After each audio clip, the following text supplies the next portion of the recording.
Studios secured by DFWsecurity.com. This is Sean and RJ on 105.3 The Fan. Vegas, the more energetic team. There's a centering pass. Barbashev, and they score! Marchessault, another goal for Vegas. Their first shot on goal in the period. And it's a 4-0 Golden Knights lead. And this is the Tuesday edition of Sean and RJ here on DFW Sports Station 105.3 The Fan. Good morning, Metroplex. Hopefully everyone had a fantastic and safe holiday weekend. We will get into all of our tales coming up. Pepe, good to have you back from the sickness, which may have reappeared last night by the end of the first period, or just, what was this, 14 minutes in? Versus 7 minutes in Game 3. That's what this felt like. A carbon copy of Game 3 as the Dallas Stars were down 3-0 early, and they get smoked. Both teams in green last night getting blowed out. The Star season ends 6-0 at the hands of Vegas. So you know how hockey teams will wear the C on their chest, the captain will, or an A. This whole team needs to have a G there for gutless. That's all that was. I thought C was for cross-check. Jamie Benn. No. It's for captain. Captain. Or E for embarrassing. That was an embarrassment. Whatever you want. Whatever. Is that an adjective? L for loser. We could do this all day. Yeah. That's what they did change the lettering for this team. Boy, Vegas savagely on social media. Dallas. They spelled Dallas with 4 L's. Oh. Savage. Savage. That was a clinic. Yeah, it was. They were just faster the whole night. I was thinking, like, the Stars played like they wanted to win, and Vegas played like they had to win, and that's it. Like that was it. Like they played at a different speed than the Stars did. It's like they had a different speed. I don't know. Maybe the Stars just wanted to go home. Who knows? Wyatt Johnston with the early turnover. Vegas goal. Esa Lindell saves a shot that looks like the puck looks like it's going to fall into the net. He knocks it out of the arena, which I don't blame him for. The announcer said, very unfortunate that this happened, that the puck went out of play. So they're on the penalty play. They score a second one with Carlson. It's just absolute domination. They were crisp. The passing was like a Mighty Ducks movie. When you're facing the big bad monsters, it was just crisp. It was on time. It was clinical. It was surgical. And they just, it was a clinic from start to finish. It really was. Pete DeBoer with the reaction of the Stars season coming to an end like that. Real disappointed for our group, not in our group, for our group, for the way the season ended. You know, it was a case of Vegas went to another level. You know, maybe one too many nights of us going to the well in an elimination game. I think that was our fourth. You know, I don't think Vegas has played one yet. Every time you go to an elimination game, you know, it takes a toll physically, mentally. You know, it's hard to refill that tank over and over again. And, you know, I just didn't think there was a lot left tonight. And the return of Jamie Benn did not spark them like some were hoping. No. got the captain back, playing for Jamie, keep him alive in the series, and that did not work out. Jake Ottinger had been 3-0 when the Stars were facing elimination this postseason, and I switched on over to the hoops, and then I went back to hockey, like a little bit back and forth, and Ottinger was still in there. Not that there was anything wrong with that or that I was really surprised. I was just like, let me make note of this. Ottinger is still in there, as I wasn't blaming any of the early onslaught on him for some saves that he definitely should have had. The first one was it was a situation where they couldn't clear the zone. They just couldn't clear it. Dude, the whole first period, it felt like Vegas was on a power play. It was. I mean, it felt like they were. And even though they didn't have, I think they only had one power play in that period. 15-4 in shots. Yeah, it was like at one point. It was an onslaught. Yep. They were getting every single loose puck. The Stars were having a really tough time clearing the puck. They had nothing. They had absolutely nothing last night. They did not. Sometimes you bring like a B game. They didn't even bring a B game. The Vegas brought their A game. The Stars game, that was below average. They had a below average game they brought. And when the other team brings a great game, it makes it even more magnified. And it was embarrassing. It was an embarrassing way to go out at home. That place was amped up to go. Terrible. A couple of Tolos were asking, would you rather go out like this or like a heartbreaker in overtime in Game 7 and just get this out of the way and rip the Band-Aid off? Like this. Even though this was gutless, I'd much rather go out like this. Those overtime heartbreaking games, I want no part of those. I don't mind the slow death. Like with what the Heat dealt with, that was gut-wrenching, and they had amnesia. They just forgot about it. More on that in a little bit. Overall, successful season for the Stars. I know that Brent Severin would come on here and say, did you win the cup? If you didn't win the cup, Giannis, it's a failure. Season comes up short, but overall successful year. I mean, to me, yeah, you get the postseason. That's, in any sport, you get the postseason is success. Ooh. You could be, you could have a situation where it ends like this or ends like the Cowboys did this year, and you go out you vanish like a fart in the wind. But at the end of the day, to be making the postseason, everything's a crapshoot after that. Especially when you can't make the postseason if you're like. No, there are certain teams where you can't. Yeah. Go Stars, baby. The Cowboys are the best quarterback in the NFL, so they can make the postseason and not call it a failure. The Stars were not the best team in the NFL. NHL. Boston, the Bruins, that was a failure. Yes. That was a failure. They were by far the prohibitive favorites, but I don't think it's a failure. Tolo Robert hit us up. Will the Stars get the same criticism that the Cowboys would for getting shut out at home in a playoff game? And I said no. Cowboys have to get to a conference championship game first. You kidding me?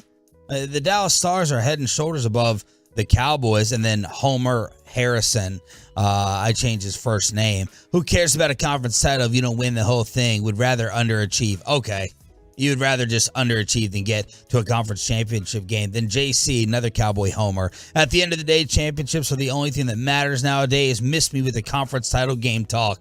All right, so you don't think any differently about the Cowboys if they suffer a first-round embarrassment versus losing by 3 in the conference championship game? There's no difference in that for you whatsoever? You don't judge it with building blocks? You don't judge it with progress?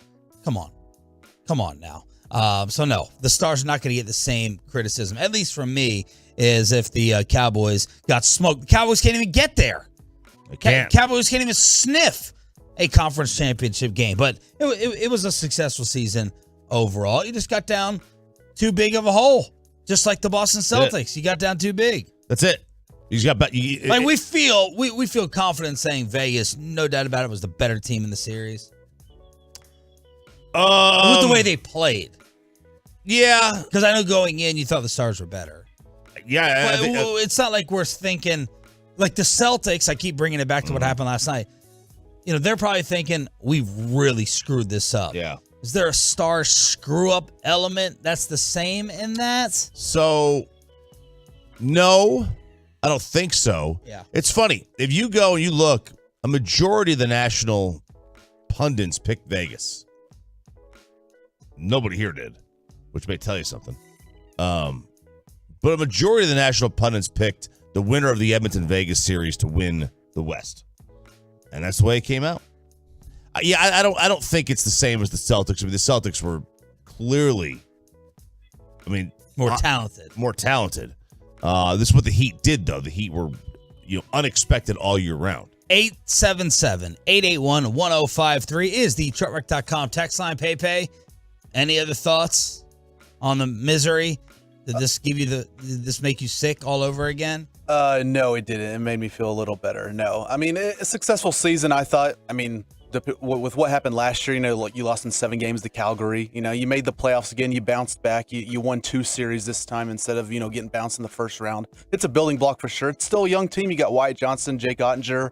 You hope Rope Hintz can continue his success. Jason Robertson. It's a building block for sure. I'm excited. Kind of shifted from Robertson to Hintz in terms of the MIA, in terms of the milk carton. Where did Rope go throughout the final few games of this series? But overall, you all tell us, successful season or not, or is 6-0 gutless, embarrassing loser performance going to stain what the Stars did this season? Truckwreck.com text line is wide open. We do have a winner to talk about. That's why I'm sporting their hoodie and nobody else's. The Texas Rangers continue to roll, and Game 7 last night, we're still looking for history.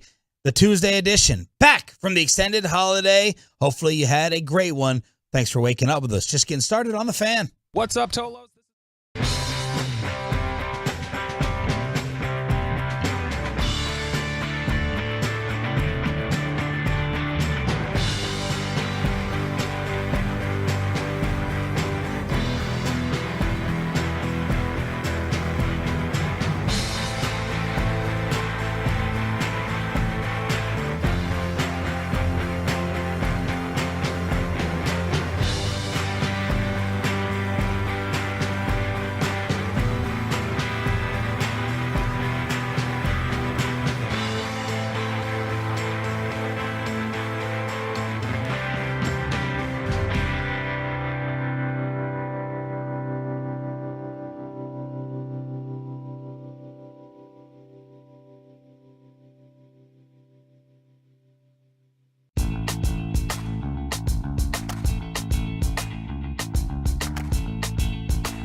As the Eastern Conference Championship belongs to the Heat. 103-84 the final. Your Miami Heat will battle for the NBA's title. Denver, here we come. You switch from the hockey on over to this. This was no better. As the Miami Heat forget the all-time moment from Derek White in Game 6 to overcome Jason Tatum, twists the ankle early on, and the Boston Celtics go freezing ice cold from three-point land with Jaylen Brown. Ugh. I'm not going to use the word choke, but that was that had gag effects right there as the Miami Heat win 103-84. Denver and Miami, Game 1. You wanted something different, Chop? Well, you got it. Yep, I got it. Boy, man, another gutless performance. That was really gutless. Terrible. Now I get it. Tatum he rolls the ankle. What first play? But man, Miami. And here's like the thing that stinks about this, that Miami found guys like Caleb Martin, who how they got him was a great story. Who is this guy? He's a twin of Cody. He's a brother of Cody Martin. Whatever that means. And who's that? He's his brother. He's his brother. So he was with Charlotte, gets cut. Yeah. He's just working out with J. Cole. Who knows? Working on Middle Child 2? I don't know. If you want to try to compare this to the Mavericks, right? We always do this. How far away is our team? These teams that are making the conference final, these teams that advance to the NBA Finals. And with the Lakers, we looked at guys like Austin Reeves and Hachimura, like, if we could have one or two of those guys, you could reach the next level. They got 56 points, RJ, from undrafted players last night. No one's dying. And it wasn't a total complete shock because the Gabe Vincents of the world, I don't know if all these guys are undrafted. I'm just talking about the others, as Shaq would say. The Gabe Vincents of the world, the Struces of the world, and Martin dropped 26 points to help out Jimmy Butler with 28. 56 points from Pat Riley and his undrafted guys. Yeah. I mean, that's Riles is probably the best GM in the sport. They've been to 7 title game, NBA championships now, 10 NBA title series since 2007. That does not seem like they've been that many times. I remember 4 with LeBron. Remember that? I mean, now that helps. But then they went in 06. So I guess it was in 06. They went in 06, and they went in the bubble. So there's your 2, and then the 4 with LeBron. All 4 years with LeBron, they went there. It's like, it's a great organization. They run things differently. They run things the right way, and Spoelstra's fantastic. That was a clinic. Jaylen Brown had 8 turnovers as he is going to catch a lot of heat this offseason. He had already taken some shots at the masshole fans, but when Tatum is compromised, got to have your 1B, got to have your other star who showed up many times, including last year in their NBA Finals run. Jaylen Brown, 8 of 23 from the field, 8 turnovers. Let's hear from him. I expected to win today and move on. That's what my focus was on. That's what my focus has been on. We failed. I failed. And it's hard to think about anything else right now. Barkley, at halftime, said, it's hard to watch a team this stupid. It's hard to watch a team this dumb. They start off 1 of 13 from 3. They kept jacking it up. Now, I was thinking of the Mavs formula last year where that feels like that's all they could do. It was Luka, and Reggie Bullock is not driving to the bucket.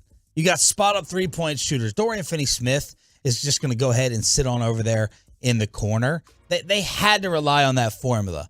I don't think the Celtics had to. They have other guys who can penetrate, but they decided to keep on firing from deep, live by the 3, die by the 3, and RJ, they were 9 of 42 from 3. 9 of 42 from 3, and I believe they were 7 of 35 in the previous game from 3. Yeah. 7 of 35, add that with 9 of 42. That's not good. No, it's not good at all. But it's the formula now.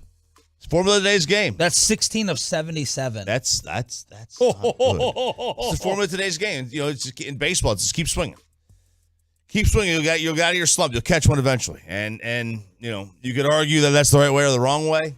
That's the way teams do it now. It's you're beating your head against the wall. If you want them to change, they're not going to change. None of these teams are going to change. It's the way the game is played. Just keep shooting. keep shooting. Get out of the slump. Only one way to get out of the slump. And now the Celtics questions will be, did they save Joe? I can't stand listening to Joe Mazzulla talk. Oh, my gosh, this guy trying to be Greg Popovich on the sidelines without any of the charisma or personality post-game. Like, dude, we're going to play a Stephen A. Kyrie clip for you later. The media's not going away. I know you're disappointed, but your two-word answers during the game, I hope he says more in the huddle.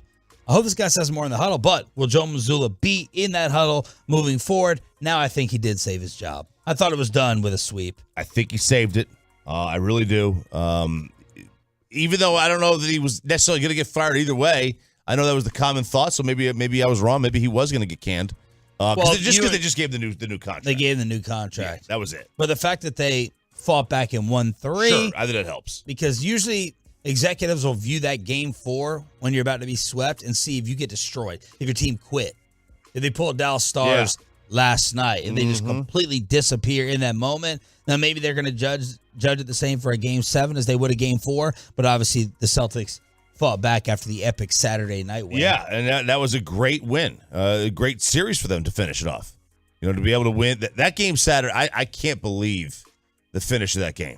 Were you at my house still for that? No, we had left. Okay. We had left. End of the first Stars period or something like that. So we were not there at the end there, but I could not believe the finish of that game. Meanwhile, you do have a success story to talk about as the Texas Rangers keep going. All right, here's Corey Seager hitting one high and deep to right field. McKinstry going back, gets turned around, doesn't matter. It's gone. Corey Seager with a rainbow shot of a home run to right, his 5th dinger of the year. Now we've got some runs. Texas 3, Detroit nothing. They won 2 of 3 against the Orioles in Baltimore. Then they go to Detroit yesterday for game 1 of the series, and they get the shutout W as Nathan Eovaldi wins his 6th straight decision. Corey Seager with the 3-run shot, and your Texas Rangers have won 5 of 6 overall, 8 of 10, even more than that, 8 of 10, and they're 3 games up in the American League West, and Marcus Semien has an 18-game hitting streak to go along with it. Yeah, baby. Look, and this was not necessarily the greatest, start for Eovaldi. But the way the bats keep going, Seager's on fire, absolute fire. Yes. Basically, it's every time he gets up, you think there's a chance for an RBI somewhere in there. And the two guys. He's got 6 hits, or he's hit 6 balls over the last 2 games. The exit velocity average is 100.5. That's pretty good. He's hitting ropes. That's pretty good. Hard hit balls generally find their way into open space. Second leading exit velo leader in baseball behind Aaron Judge, Corey Seager. Good company. Good. He had 2 homers last night. Ooh. So it's you're in good company when you're talking about hard hit balls and Aaron Judge, because he seems to hit everything hard. But the team is clicking. They just are. And Detroit is not bad. Detroit has played pretty decent here since the start of May. They're like 15-9 in their last 25, 26, 24 games. They started 10-17. They were not good at all. Wow. They were 2-9, and they were 10-17. All right, there it is on your home of the Rangers. 877-881-1053 is the truckwreck.com text line to always hit us up here on Sean and RJ. We're going to have Roberto coming up here momentarily. And, of course, we got Peyton and Rai in the back. We're live on the Fan Cam, Twitch, and YouTube today. Oh, man, these 5:40 starts are glorious. 5 o'clock pregame right in the middle of the G-Bag Nation, and then first pitch at 5:40 with Martin Perez on the mound. 6-1 with a 3.83 earned run average for your squad. All right, back to the Stars. End of the season recap. Whatever else you want to say about your hockey team and that performance at the AAC. Who went there and who stuck it out to the end? Man, I had one Tolo hit me up, say I stuck it out to the very bitter end for that little ovation they gave the Stars, and DeAndre Hopkins is available. Bobby told us months ago the Cowboys were not interested. What about now that he's sitting out there as a free agent? D-Hop available. Stars season ends, and if this referee was on the Celtics game last night, would they be in the NBA Finals? We got a little controversy to investigate. 6 a.m. Club. This is for you next.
KFAN studios secured by DFWsecurity.com. This is Sean and RJ on 105.3 The Fan. Now it's Watt. It comes right out in front. Backhand and a goal!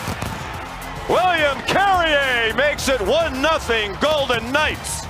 And it ended up being 6-0. Good morning, Metroplex. Shout out to the 6 a.m. club. Sean Sharif, RJ Choppy, and Roberto Belt. Back, we have the entire squad. Peyton is back from the sickness. We got Ryan in the back. We're live on the Fan Cam, Twitch, and YouTube. Bobby, you go ahead and try to sum all that up last night. Somehow it was worse than Game 3, which I didn't think was going to be possible. Like, at least in Game 3, you could say, look, a minute and a half in, you lose your captain over some dumb stuff.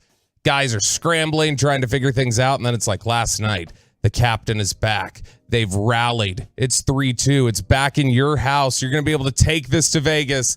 And they just don't show up. They got run completely the entire time. This was no fluke with the goals. This was no redirects. This was precision. This was a clinic that they were putting on. Yeah, and awful defense. I mean, the Stars were awful defensively last night, especially in the first period. But you saw just when they had the counter up there showing the time in the offensive zone in the first period, and it was like 5.5 minutes for Vegas and 40 seconds for Dallas. It just felt, I can't even think of what it would be. It's just that overwhelming, can we get a breath? Can things slow down for a second? Like, that's what it just felt like Dallas was waiting for. Can we call timeout for a second, catch our breaths? And Vegas was like, no, you're not going to be able to catch your breaths. We're just going to keep coming. And my gosh, the whole series, even though Dallas came away with this 2 games, Aiden Hill was just better than Ottinger the entire series. It was so much better. And I mean, there were times last series where, even though I don't think Grubauer was great, you might say Grubauer was better than Ottinger in the last series. At times. It was not a great playoff run for Jake Ottinger. There were no Calgary games like last year. Yeah, I mean, he was really good against Minnesota. And then when it got to Seattle, you saw a little bit of a crack. And then when you got to this series, it was like, okay, like they figured it out, they figured something out with Otter. They didn't bring it at all. And some of those defensively throughout the entire series, these cross-crease passes were killers for this team. But also, yesterday, just in general, unable to clear the puck early on in that first goal. They had a couple of the other 2 goals. I mean, great feeds on that third goal. Fantastic feed in the break. Was that first goal an obvious clear turnover from Wyatt Johnston, like a Suter type turnover? Was it? I couldn't get a clear look of who knocked that puck right into, what's the area? It was in front of the goal. It was a turnover. Now the Stars passed that. I'm sorry, Vegas passed the puck. Vegas passed it to it was a Carrier right in front of the goal. They passed. Okay. Vegas passed to him. To get the puck though, that was partly on Wyatt Johnson not clearing it. So that was that. But no, that was just a good feed by Vegas. Well, that was the first one where Wyatt was a little lazy off to the left. I mean, I think he just was. I think the awareness was low. Was the thing there? It's like he didn't have any awareness that the shot was there to be set up behind it. And then when he realized it was way too late. But it was consistently. It was just a dominant series from Vegas where I think you felt like they really were in control of what felt like one game the entire series, and they lost that one. I just don't understand how you can win a Game 5 elimination game on the road and have zero momentum coming back home. RJ, you talked about the crowd was amped at the beginning of the pregame, everything. I don't know if it was Jamie Benn being back in the lineup. I mean, I know that might be a bit of a reach, but it seemed like nothing was there. It seemed like it was a preseason game they played. It's been my biggest problem in the playoffs across all sports this year is just this unexplainable effort disappearance or energy disappearance or fire disappearance. Look at the Celtics. What excuse did the Boston Celtics have? They were at home to go to the finals against an 8th seed, and none of them show up to help out Jason Tatum. It's my biggest problem. I can't stand it. Well, for starters, Jaylen Brown can't dribble. But look, maybe this is part. Now, I don't think this is so much in hockey. But I wonder in basketball if it's like just a byproduct of load management where you're not used to getting up every night. You know, and now they don't really do that in hockey as much. But I wonder how much of it is just this an inability to be able to get going, get amped every single day. I feel like I'm asking for something too unrealistic to be like, okay, they're going to play hard for 3 straight games. We know we can bank on that. They're going to give effort for 3 straight. And I don't care what sport it is. It just feels like that's not a guarantee. I just don't know why, kind of like Peyton was referencing there, like Choppy was talking about, the fact that the AAC was as amped up as it was, and there was so much positive momentum here. It's like, how do you not tap into that at all? At the very start of the game, you look, I don't know if this is this fatigue?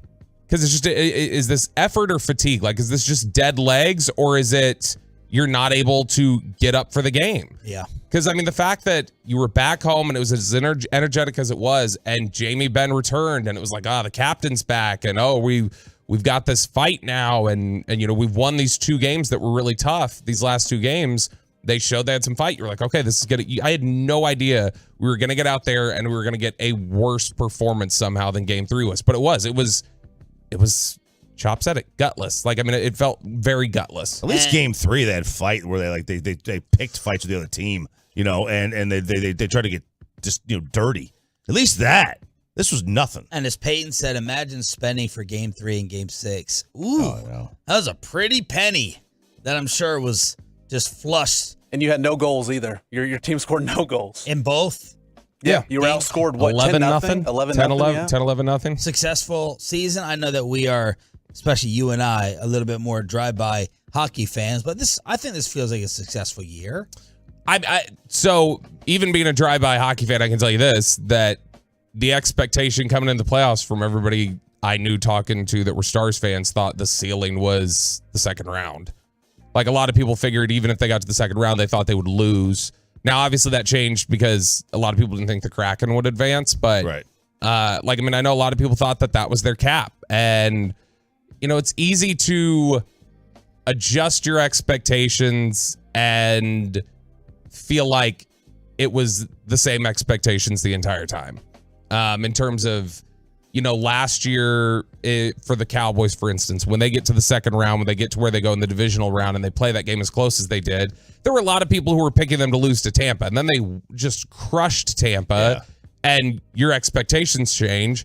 And then once your expectations change, you kind of treat it like, well, no, this whole time we all kind of felt like they should have gotten hit past it. I don't think so. So many of the Stars fans I know thought the Wild series was going to be very, very tough. And they thought even once they got past that, it was unlikely they'd get past the second round. So I think it's success in that sense. Meanwhile, a little bit of a stunner from the National Football League as DeAndre Hopkins was outright released by the Arizona Cardinals on Friday. His status had been in question because of the $31 million cap hit, which ranked tops among wide receivers in the NFL. 7th highest cap hit overall for a team. They're not going to save $8 million in cap space, but they're going to take a dead cap hit of $22 million for the release of DeAndre Hopkins. Now, Roberto, I texted you over the weekend. What's the deal? What's the story? Because you nailed the wide receiver report months ago, and then hours later they traded for Brandon Cooks. You had something on D-Hop back then. Where do you think it stands now for any type of Cowboy possibility? No. There you go. Jerry just said it. I think that's where it stands. I don't think so. Look, it's one of those where they are always in on anything at the right price, right? Talent acquisition is a 365 degree. Yep, they don't want the whole rack. They want just one 365 rib. degrees. I'm still thinking about barbecue. I don't believe 365 degrees is actually a thing on the. You're talking about temperature? Yeah. Okay, I was thinking of like the compass. Oh, turning, spinning. Could have used Sean's temperature read yesterday when I was making a steak. You got it to 365. Yeah, that's the problem. No, but it seems high. It's one of those where they are always in on anybody if it's that awful. It's become one of those cringy phrases that we hear from the Cowboys. Like you just rolled your eyes at. player acquisition. It's 7 to 24/7, 365. That thing is the at our price. If it's at our price, we're interested. We're interested at our price. There was a time when Jerry would have been all over this. There was a time.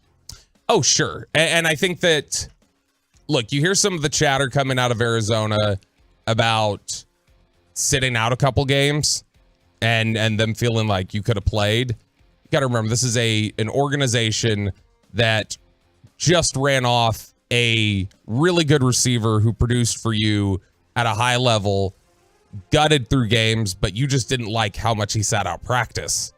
And so I think that that would definitely send up red flags for them with DeAndre Hopkins. And what a joke of a report that you were sniffing out yesterday. We always say, follow the breadcrumbs. Why is this coming out? Who could it be coming from with these reports that they weren't happy about not playing the final two games? It makes absolutely no sense that they would come out with this report. Like, why does it matter? Why do they care if they were going nowhere? It helped their cause. Right. If they were going nowhere last season, why would it come out? And then you find out that it was reported by a longtime team staff writer. Yep. Kyle Odegaard. It'd be like if it was Kyle Yeomans. Yeah, you would know where it comes from. Yeah. He said that had he remained with the team until the trade deadline, it could have created a complicated situation. Like, it makes sense, right? Like, if the team wants this information to get out, I don't know why. Like, first of all, I get why, but it made, from a team standpoint, you would think you would want him not to play the final two games.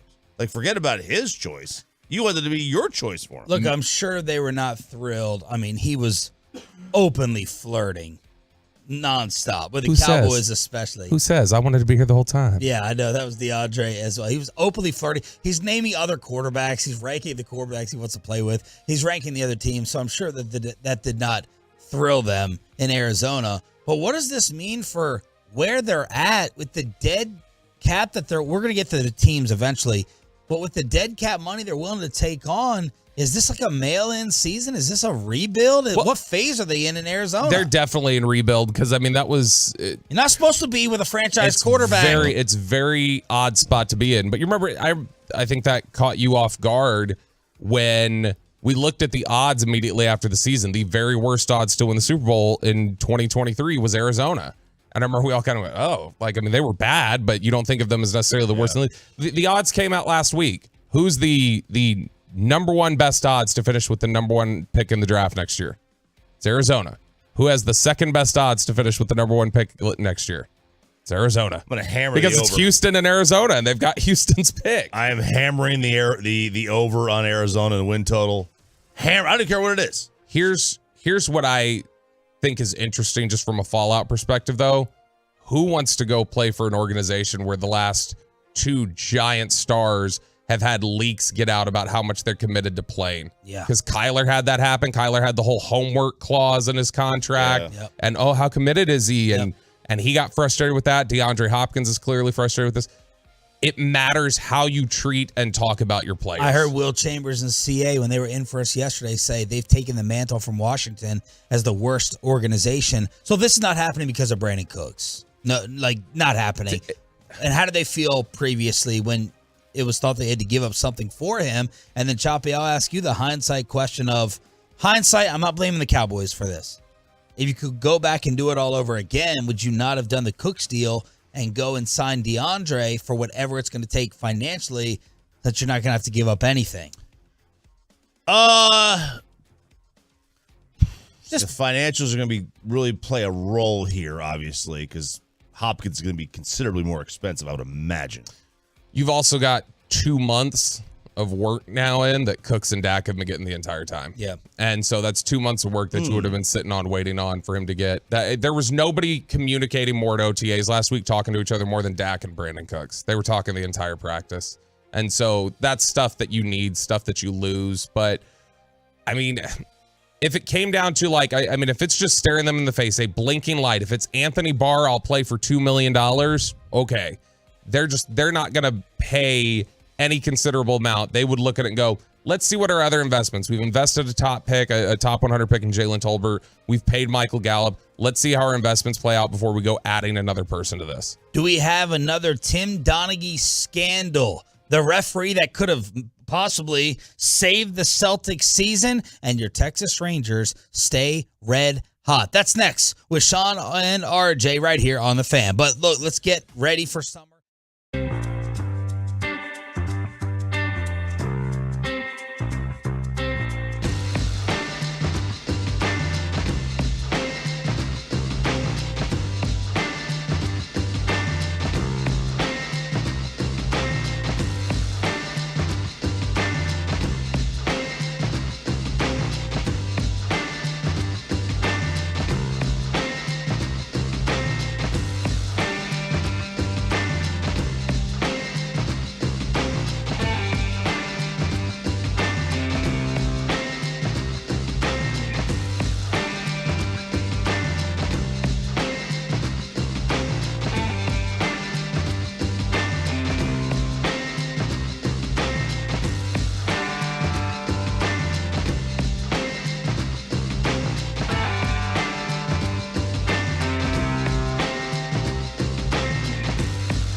Life is unpredictable. Accidents happen. Frankel & Frankel are the go-to attorneys for car and truck wrecks in DFW. If you or a loved one have been in an accident, contact the Frankels at 214-333-3333 or just go to truckwreck.com.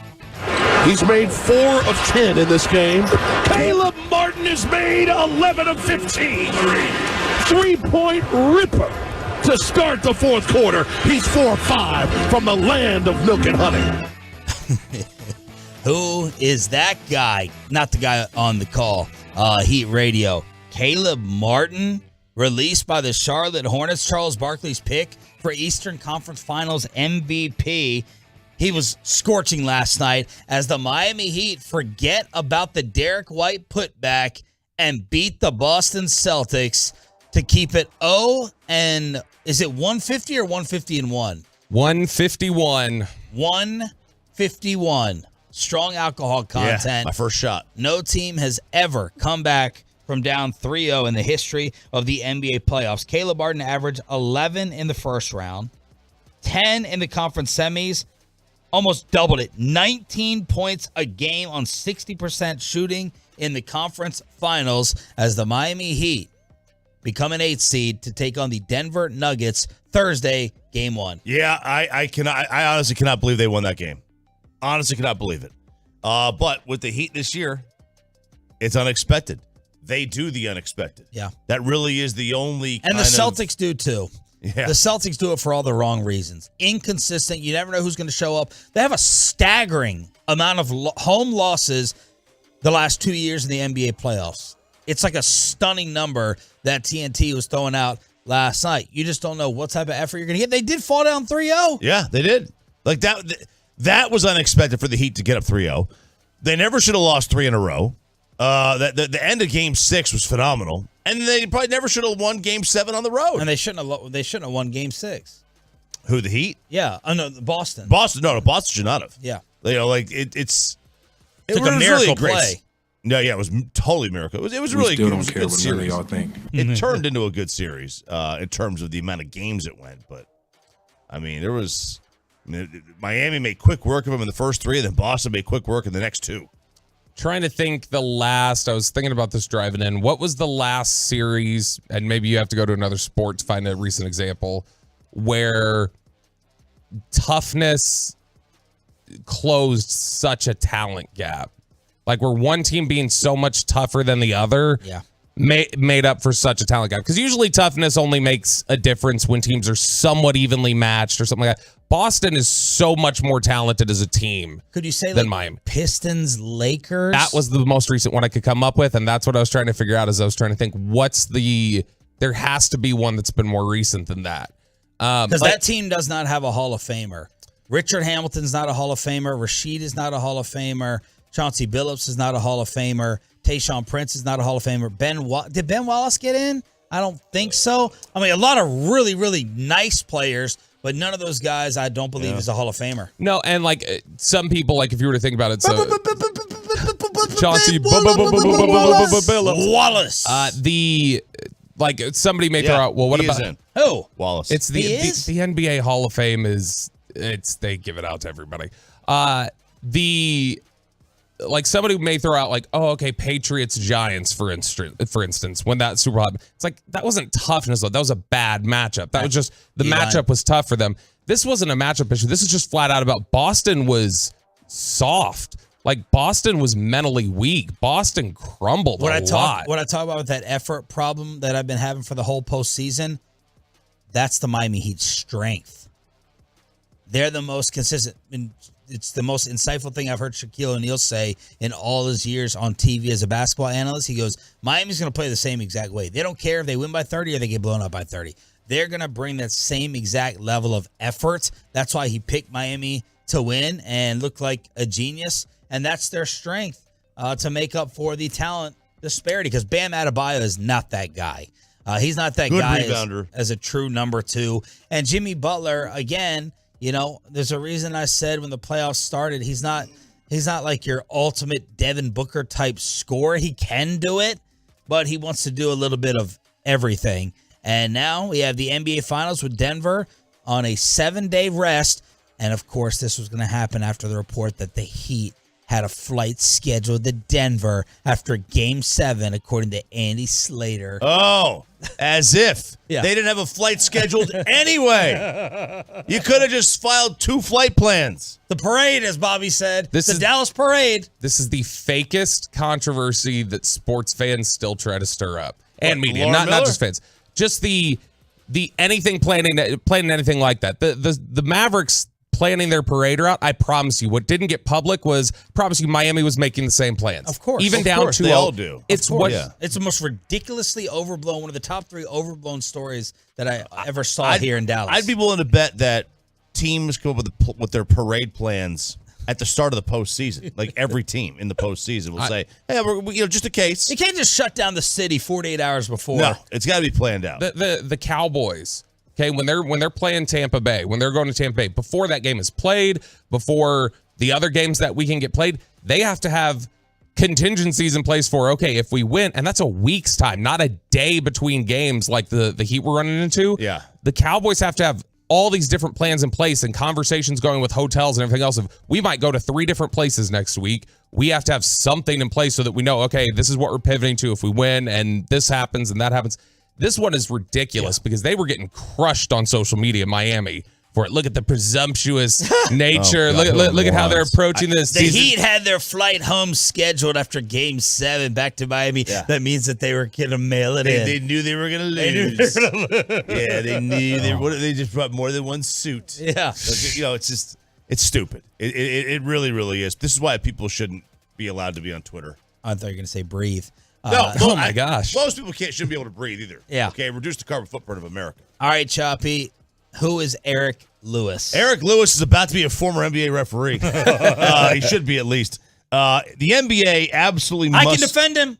I can be Choppy, and Okay. I will come up with my defense. All right, so backstory here. He's got a burner account. He's an NBA ref. His burner account goes by the name of Blair Cutliff. All right, 2 questions off the bat. Yeah. One, I'm always fascinated by the alias that people come up with. Like, Yeah. I'm like trying to tie it in. Like, how's Eric Lewis turn into Blair Cutliff?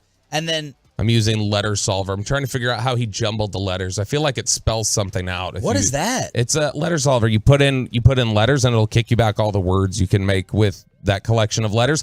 I think he's trying to make I think it's a wink and a nod. Like it spells something else if you rearrange And then the it. second thing I wonder in these situations, how does this get tracked down and well, figured out? So back in May, there was a tweet that was posted, and it said something to the effect of Scott Foster is officiating Game 4 of Lakers Warriors, Golden State. He's the crew chief for today's game, and then it continues going on about other referees, and then this Blair Cutliff chimes in and he eventually says it's Eric Lewis's fault. So he kind of screwed himself by putting his name out there. He, by the way, was the referee. Do you remember the Pat Beverly game where Pat Bev showed a picture to a referee? It was a Laker game, and LeBron got fouled at the very end against Boston. It was a clear foul. NBA admitted it afterwards, and Eric Lewis was the referee for that Celtics win. Yep. So the account was created in 2015. It had 0 followers to it. Okay, but it followed Ref Analytics, NBA refs, NBA officials at NBA, and George Mason's women's basketball. Well, Eric Lewis's wife is the head coach of George Mason women's basketball. God, you're stupid. They give it away with who they follow.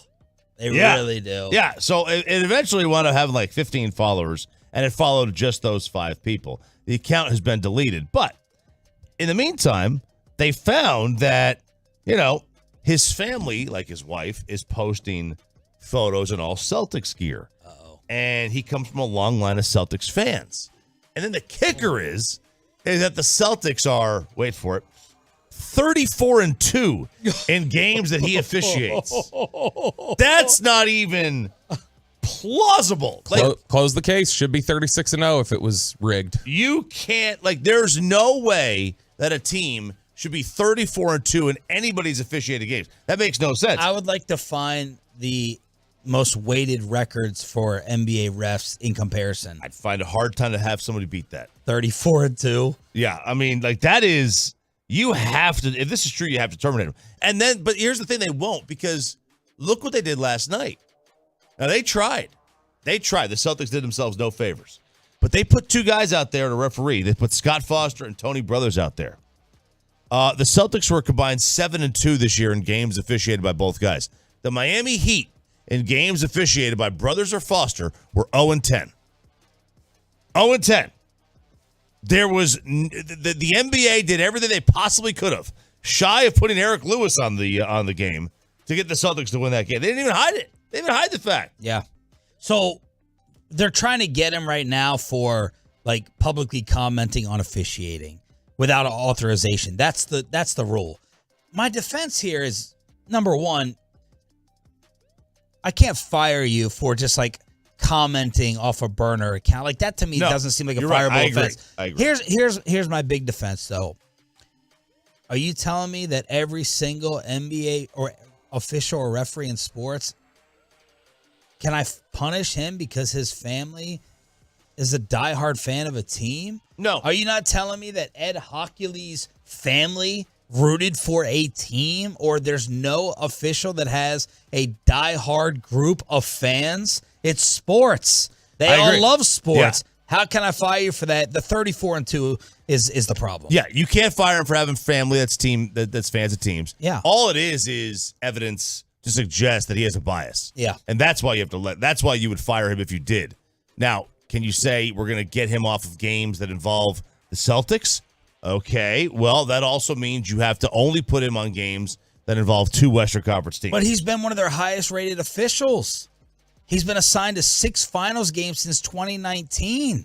So he's gotten high marks. They're going to have to go back and look at all 36 of these games. Yeah, like I think. You would think that 19 years in the league as a ref. Yeah. You would think that like what's the fireable offense? It can't be just luck that they're 34-2 and he happens to be a diehard Celtics fan. That's why I want to look at the other referee disparities. Like a team is this when a guy's worked 35 or 40 games. I'm trying to find for teams you can quickly get stats on. For instance, Robert Hussey this year was 28-5 against the spread. Leave my mom out of it. You can get that. You can get that. But here's what one of my that big word's not takeaways. used enough. It's not. It's a hilarious word. We use it all the time. Okay, I don't even think you can use it anymore. You stop using it. Hussey, we need Floozy back. Yeah. I got the my biggest takeaway from this is, what is the NBA's problem? They have, to me now, the 3 most prominent instances in sports of burner accounts biting you. Brian Colangelo, Kevin Durant, Eric Lewis, and it's all 3 very different people. It's an executive, it's a player, it's an official. What the hell is this league's problem with burner accounts and why they can't keep them straight? So I'm looking here. If you're looking at records, we can save it for a study later on, so we don't do it out loud here with great radio. Yeah, we'll study. Here's the other question. Is that what you're looking at? Yeah, I was just looking for like, how do you fix the how do you look above board?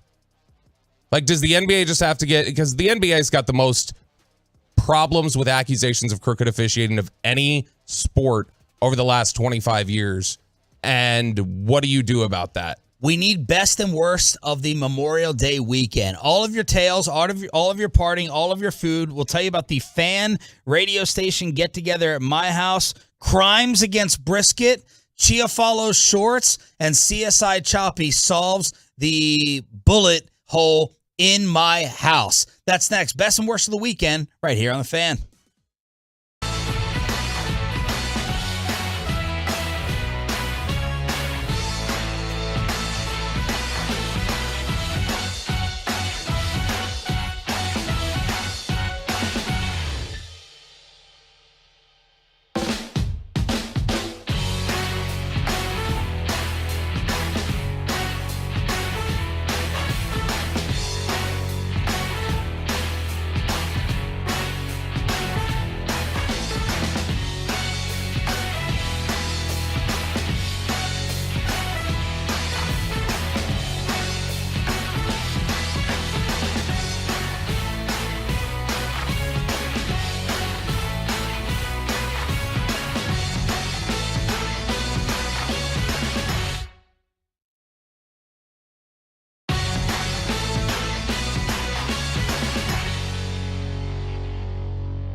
Ladies and gentlemen, the weekend. Good morning, Metroplex. Shout out to the 6 a.m. club. Everybody doing okay? Had a little case of the Monday scaries yesterday. We got headlines, Back to the Stars at 7, Ask Reddit at 7:20, and I think we have a brand new giveaway during the Expressway, which Peyton will get for us momentarily here on DFW Sports Station. But best and worst of the weekend, everyone give us your tales of the partying and of the cooking. I will start with the big gathering at my house on Saturday. My wife thought it was too many people. She thought it was chaotic. I thought it was fantastic. I thought it was great. There was an ton of kids, ton of people, a lot of individuals from the radio station. We had Bobby out there. We had Eric with his kids.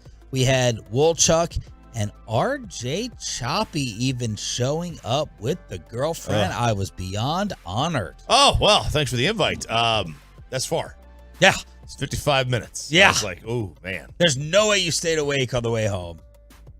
I drove. Oh. Yeah, I drove home. You look tired. Yeah, I was tired. But as soon as I stood up, I'm one of those people that if I sit down, I'm out. Yeah. I'm a dad. Yep. The moment I sit down, I fall asleep. The moment I stand up, I'm pretty good. Sales guy Cody came out there with his girlfriend. Is that it? I think that was it from the station. From the station, Wolchuk, Will Chambers was out there with his lady friend, his date. And then, yeah, I think that was it. Yeah. So what did you think of the amount of people or the kid ratio and the kid annoyance that I was worried about? There was a lot of people. I didn't think it was crazy a lot. I thought it was a lot of people, though. I get, once I get in the mindset that kids are going to be there, I'm fine with it. Yeah, we didn't have any major kid meltdowns. My kid was the most annoying one as usual. But other than that, I mean, I thought that your kids were the MVP children of the party. I bonded with Vape. We had some good talks. He was good dude. Y'all talking about your favorite flavored packs to hit? And no, your wife was putting him on work duty, and just when someone grabs that one bag of trash, he took out the cornhole boards and set them up. That type of stuff with me, I elevate you. I put you on a higher platform. My son was following your daughter around like a puppy dog once they all went inside, so she took care of him. Jacob was taking care of the trash. He was all there. If I dropped something, he was there to pick it up. So they were the MVPs along with Chiafalo's wife. Bro, she went hard. She did. She went hard in the paint. She went hard on her shirt.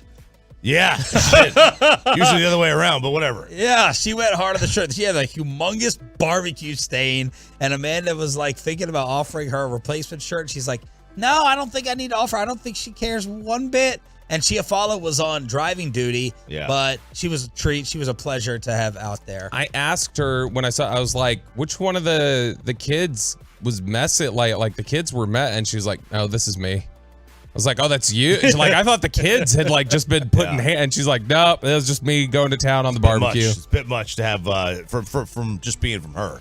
She was a tremendous food connoisseur. I was very, very impressed. And now, so those are the MVPs, in my opinion. By the way, Sean and I are 1,000%. For you Twilight fans, we're Team Jacob now. Okay. Oh, you're Team Jacob. In this situation, we're going to have a talk with Bobby. Oh, are we? Yeah. Let's talk about it right now. What are we talking about? The disciplining? The disciplining. The parenting? It's got to come to an end. Ooh. It's got to come. I even said to him, I said, look, you're 18 in a couple months. You're going to listen to your dad. You don't listen to your parents anymore anyway. When did you tell him We that? should. Do we? Sarah said, no, don't tell him that. Don't Hey. listen to a word he says. Keep puffing, kid. Peyton, I'm gonna we should probably save it for between 7 and 7:30. But Peyton, I'm gonna give you Kristen's number. You can call her. We're gonna have Chop tell her this. I already have Yeah, we're gonna. Oh, you already have it. That's He was good a to know. treat. He was there, Good the kid. manners and there to help out. But more on that in a bit. But we're Team Jacob. We have Crimes Against Brisket, Chiafalo Shorts, RJ CSI to get to. And at some point, I'm gonna need to address where your failure is. Well, let's just do it now. Wow. The give in the ping pong balls in your home, and the give on the surface, the beer pong surface, Yeah. gave Choppy and Sarah an unjust victory against me and Eric Chiafalo in beer pong. It was a bad setup. It was way too difficult. I don't know whether it was wind. I don't know whether the balls were too light. It's not your standard beer pong table either. There's quite a bit of wind. Too far. Okay. The distance an issue. I don't know. I didn't notice this is way too difficult. I wanted to quit. I wanted to quit my beer pong. I shot like Jason Tatum in the fourth quarter. For most, Chiafalo carried us for the most part. I think I made two, but look, one of my specialties is the quick surprise bounce. Yeah, it's one of my specialties. It's all This was like trying to make a state fair jump shot where everything's rimming out. The balls are not bouncing off the table correctly, and I was thrown off. And Chiafalo had to carry us to where we got to where we were, got us to game 7. But Peyton, you get to choose first. The brisket crimes, the Chiafalo shorts, or RJ solving the bullet mystery. Oh, do the brisket crimes. I saw this all over Twitter. All right, so talk about it. I didn't see this live. Bobby showed me a photo, and I was taken aback. Will Chambers came into the house, got some brisket. I had 2 20-pound briskets and a pork belly. Never mind. What's that? Never mind. Will? Yep. Don't get him in trouble. No. I don't know what that status is. I don't know what the status is. Let's not get him in trouble. I almost told Bobby, stop talking about it. I don't know yet. Yeah. We'll get clarification. But Bobby shows me this photo of these globs. I took heat for this. I caught a stray. Globs of barbecue sauce on Will Chambers' brisket, and some Tolos were yelling at me for even having Sweet Baby Ray's in the house. I got Sweet Baby Ray's. I had another bottle. I had Franklin's barbecue, but people commonly identify with Sweet Baby Ray's. There's nothing wrong with Sweet Baby Ray's. Is it this authentic, craft barbecue sauce? No, but I wanted it as an option. Casting a wide net. But I wasn't offended. Oh, gosh. Look at it. Look at that on the fan cam, Twitch, and YouTube. I wasn't offended that Will used barbecue sauce. I don't get offended about that stuff. Look, RJ is right. Brisket can be dry. You can make an argument that brisket right there looks dry. When you slice it, I get in a fight with my wife all the time. I'm like, I want to slice this brisket and have it I want to do it, what's it called when you're serving it like when people walk up to you, not just laid out. Oh. She wants me to have it all laid out and not make anyone wait. You want to do like the carving station? Yeah, like the carving station. And I'm like, no, I want them to eat it hot. I don't want it, because when you slice brisket, that thing is losing juice by the second. It's a race against time. So that doesn't look like the best brisket right there. I don't care that people use barbecue sauce on my brisket. I don't take offense to that. What I do take offense to is the globs. Oh, yeah. I mean, that's globby. You want to side a brisket with your barbecue sauce there, Will? That's a lot of that. But as Will pointed out, the true crime may have come from Ralph James Choppy as he took the mustard. Oh, yeah. I've never seen this move. Oh. And he put the mustard straight up on the brisket, and that was it. Not offended. No, I dipped. I'm a dipper. You're a dipper. I made a big, like you would with ketchup and fries. I'm not offended. I'm just taken aback. That's all. Now, look, I tried it initially without it. Didn't need to put it on. I didn't need to put it on in the beginning either. I didn't do that until it got cold. Yep. And when it gets cold, it's got to be saved. You got to save it. And I told people, I said, use the microwave. Don't eat it cold like this, because it can be dry. And look, I'm a mustard freak. I love mustard. Mustard on mushrooms, you do. Mustard on anything I can get my hands on. Yeah. I love mustard. So I put it on there, and it's great. And look, that's it's very Carolina style anyway. They use a lot of mustard. When I cook my steaks, I rub them down in mustard first. Okay. And then I put all the seasons on top. Yeah, it's as a binder though. Yeah, that's all it is. So I just like the taste of it. And what you did that Will didn't was you had the courtesy of you ate it before you put the mustard on it. Will served it up and poured barbecue sauce all over it. He didn't even taste it. He said he tried it first.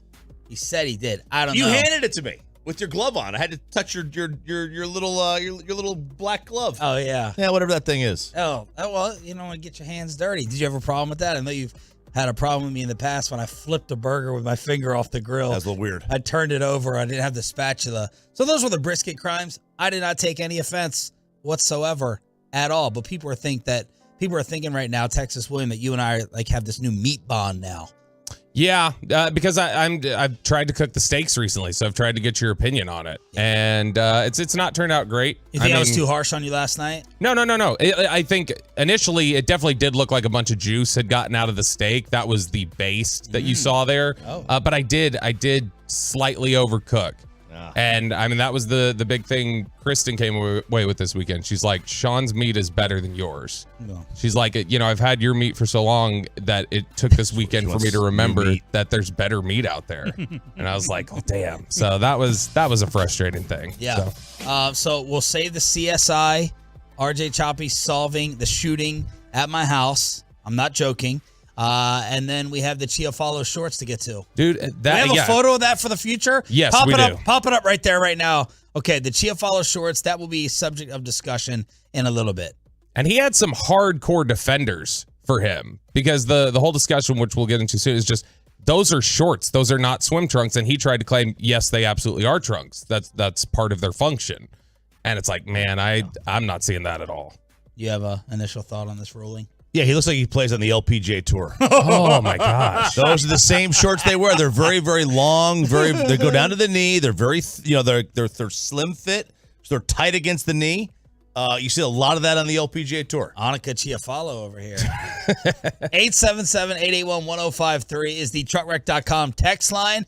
So we were all chilling and partying on Saturday. We saw the glory of the Stars Game 5 win. And then last night happened. The Stars season is over. That tops off headlines. And then a brand new Tolo ticket giveaway for you turning it on, leaving it on next. But let's get you over to Platinum Chrysler Dodge Ram.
Fan Studios, secured by DFWsecurity.com. This is Sean and RJ on 105.3 The Fan. Vegas, the more energetic team. There's a centering pass. Barbashev, and they score! Marchessault, another goal for Vegas. Their first shot on goal in the period. And it's a 4-0 Golden Knights lead. When did y'all turn this off? 877-881-1053. Headlines here on Sean, RJ, and Bobby on a Tolo Tuesday. You know, I started to flip back and forth to the Celtics Heat game. I guess probably somewhere around 9 minutes to go in the second. So it's 4-0. And then, you come back and, it's 5. Then, it's 6. So it's like, you watch less and less. And I wasn't I didn't care to watch the trophy presentation. Yeah. If I was in the arena, I would have. But, here at home, I was like, just tune in. I want to see what the trophy, I forgot what the trophy looks like. But, yeah, so that was it. Midway through the second, it was like, okay, we can start flipping back and forth now. After the third goal, I was flipping back and forth. But then, really quickly, the Heat and Celtics got out of hand. Now, that one closed a little bit, but, man, it was a bad night of... I thought we were going to get two really intense games, and then you're just kind of flipping back and forth going, which one is less boring right now? Which one has more interest? Which one surprised you more that it was a blowout? Celtics, right? So the fact that Tatum rolled his ankle the way he did, that changes so much that I don't... It shouldn't have been as bad as it was, and they were at home. It should have been better. I guess Dallas just stuns me that they play what looked like their worst, least energetic, least prepared game of the series when they're coming back and have momentum. That's stunning to me. A replay of Game 3, basically, they were down 3-0. Yeah. Oh. Well, that's $30, Bobby. Yeah, it was a slow-mo replay. It's nothing for a player like me. Get it on the fan cam of the Dallas Stars chain going right into the garbage bin. It was 3-0, 7 minutes in Game 3. Last time it was 3-0, 14 minutes in.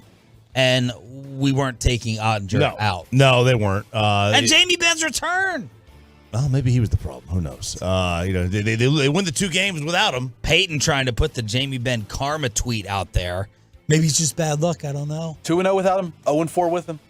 I had people trying to make the argument to me that he should have been a healthy scratch, that he should have been inactive. I think we're going to blow this up and make a lot of this. We're probably going to make too much of this. That they were, better off without him. The fact that he comes back and they get destroyed, what does that really mean? Did they not play for him when they were winning without him?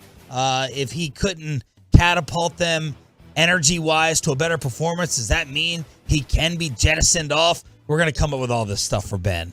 Yeah, I don't think that's realistic. Look, I think the guy that you saw that missed him over the last 2 games, because he spent basically the entire season with Wyatt Johnston missed him.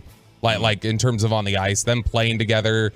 I think they absolutely. I don't think you should have healthy scratched him. What you needed to do is you just needed to play better defense. You needed to come in there playing more aggressive. Like I said, this felt very early on like they thought the game was still starting at 8:50. I think it did. It's just one of those things where like when you watch UFC or a boxing match or whatever else, where when somebody very early on is just getting pummeled, and you can already tell they're against the ropes and just kind of like.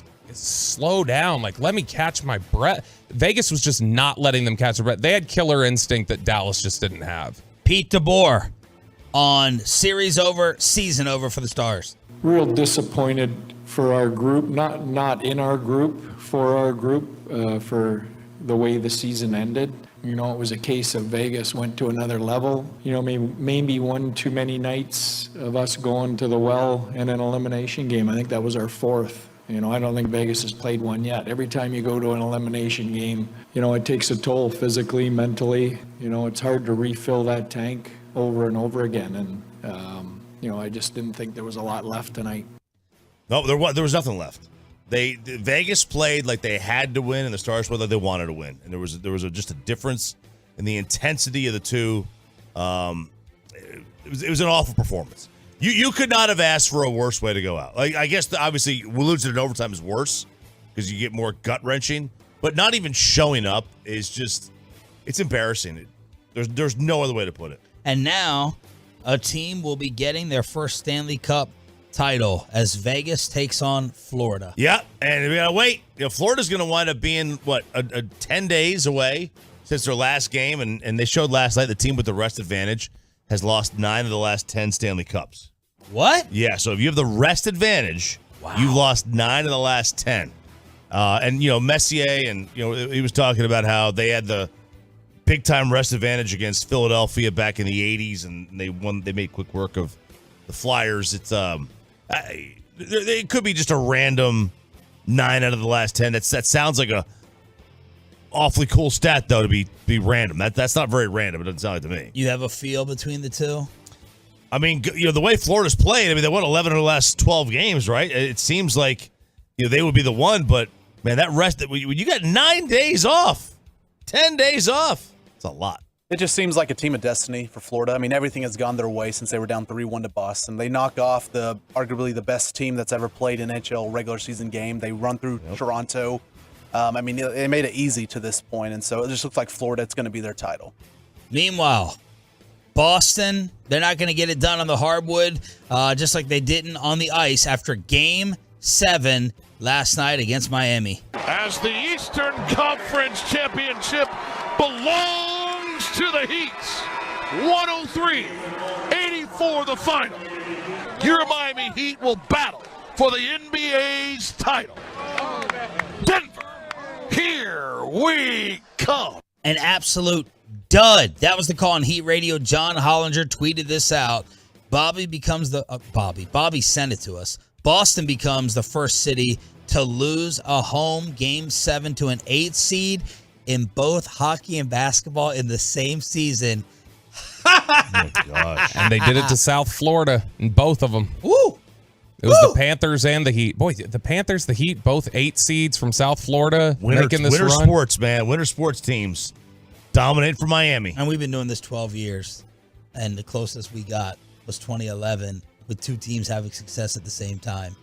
Rangers and Mavs. Never the same week. Was it? Right? Because the Rangers were in the fall and the Mavs were in the spring. Right. But now here, these two, they'll be playing the same week, same day. The Boston Celtics shot 16 of 77 from 3 in Game 6 and Game 7. They had the Derek White miracle, but Tatum gets hurt. 14 points on 5 of 13 shooting, and the Heat role players stepped up. Is there anybody this is one of the most, to me, complex playoff runs any individual star has had that I can remember is Jason Tatum. Jason Tatum saving them with the shots he was making down the stretch in Game 6 against the Sixers. He has that huge 50-point game in Game 7. I saw this note over the weekend. He posted in Game 6 of the East Finals, he posted his 7th game of at least 30 points, 10 rebounds, and 5 assists. That's tied for the most in a playoff run in history with LeBron. And yet, so much of it was about there were like 3 or 4 games where he didn't score in the fourth quarter, where he wasn't getting shots up, where he was eliminated. It is one of the most wild bipolar playoff runs I've ever seen. Anthony Davis-esque? Man. I mean, he's a better player. Similar, although you know what, it's even more of a disappearing act at times and even more elite at times. Like it's so aggressive just how great. You know what, the only thing I can think is similar? Dirk's run in the 06 playoffs, where he was you talked about the Spurs series and the way he played leading up to the Miami Heat finals, and then the way he disappeared in those finals and how it just ruined his legacy for a few years. That's the only one that I can think of that's as close as just being on polar ends of the spectrum.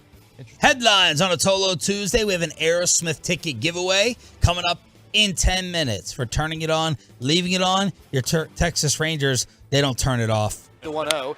Corey rips one to right field. That one is sinking, and McKinstry has to play it on a hop. Tavares scores from third. Another RBI for Corey. The Rangers lead is 5-0. What? I don't know why that just made me laugh. Another RBI for Corey. He's coming on at 8. Be careful. I'm gonna ask him about it. He's coming on at 8. Old frozen grapes. Jared Sandler. Another RBI for Corey. That's his new nickname. Frozen grapes. That's Chili what grapes, it's got to yeah. be. Look, they took 2 of 3 against the Orioles, and they start off yesterday in Detroit with a 5-0 win. Nathan Eovaldi gets his 6th straight decision. He's gone 7 or more innings in 5 straight starts. Longest streak in Major League Baseball this year. That was before yesterday when it wasn't like a typical Eovaldi performance as of late. No, I mean, he wasn't all that great. He battled through, and this is what you have to do. And I was watching after the game, between the end of the Ranger game and the Stars game, they had Tom Glavine was on Bally, right? It was some random interview with Glavine. And he was talking about how being able to win games when you don't have your best stuff is the marker. You know you're having a good run. You know that you're really clicking and your stuff is where it needs to be. Because in the beginning of the year, there was a game against Cincinnati, game against Kansas City where he kind of got blown up. You know, he kind of, same amount of innings, gave up a lot of runs. And this one didn't happen. This one, he did not have his best stuff. He did not have that put-away pitch. He was a lot of pitches in 5 innings, but gave up nothing. And that's huge. Dave, I mean, as long as you can figure out the bullpen, and even with the bullpen issues, every team's got flaws right now. Tampa has cooled off significantly. There's at least an argument to be made right now with the way that they're playing. They're starting to put up a case as the best team in baseball, at least for right now. Does it sustain whatever else? Who knows? But I believe I'd have to double check it, but I believe they're the only team in baseball with a 60% win percentage at home and the road. I mean, they've been completely consistent with the starting pitching. That has not fallen off. The hitting, DeGrom throwing over the weekend, I think they said he had thrown a 30-pitch bullpen session. Hopefully he's getting closer.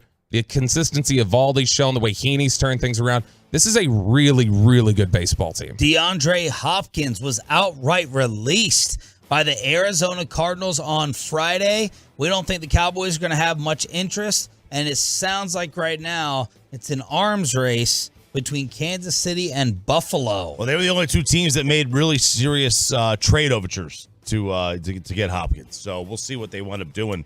If you're DeAndre, are you going for money? Are you going for chances to win? Are you going for quarterback? What are you going to go with? And we'll see where he decides to go now that he's a free agent.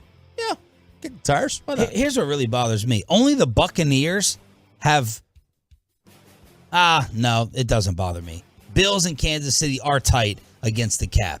I read that wrong. But it just feels like he's going to go and join Mahomes with the Chiefs, right? Although they got their Stephon Diggs issues and some drama in Buffalo with DeAndre.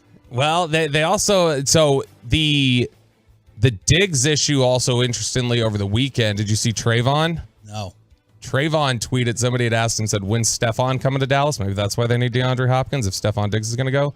But they asked him, when's Stephon coming to Dallas? And he said, he'll be here soon or something like that. He had to delete that really fast because that is absolutely tampering at that point. But that's like me yesterday tweeting, see ya at 105 through the fan.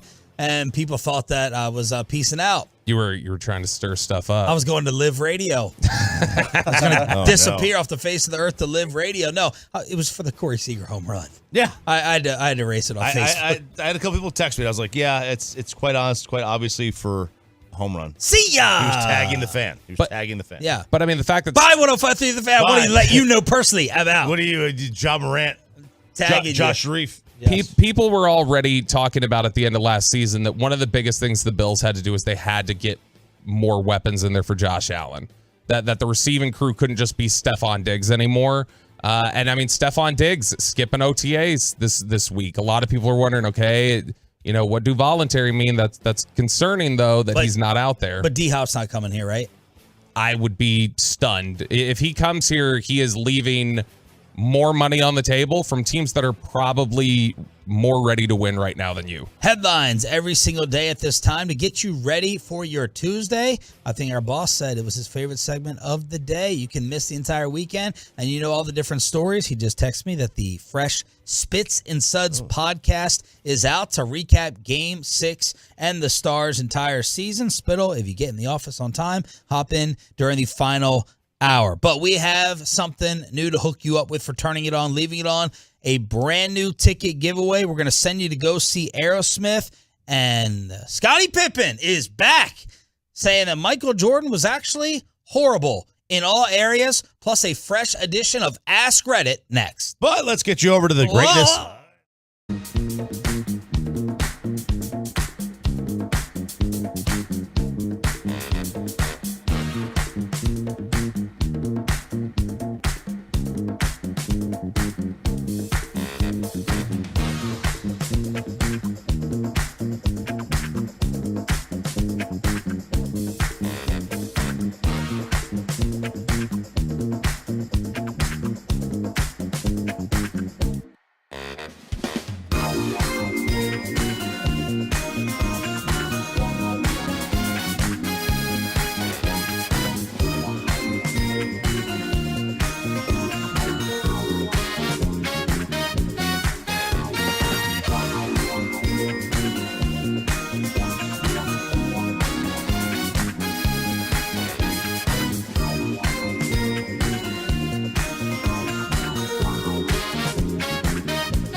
Do you have a question, Kelly? Yeah, I have a lot of questions. Number one, how dare you?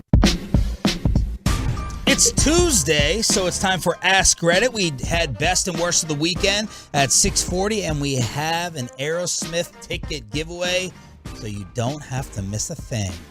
Oh, that's very good. Well Are we done. gonna be doing Aerosmith puns all week? Yes. We can. Ooh. Yes, we are. Okay. All right. Draymond. No, I already did that last week. You're stealing. I thought he said Draymond. I was like, thought he he doesn't said- know who Aerosmith I thought he said is. Draymond too. You know Aerosmith, though. Draymond, yeah.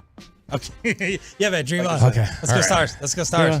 Jared Sandler on the Rangers dominance at 8 o'clock. We'll have that giveaway momentarily, but Ask Reddit. All right, questions going viral on the Ask Reddit forum this week. We do this with you guys every Tuesday. You can weigh in on the truckwreck.com fan text, 877-881-1053, 877-881-1053. You can also weigh in on the Twitch and the YouTube. YouTube and Twitch, two of our most loyal audiences out there. All right, first one here. RJ Choppy. You can permanently change the price of one item to $1.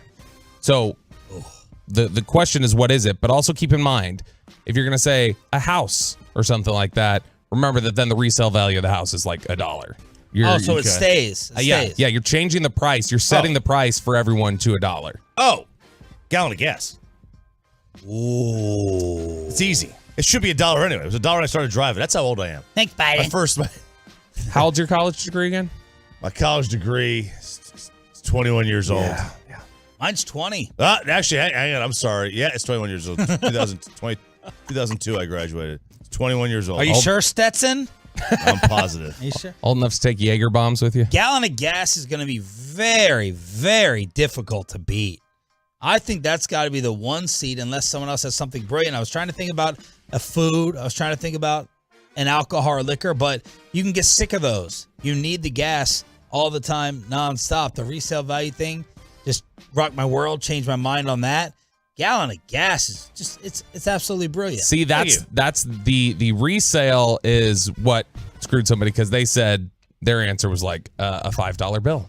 I'd like a $5 bill to cost $1 from, and then everybody had to point out, but you're just selling it for $1, so you don't get the value of it. The gallon of gas makes a lot of sense. The top rated answer on Reddit was medication. Oh, Mark Cuban doing his best to try to go ahead and change that. Yeah, medications are rip off. Surgeries, dental work, fillings cost $1. Stepping on a nail, you crooks at the 24/7 dock in a box, charging me $1,800 for stepping on a nail. Hey, you got one? Give me college. I think it's the easy one. If college was $1, you can go anywhere. Well, I guess if you got accepted, but college $1. Don't think you can beat it. Ooh. Good question. That might be number 2. Man, but if you don't have kids, it's different. Right, or you just have kids that are just superstar athletes that just get for free. Like you? Well, maybe. Who knows? Yes. If they could pass the SATs. I think I'd want it. I think I might say dental work just because I have 3 kids who are always having. Don't you have insurance? Okay, but there's no bigger ripoff than dental insurance. That's like what do you generally? Most dental stuff is like you can like. When's it start? Braces with them? Oh no, $1,000, and then it's like after $1,000, most dental plans say, all right, you're on your own. Like that's it generally, and so dental plans usually they cover very little, and so you end up paying out of pocket for a lot of it. We wound up getting orthodontist insurance this year. So like at the end of last year, I elected for it. So my oldest one needs braces. We're probably gonna do it this year. That's only gonna cover probably $1,500 of the $4,000 to $6,000 that it costs for braces. 4 to 6. That's about what it is. Yeah. Get him an Invisalign or something. Well, yeah, I would like that. But if they said for kids, it's a pain in the butt. $4,000 to $6,000 for braces. You could also say $1 for all sports tickets, but then it's competition.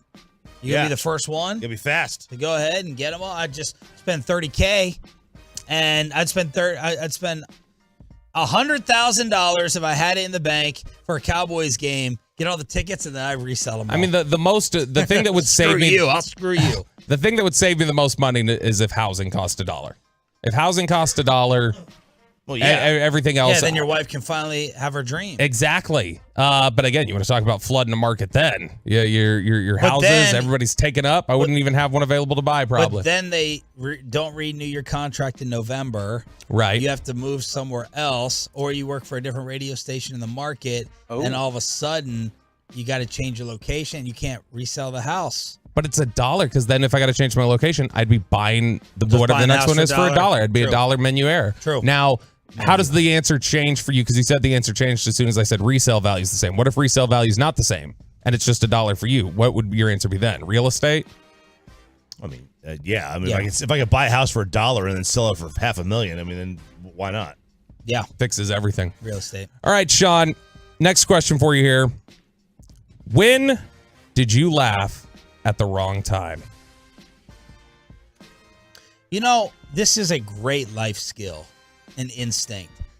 And I think I'm pretty fortunate to have laughed at the right time with a lot of things. Because I'm pretty good at not trying to embarrass myself, like at a funeral or at that. I mean, that's what it would be, right? A funeral or something dark. What did Reddit say? So they're all very personalized stories. Somebody said when they were in high school, first period English, the teacher called him a hibernating bear because he was sleeping. Yeah. And he got in trouble for that, laughing at the wrong time.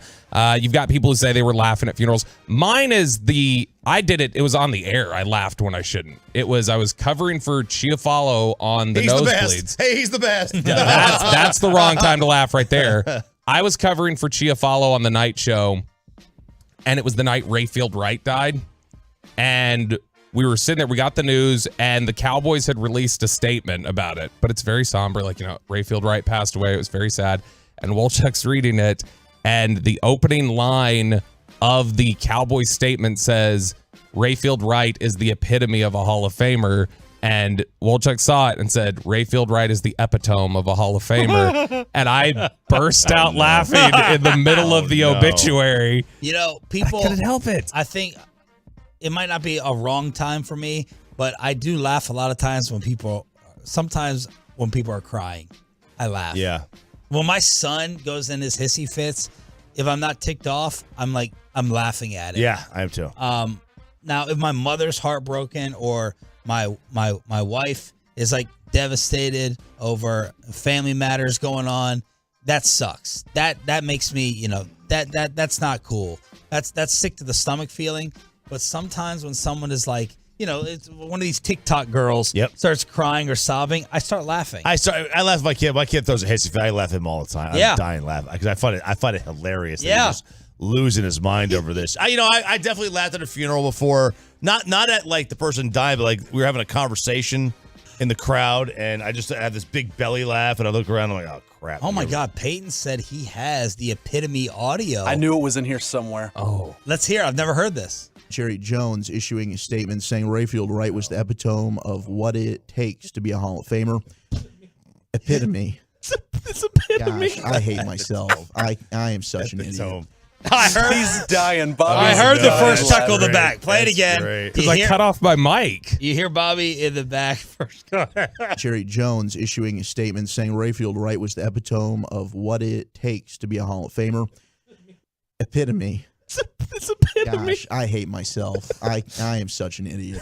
That's great. So did you come back on and were you the one laughing saying it's epitome? I had cut it off and then I spit take basically because I was laughing and I had said epitome and Wolchuk started correcting himself and started smiling. So then I was like, I should just say it's epitome. And I tried to gather myself, but I was laughing too hard. It's epitome. I was pitching in coach pitch for the my kids team. Well, and I hit this one kid in the back. You started laughing? He's down on the ground, like crying, and I start laughing like, wow. I was like, I didn't mean to do this, kid. Come on now. You'll be fine. What are you doing? His mom got so tore up. So he sold it? Oh, no, he was hurt. I got him right in the shoulder blade. I got him right in the shoulder blade. He was in pain. Truckwreck.com Fantex says some really good answers. 972, I laugh at meetings when somebody's congratulated that doesn't deserve it louder than I should. 817, laughed during a massage while they were doing my pecs. Let's see here. 469. I laughed when our high school softball team got eliminated from the playoffs, and I'm an assistant coach. I don't do emotional well. Whoa. You've seen me do this before, Sean, because this happened when we were at Twin Peaks and you got me in trouble. I have to sometimes interject laughing and just try and see if that'll scale back the wife's anger when she's mad at me. Yes. Sometimes it plays right. Sometimes it makes it so much worse. By the way, Basic text at Invisalign is $4K. Is it? Wow. $4,000. All right, that was a great one in Ask Reddit. All right, next question here.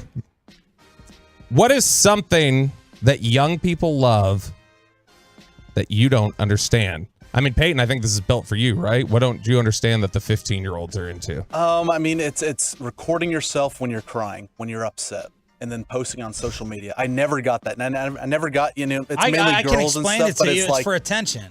But the mascara running, like, that's cute. That's what you want. You can't just, I mean, I'd rather you just put out like a message saying, hey, I'm hurt, I'm crying right now. Like, because girls will do like the black screen where they just like cover up the picture and they just like put a message on there. But the mascara run down your face, the makeup crying, it's awful. It's a bad look. I think anything on Snapchat, I don't really understand. My kids, my oldest one, so he'll post something and it was like, you're the real one. You're my best friend. And then everybody else will respond with like TBH and then their name. And then he has to comment on that. And I'm like, to be honest, I guess, unless it means something different in the new Snapchat world, I have no idea. But it's the weirdest thing. I have no idea what the hell they're doing. And the I'm gonna sound old. The slang. I'm usually up with the slang of young kids, just because I have kids and I know it. Some of these they are throwing out things I have no idea what the hell they're saying. Have you heard of gyat yet? Has your son said gyat? Gyat? Yes. GYATT? Yes. Oh yeah, that's a good one. What is that? It means GD, basically. Like if you see like GD. Like if you see like a girl with a big butt, you're like, yeah, like that's what they use it for. I'll be honest. I hate to shatter your world here a little bit, Chop. I think that when you say you're usually up to speed on the slang, I think you're actually usually a little behind when I've heard you using it. I'm just saying, when I've heard you using it, I don't really use their slang. But when you find use a lot of when you slang. find a slang term, you like, I feel like you're a good try. 3 to 6 months behind on it. I have never used the term smeck. You've used a lot of them. Mine was TikTok. Like, my wife would watch it, and she's like, you got to watch this video. And I just wouldn't laugh. And I'm like, this isn't funny. The brand of comedy. Now, I know you got to watch probably like 500 videos to get, some good ones. And the people on there, the creators are very, very creative, like from a production standpoint. But I just can't get into TikTok. It all probably runs in the same general circle, our answers. But mine is, I do not understand the prank videos like phenomenon. People, because I had a healthy fear of losing my life if I was gonna just screw with people and try and film it, like screw with strangers. Why would you not how could you not understand prank videos? No, I'm not talking about just the prank videos. I'm talking about the ones of like that we've seen recently of the TikTok star is gonna walk into somebody's house that he doesn't know. Oh yeah. And just act like he lives there. Oh yeah. That's the kind of stuff where it's like, attention. you guys are going. Yeah. It's so It's a far drug. though. It's a drug. It's taken it so far where you are just gonna like. I feel like, again, a healthy respect of, man, somebody is gonna check me on this one time. 214 calling they everyone. do get checked. Like, there's TikTok. Choppy sends a death a week from TikTok dares and stories. Like, people are dying. I don't remember. I saw a headline this week. I didn't open the story, but I know there was another one. Some influencer died doing some. It happens all the time. Liquid chug that you're not supposed to. 214 says calling everyone bruh. There's that one. 214. All what of was their, that you did at Oxnard was driving me crazy. Saw dude. Saw dude. See, a saw dude is literally 9 years ago, and Yeah, you found it last summer. 469. So old. Takis. I don't get Takis. People love Takis. What are Takis? They're like these little hot Cheeto fry type things. I don't like them. I don't get anything that they've added hot to. Hot Cheetos, hot Doritos. What? Just I'm totally out on the hot Takis. Because you're totally a out. cracker. This is the whitest statement you could have made right there. What? Hot Cheetos? Only non-white people like spicy food? Yeah. Basically, it's not really true at all. I love spicy food. I don't like spicy chips. Right. I'll also say I do understand the wanting to. Yeah, I understand how competitive gaming has become a thing. I'm stunned at how much watching people game has become a thing. Yeah. Because I've just never, and I mean, it's probably just a disconnect thing, but I've never understood sitting and just watching somebody game. Well, they can learn to up their game. I guess It's like there's watching that a aspect of cooking it. video, right? Yeah, I guess there's that aspect of it. All right, next one here. Sean, you're Mr. AMC. What actor or actress ruins a movie for you? You know, this is unfair because I'm like judging his. Well, I just changed my mind. Brendan Fraser or Adam Sandler? Oh man, you're not a fan of the Mummy franchise, Sandler. I have this. I have just typecast Brendan Fraser, and I won't allow him to be in anything serious in my mind. So I can't even try to invest the time into watching it. It's unfair. It's ignorant. I admit it. And then Adam Sandler, like I couldn't. I didn't love the basketball movie he did as much as everyone else. I can't take him seriously. Happy Gilmore? No, the basketball movie. No, did you like Happy Gilmore? Oh, of course. Okay. Yeah. So you like his movies, you just don't like. Yeah, I don't like that his next 400 movies are the same thing with the same group of friends. But then when he tries to get serious, what was the movie? Hustle? Was it Hustle? The basketball movie? Hustle was with, the gambling one. But then the other one, Anthony Edwards. That was that was Hustle. Hustle was Anthony Edwards, yeah. And then what was the other one? Uncut Gems. Uncut Gems. Yeah. I wouldn't even. I haven't even watched it. I wouldn't even watch it, even though it's sports related, because I can't take him serious. See, it's Sandler comedies I never liked, and I never liked. But you liked Happy Gilmore, and no, I didn't like the movie. How could you not like Happy Gilmore? I didn't like it. It wasn't enjoyable. It wasn't funny to me. And then I didn't think Billy Madison was funny. What? I didn't think and I like the two biggest comedy stars of the 90s. I didn't like their comedies. I didn't like Sandler. I didn't like Jim Carrey. Oh yeah, Jim Carrey besides the Carrey's mask. bit was too just the whole yes. Same thing as Will Ferrell. That's why I don't like. It's just same thing. I don't think they're the same character. Well, I know Will's just a bad copycat. Wow. For me, it's he's so irrelevant.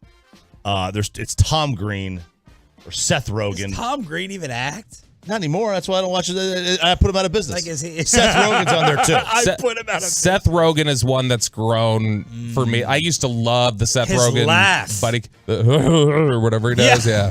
It really is his laugh. It sounds like he's gurgling. Oh yeah. 817 Nicolas Cage. Cage used to be rough. Problem is, all of his movies are good. Like Con Air was good and Rock was good, and these are really old. Well, I know, but that's okay. But I feel like Nicolas Cage has become more self-aware too of his own just campiness, which is good. Because when you watch his movies, it's just distracting sometimes how bad he is. He's terrible. Who else for you, Peyton? Is there an immediate turn off when there's an actor? Yeah, it's Ryan Reynolds. He sucks. Oh, he made Deadpool terrible.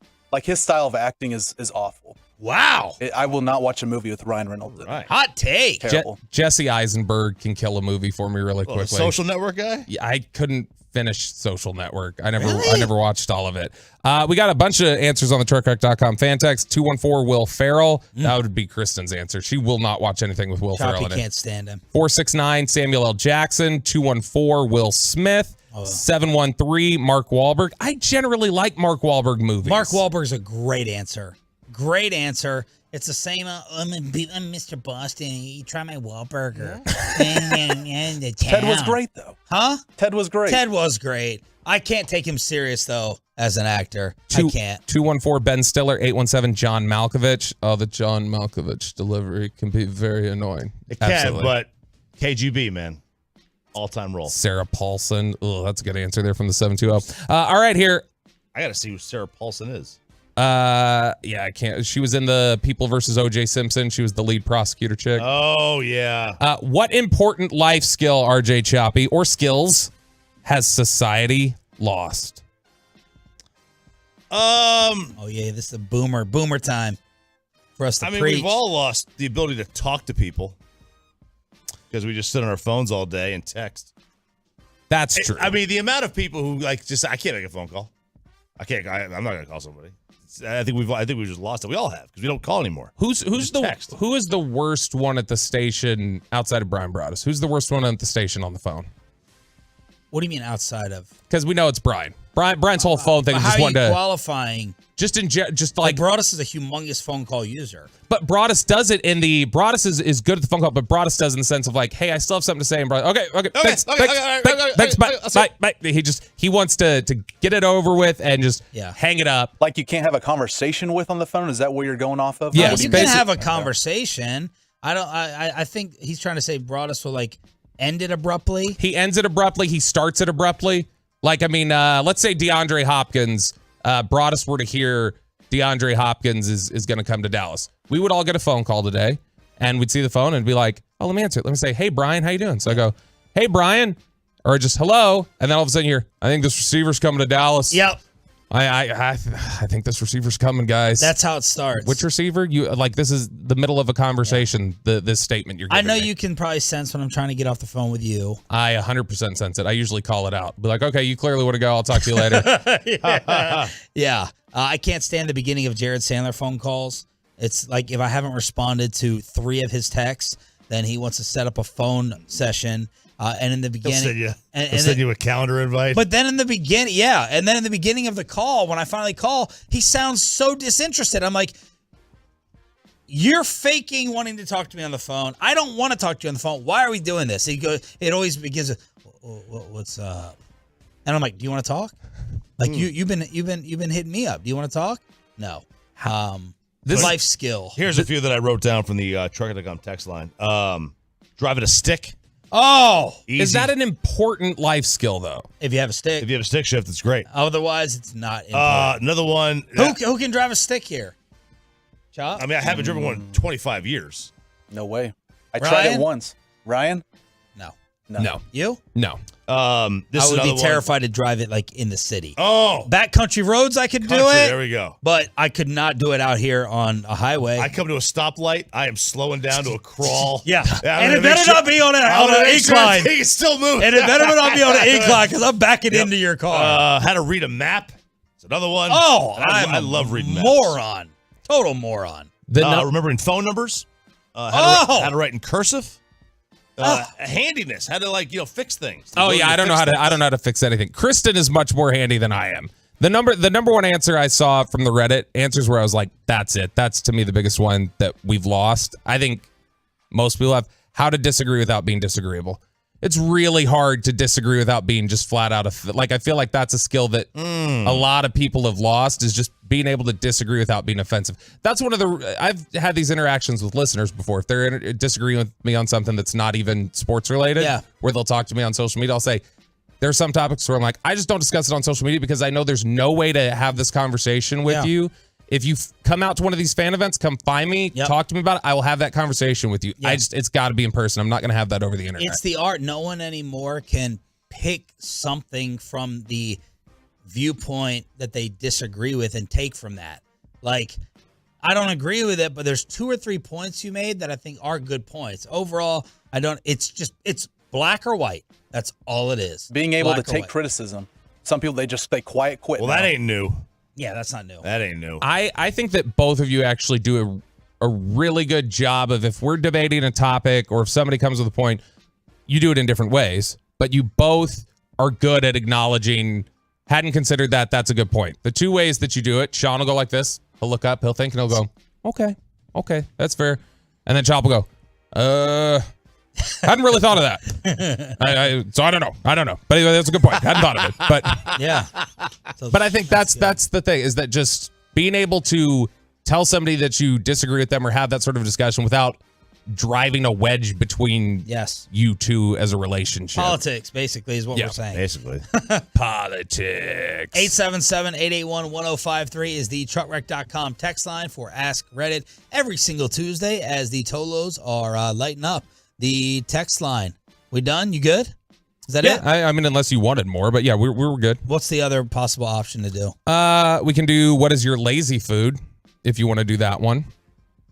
Nah, we don't have to. Let's hook up the Tolos with a concert ticket giveaway for turning it on and leaving it on. All right, Tolos, that's right. Caller number 10 right now at 877-881-1053 wins a pair of tickets to see Aerosmith. The rock royalty, along with special guests, the Black Crowes, are teaming up to rock out the American Airlines Center on November 7th. Get tickets and information now at livenation.com. That's caller number 10 at 877-881-1053. Got a little Mavs report to bring you from Mark Stein. Right. He said that the Mavs still plan to re-sign Kyrie, and that even if a sign-and-trade with the Lakers was on the table, they would not be interested in D'Angelo Russell. So the Mavs not interested in D'Angelo Russell coming back in any possible type of sign-and-trade. Me and RJ are sitting here analyzing this. Oh, what type of player is D'Angelo Russell? Oh, is that understandable? Oh, is D'Angelo Russell, did he crumble and fade in the NBA playoffs? And there's Bobby just coming in with the sobering reality last night. You better shut your mouth and take whatever the hell you can get back. That's basically what it is. Learn from the Brunson deal. You remember the little cutesy rumors we kept hearing leading up to the Brunson deal, where it was obvious he was going to New York, it was happening, and the thought was at first they need to do a sign and trade.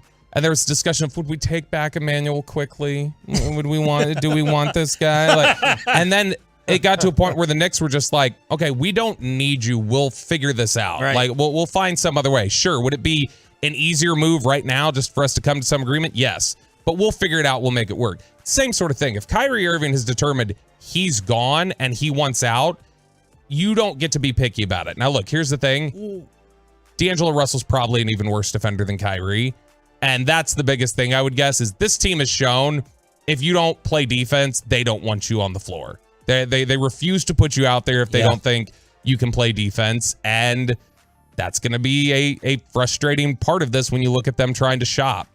But if you got a toxic, poisonous contract and it's not expiring anytime soon, then I don't want to take you on. It's not just, I'm going to take back whatever players you decide to throw my way. If I don't think D'Angelo Russell is a $30 million player for the next 4 to 5 years, then I don't want D'Angelo Russell. Which he's out of his contract, so he would have to sign and trade. Yep. So D'Angelo Russell would.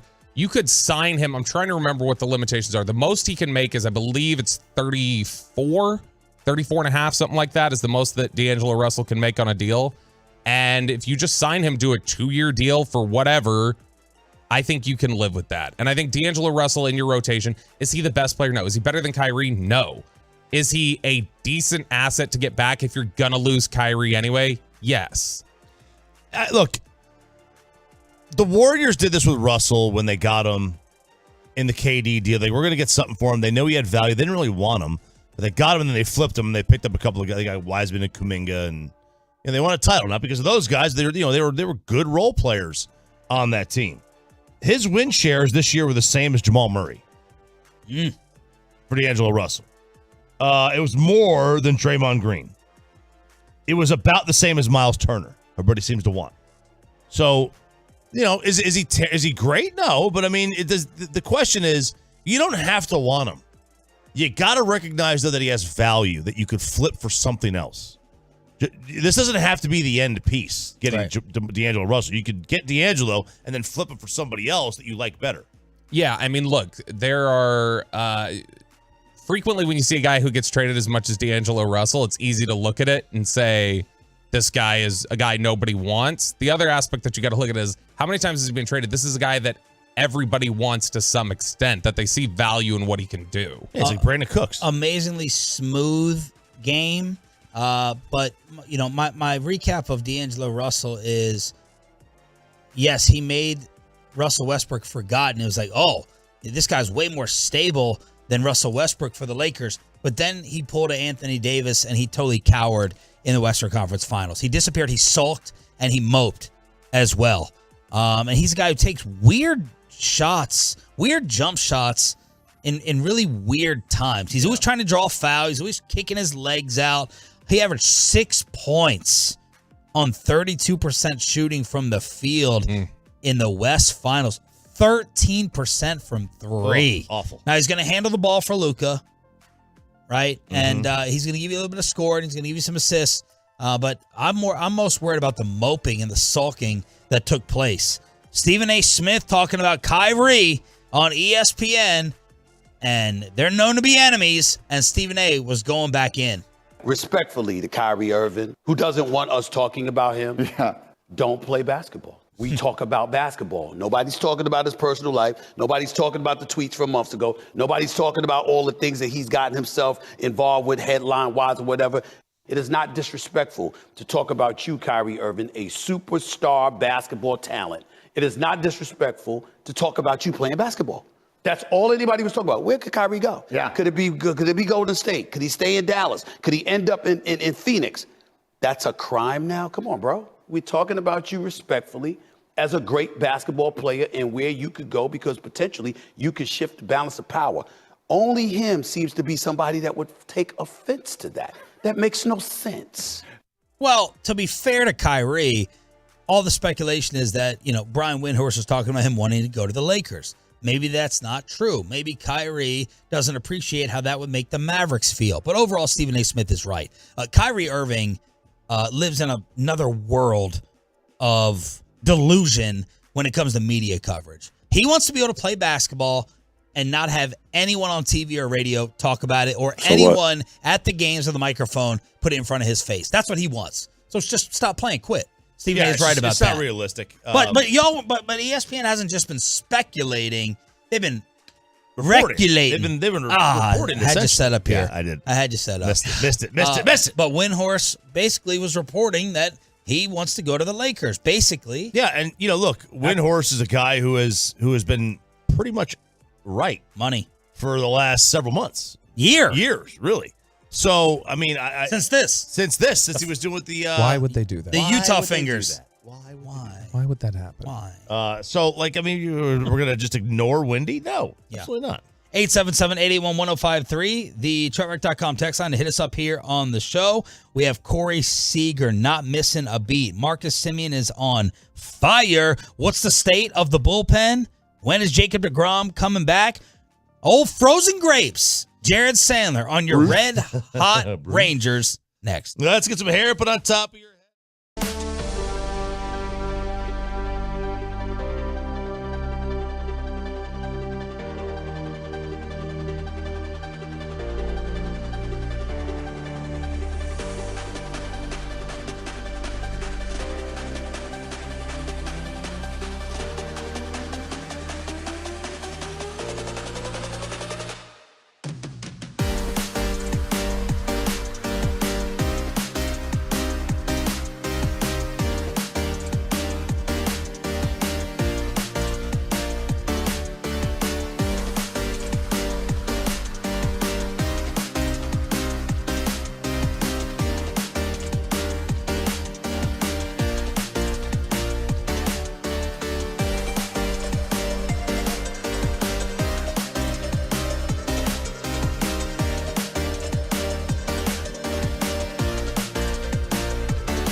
From our fan studios secured by DFWsecurity.com, this is Sean and RJ on 105.3 The Fan.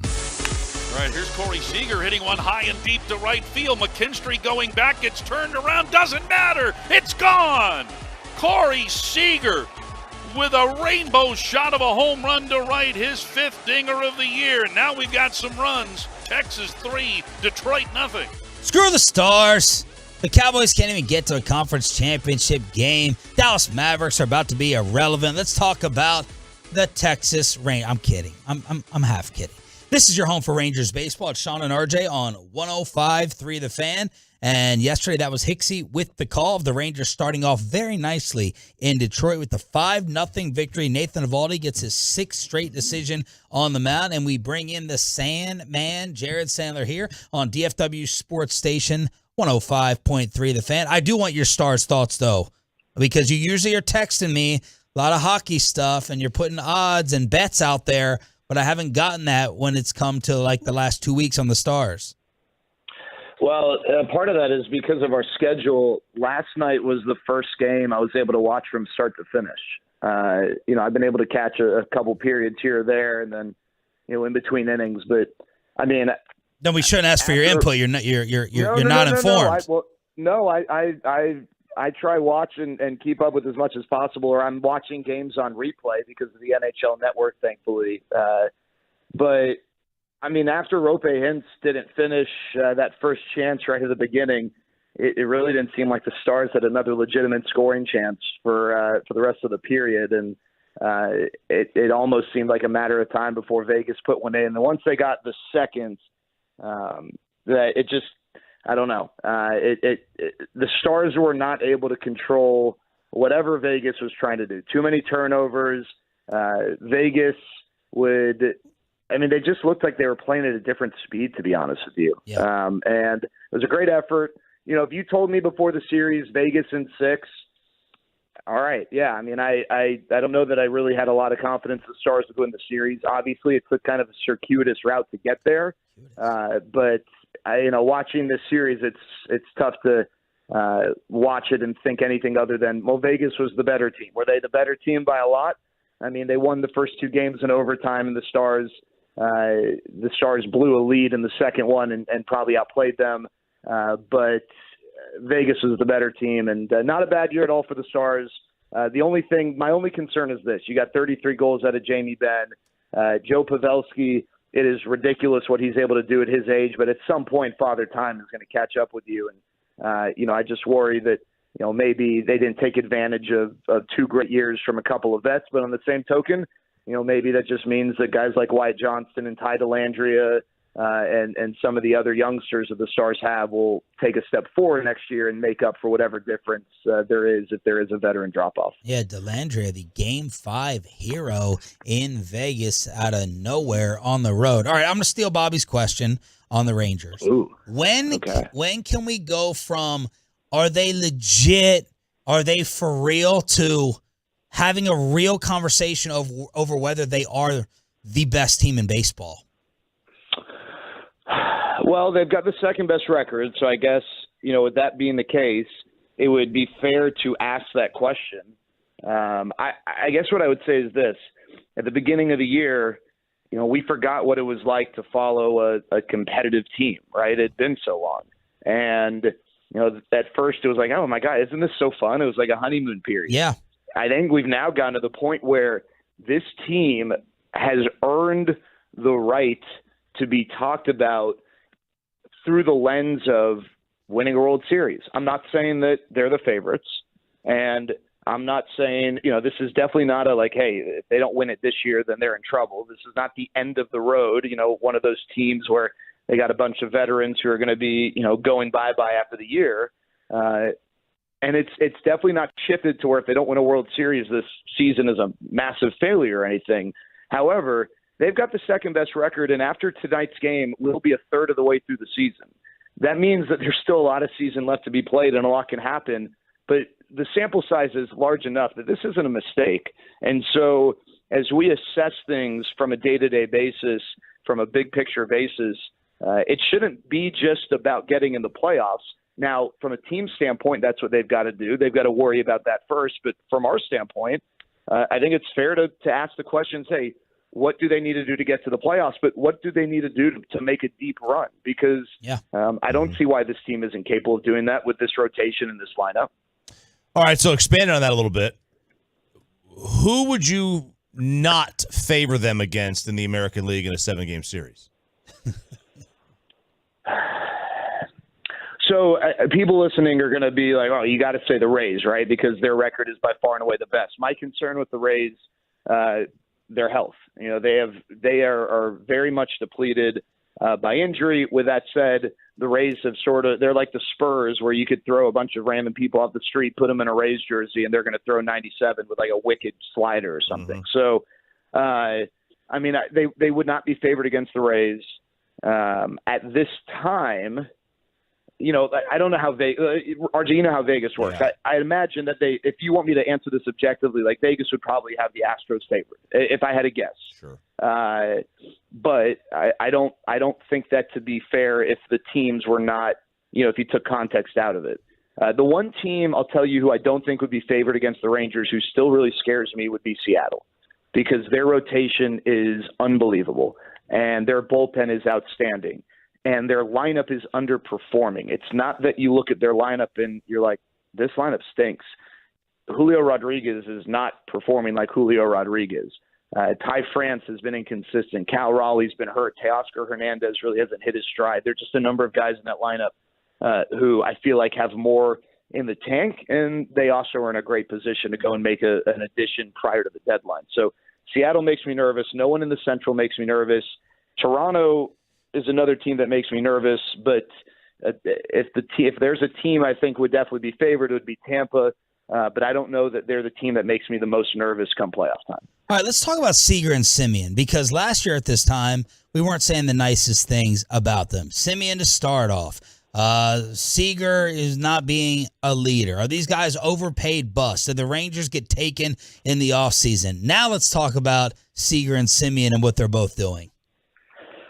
Best middle infield in baseball. I mean, I think that's a fair conversation. And I think a part of the reason why that's a fair conversation is what Marcus is doing defensively. He's been one of the best defensive second basemen in baseball. And to be honest with you, I know that there are always a lot of questions about Corey's defense. But Corey's defense without the shift has been pretty good. And, you know, I think that now that the shift is no longer what it was, I think some of these metrics are recalibrating.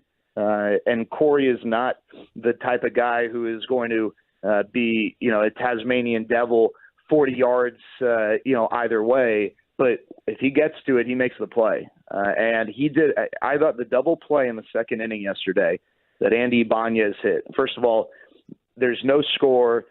I'm a big believer that the chain of events, if altered, could greatly impact, you know, what ended up playing out. So it's not like, oh, well, it would have been 5-1 instead of 5-0. That double play that Corey Seager started was pretty impressive. You know, the way he cycles his hands through, he's got great hands. The footwork is really good. And then you look at what they've done offensively. I mean, if Corey Seager hadn't missed 31 games, we'd be talking about both Corey and Marcus probably leading Major League Baseball in position player WAR or at the top. You know, Corey's had more RBIs than anyone else in baseball since he's come back. His hard hit numbers are either the best in Major League Baseball or second to a guy named Aaron Judge. And then Marcus Semien, yeah, you're right, Sean. At this time last year, Marcus Semien had 1 home run. Marcus Semien has more than 40 RBIs. He didn't reach 40 RBIs last year until July 23rd. He's been the best second baseman in the American League, arguably the best second baseman in baseball. And the investment that this organization made in those two here in 2023 is looking like you know, a discount, right, with the performance that these two guys are giving them. They've been outstanding. Jared, with the talk of, look, are the Rangers playing above their heads a little bit? Are they performing at a level that is it truly sustainable? I'm curious, what do you think when you look at the Rangers' success right now? What would you say is the aspect that may be the least sustainable, the thing where they might be playing above their heads a little bit, and the aspect of this team's success that you look at and say, no, this is legitimate, this is real, and we have this evidence right here that tells us this is something they can keep up? Well, I think So first of all, the thing that's probably not sustainable is their success with runners in scoring position. The Rangers as a team are hitting 333. There's only one other team that's hitting above 300, and that's the Rockies. And it's not just, what the Rangers are hitting batting average-wise. Their slugging percentage is best with runners in scoring position. So that's why they've had these big innings. When you slug with runners in scoring position, not only does that mean that you're scoring runs, but you're also replacing those base runners with guys in scoring position, right? As opposed to, RBI ground out, sac flies, stuff like that. They're probably not going to, sustain it at that level. With that said, I do believe that this is a team that can profile as one of the best teams in that particular situation. And that leads me to the answer to your other question. Why is this sustainable? Because the Rangers' plate discipline and their command in the box is the best that I think it's ever been since I've been here. Even in 2015 and 2016, when the Rangers made the playoffs, and remember 2016, they had the best record in the American League. It wasn't like this.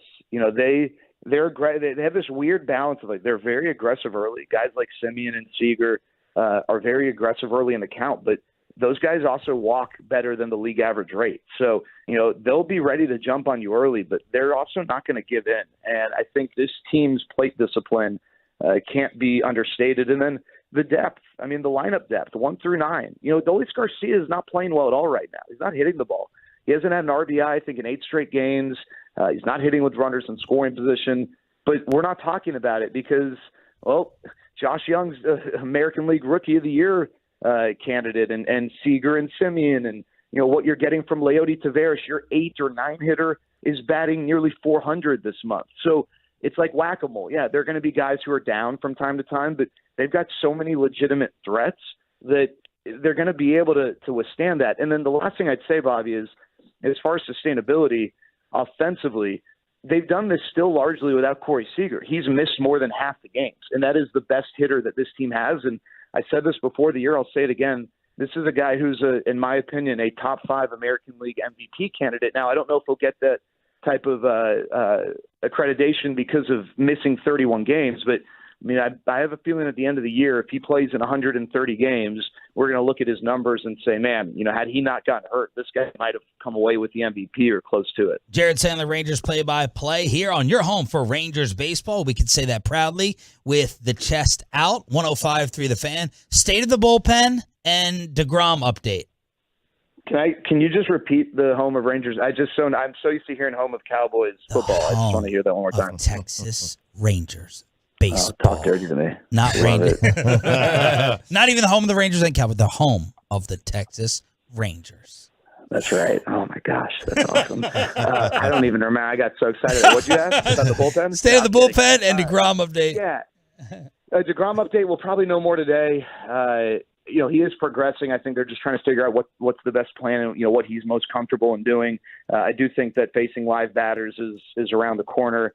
And with DeGrom, I think the interesting decision is, do they send him on a rehab assignment or does he rehab with the Rangers? And what I mean by that is, all right, instead of going and pitching 2 to 3 innings in Frisco, what if he just gives you 2 to 3 innings here and you're pretty fired up about the possibility of 2 to 3 scoreless to begin a game, and then it goes to 3 to 4, and you just keep building them up and you make use of them here. I think that's something that they can consider as long as they feel like they've got the proper coverage, in their bullpen. Now, with the bullpen, first of all, Jonathan Hernandez, Jose Leclerc, Brock Burke, all showing signs of progress. Now, they have probably performed in such a way where it's not like you're going to allow any progress to change your mind on your desire to improve the bullpen. And the Rangers probably on August 1st or 2nd will have 3 to 4 to 5 different faces in the bullpen than who's making up that group now.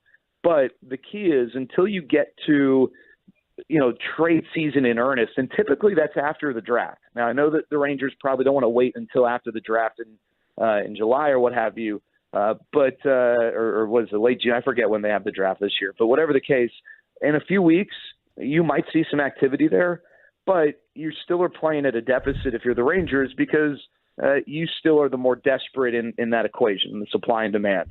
So what the Rangers have to hope for is that these incremental improvements and ticks up from Leclerc, Hernandez, and Burke can sustain.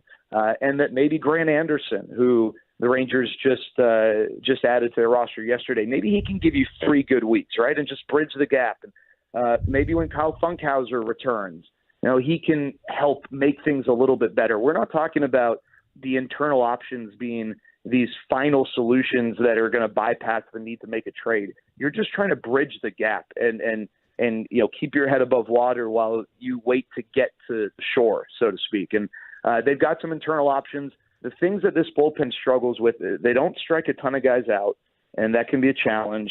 And they don't have guys who can really spin it, right? They've got Will Smith is a guy who can really spin it. What I mean by that is, bring a nasty slider or curveball or something like that out of the bullpen. They got a lot of guys who have good fastballs, and so they need some guys who can spin it. If you look at some of the best bullpens in baseball, they got guys who, they come in with some nasty breaking stuff, and so that's, I think, something specifically. You can say, yeah, they're going to target good relievers.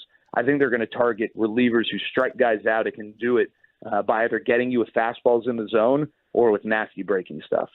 How many frozen grapes did you take down in Detroit? Yeah, 5 cups yesterday. I think that's probably a pretty fair average. And remember, that was a day game, so didn't have nearly as much time to consume them pregame. So I think 5 cups is probably what we're looking at. Could I go to 6 today? I don't know. We'll see. Don't test me. I might. But this is like the most random thing. I love it. I'm not complaining about it. I don't understand. Like, of all the things that these media dining areas have, frozen grapes is like incredibly random, but I love it, and that's why this is one of my favorite places to go in Major League Baseball. Love you, appreciate it, and keep crushing it. We'll be listening today. Thank you. Well, can I ask you quickly, why did Will Chambers put barbecue sauce on your brisket? Was it not good? Well, obviously it was dry. Obviously it was gray. And Will's from Kentucky, where they're all backwards, so he I don't know anything about Kentucky. I'm just assuming they're backwards, but I don't know if they have brisket or barbecue. Good bourbon. Good bourbon, not barbecue in Kentucky. So I didn't take. That wasn't the craziest thing that was done. RJ took straight mustard and put it on the brisket. Vinegar, mustard on it. You ever seen that? Ridiculous. No, but RJ. What are we doing here, dude? It's Carolina style, man. You got Carolina style is it's vinegar. There's the vinegar. The vinegar's in the mustard. It's a mustard-based barbecue sauce. It's not straight yellow mustard. Well, you didn't have the mustard-based barbecue sauce. I needed the mustard. I craved the vinegar and the mustard. I needed it. Clearly, Sean, you're clearly a bad host. You didn't provide all the options, and RJ was frustrated. Yes, absolutely. Thank you, Sandman. Jared Sandler, Rangers play-by-play on DFW Sports Station. Back to the Memorial Day parties. RJ solves the bullet shot at my house. Eric Chiafalo's shorts. And was it okay for Zach Wolchuk to leave for this on a date? Next. But let's get that carpet.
in by the personal injury lawyers Frankel and Frankel. Life is unpredictable. Accidents happen. Frankel and Frankel are the go-to attorneys for car and truck wrecks in DFW. If you or a loved one have been in an accident, contact the Frankels at 214-333-3233 or just go to truckwreck.com. Good morning, Metroplex. Thanks for waking up with us here on Sean and RJ. Why is Vegas thinking that the Dallas Cowboys have the best chance of getting DeAndre Hopkins after he was outright released on Friday? We're going to get to that in Below the Belt at 8:40, but we got to finish up with the fan kids party that took place at my house for Memorial Day weekend. We had Bobby, we had Choppy, we had a ton of kids. Pepe was sick, so unable to attend. We had Chiafalo, Will Chambers, Zach, Cody from Sales, bringing out a new seltzer that the station may be advertising. Although we've already talked about the brisket crimes. Jared Sandler just touched on that. Will Chambers and his just globs of Sweet Baby Ray's. Ugh. And RJ using straight mustard on my brisket. I did not take offense to it. I don't take offense to that. I'd be more offended if I cooked you a filet or a ribeye and you put ketchup. Oh, that's disgusting. Now you want to use a little A1. I would never do that. Little steak sauce. All good. Wouldn't even do that. All good. But, brisket. Brisket's a terrible cut of meat. It can dry out. There's a reason you got to cook it 13 hours. There's a reason you got to smoke it, okay? There's a reason that's the first one it used to be the one they got rid of. There's a reason for that. It's a terrible cut of meat. You got to do what you can. And now on the fan cam, we're going to put up the Eric Chiafalo shorts. And this debate really, really blew up courtesy of Bobby Belt, who was following Eric shirtless around with a camera. We have that. We have Wolchuk leaving for a movie date and RJ solving the bullet in my window. Bobby, the stand is yours. Yeah, so Eric's getting into the pool, and I stopped him as he was walking in, and I was like, "What are you doing?" He's like, "I'm getting in the pool." I was like, "But what are you wearing? Why didn't you bring trunks? I know you have trunks. You wore them Friday or Thursday or whatever it was when you guys were on remote and you did sports from the hot tub." And he was like, "Well, yeah, but these are trunks too. They're what did he refer to them as? Amphibious? Yes. Is that what he was calling them? He was calling them amphibious shorts, and he was insisting that these are made for swimming." Not just you can, but they have a dual purpose for swimming and for water. And my issue, I had several of them. First off, there's a button on these. There is a zipper. And I didn't check. I had to ask him this question if there was any netting inside. He said no netting. But you knew somehow he wasn't wearing underwear. Because Wolchuk made a comment and he said he wasn't. What was the comment? He just said something like he's probably free balling it in there too, and he said I am. And so I thought it was the comment whoa, back in today. Those three really stood out to me. The fact that he had a button, a zipper, no netting. When I tweeted the photo, and there was a very vocal minority that was defending Eric on these shorts and said these are absolutely you're able to do them. You guys are boomers if you think you can't swim in these. That's what they're made for in part. But as many people pointed out, these also have belt loops. What trunks? What aquatic attire has belt loops? I think that's the amphibious, right? It could work on land and water. That's if you believe Cheech. If you believe that. Now, look, I don't like to have the dual. Now, I refuse to buy swim trunks that have the mesh lining. You do. There has to be the lining that goes. Not all swim trunks have the mesh lining. So the ones I buy, if they have the mesh, like the brief pocket, I cut those out. They really are annoying. They're annoying. So I only buy the ones that go all the way down the short. Okay. My issue is those are just too long for Eric. Eric's a young guy. He should be wearing 4 to 5 inch trunks. Insane. Why? Because that's what you do nowadays. You wear 4 to 5 inch trunks. That's just how it is. That's my issue with him. But I didn't care for these. I didn't care for these at all. It was not my style. YouTube already weighing in. Lloyd, definitely not swim trunks. George Meyer says no netting and belt loops, not swim trunks. I think this is an open and shut case. But why do you have to wear swim trunks, though? I've worn basketball shorts in the pool. My issue is just I'm not saying you have to wear swim trunks. It's just I know he has them. And so it looked like he just didn't have anything. But he was trying to claim, no, these are. This is what they are made for. And that's where I started having the issue is just own that you're wearing shorts. Own that those are not swim trunks, that's not swim attire. Did you ask his wife? No, I didn't. Okay, she may be responsible for the purchasing of the attire or the picking out of the attire. she might be the one to go to. So and he also, if that's the case, if she bought them, he probably, regardless of what his opinion was, had to publicly back that they were trunks. Right. People are saying That these makes shorts sense. are called All Days. All Days. They're called All Days. The Adrian Petersons. Amphibious All Days. So that's the case of the Chiafalo trunks. Now we move on, and I didn't put him on blast for this. I appreciate that he came. I thought he was going to bail. I was getting a feeling that he was going to bail, but Zach Wolchuk did not have kids with him, thankfully, and the girlfriend was out of town. So I thought we were pulling a rager. I thought we were putting the kids down at 7, and we were watching the stars until 10. And Zach's like, nah, I got to get going because I have a date. Ooh. And I was like, oh, you double timing it? You pulling a little Chambers action here? Will I am over here? Yeah. He started talking about Scott Padgett not long after that. Yeah, and I was like, I thought the girl was out of town. And he's like, well, no, she's coming back tonight, and she's been dying to see this. Oh, babe. Now, you know I told you to get this in the commercial break. Oh, the old version. Turn it up. Oh, Cool Runnings. It's a great sound. Feel the rhythm. Feel the rhyme. She's been wanting to see The Little Mermaid. And I paused. The animated from the 92? The new one out. Oh. The live action. It's a new one. Which I think we're going to see tonight with the girls. Okay, that's my point. I'm like, is this a date movie? Is this acceptable for him to leave this gathering? Yes, 100%. Why? Because I said the word date, and you're like, yeah, you can do anything. You can leave. Like, oh my you can gosh. leave a funeral for a day. A woman? I'll go with. Not for The Little Mermaid or a cartoon like this. Not? Yeah, I'm not leaving a gathering like this for like with stations with the homies and stuff. Like I'm not leaving for that. Okay, so you're saying unacceptable to leave? Yes. Okay. He should be banned from any group session from here on out. Ooh, Pepe replaces him. I mean, what's the line? Saturdays are for what, Peyton? The boys. They're for the boys. And Yeah. he bailed on the boys for a child's movie. Like- now, is there a chance he made this up? Yes. That he just wanted to leave and he lied and he was just like, oh, I'm going to see Little Mermaid. Absolutely, there's a chance. But can you do this? Can you do this for The Little Mermaid? Where are we with this film? Who's going? Is it it's a straight kids movie, right? I think like Amanda's like, oh, I want to go see it. I say, well, you're not going with me. I'm not going to see this. You can go with your other friends who have kids. You can go with whoever the hell you want. You can go with another dude if you want. You can go with Zach. I'm not going to see The Little Mermaid. See, it's I think it's the date. I think we're focused too much on the movie and on the date. Like if he just left for a date, yeah, that's one thing, right? Yeah, totally fine. Yeah, and so I think that's the movie's the topic. Yeah, I don't know. I mean, because you always go see something that you don't want to see for somebody else at some point. We've all done that. But like Sarah's gonna put up a fight, but she's gonna go see Fast and the Furious. Okay, she's gonna put up a fight about it, but she's gonna do it. And then there's gonna be something that I don't want to do that I'm gonna do because she wants to do it. What if he was bailing for I'm going to go see Disney on Ice? With just her? Yes. That's different. That's a major event. It's a major. So wait, you think that's more acceptable or less? Way more. I think it's way less. I think it's way Disney less. on Ice?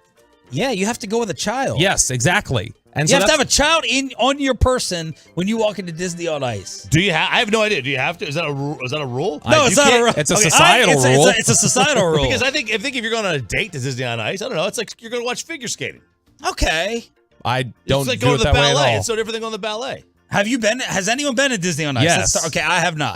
We took the girls to Disney on Ice in Allen 3 months ago. And it's but I just would not like- have gone without the girls, no matter how much Kristen, if she wanted to go, would have wanted to go. Because you would have gone from Kristen to Chris Hansen. Yeah, That's why. exactly. There were at least. I have no idea. Is it not? I assume it's like the ballet. No, I mean it's very much geared towards children. It's Disney in general is. But I mean that's my point is that I think that just like that's unacceptable. I think the only way we're being a little accepting of is because we're saying, oh, it's a movie, but it really is a movie for kids. I don't know why they're going without a kid. Why are you going without a kid? That's my point. Exactly. Troy always used to do this. I'm like, what are you doing after the show? What are you doing this weekend? Oh, I'm hitting up the Chuck E. Cheese for pizza, and then I'm going to see Minions. And I'm like, oh, the kids? And he's like, no, I'm going. And I'm like, Dial Solo? this up. Pop, pop, pop, pop. He would either go to Chuck E. Cheese or the movie Solo. Yeah, you gotta go. You can't go to Chuck E. Cheese without a kid. Okay, you cannot go to Chuck E. Cheese without a child. I think Disney on Ice should get away with it, but you can't go as a guy by yourself. Anyway. That without a rat suit on. Yeah, to lure him. Oh, my Good gosh. Lord, man. Yeah, it was either one of the two. I couldn't remember what it was. Tolos will remind us. So that was Wolchuk leaving for The Little Mermaid. Now, is it acceptable? They're still early on, and she's, like Choppy said, you go and see that movie she wants to see, but adult female, we got an age restriction on this? I don't know. Y'all let us know. 877-881-1053. Walchuk wears the Pokemon shirt still, so maybe he's into that kind of stuff. Maybe he is. I like these shots fired from Peyton. Dang, look at that. I think Peyton is like, why did Wolchuk get this invite? Now, if you didn't have, the sickness, you would have been invited. Okay. And Rai-Rai's more I than was welcome. worried. I was worried I was kicked out. I was the odd man out. I was worried. No. I would have gotten something. I think I marinated the pork belly in an Asian sauce, so you could have had your Korean barbecue. Your Korean barbecue. I had some mirin on it, so there you go. That was just for you. All right, so there it is. We need the results of this, and we need to figure out why Vegas thinks the Dallas Cowboys are the favorite for DeAndre Hopkins next and below the belt. But you had a fantastic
Rangers and the Tigers grapple again tonight in Detroit. Hi, everybody. This is Matt Hicks, inviting you to join Jared Sandler, Chris Blake, and me. Our coverage of this evening's game gets underway at 5 o'clock on 105.3 The Fan and the Odyssey app. The great Bobby Belt. Don't make me take off my belt. Don't make me take off my belt. We're not. The biggest liar on the face of the earth? Let's talk about what we learned about Sean Sharif during the last 5 minutes while we were in break. My wife, you snitch! Before we get, well, it runs in the Sharif family, I guess, snitching.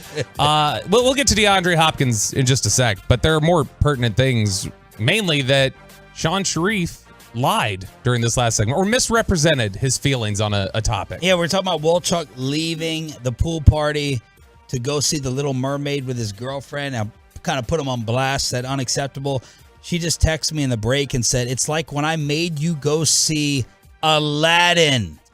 It's nostalgic. It's an old nostalgic movie that was remade, and you want to see how it was done. Same thing with the new Lion King. And now should I put you on blast for what you said to me in the break? Oh, I'll just say what I said. That's a little more passable for Sean because it's part of his heritage. Whoa. Yeah.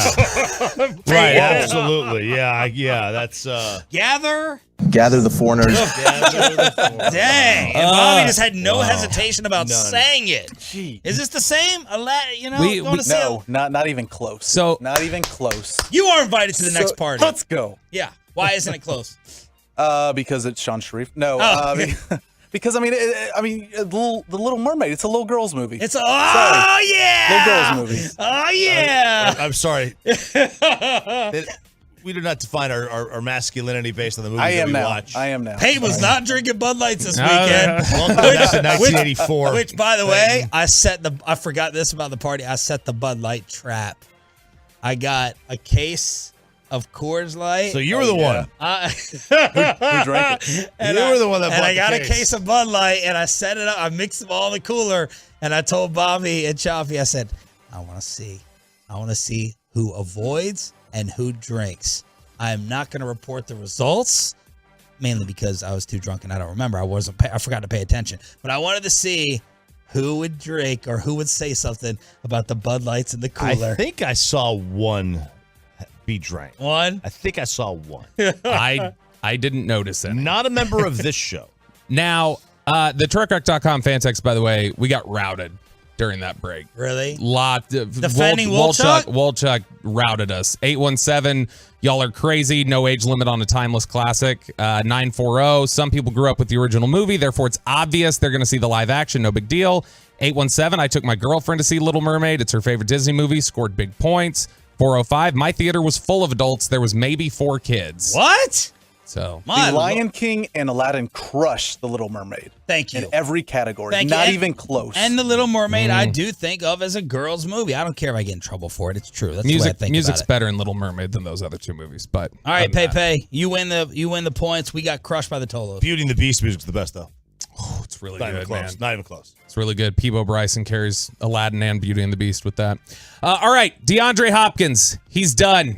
He's no longer an Arizona Cardinal, which is weird because, I mean, what? It was just 2 weeks ago. He was like, this is where I wanted to be all along. Like, I'm surprised he didn't make this work for them. He had a $31 million cap figure, and he is released. And Sean, we have the Vegas favorites as the Dallas Football Cowboys. The Cowboys are 3-1. Huh. Now, that has to be for sucker bets. Has to be. They're not getting DeAndre Hopkins. No, although after Brandon Cooks, you could really, you really want to load up on. Can we figure out a way to kick Gallup to the curb on getting DeAndre? I don't know that you need to because you want to have as many parts as you possibly can. There are times they're going to run 4 wide receivers out there. Not a lot, but I mean, it's definitely a 3 receiver league. And if you have, I think you feel comfortable right now with 2 of them, right? Cooks and CD. So we feel great about CD.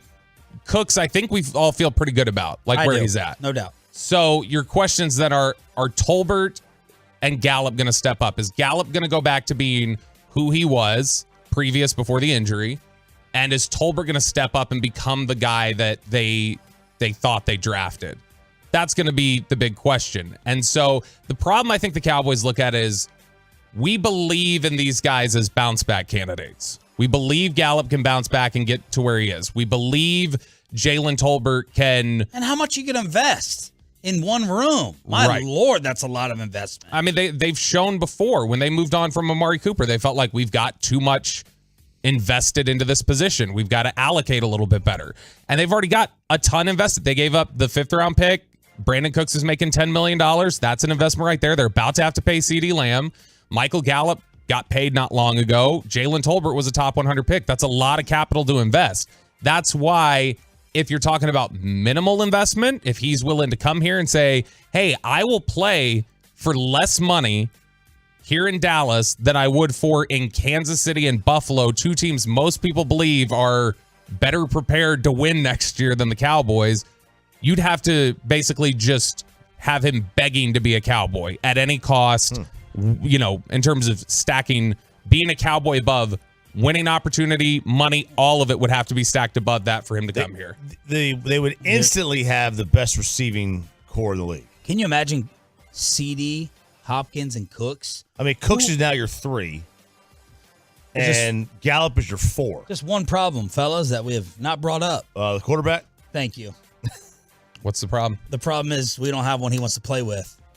Yeah, he listed 10 guys. Okay. I mean, he basically took if we had 4 minutes. If we had a better quarterback, maybe he'd He take knows less money. He knows he's not coming here. DeAndre Hopkins, he absolutely would want to play with Dak Prescott. You can tell us how, Pat Doney. He made a list. He can make a list all day long. I'm telling you what he's communicated behind closed doors. He absolutely would want to play with Dak Prescott. If the money was right, yeah. So he's more truthful to behind closed doors than a Brandon Marshall? As most people, I believe, would be. That's kind of true. I mean, it's not like Brandon Marshall is going to pull things out of people that you wouldn't say behind closed doors. The Cowboys are 3-1. The Chiefs are 4-1. The Panthers are 5-1. 0% chance he goes to the Panthers. Baltimore and Buffalo, along with New England and Philly, are all 7-1. Then Detroit, Giants, Chicago. Maybe it's just going to be a money thing. How do those odds work, Chuck? Like when they put somebody as a favorite there, is that just trying to take advantage of Cowboy money? Is that people who are going to place bets on the Cowboys out of just being the Cowboys? Yeah, I mean, so the teams that are always going to have odds that don't fit the reality are the Cowboys, the Lakers, and the Yankees. Doesn't matter what it is, they will always have. If they're a good team, they'll have inflated win totals. If they're a bad team, they'll have deflated win totals. Or maybe they'll have higher ones. Because the perception that everybody wants to bet on them. People usually bet on overs than unders anyway. Give me a salary figure for 2023 that, like your cap on what you'd be willing to bring DeAndre Hopkins. Man, I was just thinking that, and I was also trying to think what I would trade Gallup for. What pick would I trade Gallup for if I got Hopkins? Who's more valuable on the open market, you think, Cooks or Gallup? Cooks. Then Gallup would, if that's the case, Gallup would fetch a 5th, 6th, something like that.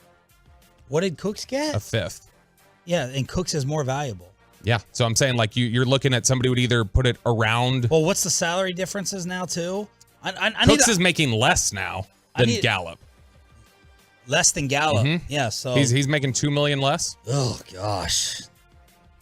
That'd be a 6-round pick. Yeah, but there's an age thing that would help. There's questions about Gallup. There is the age, but there's questions about Gallup, and there's the contract and how long you'd potentially be tied to it. That's a lot of investment that I think surpasses Cooks. Yeah, but you also could say it's good because there's team control. All right, let me thought the scenarios.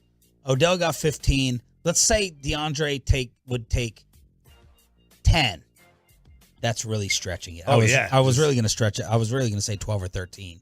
He would take 10 here, and you trade Gallup for a 6. A 5th or a 6. Would you do it? Yeah, but I mean, I wouldn't even trade Gallup. I would just keep him. Okay. Just have if you have a surplus at that position, that could be really advantageous to an offense. What if DeAndre is 12 or 13? Because he should get this. You would do it. Yeah. Oh. I'm in on this. I mean, I wouldn't bring him in for 20. Yeah. I think we talked about it at the time. We reported at the time that Hopkins would have played for less money to get here. Like he would have. I think he would have gotten close to that 12 to 13 number, and the Cowboys didn't show interest. And so I don't think they would pay him 12 to 13. Now, could he get one of these incentive things? Like, hey, if you do a certain amount, we're going to give you 8 as a base. If you do these things, you can get up to 14, something like that. They could. Now, they've got $10.5 million in cap space right now, is what the Cowboys have. And so they could operate in this arena if they wanted to. I think they just look at it as, we've got these investments in Gallup and Tolbert that we need to see what happens there. Yeah. Before we sign anybody else on here. Oh, yeah, they're not going to do it. Plus, they're a running football team, Sean. Yeah. Why are you gonna play with 5 receivers? You know? That's right. That's far too much. Really quickly here, Jimmy Garoppolo. Mike Florio had the report at the end of last week that, remember, Jimmy Garoppolo's contract took a little while, it felt like, to get done with the Raiders. It turns out that's because they had to put an injury clause in there for a foot injury that Jimmy suffered during the 2022 season and that he had surgery for after signing with the Raiders. But there's a lot of questions apparently about this foot injury, how ready he's going to be. And with those questions out there, we now have new Vegas odds on the next quarterback for the Raiders if it's not Jimmy G, if Jimmy can't go. And the leader in the clubhouse is Tom Brady. Tom Brady. Vegas put Brady back on the board. Let's go. Raiders starting quarterback in week 1. Tom Brady is up there. Why not? Tom Brady 2-1. I mean, he already followed by blew up Brian his family, so why not? Brady, Brian Hoyer, Matt Ryan. I'm saying more likely Brady plays football. I don't think it's going to happen, but I think more likely Brady plays football in 2023 than DeAndre Hopkins plays for the Cowboys in 2023. I think Brady would be a more likely bet. Is it more likely for Tom Brady to play football or broadcast?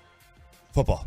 He's not broadcasting. That's the question. Man, Fred Godelli gave an interview over the weekend, the old NBC producer. Yeah, he gave an interview over the weekend where he said, I'm just saying, in all my discussions over the years, I've never heard any indication from Tom Brady that he had interest in being in the booth. And so Godelli wasn't totally sure he's going to end up in there. We say goodbye to the Dallas Stars next on The Fan. But let's get you healthy, boys.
From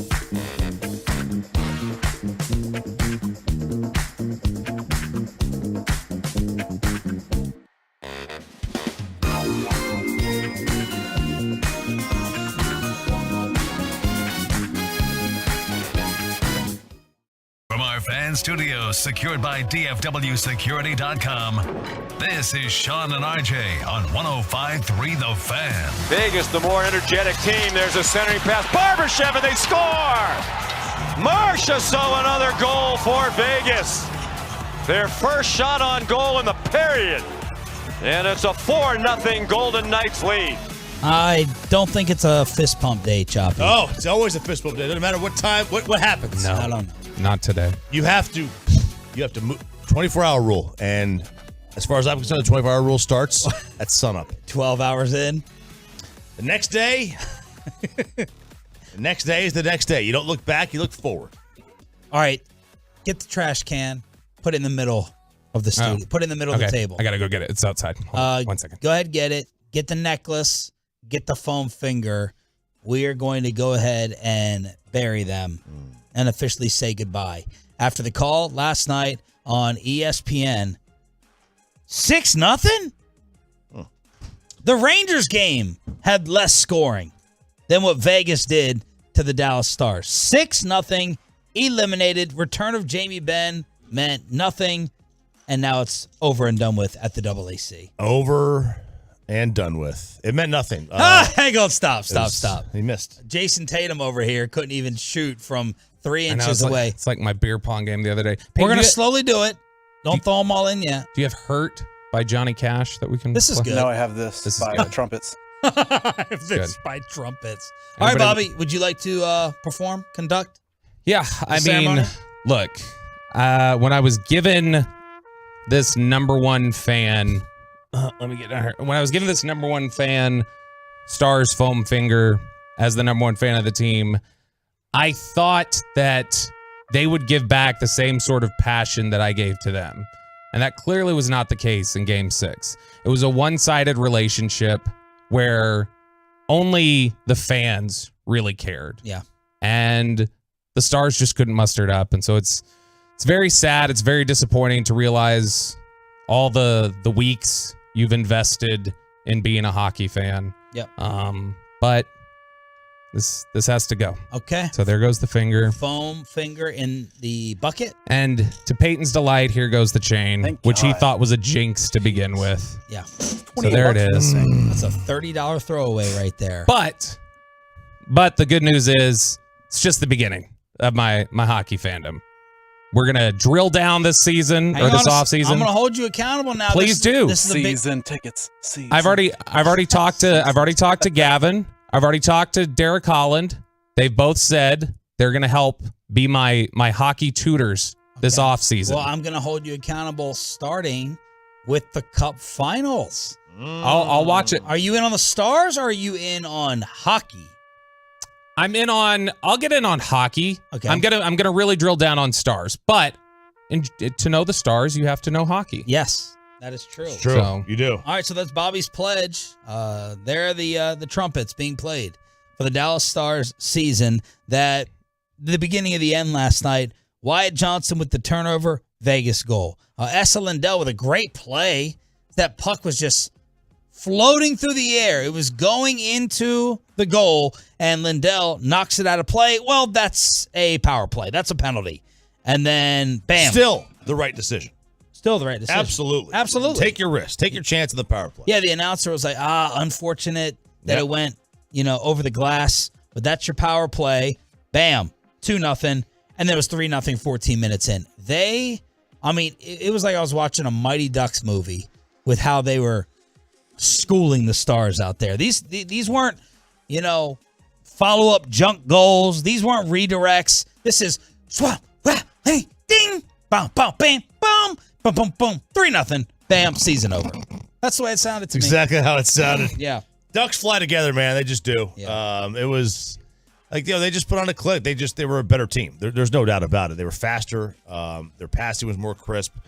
Stars got caught in some defensive lapses. The first goal was, Wyatt just didn't clear the puck, and Vegas made a nice little pass, and all of a sudden there was the guy right there in front of the net, basically with literally nobody anywhere near him. And then the other two were just, one was a little bit of a rebound off Otter. The other one was a great pass. That was it. As one Tolo said, it felt like they were on a power play for the entire first period. And at one point in time in the first, it was 15-4 shot disparity. 15-4. It's a little high. That's not what you want. It's 4-1. It's something where it felt like all playoffs, and then it just got accentuated against a team like Vegas, which just looks so smooth setting up their offense. It felt like the entire playoff run, Dallas's defense just had too many leaks, had too many busts, just had too many issues staying like structurally sound. And I think that was the end game for them. I mean, Otter, of course, was not great in these last two series. It got really bad at times in this, West Finals against Vegas. But, man, he was put in a bad position on a number of different points. Game 2, we talked about it. He gave up 3 goals in game 2. It didn't feel like any of them totally were on him. It felt like he was just put in a bad position. And so they've got to get more sound defensively. I think that's the thing that you come away feeling with. You got to figure out what to do with Esa Lindell, how much he's making to not be a top-tier defenseman. The issues that you ran into with Suter, who I thought was good early on in the playoffs, but obviously had his issues in this West Finals. They've got to become better defensively. 877-881-1053 to text your goodbyes to the Dallas Stars season. You got no emotional boost from the return of Jamie Benn. Jason Robertson was back, but Rope Hintz kind of disappeared a little bit. Look, Vegas was the better team, and I never really thought like the Stars were going to win the series. Did y'all think really in our drunken haze of Saturday night after they won that game that they were going to win game 6 and 7? I told you last week, I thought the Celtics had way more of a chance, which ended up being the same exact bust as the Stars last night, but I never really was like, this is going to happen. I did feel that with the Celtics. I didn't think I wasn't just like, Stars are absolutely winning game 6. They're winning game. I didn't feel like that. But I also, I felt more comfortable that they were going to win game 6 and 7 than that they would have gotten routed 6-0 back at home. The most surprising outcome to me was just coming out and showing no intensity, no effort. Yeah. That was the disappointing part of it. My buddy who's a Golden Knights season ticket holder texted Wow. me Wow. on Saturday night. Mark my words, you guys win the series. I walked out when it was 3-2. Our best chances at your place. We stink at home. I'm going to call your station and kill myself on air just for you guys. Very, very graphic. Could have left that. I said, we will absolutely put you on if you're going to do that. And he's like, well, he's one of my oldest friends. He says, you guys are going to beat us, I promise. I actually thought, like, there was a chance. God, did they stink. It was gutless. Let's be fair. It was a terrible performance. I mean, it was one of the worst performances of the year. You were 5 minutes into that game and felt like, okay, they're losing tonight. Like it felt like Vegas was locked in at a level that you weren't. You're not wrong. I mean, they were. I mean, just go look. I mean, every loose puck, Stars' inability to clear things. I mean, it was just like Vegas was literally everywhere. I'm just trying to figure out. I'm trying to figure. Yeah, Spits and Suds is out for that funeral procession. When's Peyton going to go digging through this garbage can later? When's he going to go? He's going to wait for us to leave. He thinks it's Jinx material. What are you doing with that jersey that you couldn't afford to buy yourself that Tolo gave you? I talked to Tolo Jason last night. I said, I'm sorry. I really hoped it was going to last another series. You haven't given him the jersey back? He said, keep it through the playoffs. When he gave it to me, he said, keep it through the playoffs. Make sure you wash it. So I already washed it. And now I have to meet him or his girlfriend somewhere to hand it off. Oh, that's not sketchy. No, not at all. I'm going to meet we already did it before. I mean, we already You and the girlfriend did it before? Did you? Wow. I had to go meet her to grab the jersey because he works in Fort Worth, and so I had to do the handoff. And I love how Jason, I'll see you later. I love how, because if that was you after getting jealous over the strip club topic. Mm-hmm. Wait, was that him? It was. Yeah. Wait, I was jealous over the. Yeah, if your wife got a lap dance at I agreed with him at a bachelorette party, you would probably not even let your girlfriend meet another dude that have a jersey exchange. Oh no, leash the whole time. See, at least he admits it. Oh my gosh. At least he admits it. So there it is, the end of the Star season, which we all think was a success, right? Like if you sit there and said Game 6 Western Conference Finals, we're not saying they came up short and it was a disappointment, failed expectations. No, I mean, look, it's a successful season. You made the conference finals. You're the Final Four. They were never top 3 that I remember throughout the year when going through the Vegas odds of being the Stanley Cup favorite. Vegas never necessarily had them up there. Boston. But, the Stars were, they did have, I believe, the tops in the West for a lot of the season, or at least, half of it anyway. So they were a very good team. They were one of the 3 or 4 best teams in the West all year. And it turned out that way. Boston skewed everything. They skewed everything with their odds to win. They really, really did. And they obviously they fell apart in the first round. But no, I mean, I think it's a success. I mean, the Final Four, that's a success. I mean, Chop mentioned it earlier today. Nationally, it was pretty overwhelming. Most people were picking Vegas. Mm-hmm. And so, look, I think the success was Game 7 in the second round. You lose that one at home to Seattle, that would have been that. Then I think we're having more of a discussion where it's like, man, you were up in the series, you blew the end of it, you had the chance Game 7 at home. But we had Ric Flair on our side. Did you see him interrupt Donnie? Yeah. That was amazing. Donnie, our TV partner, NBC5, is doing a Stars report, and there's old Ric Flair just walking up on the street on Pat and doing the old pep talk. Yeah. I mean, he can't go back to Vegas probably. No, he can't. He's probably there tonight. Was that English he was speaking? It was. He was more red than when the photo I took with him. Yeah. Poor guy. So we had Flair on our side. We screwed that up. We messed up another RJ Choppy song that was about to be in production. Had you decided what you were gonna do? Yeah, I think I was going to do a Morgan Wallen song. See, I could sing. He can't right now. Oh. So is he still doing this voice thing going? It's a 6-week vocal silence. 6-week vocal. So he's just fishing all day. I believe we were going to do what is still currently the number 1 song in the country. It's been the number 1 song in the country probably for about 4 months now. What? Last night by Morgan Wallen. Oh, last night. You know what we did last night? We messed up Tyler Sagan's moment. He Venmo'd a kid who was short some cash to go to the game with his friend. That was awesome. Here's Flair walking up on Pat. Max, no pressure. You got the captain back. Your dad's in the house. Brett Hull's here. But most of all, I'm here. Forget the Lightning. Forget the Hurricanes. Forget everybody. Tonight, the Stars go over because I'm coming to Vegas. And brother, I own Las Vegas. Ask around. Woo! Thank you, boy. On his way to Vegas. Leave me here. Private jet fly. Stars kick ass tonight. Woo! Can we get subtitles for that?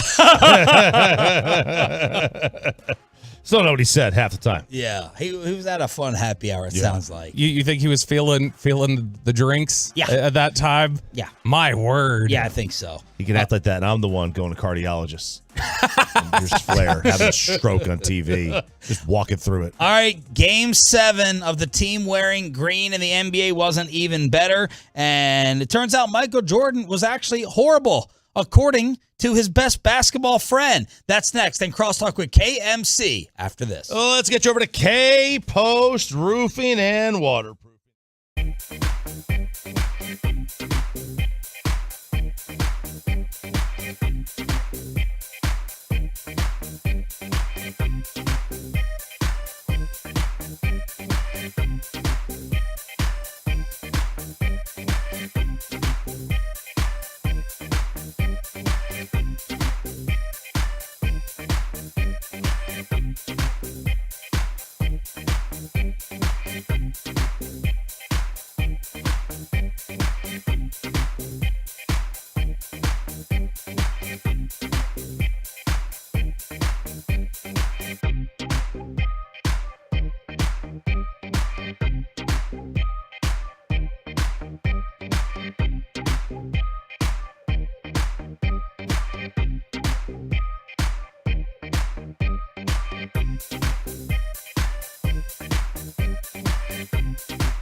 right here on 105.3 The Fan segment brought to you by State of the Art Weight Loss, That's Soda, and by the personal injury lawyers Frankel and Frankel.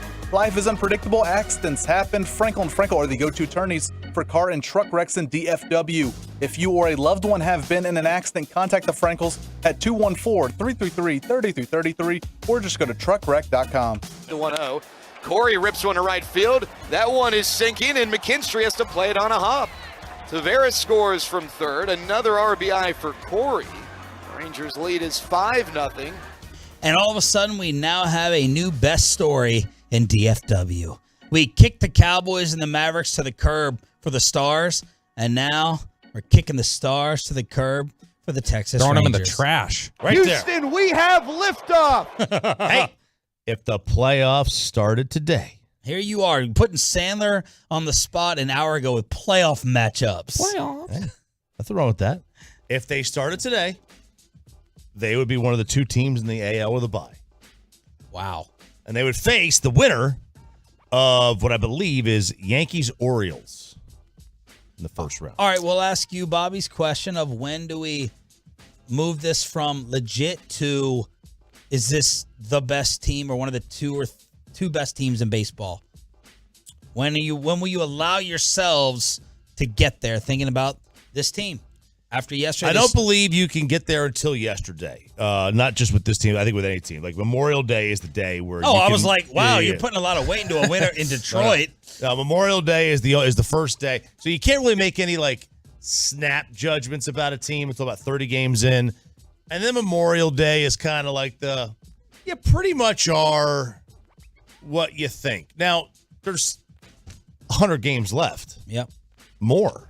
110 games left, right? 120 games left. Yeah, 4 more chances for DeGrom to get hurt. Yeah, so it's very, very difficult. Like there's a 7-game losing streak ahead. Yeah, there's a 9-game winning streak ahead. Like there's a lot of weird things that are going to happen. So yeah, I mean, look, it's pretty clear after 2 months that they're one of the 2 or 3 best teams in the AL. Nathan Eovaldi wins his 6th straight decision. They have won 5 of 6 and 8 of their last 10, 3 up on the armpit. Marcus Semien with an 18-game hitting streak. And obviously, as you heard right here on the station, Corey Seager is on fire. Yeah, I think when it comes to the idea of right now, they've played like one of the best teams in baseball. Their run differential is the best in the major leagues. They're the only team with a 60% win percentage at home and on the road, which means they're not, phased by going and playing good teams on the road. They just handled Baltimore, who's one of the better teams in Major League Baseball.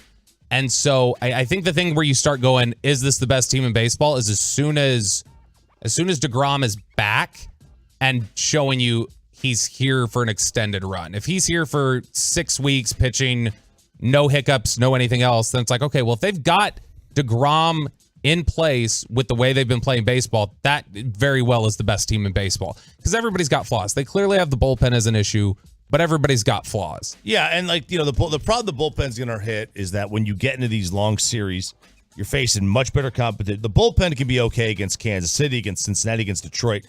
How are you going to be if you play Toronto? How are you going to be if you play the Yankees or the Dodgers or where these other Astros?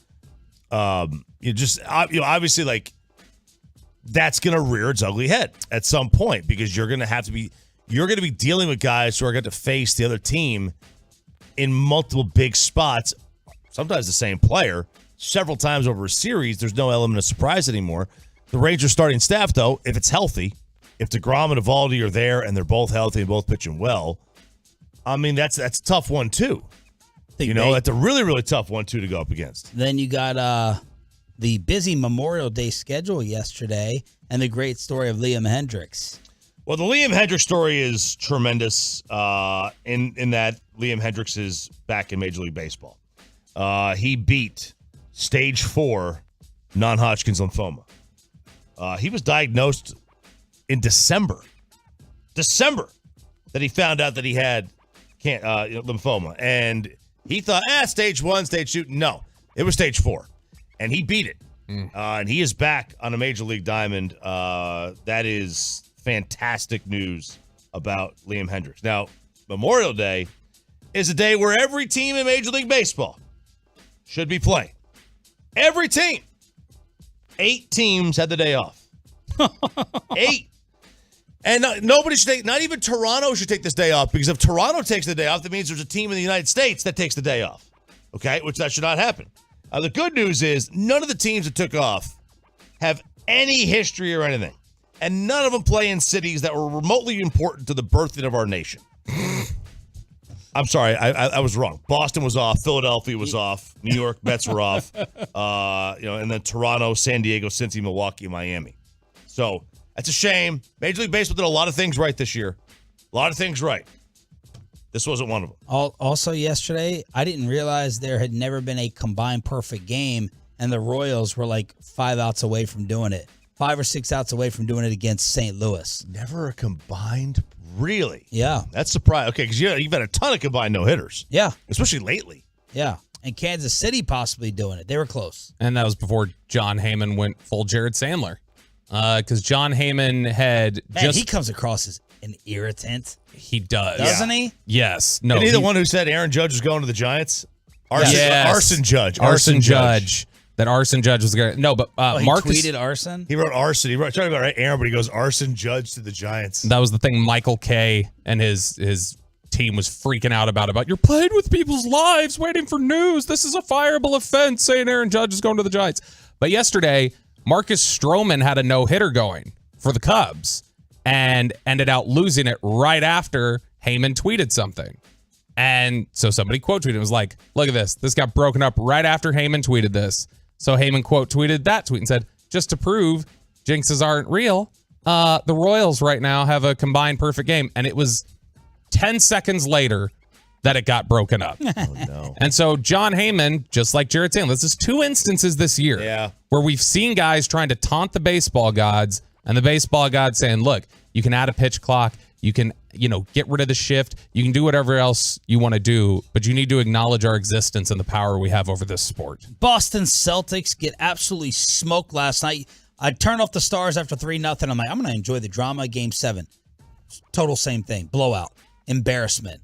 As Jason Tatum gets hurt early with the ankle issue, Jaylen Brown is a walking turnover who forgot how to dribble, and the number 8 seed Miami Heat are going to meet Denver Thursday night, Game 1 of the NBA Finals. And now you have a Boston connection with this NBA controversy and scandal that has broken out. The league is investigating this referee, Eric Lewis, for a Twitter account that they believe he set up. So it was a Kevin Durant burner account where he was kind of commenting and, going back at people who were criticizing league officiating, which apparently it's against the rule for referees to comment on officiating publicly without authorization. So he's in a little bit of hot water for that, but more so, or what was the word that you wanted to use? Moreover.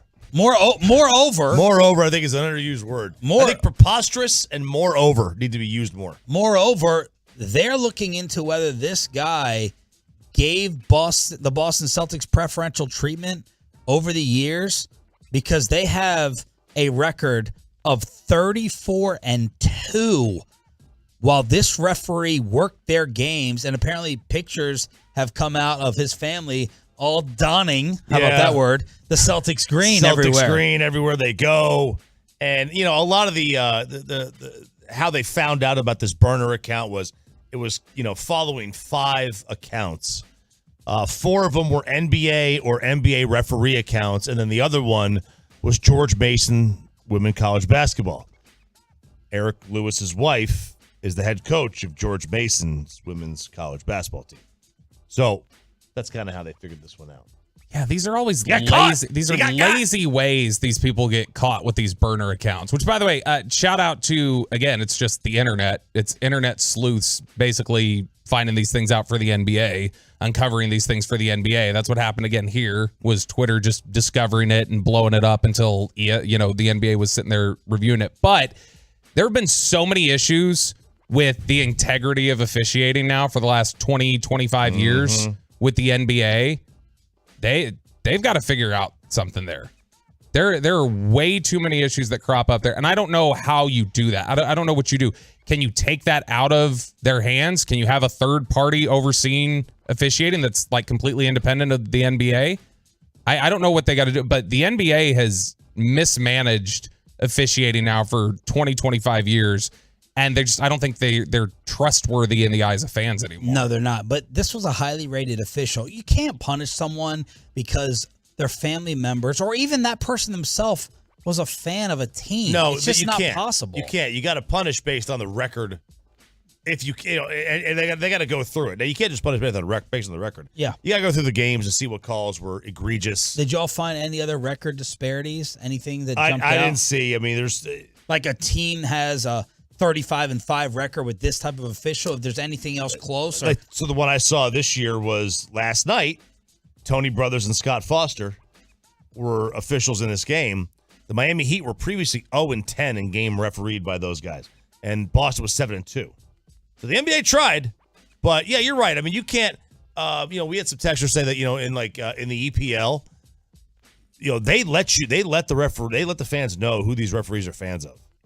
Like the fans know it. They don't. The league may not announce it, but everybody knows really who these guys are fans of, and it kind of holds them accountable in that way. So with Ray Acosta, the NBA official Ray Acosta calling Milwaukee Bucks games this year, the Bucks were 21-1. See, that can't happen. Well, how? They're the best team in the East. Yeah, but they didn't lose. They didn't win. How many losses? Yeah, but they didn't win 21 out of 22 games all the time. How many losses did they have total on the year? More than 3.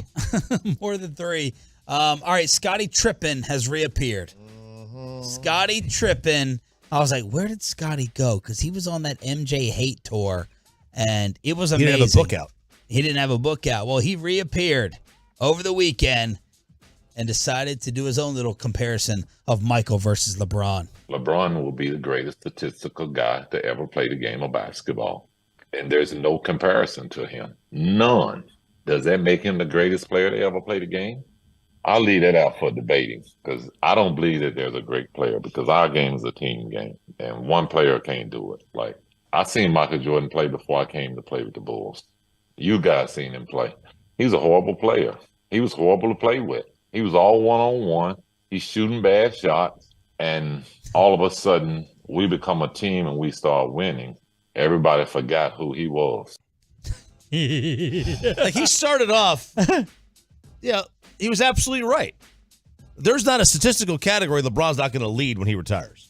He will lead literally every... Not in rings. He won't lead in rings. He'll lead by volume. It'll be volume, yes. I mean, it won't be a per 48. That's going to go to Wilt anyway. Right? Wilt's going to wind up leading most of it, yeah. Most per 48. The career accumulation stats, LeBron is going to lead basically every single one, good and bad. That's just the way it is. But that doesn't mean that he's the greatest. I think, but once you say Jordan was horrible. I mean, he averaged 28 his rookie year. Who? Mike, 28, 6, and 6. Yeah. Look, I mean, he won rookie of the year. He had 63 against or was it 69?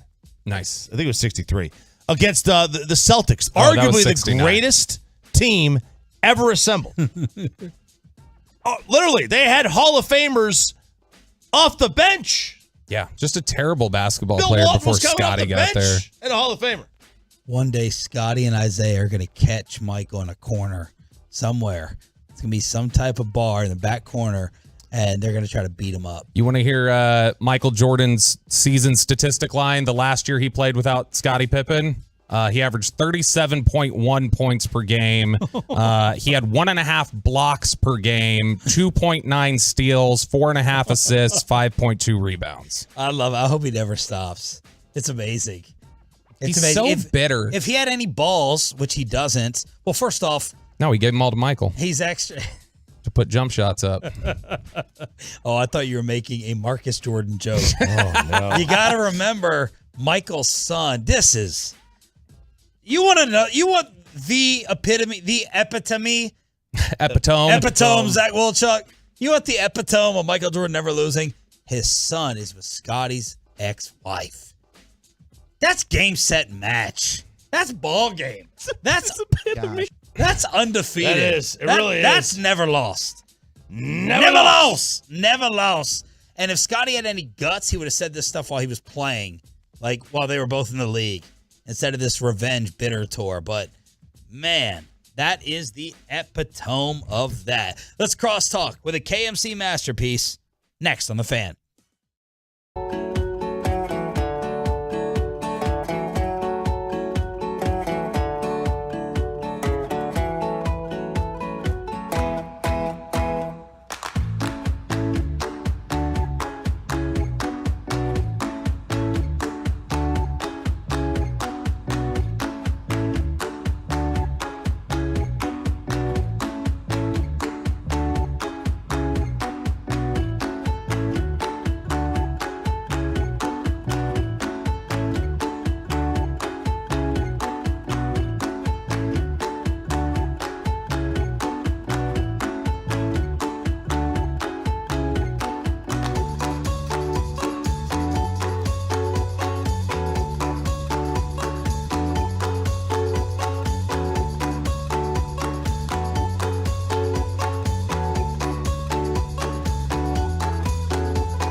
It is now time for Crosstalk with a KMC masterpiece on 105.3 The Fan.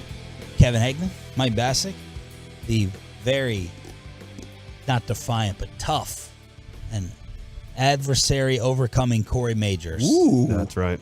As you have fought out the sickness that you have probably gotten from Peyton. Good morning. What's coming up? Yeah, I shouldn't have drank after Peyton that day that we were drinking. Bruce Bochy today at 12:20. We got a full show, guys. Can you believe it? Yeah. A full KNC unlike masterpiece. tomorrow. What time's that game?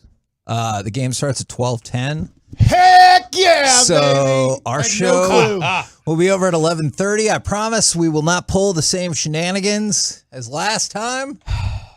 You don't know. At the end I of don't the make show, the schedule, Sean. Mike could totally be like, hey, let's try it again tomorrow. And we'd be like, you know what? It could be fun. There should be some type of legal action for this. What? Legal action against who? Well, guess what? The company. Tell the sponsors to actually Oh advertise my gosh. during middays. That would be awesome. How's that going to change you being I don't know. on You during have a Ranger 10. game? You have 10 commercials a day. Well, so you're making way more money. Be the man. I didn't. Well, I know, but you're did like, the extra alt we broadcast need to last take week. some action here. Well, your action is you get paid like $60,000 to $80,000 more dollars a The year. two of the things are not God. even in the same universe of relatability. We're on Not the air even right whatsoever. What else is coming up? That first part is definitely not coming up on the show. We will do Masterpiece Theater today as well. What are the best and worst TV series finales of all time? Oh, because Ted Lasso's tomorrow, and then and then Succession and Barry were just this past Sunday. All right, Bobby was tweeting about Barry. A lot of people were talking about Succession. Obviously, with the finales, Choppy and I's age group, we would have to throw Sopranos and Seinfeld into this conversation. Is that represent Sopranos as the best and Seinfeld as the worst? Oh, or- no, both bad. Okay, That because was you a- hated the very, very end? That was a common thought. common label. Did you just watch Sopranos, Yes. right? Did you hate the end? Well, no, just because He like knew. that ending was like so well known that even I knew what was going to happen I at totally the very agree. end. I totally agree with you. Going back and rewatching it as I did, I was nowhere near as upset. Yeah. When you're watching it for the first time, Yeah, you yeah. feel like you're left. What the hell happened? And I'd had like 10 years to hear people break down. Did he get shot? Did the blah, blah, blah. And so like I knew that was coming. Yeah, it was. I did not care for Sopranos at all. Seinfeld, there was a genius aspect to it because the end scene was the same exact conversation as the opening scene of the show. I think I'm mid on Seinfeld, but people hate that episode. That is always like at the bottom of series finale rankings. It dragged on. Well, to me, the genius wasn't the same ending scene. It was You got to see everybody. everybody. Yeah. That was good. That was cool, but I mean, the storyline, storyline, whatever. I just like that, because the last scene was talking about the button being too high, which is the same exact conversation as the opening scene of the pilot episode. So we don't have to like get into spoilers about Barry or Succession if you haven't seen it. I thought it would be fun to like kind of stack those all together. Barry, can you tiptoe around this without giving it away? I saw it. Probably Well, not. for Like those I mean, listening. I can say You know, the vaguely. audience. He went for it on 4th and 1 in Philadelphia. And That's a different Barry. I think that Bregman hated his guts. they went very campy for their finale. Campo came in. Campy. Yeah. Oh my God. Campy. Didn't get better. 5 and 11s. It was very campy. Did they wade through the waters?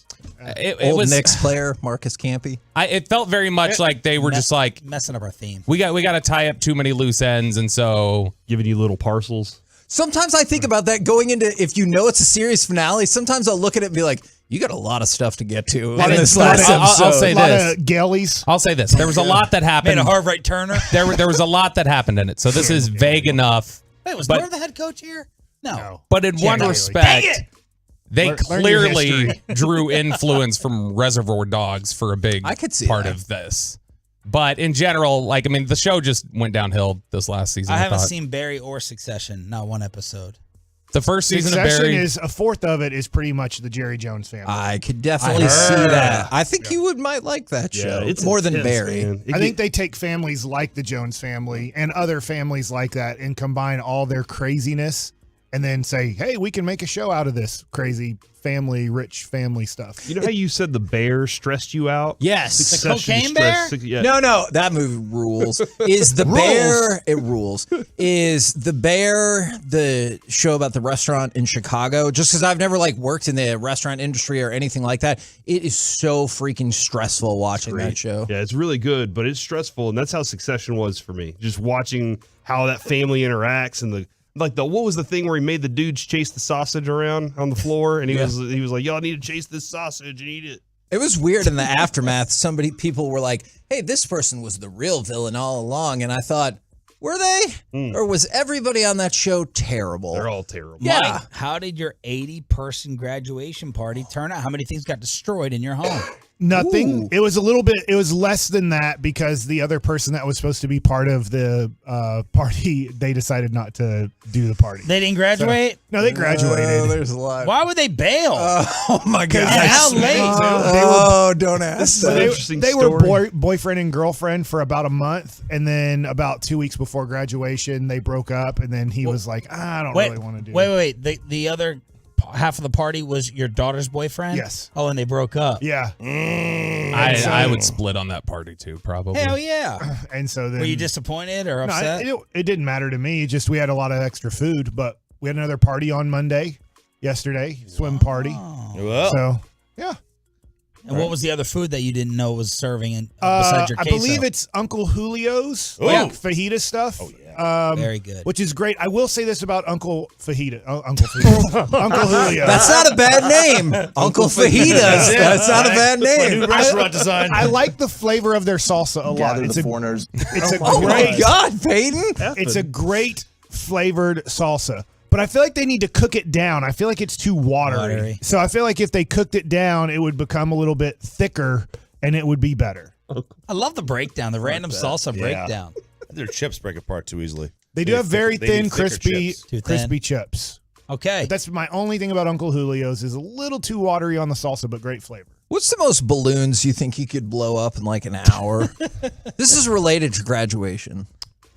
That's one of my biggest nightmares. They have videos about this. 30. Okay. That's all. Like, I did 30 for Lucy's birthday or Carter's birthday. And then we kept those balloons for Avery's because he's like 3 days later. And I was like, that's it. I'm done. And she just kept blowing them up. So Now that's a business. That's a heist. Man. You sit there and charge for these little balloon bouquets. Oh, look, it's worth it now because we got a balloon arch for our graduation party, Ooh, which wow. I thought was a great idea. And then you see how many balloons come with it, and you're like, oh my God, that's so many. Was it? Yeah, it was a ton. Yeah, it was 140. God, on an arch? Yeah, the count that we came up with is I think I knocked out approximately 105 in a little bit more than an hour. And then I was like, I feel like I should stop doing this. I don't feel super great. And then like your clothes smell of weird balloon residue and stuff. And what? Yeah, seriously. Balloon residue? I'm telling you. Yeah, I guess Static- that's a lot of probably. static on I guess that. that's probably a better Say way to rubber? put it. But yeah, it's because balloons have a weird smell, like if you're like blowing them up and stuff, and yeah. But we got it done. All right, we have a Zach Wolchuk question for you. Okay. He left my Saturday gathering to go on a date with his girlfriend to go see The Little Mermaid. Okay. Acceptable or not? Did he sing Scuttlebutt out loud? Isn't that the song that? Don't know what that means. It's more. It's I've more never the heard fact of that 2 adults, no children, going to see Little Mermaid. It's a lot. I think it's fine. Okay. It's live action Little Mermaid. I think that's okay. And there's the nostalgia factor What's- of the cartoon. That came out when he was a year old, though. Yeah, but like VHS and stuff, maybe he could Yeah, have not got in everyone on like it. Peyton ignores history. You know what a VHS beyond is, Peyton? 15 years Yes, from I now. still have those tapes. Okay. You do? Yes, I do. Oh, neat. All right, what like kid like movie have you or would you go see just on a date? Yeah. Like Minions is unacceptable, but Aladdin. Lion King is okay. See, I'll go see this, but this is a thing I had a huge childhood crush on Ariel. So this is weird now that this is an actual The human. cartoon. Yeah, this is it was a cartoon. You could have a crush on a cartoon. It's okay. No, that's Jessica fine. Rabbit? Yeah, I everybody think has one. now you Jessica should not Rabbit. have a crush in the Little Mermaid because you're. She's underage, right? Even She's yeah, definitely underage. Okay. yeah, and you're an older Yeah. man. So When you were a kid, it was fine. yeah, But everybody had a crush. What 877-881-1053? What was your cartoon crush? Girl? Lola Bunny. Penny Gadget. Did he get what? Who? Lola Bunny. Oh, Lola. Okay, that makes sense. Okay, That makes sense. And She was- yours was who? Inspector Gadget's daughter because she was Niece. smart. And was it his niece? think it was Her his niece, Okay, yeah. niece. She helped him save the day, and she Mm-hmm. was very smart and industrious. I like that. You know, like a Wonder Woman. People were sweating. Yeah, you know? sure. Yes. Something Rogue. like I loved Catwoman. Rogue from X-Men. Rogue. Oh, because the accent. His accent Yeah. just got me, and I was like, but we could never touch. So you were an Ariel over Jasmine, Yes. even though Ariel was half fish. Yeah, oh, absolutely. We've had discussions on the weekends about how that would work, and we figured it out. Couldn't So, Rogue touch you if she wore a glove? yeah, but I would never Yeah. feel the touch of That's her where you get human the phrase skin. "no glove, no love." Anyone like to What? contribute to the Dallas Stars coffin we have in the middle here of the table? Oh no! Yeah, we're trashing all of our memorabilia. Is it because it was Wait, 6 to there's one nothing, more. or just because they lost? Put your hopes and dreams in there too. I think because it was 6-0. Okay. 6-0. That's a Dallas Stars towel. We have the foam finger. I went to put on the bracelet that they have, the one that lights up the room and everything, and it just fell apart. Like as I was, I opened it and it just collapsed. Much like Everything the team fell with apart. Jamie Benn on. Yeah. What were you laughing at, Mike? In the middle here? Yeah, What we just got? that we're The $30 necklace. We're throwing spits and suds in there. Oh no. Oh, How about that? they did have a good run though, right? Yeah. It was awesome. It's a good run. I mean, Great run. One Are of the you, best runs ever. are you relieved to not have to watch it anymore? No, I know you'll answer it honestly. No, because I really enjoyed hockey. I mean, nobody load managed during the game. When hockey players fell down, they didn't decide to get back up when they got the puck back. So I want to get into hockey. I know that it's going to be almost impossible with my life. And I do like basketball. I'm furious with the product. I hope they do technical foul. I hope they throw people out for flopping. You got to stop it. Because when you go watch, if you go watch tonight, whatever, 1985 NBA Finals, Magic versus Larry on YouTube. Great game. Nobody's flopping. No, they're playing defense. They're plays. trying their best. Basketball power plays. Oh, that would be awesome. Right? You want more offense? 5-on-4. Hell yeah, I want. It's like the Mavericks playing defense anyway. But I want to get into hockey, so I want to watch more next year and learn a little bit more about the players' strengths and weaknesses. You know, it's tough because then when you face, let's say next year you face Colorado in the first round. Watch, you can replay this. Like somehow I geniusly knew this. Like, I don't know anything about Colorado, right? So then it's like, okay, well, what does Colorado do, this and that? Where when the Mavs play another team, I have a good idea on their strengths and weaknesses too. And, you know, it's always tough when they have to play against Dwight Powell, the best center in the NBA. Did you see what someone tweeted Cuban yesterday? Mm-mm. Cuban said, just out of curiosity, who's watching this through Narc Cuban, baby. It was like pirating. Tell me who's watching this through a pirating service. And someone said, out of curiosity, why is Dwight Powell still on the team? And that tweet blew up. The KMC Masterpiece is next on 105.3 The Fan. Coming up.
studio, secured by DFWsecurity.com. It's the KNC Masterpiece on 105.3 The Fan. KNC Masterpiece right here on 105.3 The Fan, 877-881-1053 if you want to get involved in the conversation at any point. But basically, sports are stupid. Kevin, I think that there's only one song that can really define how we feel right now, and it's this song. It's not the end of everything, it's just the end of everything, you know. Is this just for the stars? It's not the end of everything, it's just the end of everything, you know. I guess it could be about your kids like graduating high school too, if you wanted to. But yeah, that's a man. good point. Every time the season ends, I think we need to. Let's forget about that for right now, Kevin. We have to focus on the past. I really think this song, even though this is a full-length song. Is this the Rolling Stones? No. It's Bob Schneider, I'm pretty sure. Yeah, it's Bob Schneider. I'm also pretty sure Joey could drop in a Vegas goal in every break because there were so many of them. From last night's game. Yes. From last night's game alone, he could probably feature the entire goal scoring section from them with that, man. Yeah, this is tough. I'm almost mad at the Stars for winning Saturday. All right. I was curious how many people would feel that way. There's part of me that's like those ticket prices went way up for yesterday's game. My too. buddy texted me yesterday at 5:00, the same buddy that I went to the game with before, and he said, "I got 2 tickets for $100 a piece. Come on, you want to go?" And I was like, "No." And if I'd have gone and sat through that twice, that would have been 10-0, Kevin. 10-0. Oh yeah, that's right. Or maybe is it 4-0 in the first game? I stopped paying attention after 4. But yeah, man, that was the worst. That they gave us hope. But again, at the same time, thanks for fighting. Thanks for Delandria doing what he did to get us back and give us an opportunity. It does really stink though that your fans had to watch 4-0 and 6-0 at home. Yes. If the 2 games in Vegas where you went to overtime, games 1 and 2, if that would have been, let's say, game 3 and game 6 somehow, you'd have been like, man, I watched a heck of a game. I'm sad we lost. Yeah. I'm mad this happened in the game. If this would have gone another direction, this and that. But I mean, there was about 36,000. I know some of them are the same people, but 36,000 fans walking out of the American Airlines Center after the Western Conference Finals going, that wasn't fun. Yeah, probably not even after. They were probably walking out during because it was brutal, man. Sitting there watching your team get dismantled from the beginning. Like, that's very similar to the first game, Kevin. Yeah. They scored very early and then scored again very early. they 9 minutes left. did. 9 minutes left, and you were sitting there going, I got to sit through this crap for the rest of the night. Well, I tried to warn you that this is how this was going to play out, as I told you repeatedly about the 2008 Dallas Stars team.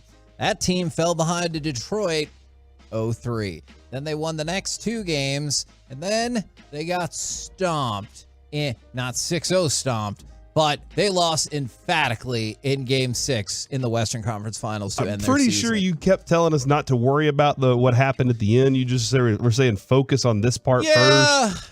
I didn't have a chance yesterday to tell you that it was going to go terribly. If we were on yesterday, instead of enjoying and respecting our Memorial Day and all the people who sacrificed for us, by the way, I know we weren't on yesterday, but thank you so much to those who sacrificed for us, this is what happened in 2008, and I would have told you we got no shot tonight, Corey.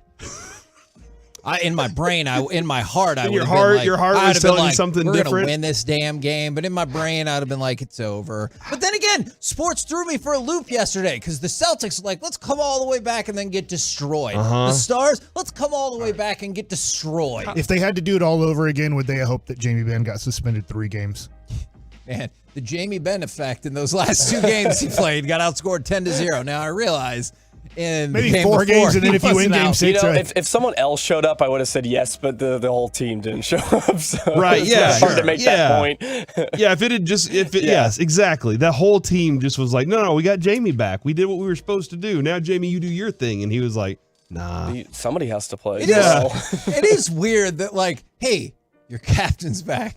You're back at home. You're on a roll. With all this energy. This will be the worst game. Yeah. And it did, like, it was the worst game. Like Corey said, it didn't take that long to be like, oh no, and this is going to be the worst game. And as weird as it sounds, I was almost happy it was like quick and painless. It was 3-0 after the first. I'm like, all right, game's over. You did tweet that out early. Yeah. Very early. I was like, okay, that's fine. You know, it would be a big gut punch if it went to OT and they lost again. So and that's what somebody brought up. I think oddly I might prefer this because from the 6A2, would you rather lose a close game the way the Cowboys always do or get your face kicked in the way the Stars did? If the Cowboys were like on a string of back-to-back divisional overtime losses, I would be like, son of a bitch. And I probably shouldn't say that this early or ever. Wow. Wow. We're fine. You don't have to dump that. Maybe you should. Did you dump it? Wow. You dumped it, didn't you, Yes.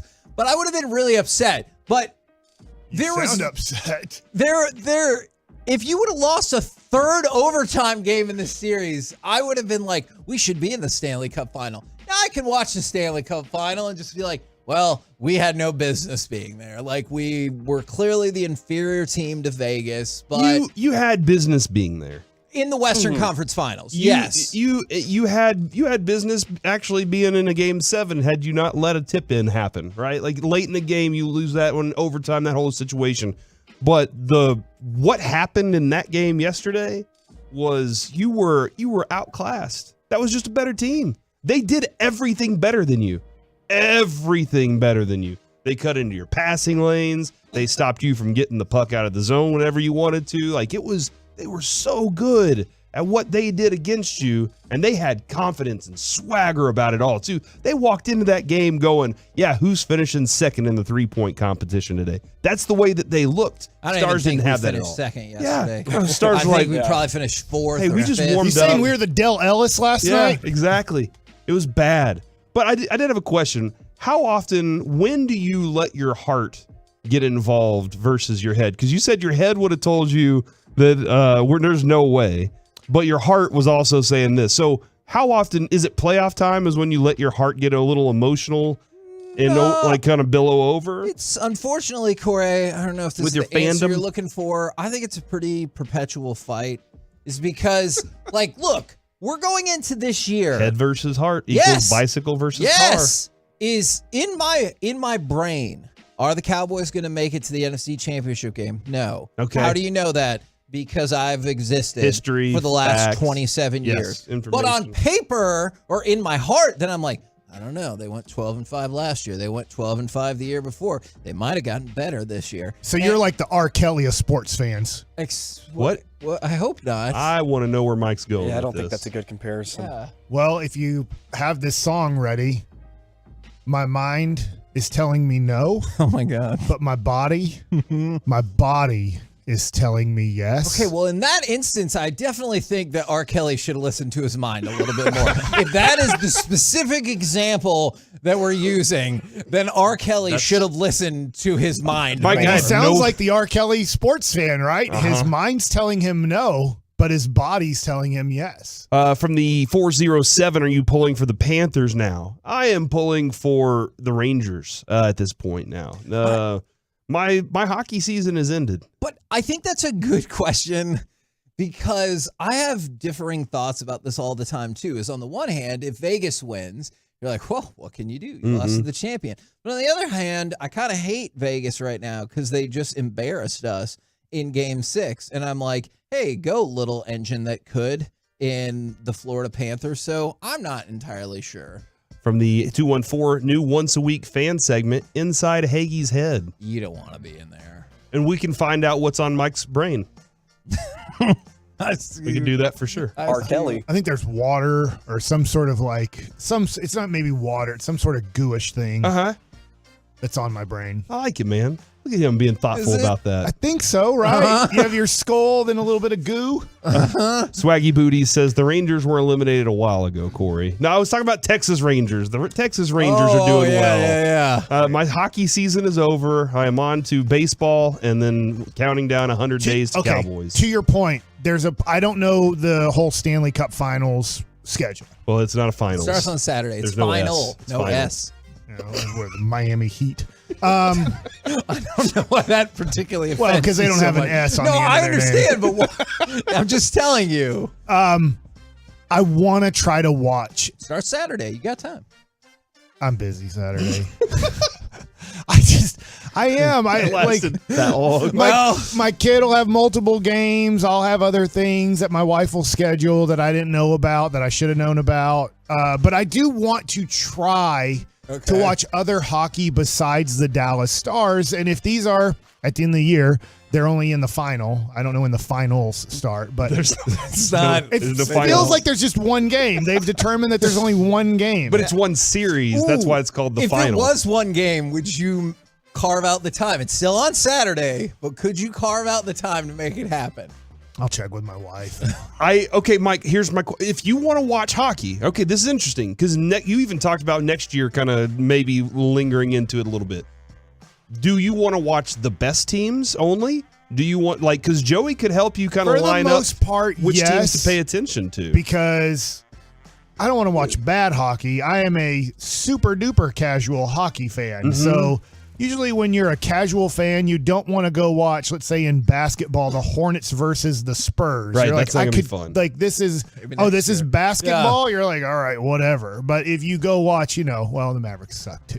But if you go watch, let's just say, the Miami Heat versus the Denver Nuggets, you're going to get a better idea on what good basketball looks like. But I will say, bad hockey sometimes is the most fun hockey because there's tons of mistakes, which means there's lots of goals. Lots of goals, yeah. High danger chances, Corey. So sometimes you want to watch that Arizona Coyotes matchup versus the Blackhawks. And I put the wrong goalie's knocking his stick down on the power play with still a minute to go. You're like, hey, dummy, there's still a minute to go. Just an alarm. These are the times when it goes into the research that you put in for the show and everything, and I'm sure you guys have run into this a million times where you're like, oh, that was a waste of time. Because I had put together a chart of the Stars' high danger chances in games 1 through 3 versus 4 and 5, and then 9 minutes in, you're like, oh, the game's probably over. Yeah, I had a C block segment that all evolved around Game 7? No, Delandria and how we would celebrate his history if we won the final, got into the Stanley Cup final. And it involves some printed currency with his face on it, maybe a statue, a plaque. I have a question probably for Joey. I'm just thinking that you guys don't have the NHL history in your head. All right. That Joey might. Ottinger's 24 years old. It seemed like listening through this hockey run that would be a very young age for a goalie to be successful and either make it to the Stanley Cup final or to win the whole thing. So how much better can he get? Maybe that's a whole nother topic, a whole nother thing. And is it rare? Would it have been really rare? Would Ottinger been one of the youngest goalies in NHL history if he would have made it to the finals? I believe so. It's pretty rare, at least in today's NHL, the modern NHL, for a goalie at 24 to kind of be your number one, like your workhorse. Just because it's kind of hard. And we've seen this with a couple of goaltenders, like Carter Hart came in as a rookie for Philadelphia and was phenomenal. And he has really dropped off since then. So I think this experience was invaluable for Jake Ottinger. I don't know of any goaltender that was extremely young that kind of really pushed their way to the Stanley Cup final, at least recently. Usually it's kind of a number one that has been around the block a couple times. So I think this was great for Ottinger to experience, and he continues to build and continue to get better, and hopefully can make that next step. Yeah, because I was trying to think of... Hasek maybe has Or been I was pretty... trying to remember how young maybe Waugh was. Waugh was 20. Yeah. Okay, yeah. Oh my gosh. That would have been, yeah. But then, and then it was like Good a God. break until he won his next one. But I remember that first one, him being pretty young. But other than that, I would have to think through that just a Thanks a little lot, bit more. Patrick Waugh, for setting the standard too high. Well, it looks like Ottinger needs to work on his game. By the way, before the game, there was a neat little story. They put a Facebook group, Ladies of the Stars, and was like trying to reach out to all the Tyler Sagan fans, and they were trying to raise money to get a ticket for the kiddos to go to Game 6. And Tyler Sagan jumped in there and said, "What's the Venmo?" And said, "Cool, I'll have my fiance send some money over, have fun at the game." And so I thought that was going to be like another heartwarming story. Then Tyler Sagan scored the winning goal and everything. And then We didn't score any goals. So they don't get to go to the game? No, they did. It was for Game 6. Okay. I thought they it was got like to go. And maybe you're like, I kind of wish I'd have just stayed. Look, at you home. guys are up 6-0. There's 2 minutes to go. I got a kid here. I Venmo'd. He wanted to see me score a goal. Is there any way you could let one pass here just to make it 6-1?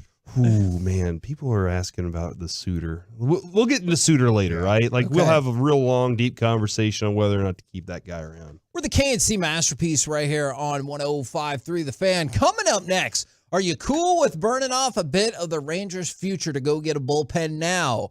Or is the bullpen starting to already turn around? We'll do it next right here on The Fan. Blasting.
This segment on the KNC Masterpiece is brought to you by Franco & Frankel. Life is unpredictable and accidents happen, and Franco & Frankel are the go-to attorneys for car and truck wrecks in DFW. If you or a loved one has been in an accident, you should contact Franco & Frankel because they have a free consultation at truckwreck.com, or you can call 214-333-3333. The 2-1 pitch hit on the ground to third, scooped up by Young.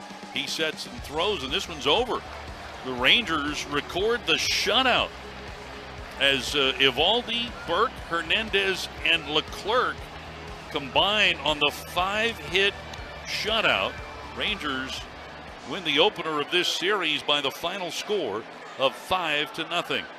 And the Texas Rangers, by the way, after the next game, I do believe will be officially 1/3 of the way through the season.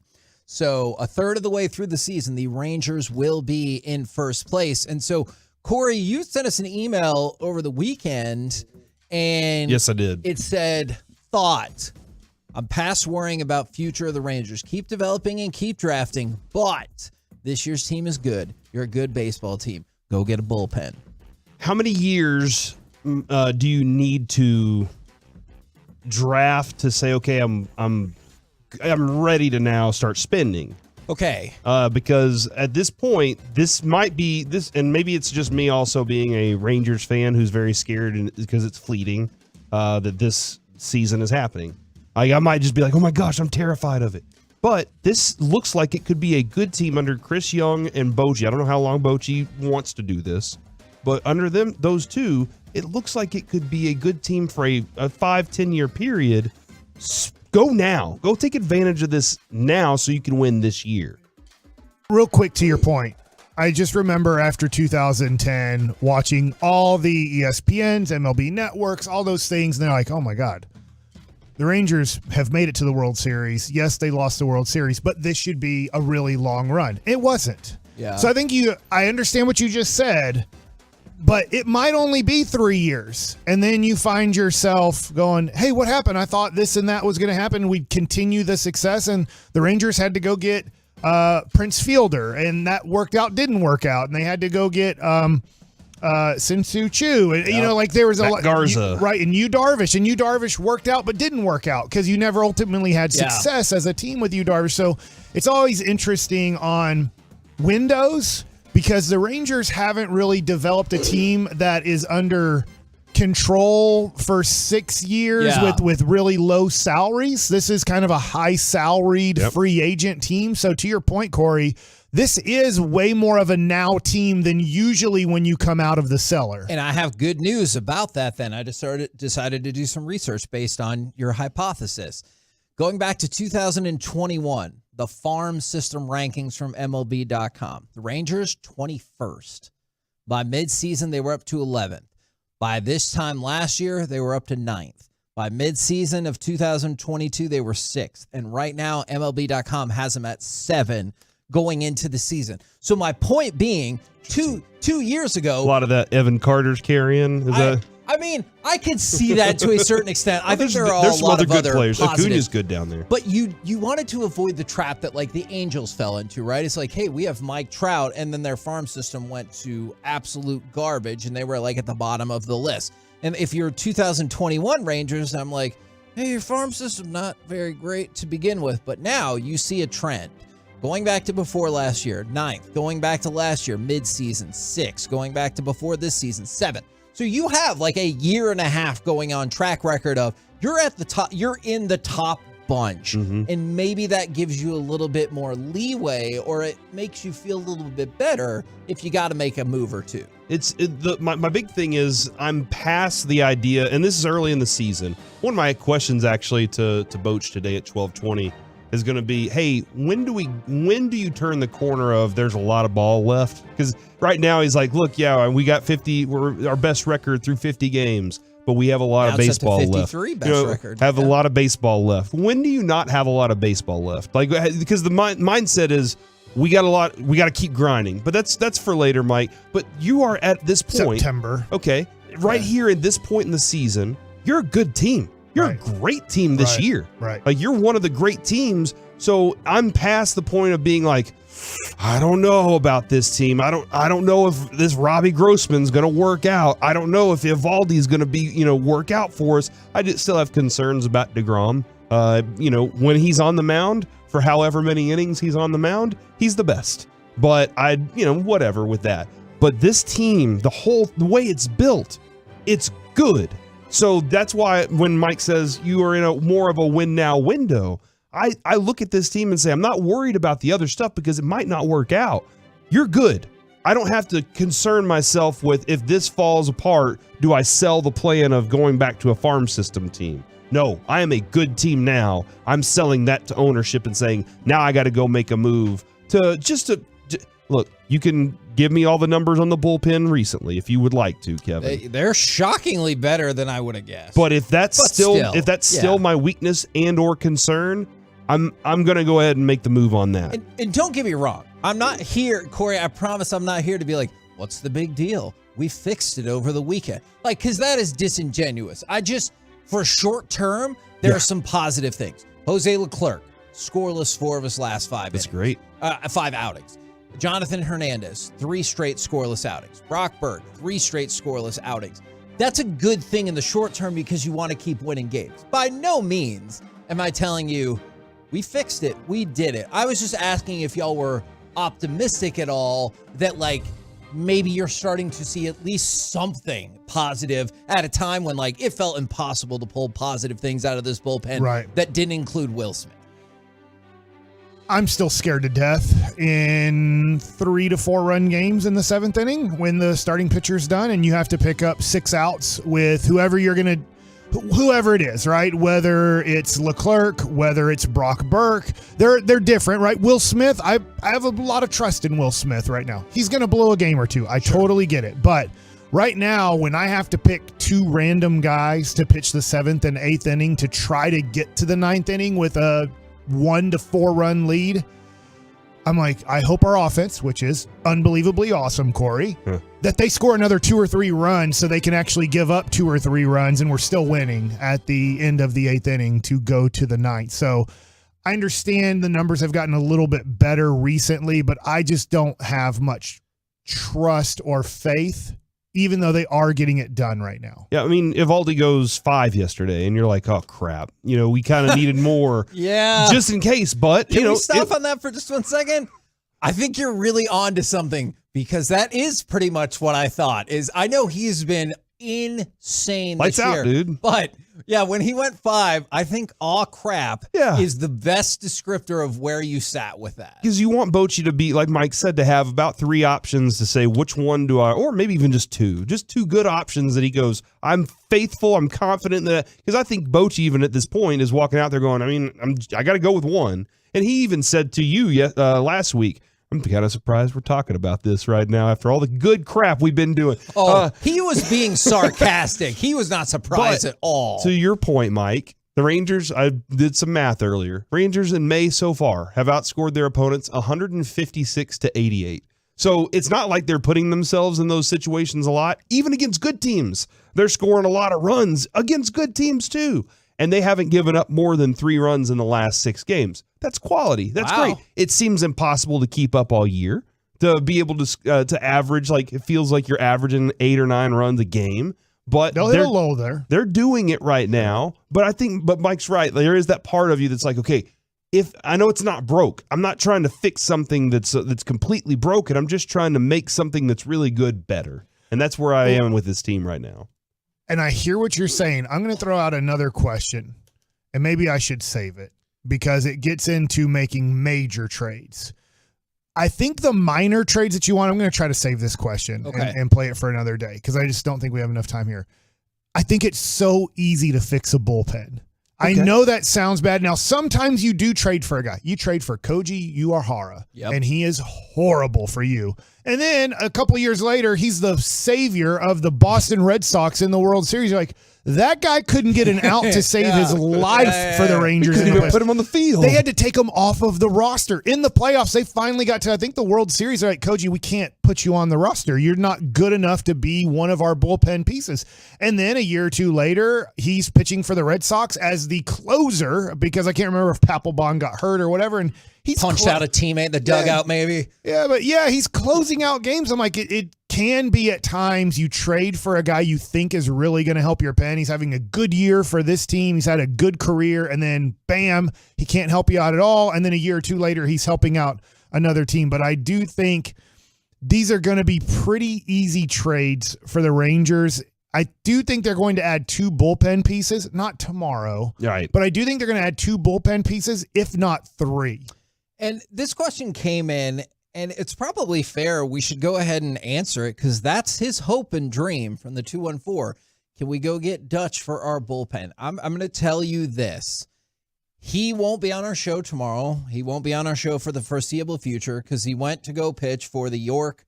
Still think it's Peppermint Patties. Could be. And he's throwing some heat, but the whole idea was Wash said you got to get in front of hitters. Yep. So his dream scenario would be to come back to the Rangers, but he wants to give it one more shot. It's just going to take time. Like, I don't know how the progression goes. I honestly don't know if he does get a shot, but that's why he's out there pitching for one more chance. Will you imagine this with me, though, just for a second? All right. The Rangers spent all this money to acquire starting pitching. Yep. All right. The Rangers spent a lot of money to get a potential MVP shortstop and a potential MVP second baseman who are going to eat each other's votes up. That's just the way that it's going to go. Yeah. And here you are with a really good team all season long. At some point, you look and say, you know what? Derek Holland is throwing 97. He is getting batters out. Then you say, you know what? We think we found ourselves a closer. Look, I'm not. This is all. A lot of things have to happen here. But can you imagine, Kevin, Derek Holland throwing the last strike in the World Series to bring home a World Series for Texas and the Texas Rangers? How would you troll him now? That would be the greatest story. No, I would never troll him. He would be a hero in this city. It would be the greatest story in Rangers history that he threw that moment and made that thing happen after everything that he went through. All I'm saying is right now, this team is legitimate. I'm past being like, hey, I'm concerned. I have complete faith in everything that they put together during the offseason. All the plans are coming together perfectly. This is a real baseball team that is a real winner right now. To end this conversation, I'm throwing out 2 veteran names. I'm not saying the Rangers are interested in either one of them, but the Rangers get Joe Kelly and Aroldis Chapman. And I know those are 2 different teams that they're on, and they trade number 7 overall prospect Dustin Harris, who's a 23-year-old outfielder in AA. They trade Cole Winn, who's a 23-year-old pitcher struggling tremendously in AAA, but a former first-round pick. And they trade their 17th overall prospect named Jonathan Ornelas, who's in AAA, who's a 23-year-old middle infielder. Well, pretty sure our middle infield, we didn't even give up in that. You didn't give up Justin Foscue. You didn't give up Aaron Zavala. You didn't give up any of your top guys. And if you wanted to go all the way in, and then all of a sudden you trade Jack Leiter, Aaron Zavala, and, somebody like, let's say, Mitch Bratt and Dane Acker, who's your number 22 prospect. All 4 of those guys for Clase.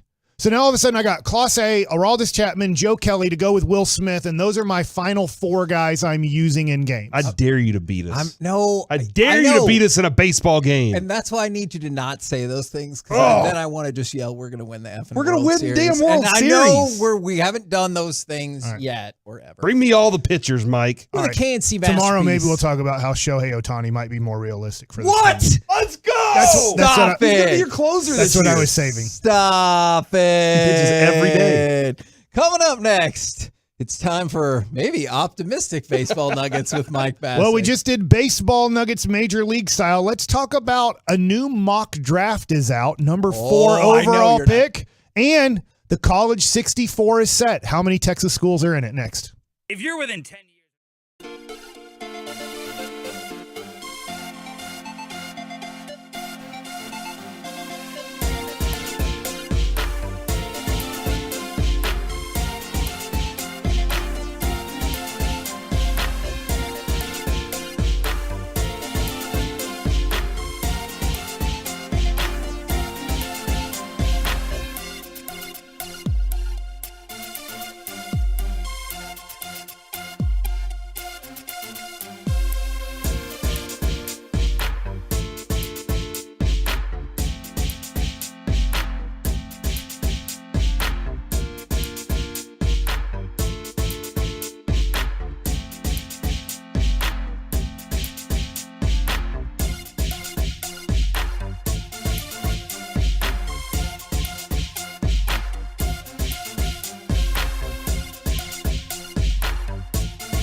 Masterpiece is brought to you by Classic Chevrolet. Classic Chevrolet has the Memorial Day savings you want, and just like Texas, Classic is doing its part to drive America forward. Don't miss one-time holiday savings to upgrade for less. This is Texas. This is Classic Chevrolet. Relax and enjoy the difference. Find new roads. KNC Masterpiece back here on 105 through the Fan right now. It's time for Baseball Nuggets with Mike Bassick. Well, I think we covered the Rangers pretty well there. They are just unbelievable at starting pitching, unbelievable at hitting a baseball, and their bullpen is doing enough right now to keep the victory. Yo, you're right about that. And their record right now at 34-19, tied for the best record ever. 53 games through a season for the Rangers. Cody Bradford did a good job the other day. Now, the first inning, it looked like he might not get out of the first inning, but after he got the double play to get out of the first inning, he settled down and was pretty good. So I think it gives you a little bit more confidence if another guy goes down or whatever, then you might be able to get away with 5 innings and give yourself still a chance to win. And congratulations to Dane Dunning, who definitely isn't listening to us right now because he's traveled back with the team to Detroit. But he did have a baby. He's pitching, I believe, tomorrow's day game. Did he miss a game for a baby? That's why Cody Bradford pitched. I have So, thoughts. but no, we're not going into those thoughts. Oh, well. Congratulations to Dane Dunning. And Yes, congratulations to the Rangers. They are just on fire, which they need to be because Houston They're the hottest refuses. team in baseball right now. Houston's obviously a very tough team, and they got to play Oakland, and they took care of Oakland, and they're taking care of other teams too. But let's move on a little bit to the Texas Rangers and the prospects of their number 4 overall pick. And this is also based off of what's about to happen in college baseball because the regionals are set. So I'm going to give you the mock draft real quick that ESPN has up, and this becomes very interesting to me. They now have at number 1 overall Max Clark. He is a high school center fielder, and when you do watch YouTube clips of him and stuff like that, he looks the part of a star in the making. And it's always tough because he's 18 years old. I'm assuming 18. He might be 17. But, you know, he looks like he has the makings of something very special. They do say in this mock draft that most people still believe Dylan Cruz, who is the center fielder for LSU, is the number 1 overall player on most boards. And Paul Skeens, the starting pitcher for LSU, is number 2 on most boards. But they said they could see a scenario where Max Clark, because of maybe a little bit more potential, maybe the signability type of deal. This is where it gets a little bit weird in Major League Baseball. See that in football and basketball. No. They're not. You don't have to worry about signability. Yeah. Sometimes in basketball, you'll see a team, let's say like Charlotte, who has the number 2 pick coming up. Maybe they end up taking the kid from Alabama rather than Scoot Henderson from the G League because they're like, we already have a point guard. We don't. You're like, that's usually a bad way to draft, but you can do it that way. And in baseball, it's usually a bad way to draft when you decide to, like, you know what we're going to do? We're going to save $1 million on the first overall pick so that in the second round, where it becomes a lot more confusing on who the best players are, we have $1 million more for this high school kid. So I just say, dude, you got the number 1 pick. Who do you think is going to be the best player in this draft? Don't D around with your money here. Take the best player. Now, the Rangers just did that. The Rangers ended up last draft taking Kumar Rocker. I'm 99% sure Kumar Rocker was not the 3rd rated overall prospect on their board or 2nd overall rated prospect. But they also loved Brock Porter, and they knew with the same agent, Scott Boras, that they could cut a deal. I can get your guy Rocker in the top 10. We will take him at 3. But there's got to be a major discount on this because we're going to get all the way up to $4 million, which seems impossible. But if you do the deal with Kumar Rocker this way, we do the deal with Brock Porter this way in the 4th round. And they worked out a deal with an agent, so they were able to get kind of this weird 2-for-1 situation. We'll see if it works out overall. Obviously, Rocker now missing the rest of this year, probably most of next year, if not all of next year. Becomes very tough to see how that ends up working out well. Maybe Brock Porter becomes the number 3 overall pick guy that you would hope. Okay with it, yeah. Max Clark 1, Dylan Cruz 2 to the Washington Nationals. Wyatt Lankford, outfielder for the University of Florida, number 3. At number 4, they have the Rangers taking Walker Jenkins. And I'm going to tell you right now, if that happens in a weird way, I will be mad. Because if Paul Skeens is on the board at that pick at number 4 and you don't take him, I think you are insane. In fact, I think picks 2 and 3 would be insane for passing on Paul Skeens. I'm just going to read what they have here on ESPN for the Rangers. The Rangers have a real conundrum here. The best pitching prospect in a dozen years is sitting here. Wow. Stop my sentence. You do not pass up on what they're saying here is this is kind of like now. Does it always work out? Steven Strasburg, it kind of worked out, kind of didn't, where you can look at it different ways. But when you have a Steven Strasburg sitting there at number 4, you can't pass up. Maybe he does have arm injuries. Maybe it doesn't work out perfectly.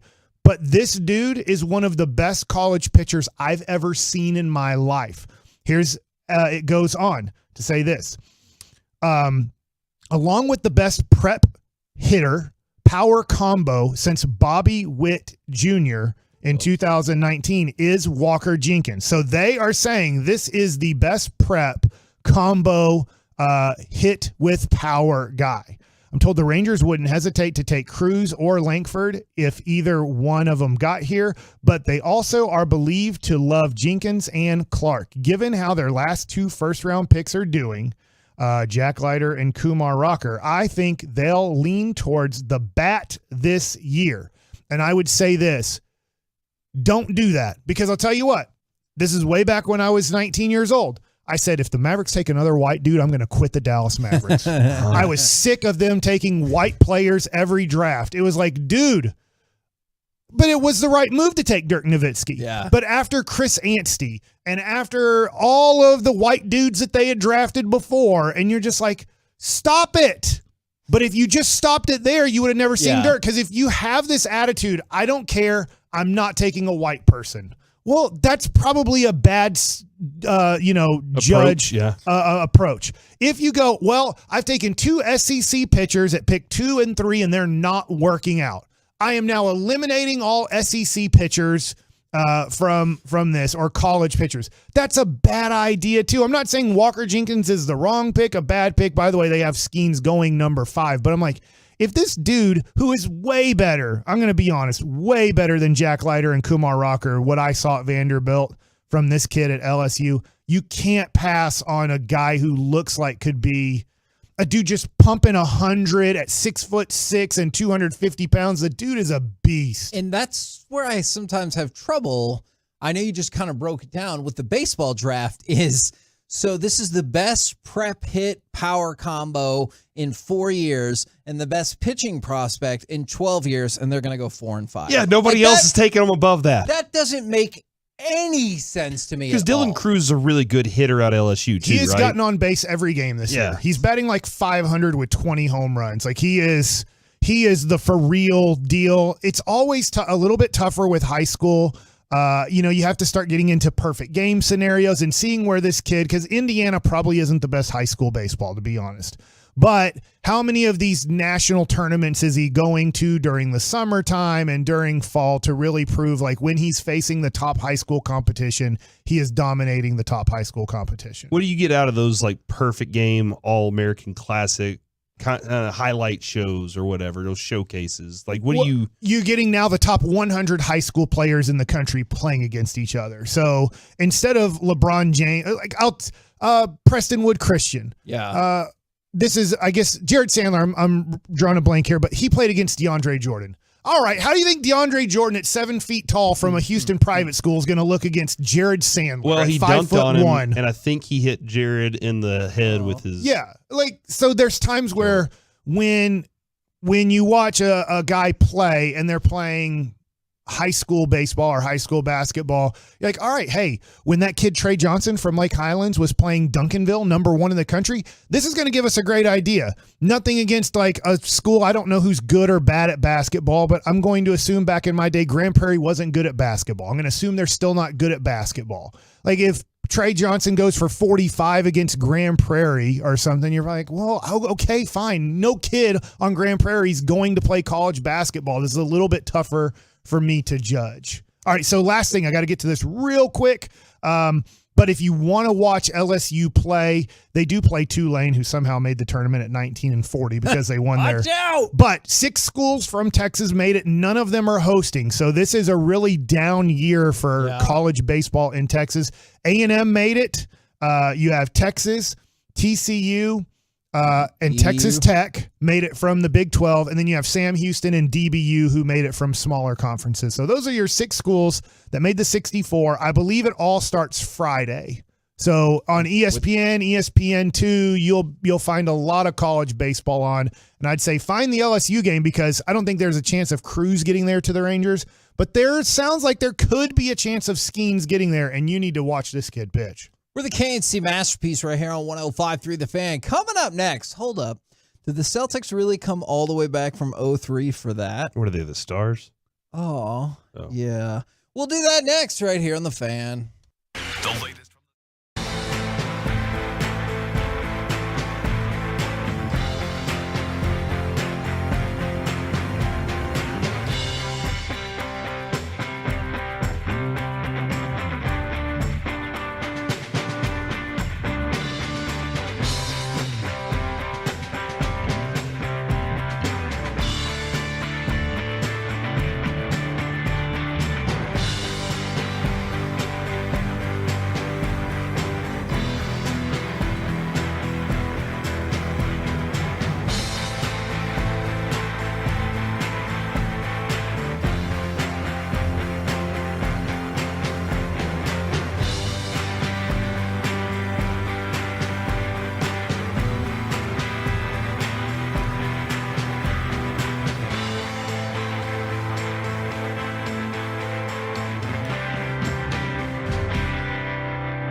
Fan Studio, secured by DFWsecurity.com.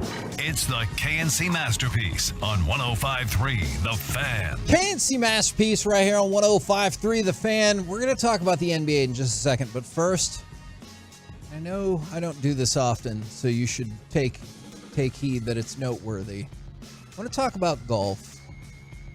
Why? What are you doing? Have you been following the... Is this on the run sheet? Wow. Nope. Why do you're hold on. It's that important. You're veering off the beaten path important to talk golf. It is that important. Mike, this is like driving off cart path and right up onto the green. I'm interested what he's going to say here. Have you been following the NCAA Golf Championships by chance? Of course I have. I just missed it. Okay. So there's a golfer, Greg Solhog, yes, who plays for Oregon, and he had to withdraw from the tournament when a golf tee impaled his foot. That seems impossible. I play golf, and I don't know what kind of tee he's using. Is he using a metal stake? No, I'm glad because usually that's a very soft wood. I'm glad that you said that, because the Oregon men's golf coach told Golf Digest, quote, "I've been in golf nearly 50 years, and I have never seen anything like that. He was in a lot of pain. He was on crutches, but he had a tee go through his shoe and through his foot." Like in Home Alone, whenever that dude's walking up the stairs and he steps on the nail and it goes all the way through the heel of his foot. It is the same basic concept, except this fellow was not up to no good. And I just felt like you needed to know that, because I have never heard of anything like that. I did not even think that could conceivably happen. He was taken to the hospital and then given crutches. He should be able to walk on his foot again in 2 weeks. Man. Whoa, hold on. Kevin, did you know that wasn't the only injury that took place at Greyhawk over the weekend? Please tell me not another. A few holes before Solhog, you said? Yes. Stepped on the tee. He hit an errant shot that struck Erin Stark, the mother of Texas player Brian Stark. So do you think? Okay. She suffered a fractured finger and required a splint. What? How is golf taking down all of these people? I don't know, man. This is the most physical sport we've known in history. Well, I bet it hurts really bad to get hit by a flying golf ball. I bet so too. Would you rather that happen or have a tee go through your foot? It matters where the golf ball hits me. On your finger. All the time. Yeah. I mean, most of the time I'll take the golf ball hitting me unless it's in the noggin or like the mouth or nose or eye, somewhere in the facial area. Cheekbone. Landed in your mouth. What about your junk? If it hit you in the Play it junk, where that it hurt. lies. That's real. Joey said, "Play it where it lies." I've been hitting the junk before. It hurts, but you get over it. I don't know, man. A tee in the foot. I don't know. The splinters there too when you're taking it out. Yes. The splinter. Let's go ahead and fire off some NBA cuts, because Eastern Conference Finals wrapped up last night, and I don't know. I guess it was unpredictable, or maybe the most predictable way. Butler with Tatum defending. Outside, Martin makes the fake Williams hit for three. Wow! I thought this segment originally was going to be about, wow, the Celtics became just the fourth team to ever make it to Game 7, and they became the first team to win. Those teams down 0-3 were 0-150. Instead, Jason Tatum hurts his ankle early, and the game feels like it's pretty much over. I know they went through the motions, but that game felt over for most of the night. How the hell did the Celtics come all the way back and then do that? Well, I mean, the fight, like, just look at the Stars. They fought so hard to get back to there. They had nothing left. I think conjure it up for Game 7. I think that they were done. They were just toast from there, man. I mean, the defensive prowess of the Heat. I'd like to admit how wrong I was all the way through this series, as it got to be 3-0, and I thought this series is over. Then it got to be 3-2, and I thought that's okay. Miami will win by 10 points or more at home, and then Boston won Game 6, and I'm like, you know what? Boston's going to do it. Out of this whole thing of winning, they're going to figure out a way to win Game 7 after figuring out a way to win Game 6. And so I'd like to say I was wrong a whole bunch in this series. And that kind of is the trademark of the Celtics. Just when you think you've got it figured out, they pivot in another direction. And we were talking about Jason Tatum because I thought Derek White was going to be another huge deal. Go ahead and fire off cut number 5 because this was a crazy ending to Game 6 to set the stage for last night. It's off to Smart for the 7th game. Now been tripped in, but the buzzer sounded. The light was on. It'll be reviewed.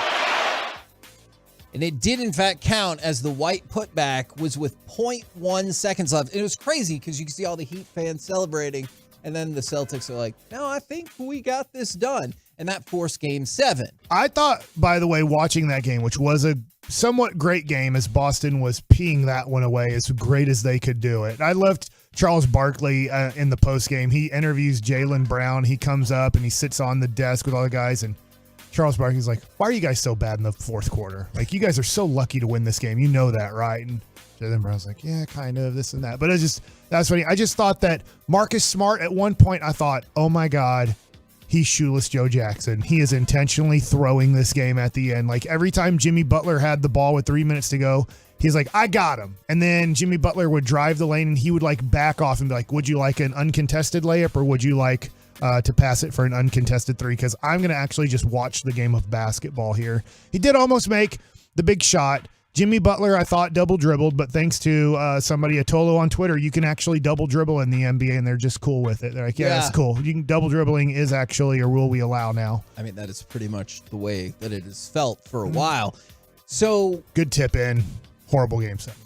All of this is going to come back around to, I feel like, and y'all correct me if you think I'm wrong, Jason Tatum. Yeah, dismantle that team. Go ahead and trade Tatum away or whatever you got to do. Okay, so the interesting thing about that is, here's some stats about Jason Tatum that will all be like, oh, neat, doesn't matter. Jason Tatum had 7 30-point, 10 rebound, 5 assist games in this postseason, tying LeBron for the most in NBA history. Tatum is the youngest player to score 500 points in consecutive postseasons and the second Celtics player with 500 points in multiple postseasons, joining Larry Bird. So he joins Larry Bird, sets NBA history, joins LeBron. But I feel like all of that is going to be neat. Why can't you win a championship? I think the other thing, too, is if I heard this correctly out of whoever, Kuzi, Russell, Havlicek, Bird, no Celtics ever lost a Game 7 in Boston except for Tatum, and that's happened twice. If you look at the way basketball is, and is that right? That Holy is cow. The best player gets the credit and blame, and like it or not, that's the way it is. I know Reggie's not here, and he'd say it's not fair, and I'm going to change that. Reggie, good luck changing the history of the way humans think. But he's up for it. But I just look at Jason Tatum and that Celtics team, and I don't think they need to blow it up, but something isn't right. Obviously, they had the coach who was sleeping with, I guess, all of the people who work for the Celtics. Oh, Ime Udoka. Yeah, and so they had to get rid of a coach that looked like he really had a feel and an idea on how to use that team to their best abilities. Mazzulla, who knows? Maybe he is in over his head right now for a team that needs a great leadership. And then there's an executive, Corey, that said, I think the Celtics are tired of pretending they like each other during this series.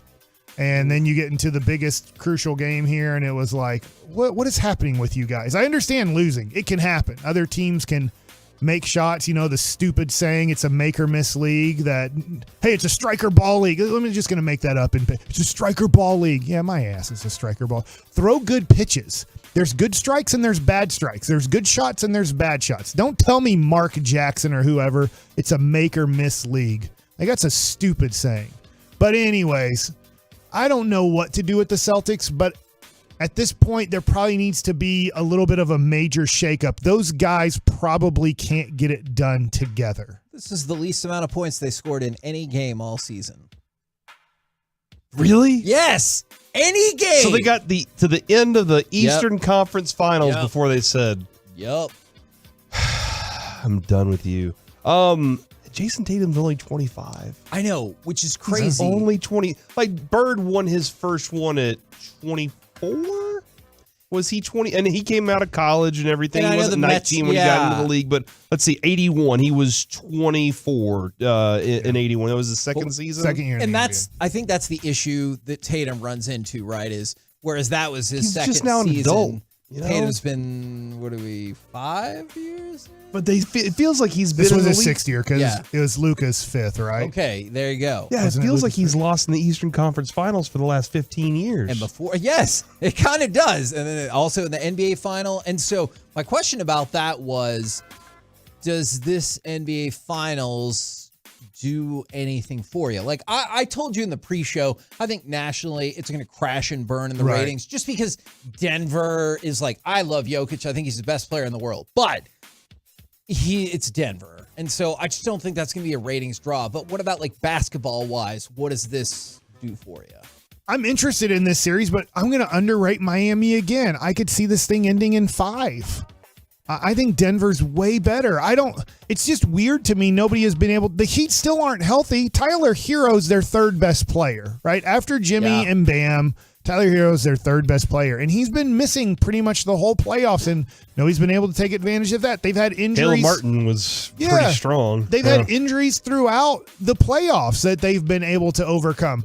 I just wonder, can they overcome Jokic and the way he's playing? He's obviously on a mission.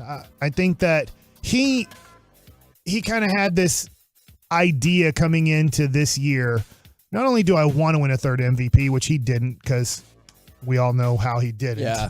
But I think that he knew I need to win something. I need to win the championship because if I don't do that, I go into a category of Dominique Wilkins. I go into a category of like, yeah, they were a great player, but they're kind of forgotten as the great. Steve Nash won back-to-back MVPs.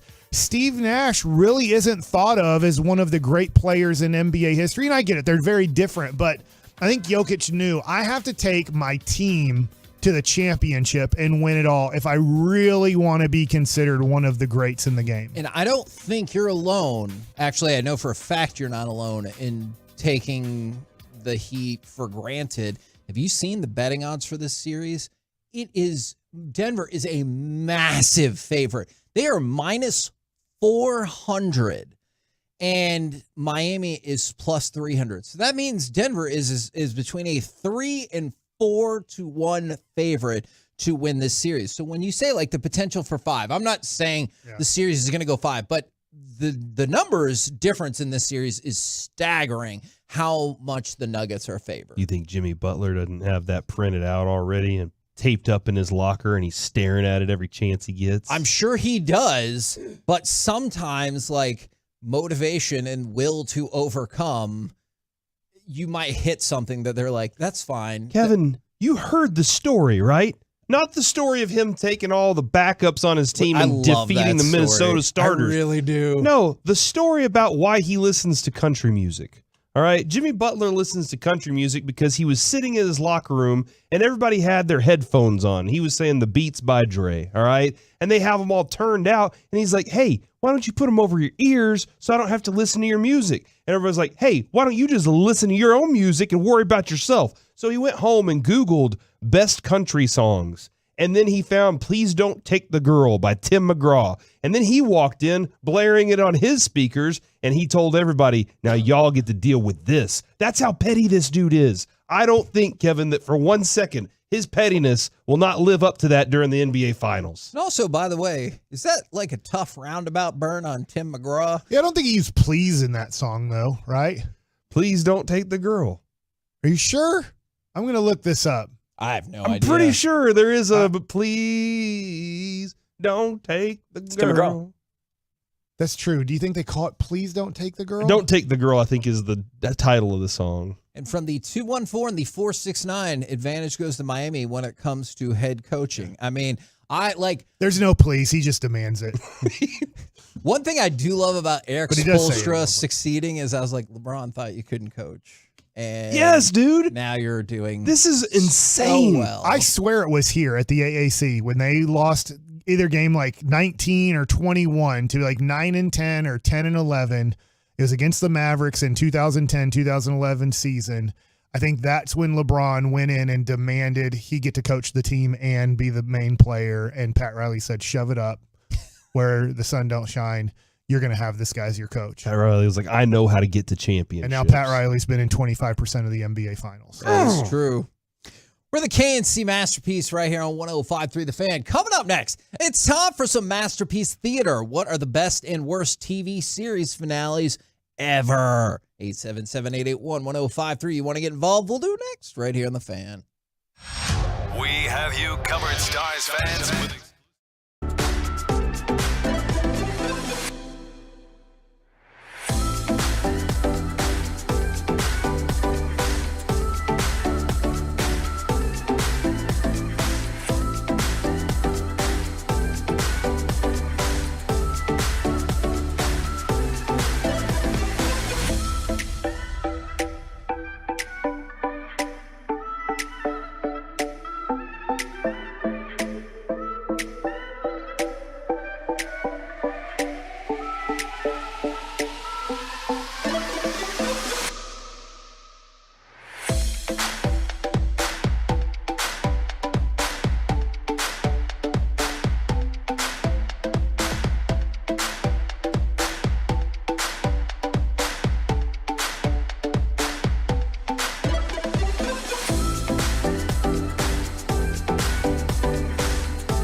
and Frankel. Life is unpredictable. Accidents happen. And Frankel and Frankel are the go-to attorneys for car and truck wrecks in DFW. If you or a loved one has been in an accident, you should contact Frankel and Frankel for a free consultation at truckwreck.com, or you can call 214-333-3333. K&C Masterpiece back here on 105.3 The Fan, and it's time for we're going to go off the path just a little bit and do some Masterpiece Theater. 877-881-1053. She said, Liz. That's different. Welcome to another edition of Masterpiece Theater, where we discuss theater with you. And now, two guys who know absolutely nothing about theater, Corey and Kevin. 877-881-1053, as Mike did the crotch chop right there from Degeneration X. Wonderfully executed. It was. It really was. Also want to hear from... I've been watching WWEF documentaries. That makes me so happy. The Twolos and the YouTubers is, if you want to throw out the best or the worst series finales ever, because the pseudo series finale of Ted Lasso is tomorrow. I say pseudo because I have thoughts about how it's all going to play out. And then the series finales of Barry and this show were just on Sunday.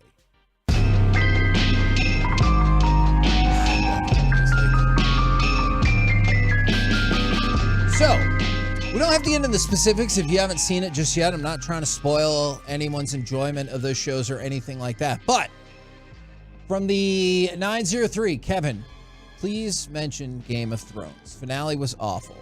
And I feel like a lot of people hated at least the last season. Maybe the last two seasons of Game of Thrones. Yeah, that one episode and the dude's like, well, you need to get a better TV. And then all of the world was like, no, but like most of us had these problems. Yeah. So I don't know if we all just have the wrong contrast on our TV, or we got cheap TVs, or whatever the case might be. They're staring at it going, I can't, what happened in there in that moment? Yeah. So Game of Thrones is definitely on there, but I felt like they prepped you by having a garbage last couple of seasons, and you're like, hey, this is going to be terrible. I think you nailed it a couple weeks ago with your description of Dexter's final episode. Oh my God, it sucks so how he much. walked his sister into a tornado in the ocean.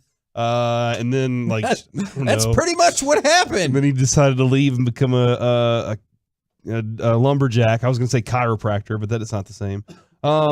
Game of Thrones for sure. I was just kind of bummed by how they just forced it all real fast. But I mean, the book's not done. They always had content to go to and be like, "Hey, this is it." I was not one of the dissatisfied customers as much as those who watched Lost when they watched it live. I watched Lost completely on Netflix DVDs. All right, Kevin, that was the era right before streaming hit. I was like, I'm going to watch this show. I watched it all, and I was like, okay, I get it. Actually, I had the combo, streaming and DVDs, so I got to watch it on my phone, too. And I was like, I get it. Everybody hated it. I understand that. But most people hated it because that was a show that constantly left you in cliffhanger mode 1 week at a time, and you had to deal with that. And I'm sorry for those people. Series finale of Lost is awesome. I know there are people out there who put it on the worst of list. The series finale of Lost is Were they all dead? Awesome. Well, in the perspective of eventually everybody died, yes. Or were they all dead off the plane No. crash and then it was all... No. And that's the issue, is a lot of people... I didn't really watch the show. No, I watched some of it. They most definitely were not. And I felt like they explicitly laid that out. But some people were like, they were all dead all along. And I'm like, that is not what happened whatsoever. Is from the 940. The last episode of The Wonder Years is the worst. I haven't seen The Wonder Years in forever. But I remember, like, don't Kevin and Winnie not get together? And you're like, what are we been doing here? Yeah. Why would you spend our whole lives of them just moving on? From the 940, How I Met Your Mother was my favorite show, and the finale ruined it. All right, so people can help me out here, but like, didn't the mom die or something? Yeah. And so he's like, hey, and that's how I met your mother, but she's dead. And like, I've never seen that show. But that is the way I understand that played out, because I remember when that came out, a lot of people were angry. And then I think they fast forwarded and he rekindled a relationship with Colby Smothers, the other girl that he kind of liked, who was hooking up with Neil Patrick Harris's character sometimes. I think they got divorced. And so you're like, why'd you do that? Yeah. You couldn't have just let them be that, and then kind of given some other thoughts. But I guess she died. And like... She's dead. But at least they had a chance to think that out. Some of these I saw, like, somebody listed My Name is Earl. I thought My Name is Earl might have got preemptively canceled. And they already had a plan for what the final episode was going to look like, too. And that is that he was going to go to somebody on his list, and that person was going to say, I have a list, too. And then he was going to find out all these other people had lists in the world, and that they all based off of him. Nice. Yeah, they'd already. I just saw this the other day on TikTok. Kevin, who's the guy that plays his brother? He was in. Ethan Suplee. Yeah, he's the one. He was explaining how it was all going to go, but basically, Fox and NBC had the studio and the executive rights, and one wanted more money, and they said nope, and then they just blew it all up.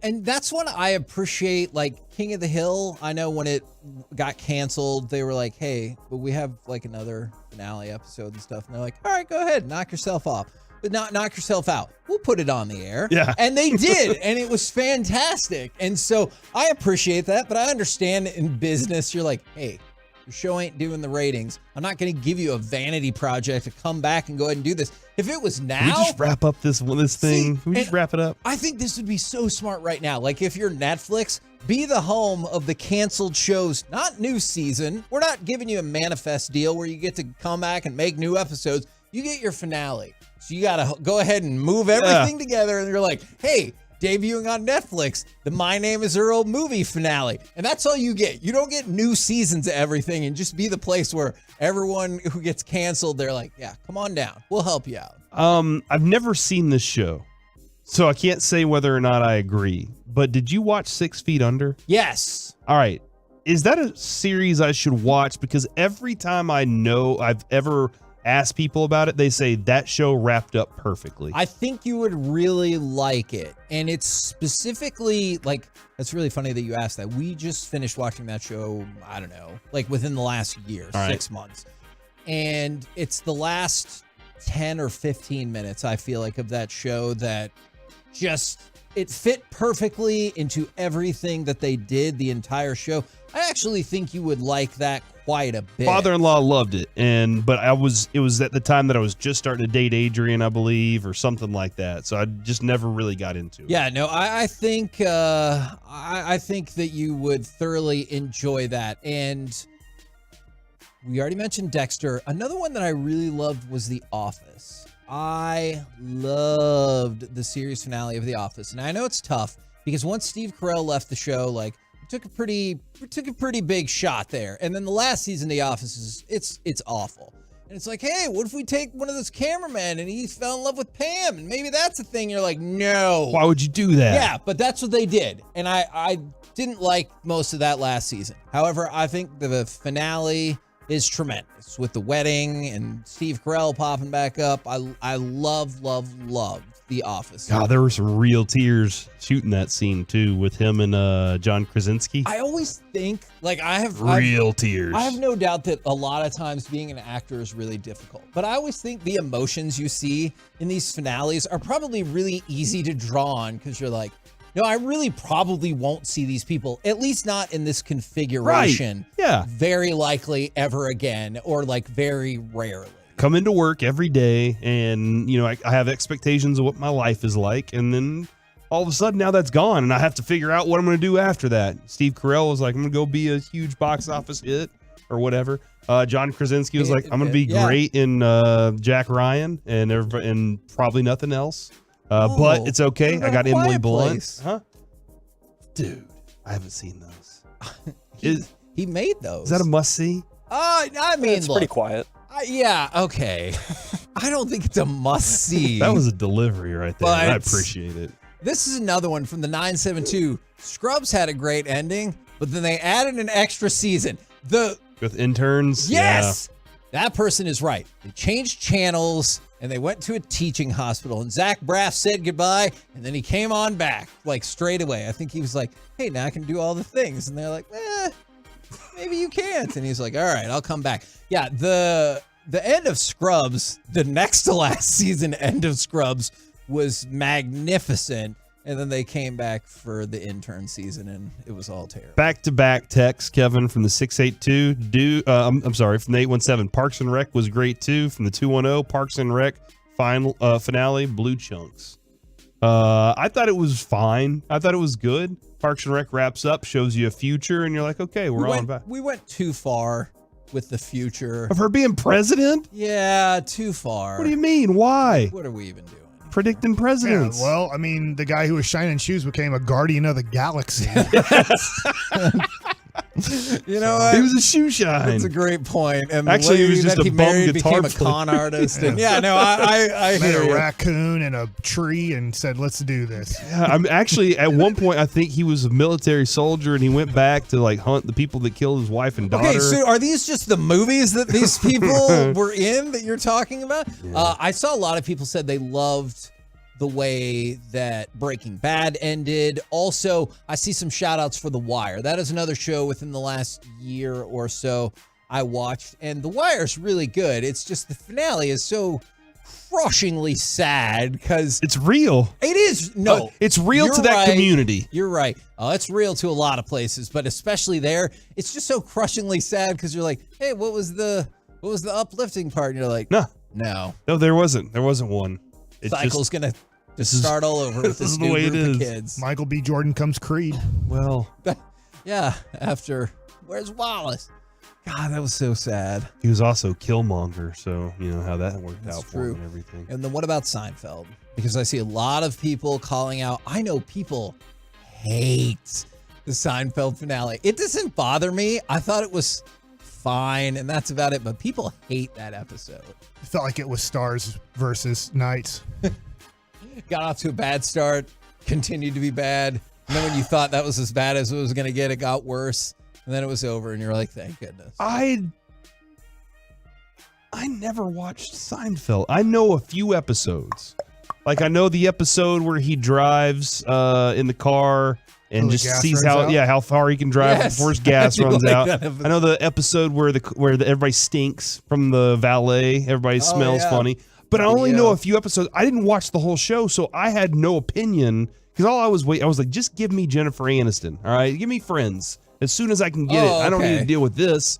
But like, I never really got into Seinfeld. I even tried recently. I went back and turned it on Netflix, and I was like, I'm gonna watch this. Start at the beginning, and then that faded very quickly. I was like, I can't put myself through this. So since you mentioned Friends, I was curious what you thought about the way Friends wrapped up. Because when Frasier wrapped up, that show was on the air for, I don't know, like 11 or 12 years. And they're like, hey, he met this gal like 6 episodes before the end, and they're going to be together forever. And you're like, what? I don't care. And that happens in TV shows all the time. Like a character shows up at the very end, and you're like, this is my forever person. I'm like, what? I'm not invested in that person.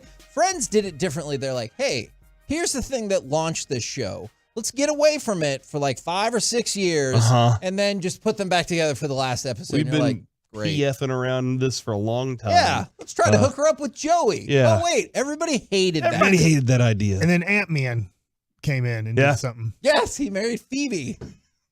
That actually, I want to. This is what I want to do. I want to take individual this summer. All right, this coming to you this summer. I want to take Ant-Man. I want to take individual shows like that, and I want Mike to describe like how they became the whatever it was where they were a box office hit or whatever their failed movie was. I want Mike to like walk us through that process. He tried to be a Fantastic Four, and that didn't work, so he became a boxer. Like that's exactly how I think that's gonna go. I'm in. We're the KNC Masterpiece right here on 105.3 The Fan. Coming up next, it's time for Gridiron Gravy. Ranking the NFL divisions. Is the NFC East at the top, and which is the worst? We'll do it next right here on The Fan.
This segment on the KNC Masterpiece is brought to you by Classic Chevrolet. Classic Chevrolet has Memorial Day savings you want, and just like Texas, Classic is doing its part to drive America forward. Don't miss one-time holiday savings to upgrade for less. This is Texas. This is Classic Chevrolet. Relax and enjoy the difference.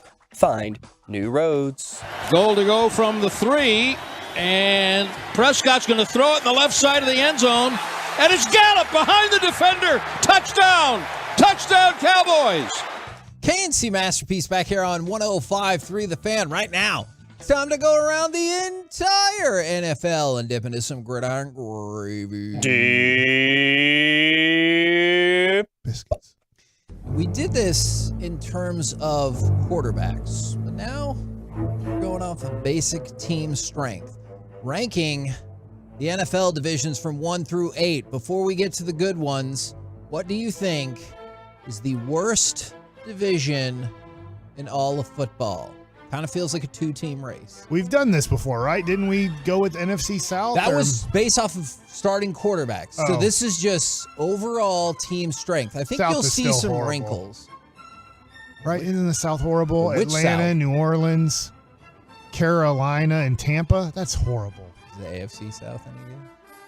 Yeah, they got Trevor Lawrence, man. You know, when you turn on your mic, we all I think can the hear NFC you. South is miserable. So NFC I South. get spoiled whenever Reggie's here because Reggie turns my mic on and Joey's like, fend for yourself, you're an adult. I'm like, I don't know how to adult, Joey. You know what? I have my mic off quite a bit by accident and intentionally. Oh, yeah. And then I'm decide I want to say something. But usually after the first word or two, I realize my mic isn't on. You said the whole sentence. You just kept going. I was like, at what point is he going to realize he's not in his ears right now? I was having a fiddle with my earbuds and I couldn't hear myself. I couldn't hear anybody. So I just assumed I was talking. NFC South is miserable. Thank you. NFC South, dead last. Where do you go next? AFC South. Probably so, but T-Law is going to carry it to 13-4. They got a bunch of rookies in that division, don't they? Yes, they do. So it feels like that's the one that's just kind of being carried by Trevor Lawrence, and that's tough. Jacksonville was the only team that had a point differential better than -60 last year. Just ponder that for a minute. Now Jacksonville was plus 54, so they were doing just fine. Yeah, but you're right. The NFC South had no positive teams. So yeah, the only team that was better than -60 was the Jacksonville Jaguars. They bring the AFC South up to not last. They are 7. Because when you fight the law Yes, wins. I remember what happened. You were so happy that day. Because his last name. It was a big play by Trevor Lawrence in overtime to intercept Dak Prescott and return it for a touchdown. That wasn't him. Are you sure? In Mike's mind, it 100% was Sunshine. It wasn't him. Making that play. But you know what? Here's what I'm betting, Mike. At some point, he crossed paths with Trevor Lawrence that season, him and his teammate. And he was like, you know what? I'm going to be better because of that guy. So that's probably what happened. Yeah. Now we're saying who's third worst? Yeah, so you got the South. The NFC out of the North way. is pretty bad. Name one quarterback in the NFC North. Jared Goff, Justin Right. Fields. Who are the other teams? Oh, Love, Jordan Love. Mm-hmm. Green Bay, Detroit. You got this. Chicago. Oddly, I feel like you missed Kirk the biggest Cousins. one. Yeah, I felt like you skipped maybe the biggest one. Is he the best? Mr. Nooner is what I call him. I guess Jared Goff is the better out of all of them. Jared Goff was good last. Jared Goff is a good He is a good quarterback. I'm not saying he's elite. He is good. He got to a Super Bowl. So 6 is in fact the NFC North, then it's the NFC West, and then the AFC West. So it comes down to the AFC East, the NFC East, and the AFC North. First of all, do you think those are the best 3 divisions in football? Yes. I agree. How do you rank them? I really don't respect Washington. It's always tough because we get to see these teams. I know New York made the playoffs, so I get it. 3 out of the 4 teams made the playoffs, so you're ranked pretty high. I guess I look at the. Would you look at the East, the AFC East, as the best, Corey? If we're doing the best, because let's say who's the best. I actually Josh Allen, Aaron Rodgers. I know we're doing quarterbacks, but it really does help when you say the quarterbacks. Okay, real quick, Mike. Go back and look at the standings from last year. And Mac Daddy Jones. And you had the Cowboys at 12 and the Eagles at 14 wins. Yeah. Go look at the AFC East records last year. I'm not going to. Just The tell me. Bills were 13 wins, Dolphins 9, Patriots 8, Jets 7. I think the NFC East and Dave's brought the Giants to relevancy last year. You know what? I'm going to go with my man Corey. We are in the best division in the history of football. Okay, I don't think he said in the history of football. I think what Mike's saying is I think I'm right, by the way, because 5 Super Bowls for the Cowboys and counting, if you know what I'm saying. Nobody knows when the next one's coming, but it's on the way. You chopped your hand off a generation ago. 4 for the Giants. For Super Bowl. 3 for the Washington football team Commanders things. And then now we have to say just 1 for the Eagles still. Yeah. Is that 13 Super Bowls? So yeah, Good for I'm going to us. say the NFC East has a better overall team, again, because the top 2 teams, and they don't have the top 2 teams in the AFC East. Miami's never won. Oh, they won 1 Super Bowl, that perfect one. Yeah. Jets 1, Buffalo 0, Patriots, who knows? Way too many. I just don't think the AFC North is ready yet. Like, I think Joe Burrow is, he'll be in that category every year with the team. The Ravens, I'm very interested to see what they do. They won 10 games last year, and, there was a coin flip on Lamar Jackson most of the time, Pitt and Clee, average. Yeah, so I think that the NFC East, then I would probably go AFC East, then AFC North. I agree. Okay. The top 3 goes NFC East, AFC East. That's what we said. And AFC North. You guys got it. Now, somebody brought this up. I guess I don't feel this way. We got a text from the 702. The AFC West not being top 3 is a joke. I think the issue that you run into there is the Raiders they're a joke. They've given up. Yeah. They've got a whole nother issue with their quarterback we'll get to in a second. The Broncos were god-awful last year, and I know everybody thinks bringing in a new head coach will solve those problems, but what if it doesn't? Right. The Chiefs are obviously awesome. The Chiefs are the best team in football. The Chiefs are the best franchise in football, and they have the best quarterback in football right now.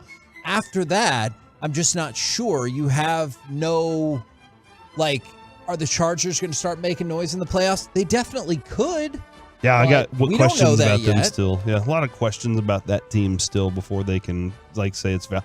Plus, Kevin, look at the point differentials in that. Last year, the Cowboys and Eagles, 133, 125 point differential. No other division had 2 teams with that point differential. Look, they have a division where they has 2 of the top 5 teams in football. That's tough to argue against. Many of the teams in the NFC, many of the teams in the NFL, many of the divisions didn't have 2 teams with positive point differentials. That's how bad it was last year. Now, speaking of the Raiders, so remember we talked, a couple weeks ago about Jimmy Garoppolo ending up needing surgery after all. So those crafty Raiders, good for them. Per Pro Football Talk, they engineered part of the contract. And I know I will rip on Florio, but good on them for finding this. They engineered part of the contract where Garoppolo didn't have to take a physical, but they were able to get out free and clear if his foot issue causes him to be unable to play. And so, we talked about the deal is 3 years, $72.75 million. But I guess there's a clause in there that if this foot injury that he had to get surgery on lingers, they can bounce out of the deal without eating guaranteed money. Awesome. And then go to Brian Hoyer. Oh, as long as you said that, not the other thing. Who's their other backup? Oh, he's not on the team.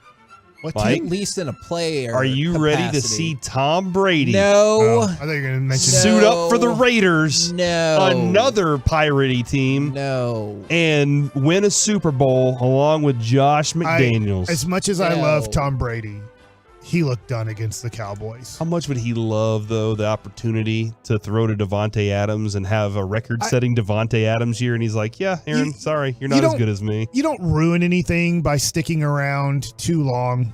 Emmett stuck around for too long, right? I mean, we don't really remember Emmett in Arizona except getting rocked by Roy Williams. I think at this point he knows he can't beat the best anymore.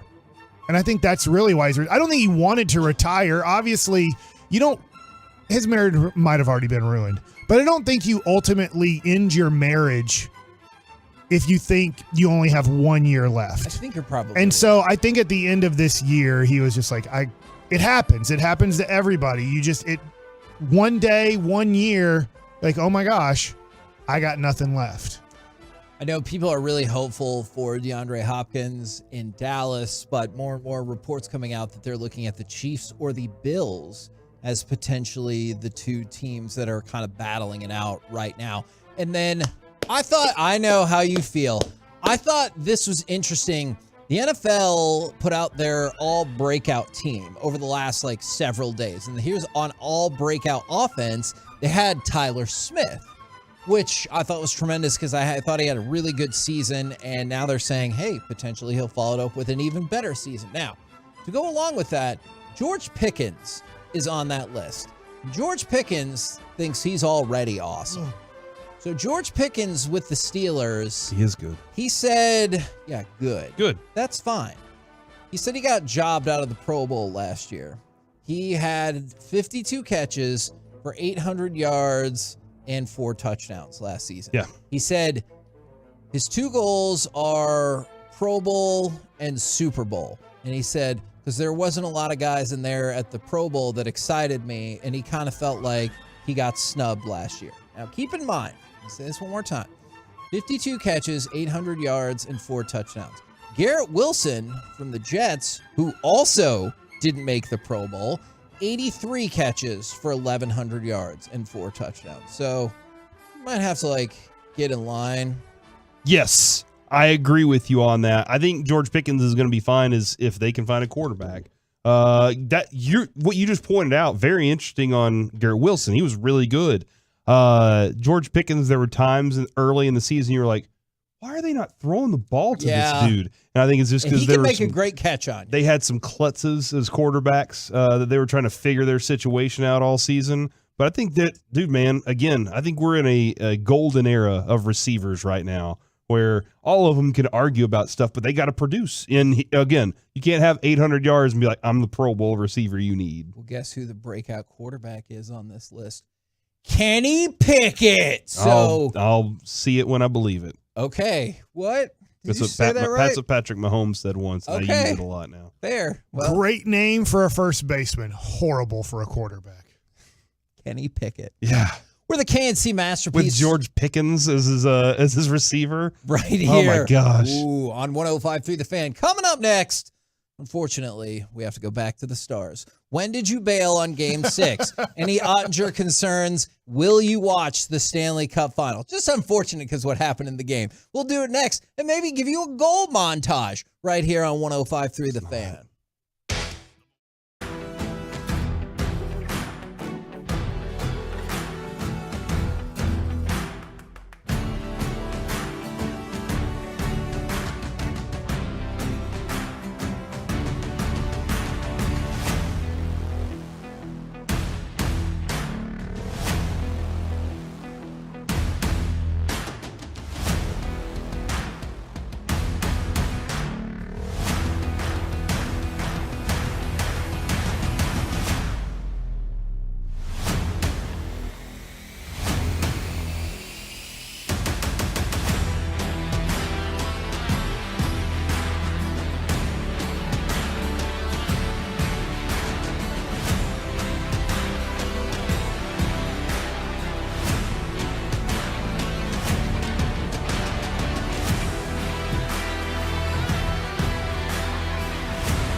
And then again last week. If you're looking for something to pick you up, don't forget part 1 of the American Gladiators 30 for 30 is tonight, and then part 2 is tomorrow.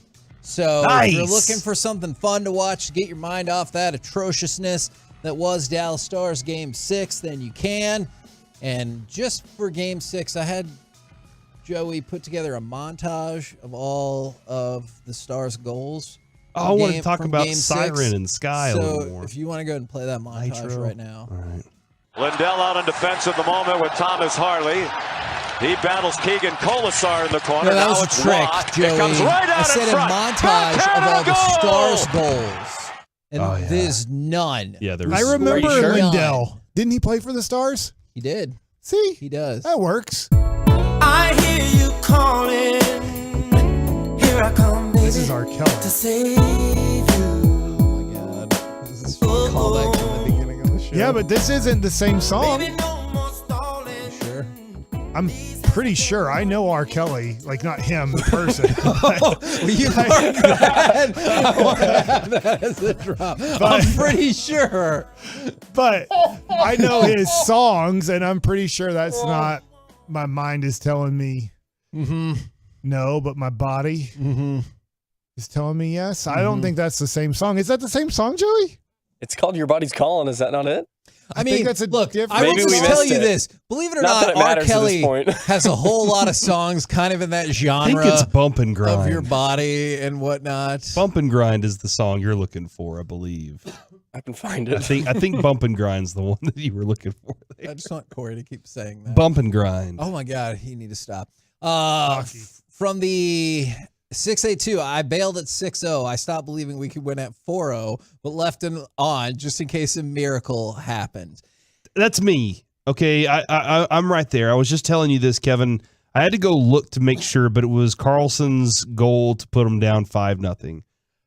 For some reason, like PK Subban during the break was just like, I don't know, man, the Stars look terrible. Like that's basically what he was saying. And I was like, yeah. And they're down 4-0, but I'm like, all right, a quick goal to start this third period off, and like things could change. And it looked like they had a semblance of energy late in the second period where they said, screw it, we're just gonna start hitting people. And then they came back out and stopped hitting people again. I was like, this sucks. And then they were down 5-0. And I was like, all right, that's it for me. So that was my moment. 2 minutes into the third period, I had decided that was enough for me. And you know, I don't feel bad about going and using my time in other ways. I don't even remember. Maybe I went to go watch FUBAR a little more. But whatever it was better than that. Ooh, Mike, you watched the Stars and the first episode of FUBAR. If you were forced to continue to watch more of it, what would you watch? Stars. Oh, man. The Stars have a better chance of coming back down 4-2 in their series than FUBAR does of having a good episode. I don't know about that, Mike. FUBAR was... I'll tell you what, that minute or 2 minute kind of intro they do preview on Netflix when you just have it on there and you have to watch the preview. And I'm like, maybe. And then I got almost through all of episode 1 and I was like, this is horrible. Yeah, but 6-0 was horrible at your house too. Oh, well. From the... More competitive. From the 214. I watched the entire game, but I gave up hope at 3-0. And then I do want to address this. From the 469, so this is a text, this is not me. I figured there would be something like this today. Ottinger is a choking ass clown. All right. So I did some research to prepare for this exact thing. He was awful yesterday.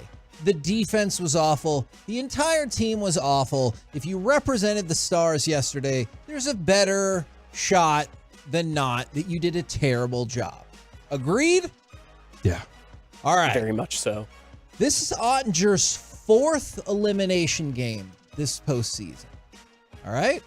In the other elimination games, he was 3-0 with a 1.67 goals against average and a 945 save percentage. Okay. That seems good. That is amazing. Yeah. And so I realized everything crashed and burned yesterday. Everything. but he was awesome in those other elimination games. But I think the problem is the things that stand out aren't the elimination games because you won them, right? Like the things that stand out is you go back to the Seattle series where he got pulled twice. You go back to just the games that you remember that were just awful. And that's the thing is he maybe more than any goaltender. I know maybe Boston's like, hold on just a second. But maybe more than any other goaltender in the Stanley Cup playoffs, he had the wildest highs and lows from getting pulled out of games multiple times, including the earliest of his career, to keeping you alive in not only Game 7 of the last series, but Games 4 and 5 of this one. But last night, it was a catastrophe across the board. But I don't lay that all on Ottinger. I don't know. I could be wrong about this. This window you were asked the other day by Mike about, is the window closed on this team? I think the era of the Jamie Benn-led group is done. Yes. I think he can still be captain or whatever, but I think that you're watching the growth and development of this young cast, and at some point, the younger stuff in the minor leagues is going to push their way in. I mean, you already saw they couldn't put Wyatt Johnston back in the minor leagues. They were like, he's playing too well. Exactly. So I think that's there, and they have to learn how to play playoff hockey and expel themselves in certain ways. Mike might hate this. But do we need to load manage Otter better during the regular season next year? I think you do, and part of the reason it felt like you couldn't was just the circumstances and the way it played out. Like I remember Ottinger himself even towards the end of the regular season, it's like, look, I want to play every day, but not the way I'm playing right now. That's not feasible. I think just with injuries and stuff like that, that wasn't a feasible plan. But I 1,000,000% believe that you would take, I don't know, 5 regular season games off his plate, maybe 5 to 8. I'm not entirely sure the exact number, but I do think that is likely to happen. You would probably want him to start somewhere in that 50 to 55 range. You don't want him up there as one of the goalies that started the most games like he was this year, like the Connor Hellenbucks of the world, because that's just a lot of workload. And, you know, really, a lot of teams, you need 2 goaltenders. I mean, at this point of the year, I mean, look at Vegas. They're on their, 4th string. Yeah. Look at Florida. They had to start Bobrovsky, who was their backup coming into the playoffs. So you kind of need 2 to help you out. And I think Wedgwood played well when he had to. Supposedly DeBoer, looks like he alluded to Jake's playing with some type of injury. May not have been terrible, but look, you know, that's a big choker to get you to the Western Conference Finals as a 24-year-old. You know, you were 2 wins away from getting the Stanley Cup. Yeah, it was highs and lows, but you got to think about some of the games that he stole. Yes. Game 4 against Minnesota, pretty much stole that one. Game 7, he was phenomenal, and he kept you in the game in 1 and 2 against Vegas, and you were 1 shot away from winning those games. Let me ask this question on hockey and goaltending. That works. I like goaltending. Okay. How much of the workload is mental? You need a night off from the mental part of it versus physical. And I get that playing goalie is physical, but in my mind, I'm thinking you're not skating up and down the rink. You are blocking shots. There is movement. I obviously see Ottinger get out of the crease plenty of times to retrieve a puck behind him. I know that there's major physical aspects of that game. I'm just wondering, how much is it mental that you need a break during the regular season, or how much is it physical you need a break? I'm sure you can argue the merits of both of those things, but from the mental aspect, I think that's the bigger deal, because I wonder if Ottinger looked back at the first, it wasn't the entire first period, but the first 3/4 of the first period, you're getting outshot 15-4. Is he standing there going, here we go again? I wish this was a Wedgwood night. Exactly. And you have the OTs maybe start to wear on you, from the regular season. I mean, think about that. You leave the rink 14 times with your head down because you lost on the final shot. I think that can wear down on you as a netminder, even though, it's 3-on-3. A lot of stuff has to happen for it to go your way. But at the same time, that's kind of draining, and playing that much hockey, especially as a young, this is his first full season, and he hasn't played a lot of minor league hockey. I think he played maybe 50 games in the AHL. because he didn't really have an option to, because they had to go through 4 goaltenders a season ago to get to him. So I think it was a great learning experience for him, and he's only going to be better for it, I think. I think, and Kevin, this might be too far off because here we are trying to fix this team a little bit for next year and everything. What are we good defensively? Or we have some adjustments to make? And is that schematic or just personnel wise? Personally, my initial thought would be no. Well, not that. It's my initial is that thought. They might want to add defensively to let Miro kind of do his freewheeling deal that he loves to do back there. So I would wonder about that. But wasn't that the problem with Klingberg? Was that Klingberg had this great ability to get the puck up the ice? But he wasn't as good as a defender. Yeah, and that's the issue. It felt like at times he was more interested in, hey, let me see if I can score that goal. Yeah, okay. As opposed to, not that Miro can't score a goal. I have a job I have to do back here, too. Yeah, and that would be one of my arguments. But I think at a lot of the key positions, you have a lot of young people. I know, obviously, Pavelski, people are ready to move on from Suter. I understand. Dude, I'm telling you, the girls that were sitting behind me at that game were like, get this Suter guy out of here. I get it, because there were plenty of goals where I thought, you know what? If Joey, me, and you, we might get a quality shot. I'm not saying we would score, but if the defense is hanging like this, we could probably get a quality shot off. Mm-hmm. And that's obviously hugely problematic. Or but just get in front of the guy that's about to score the goal or set up the goal. That was how I felt a couple Only times. if it was that easy. Yeah. But with hints. I'll fall down. There were moments, Joey, Saturday night, there were moments where I saw dudes laying their bodies on the line. They were laying the stick down on the ice. I was like, that's the 99 Cup team right there. That's the way that they played. That's what they were doing. And then last night it was just like, no, we're just standing on our skates here. Why would I squat? And then I hope we have some sort of, remedial discussion about puck control. I think that would be lovely. I'm sure all the players are like, hey, that's what happens when you carelessly turn the puck over. So I hope I don't know if we need to break out the eggs like Bombay did, but we need to do something to wrangle up the puck control. And then from the 972, let's be honest, Jake Ottinger is Dak Prescott. Okay, first of all, what are we doing here? I disagree with that so much. That would be like after you lost in 2016 being like, well, Dak's never going to be anything beyond that. You don't know that. How's he doing, though? Okay, well, don't worry about Since that. 16, how's it gone? I mean, you've kind of seen the level that he gets to. So what if we kind of can see the level that Jake Ottinger Jake Ottinger's already got farther than Dak has. That's a good point. Oh, yeah, that is a good point. He's already so you know what? Ottinger's he's just a Western Conference Finals goalie. That's it. Which I mean wouldn't be the end of the world, but I think it's tough to be like. He got there and he was supposedly really bad. Yeah. So I mean, how many years in a row would you take Western Conference Finals losses? Before you were like, that's it. I'd take 2 more. Yeah. So you take 3 straight years of Western Conference Finals losses, and then you'd be like, okay, crap. Yeah, because in the previous 15 years, we made the Western Conference Finals twice. You want to be the Braves of hockey? Yeah, well, at least they eventually, I'd rather be the Braves than the Bills, right? Like, you give me that one title, and people are like, oh, you made it there so many times. And I was like, hey, guess what? If I can steal from Mike Jacknuts, I got a title. Now, the Bills, it's a different deal. If you're like, I'd make it to 4 Super Bowls, they're like, no, you don't. No, and I'm telling you, you only get to the Western Conference Finals in the next however many years, but you never win. And you're taking 3 in a row, and that's when you've had enough. And that's when I think people get mad. If they make it back to the Western Conference Finals next year and lose, maybe some people would be mad, but I feel like I'll be like, hey, good job. Maybe we can get further next year. Maybe don't go down 3-0 again. Yes, that seems like a good strategy.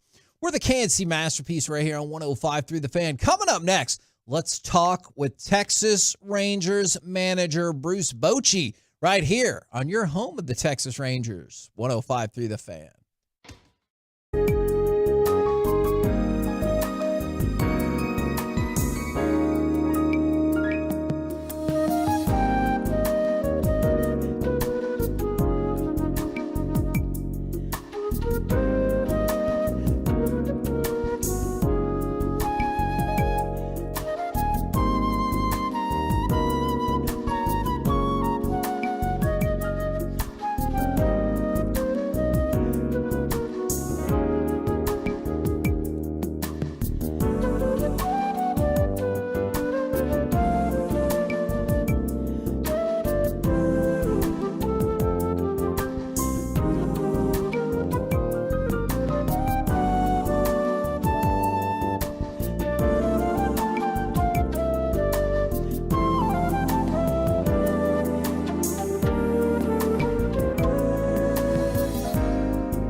Through the Fan, we're going to be talking with Bruce Bochy, the manager for the Texas Rangers, who have the second best record in all of Major League Baseball. But I wanted to throw this out there real quick, and we can talk about it more at any point if y'all like.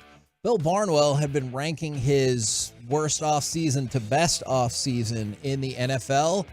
The Cowboys are number 3, had the third best offseason, and he's even got part of it where he was like, you can make an argument they had the best offseason. They paid low price for veteran depth and closing their financial window, and they traded for Steph Gilmore and Brandon Cooks. I think things worked out for them. So we might have to dive back into that. But right now, let's bring to you Texas Rangers manager Bruce Bochy. Good afternoon, sir. Hey, guys. It's good to chat with you again. What's going on? Well, I know that you probably look at this in a far more practical manner than I do, but do you ever scoreboard watch the Rays and think, hey, we could get that best record in baseball going? No, I'll be honest. No, I haven't been watching that. Well, first of all, they're not in our division, but second of all, I mean, we're a third of the way in the season, so I'm not really scoreboard watching. We got to go out and keep doing our thing, and I tell you what, these guys are doing a great job. Yesterday, that's a tough day. Travel day, you have to go back play another day game. They just keep on impressing me on how they come out ready to go every day. Boch, you can take this in any direction you want here. What are you most surprised with this season from your team or specifically from a player? You know what? I would say as much as anything is how well the defense has played. Not that I didn't think, we could be good defensively. I didn't know Josh Young, that well, obviously, because I wasn't here last year. And what an incredible job he's done at third base. Another really nice day yesterday. I did know Corey and Marcus, so I knew we were solid there. But, I think everywhere we've done a really nice job defensively. We've turned big double plays. Jonah does a great job behind the plate. That's something I really wanted to emphasize as much as anything as I hit spring training, because I felt like this starting pitching would be our strength, and we had to catch the ball. So I look at the work that these guys put in and what Corey Ragsdale has done with these guys, along with Tony Beasley and Venable in the outfield. They work these guys every day. They do a really nice job, and it's paid off. Now, there was some projection by some folks that maybe, since you mentioned Josh Young, that he might hit, like 7th in the lineup or something along those lines. How much is there more pressure inherently, or how much of a bigger deal is it that Josh Young is doing all the offensive stuff, hitting usually 5th as opposed to in the bottom third of the lineup? Yeah, and you know what? I had no problem putting him in that 5 hole. Just watching him in spring training, I just love the way he attacks the ball. He's got some nice discipline at the plate. He controls the strike zone. I mean, like all of us, he'll chase once in a while, but overall, I think he's done a really good job with trying to get a good pitch and drive it. And the thing I like is he lets it go when he gets his pitch. So he's looking to do damage. But with 2 strikes, he'll shorten things up a little bit. No, I love his makeup. I really thought he would have no problem or feel any pressure hitting in that 5 hole. So, and I didn't want to ever get in a situation where I would move him. He had a couple of days where he didn't get a hit, and make him think like, man, if I don't get it done, I'm going to drop down. I think he'd be fine hitting anywhere, but I just thought, he's a really nice 5-hole hitter because of the damage he can do. The last week you said that Simeon reminded you a little bit of Buster Posey and like his approach and his work and the way how intense he is about everything. And I was kind of curious if you've put any thought into maybe who Corey Seager in your time in baseball, kind of who Seager reminds you of. Wow. You know what? I haven't put any time. I wish you would have given me a heads up on that. We'll get back to that one. You know what, Boach? We'll get back to that one next week. Yeah. I'll give you a little homework assignment. Yeah, I'll work on it because Corey, he's he's such a big shortstop. I mean, you don't realize how big he is until you stand next to him. 6'4", I don't know what, I'm guessing 230, somewhere in there, but just don't see a lot of guys like that. I mean, Ripken, you could say, but he was a right-hand hitter, but he's such a good hitter. But for his size, you saw the plays. If you were watching the game yesterday, the plays he made, he's got such a good clock on him. He knows when he's got to speed things up, and he knows when he can take his time a little bit. But you know what? I'm going to work on that for you. Appreciate it. Thank you. Seager's been back for about 2 weeks, and he has 19 RBIs in that time. Nobody in baseball has more RBIs than that. And Boch, one of the guys I was most impressed with in my life was Adrian Beltre could miss 2 weeks or 2 months because of injury, and then he'd come back and immediately go 2 for 4 with a double and just keep batting 300 no problem. And Seager seems to be doing that right now. He's come back from injury, had some time off, and it just looks like he's right back into the groove that he started with. Can you explain how certain guys almost don't need rehab or don't need those, let's say, 50 at-bats to just be right back into the groove against major league pitchers? Well, it's a hard one to explain. I guess the best way I could explain it is the fact that they just have a gift. Hitting comes pretty easy with these guys that can do that. He spends a lot of time. He's a student of hitting. He gets to the park early. He has his routine he goes through, and he's relentless with it. And he didn't, waste any time as far as doing some things offensively. Even though he couldn't take a swing, but just working on his his stance and things like that, where the bat is. You see him all the time working on it, and I just think he's got such great hand-eye coordination. I think he's got, I can't say this for a fact, but he just seems like he's got great vision. He just sees the ball so well, and because he's aggressive up there, as you know, and he's letting it go. And if it's in the zone, he's got a knack of getting a barrel on it like I haven't seen in a long time. Rangers manager Bruce Bochy joining us here on the KNC Masterpiece on 105.3 The Fan. Did you know y'all were signing 2 aces this offseason? Because we know what we know about DeGrom. When he's on the mound, he is the best. But Eovaldi has just been phenomenal. He has been. I agree with you. And, yes, I thought we were getting 2 aces. In fact, I've touched on this. One game we had lost 2 or 3 in a row, and DeGrom went out there and won the game for us. And I forgot who asked the question, but it was, is this why you got them?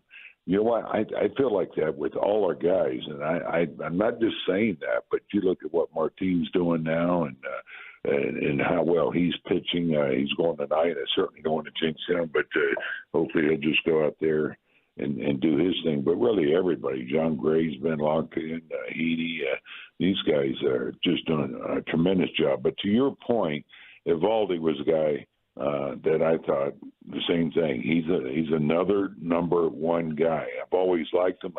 I've seen him quite a bit, and I've seen him, of course, pitch very well in the postseason. He's a winner, and he's got 4 pitches. He's got velocity. He's got movement.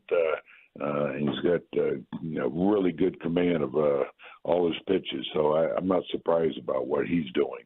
And to that point of on the pitching staff in general, how much does good pitching affect the offense? And this could be technical or just in general. Does it allow you guys to be more aggressive at the plate, and what kind of confidence does it give the hitters? Well, I think in general, I'm talking about in the clubhouse, that sense of confidence is going to run throughout the players. They know when whoever hits the mound that they have a chance to win the ball game. We just have to find a way to score some runs for them.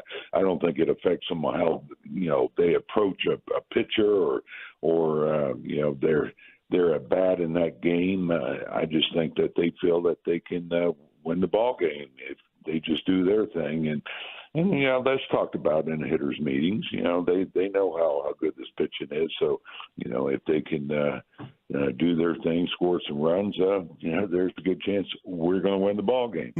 The phrase you use, sense of confidence, are you starting to feel that more and more with the bullpen? We saw all 3 of these guys yesterday But Brock Burke, 3 straight scoreless outings. Hernandez, 3 straight scoreless outings. Leclerc, 4 of his last 5 outings were scoreless. Have you seen anything different, or have y'all done anything different mechanically?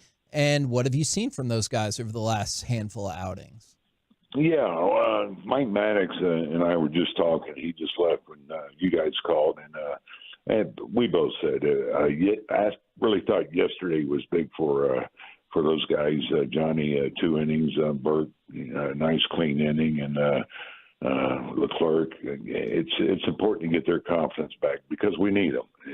They're part of our bullpen, and with Sporzy, he probably needs another day or 2. We have to use these guys, and it's going to be up to us to show confidence. So they have, they feel it, and so I'm knocking wood. Outing like yesterday does so much for them, or the last 2 or 3 outings to get them back on track. They have the stuff to pitch very well up here. They've done it. They should know they can do it again. We all get derailed at times and hit those bumps in the road, but it's going to be nice if they do get back to who they are, and we'll have the bullpen that we thought we would have as we started the season. Which conversation have you enjoyed more thus far, talking to us or talking to Mike Maddox? Yeah, that's a good question. I like this one. Yeah, no, it's always good to get a break, just talk to you guys. I talk to Mike every day, so I talk to you guys once a week. So it's good to get a break. But I tell you what, I love talking to Mike, with his experience and just talking pitching, or not just pitching, things that's going on in life, golf, whatever. So he's been just a joy for me to have around, and have another. He's not as old as me, but have another guy close to me anyway I can talk to. Well, Boach, I love the other day, Cody Bradford came back up to the major leagues and had a really nice outing the other day, only giving up 2 runs. And in that first inning when Maddox had to visit him on the mound, I thought Bradford gave great insight in the postgame, and Maddox asked him the question, hey, what got you here? Why are you in the major leagues? And obviously on the mound, he said, well, my changeup. And he said, well, what about your fastball? Can you kind of talk about whether it's talking to young pitchers or young hitters in big moments or pressure moments to try to get them to just be at their best in kind of the stressful situation of trying to perform at a major league level? Yeah, and you know what? It's really a good, really good subject. I think it's a separator between average pitching coaches, good ones, or even great ones, and that's part of what makes a good pitching coach really good is having that ability to get inside their head in basically 30 seconds when they're in the jam and get them in the right frame of mind. And Mike's already shown how good he is at that. And Bradford, he mentioned it. So it's a gift, and it comes with experience, time, but it's such an important part of the game because during the course of a game, you're going to have those turning points, a tipping point in a ball game, bases loaded, nobody out, which we've done a great job of getting out of those jams. But it can be, any point in the game, and Mike likes to go out there, and he's very calming influence, but he's got the knack of saying something that's going to get them back on track. Now, the other day, Boach, I heard you say you just found out that, in 50 games that was the best record the Rangers had ever had in the first 50 games. And then you said, but we got a lot of baseball left, so we got to keep that in mind. And I started to think as I was putting that in, like, we feel like we've been saying we got a lot of baseball left since game 1 this year. Right. Like everybody wanted to freak out and be like, oh, man, World Series, here we come. But there is a mindset of it's an everyday grind. You gotta go through that and put the work in on an everyday basis. But when does the point come? And I don't know when if you can just give us that time. But when does it come when there's not a lot of baseball left? When you're like, okay, we've accomplished a lot of baseball. What time in the season is that for you? Well, I think you have to look at where you're at in the standings as you go into August and see where you're at. At that point, there's probably going to be quite a few teams in the hunt for the postseason, and basically that becomes a sprint. So you can't say it's a marathon anymore. There's a lot of baseball left, but with hopefully our mentality is, hey, we've done a really good job. We played some great baseball. Our record's good, but this is no time to get complacent and rest on what's happened. Our laurels. You got to keep marching at this point, and you haven't gotten to the dog days, as they say. You get into July and August, early part of August, or late June. Those are separators too. So you got to just remind yourself to stay focused, and that's what the really good teams do. Trust me, it's easy to drop your guard and say, okay, you know what, I'll just say this on a series, for example, we didn't get the sweep there in Baltimore. We took the first two games, but hey, we were greedy. We were going out there trying to get that third game as hard as we could, and unfortunately got away from us. But that's just the point. That's the same thing now. We got to keep going out there trying to get series. If we get the first two, let's try to get that last one as hard as we can. Let's get greedy right now. Stay greedy, Kevin. I agree. I like it. I'm with that. It feels like the return of Mitch Garver is obviously imminent. How excited are you for that? And then how far in advance do you have to talk about logistics with the front office and everything? Is like, well, when he comes back, we're going to need to make this move, or we're going to need to make this corresponding move. Like, how does that all usually play out? Yeah, he's getting pretty close. So, we've already started talking about that on moves we may make. Again, it changes daily. For example, Durant, he went down on it, so we had to make an adjustment. So anyway, a guy like Dunning, he had to take off for a few days, with his newborn baby. And so, you don't know what's going to happen, but we have a good idea of what we're going to do if nothing happens. So it's all about adjusting on the fly if you have to, but not, we pretty much know the moves that will be made when Mitch comes back. We're excited to get him back. We're excited to get that bat. And, he's doing well down there, so good news there. And I got to know, since you brought up Dane Dunning, has he shown you any baby pictures yet? No, I told him he apologized for not naming him Bruce. I said, well, you're not starting because you didn't name him Bruce. So, but no, seriously, no. And Will Smith got him too. How about the guy showing up with no cigars yesterday, or flew in? So anyway, no, he's all set to go Wednesday, and it's good to have him back. Fantastic stuff, as always. We love talking with you. Looking forward to it next week, and congratulations on all the success thus far. All right, guys, thanks. We'll talk to you next week. There you go. Texas Rangers manager Bruce Bochy. The Texas Rangers have the second best record in all of Major League Baseball. And now they've matched their record for best start through 53 games. Did you hear that? He thinks that whenever he hops on with us, it's a break. It's a break from everything else. He's just relaxing and hanging out and shooting the S with the guys, man. That's awesome. Because things are going well. We did it. Oh, if things go bad, he's going to be like, don't want to talk to those guys. We're the KNC Masterpiece right here on 105.3 The Fan. Now to the man who always flips that switch. It's Mike Likes It. All right, so I want to talk a little NBA basketball right here. So I have a Maverick player for you that's not on the Mavericks, but maybe a guy who the Mavericks could use in 2023-24. Okay. I'm going to give you these numbers and you tell me if you like this player or not. Last year, in approximately 31 minutes, took 13 shots from the field.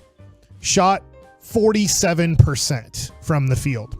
He averaged almost 7 3-pointers a game out of those. So he's taking half of his shots attempts are 3-point shots. He shot 40% from 3-point range. He averaged a hair over 6 assists a game. His average was at 17 and a half, almost 18 points a game. Steals were a little under 1. Blocks were at half a block a game. Turnovers were at 2.5 a game. Does that sound like a player that you'd be interested in for the Dallas Mavericks? Sounds like a Michael Porter Jr. stat line right there. See, I'm going to let you answer because I think I know who this is. So I'm going to let you answer first. Yeah, 17.5 points, 6 assists, 40% three-point shooter, close to a 50% regular a field goal shooter for 2022-23. Yeah, I could handle something like that. All right, now when I say his name's D'Angelo Russell, what happens to your mind? I got a little more excited about it. Ooh, I think most people pee in their pants and go, he's a pathetic basketball player and I don't want him. And then you start looking at stats and you go, hey, I get it. I get the negative side of D'Angelo Russell. But when you just look at the stats, you start going, wait a second, this isn't that bad of a player. The Mavericks throw out a whole bunch of crap out there worse than D'Angelo Russell. I'm not arguing he's a bad player whatsoever. The only thing I would argue is, aren't those shooting percentages, like, especially across the board field goal, isn't that a pretty big jump from the rest of his career? Yes, 3-point percentage, he is at 36.2%. Okay. So that's not that, but he is a 42.6 field goal percentage for his team. But last year with Minnesota and with LA, his numbers were pretty consistent. His numbers didn't change much. The with the three-point teams that he went shooting to. is very exciting. If you can get somebody who shoots that much volume three-point and touch 40%, I'm in. Now he's 27 years old. A lot of time left in the NBA. He's in his prime. He's not going to exit his prime for another 4 years. I'm not crazy about D'Angelo Russell. I want to make this clear. I'm not like, man, I want the Mavericks to get D'Angelo Russell. But I find it interesting. Mark Stein is super plugged in with the Dallas Mavericks. He's plugged in with the NBA, but super plugged in. His report over the weekend is the Mavs have no interest in D'Angelo Russell if there has to be somewhat of a sign and trade for Kyrie Irving. And I look at it and I go, now wait a second. Kyrie says, I want to go to the Lakers. And the Mavs say, all right, we really don't want you to go to the Lakers, but if that's your choice, let's see what we can do. We can't promise you that we can work it out, but let's see what we can do. And part of the package is D'Angelo Russell, and the Mavericks are like, not interested at all. And I'm like, now wait a second. He's not that bad of a player. Yeah. Like now I get it. He's a free agent. Now, if he's asking for $30 million a year, that's not a good contract for what he's doing. Right. But if you can get him for, let's say, somewhere between $22 and $24 million, that's a very doable. Now, is he going to start with Luka? Is he going to come off the bench and be kind of a Jason Terry sixth man? That was my initial thought. And so now I don't know, but I find it interesting how picky the Mavericks are, but yet they'll give Maxi Kleber a 3-year, $33 million contract, who gets hurt every year. Every year Maxi gets Somebody hurt. has to get paid that much, Mike. It's interesting to me how much they love their own and hate everybody else. Yes. Yeah. And I'm not saying D'Angelo Russell should not be a major part of a Kyrie trade to LA. Like, you shouldn't be like, well, we got D'Angelo Russell. He's our main piece back. No, you need to get D'Angelo Russell plus. I know it drives people insane sometimes, but this is why I truly believe that Mark Cuban looks at the NBA and is baffled as to why the Mavericks don't have more success. Like, I think they do look at players like D'Angelo Russell. He's like, he's just not good enough. And then they look at their own players sometimes. They're like, no, he's good enough. We need to figure this out. When they look at their own guys, they look at the best possible scenario. Kevin, we did this with the Cowboys a lot. There was never a, hey, what if everything goes wrong? And they look at their guys and they're like, no, if they play at their best, they're this. And they never look at, but what do they typically play? I mean, even Tim Hardaway Jr. is that theory, right? That plays out right there perfectly. When he's at his best, man, he hits a bunch of three-pointers. But more often than not, he's not at his best. Now, and I know that this isn't fair because I think every owner / president, whatever, is going to say how great their team is, right? I mean, they can't sell before the season starts. I don't know if we're going to be very good. But I was watching this interview with Mark Cuban. It was on him buying some shoes, and they were talking about the upcoming season. And I know the season's over. We're going to the NBA Finals, all this stuff. Not the Mavericks, but the NBA. Yes. And he's like, we're going to be great this year. Nice. Good. He's just like, Luka and Christian Wood, and we are going to be awesome. And I'm like, I think he believes it. I think that's too. Now, I think in a way, Jerry, I'm not giving Jerry an excuse here because he thinks his offensive line is the greatest offensive line ever, no matter if it's us three blocking for him or like I've never seen a better offensive line in my life. And Jerry will say that. I'm like, Jerry, there's like documentaries on how good your offensive line was from like 91 to 95. You might want to back off on this is the greatest offensive line in the history of football when you were a man who had nothing to do with the football stuff and Jimmy Johnson was doing it. You guys had an unbelievable offensive line. This one can be really good too, but it's really tough to compare an offensive line in Cowboys history to kind of the about 91 through 95 Dallas Cowboys offensive line. But what scares me is that Mark Cuban just doesn't really have an idea on who's good and who's bad in the NBA or what makes them a valuable role piece or not a valuable role piece and stuff like that. I just found it interesting that the Mavericks have no interest in D'Angelo Russell. And now, that being said, it might be more pressure on LA to give more. So I can see that as a negotiating ploy. Mark's horrible at negotiating NBA stuff. He's great at entrepreneuring and shark tanking, all that stuff. But he's not great at NBA negotiations. Entrepreneuring. Yeah. I was thinking like a cow. That's how they run its business. Back to you, Mike. Entrepreneuring? But I'm wondering this. I'm throwing this out here. I think Phoenix is going to move DeAndre Ayton. I think a lot of people believe that. In fact, I put this down. Maybe we'll do this tomorrow. I'll leave that for tomorrow. I have so many things for tomorrow.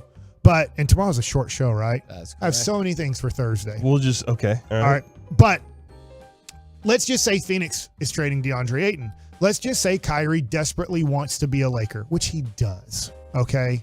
It doesn't mean he's going to get his wish. He might be a Dallas Maverick, and I think he'll be okay with that. It's just not what he ultimately wanted. What if Phoenix, who Chris Paul's pretty much done, and he keeps getting hurt in the playoffs for him, and I do think it hurts them overall. And I'm not saying this is it. This is the trade, and it's over. But what if Kyrie does go to LA? D'Angelo Russell, that the Mavs don't want, goes to Phoenix, and DeAndre Ayton comes to Dallas. In a 3-team trade, maybe now there's going to be probably JaVale McGee would probably like go to Phoenix, and that they probably kind of need a big guy in this situation. The Mavs probably need like another wing to come back in this situation. So there is going to be possibly more to that. But I wonder in this, we have no interest in D'Angelo Russell. I wonder, he's a free agent, but I wonder if LA starts going, hey, Phoenix, would you have any interest in D'Angelo Russell? Hey, agent for D'Angelo Russell, we're kind of having conversations with Phoenix about a possible trade situation. Are you guys interested at all in signing with Phoenix? This is what becomes very tough with Kyrie Irving and D'Angelo Russell and trades is not only do you guys want something for them, but that player has to really want to go to that team. We know Kyrie really wants to be a Laker. I don't know what D'Angelo Russell wants, and I don't know how many teams really want him, but I was thinking maybe Phoenix would want him. And that's especially if I wonder if you just said how many teams really want D'Angelo Russell. If Phoenix just presented it to, here's why you're super important to our cause. If he's like, okay, Phoenix is a really good team, and they seem to really want me. Now I really want to go to Phoenix. You know what I'm saying? Yeah, and so that report by Mark Stein was interesting to me, and I'm wondering, could Mark Cuban, for the first time in a very long time in his life, actually be negotiating well in the NBA and kind of throwing out, we don't want him because we want more? Because usually it's like, hey, you want Luka? All right, we'll trade you the 3rd pick and we will take back Wesley Matthews. And Mark Cuban's like, no, wait a second. Instead of that, we're going to give you our 1st-round pick next year. You're like, are you that stupid? And you're like, yeah, Mark Cuban is that stupid. He would rather give away a 1st-round pick the next year when you know you're not going to be good in Luka's rookie year and Dirk's final year. And he's like, no, we got to keep Wesley Matthews. For what, dude? Do we have? And that's what scares me the most about Mark Cuban. Do we have time to answer this question? What is the question?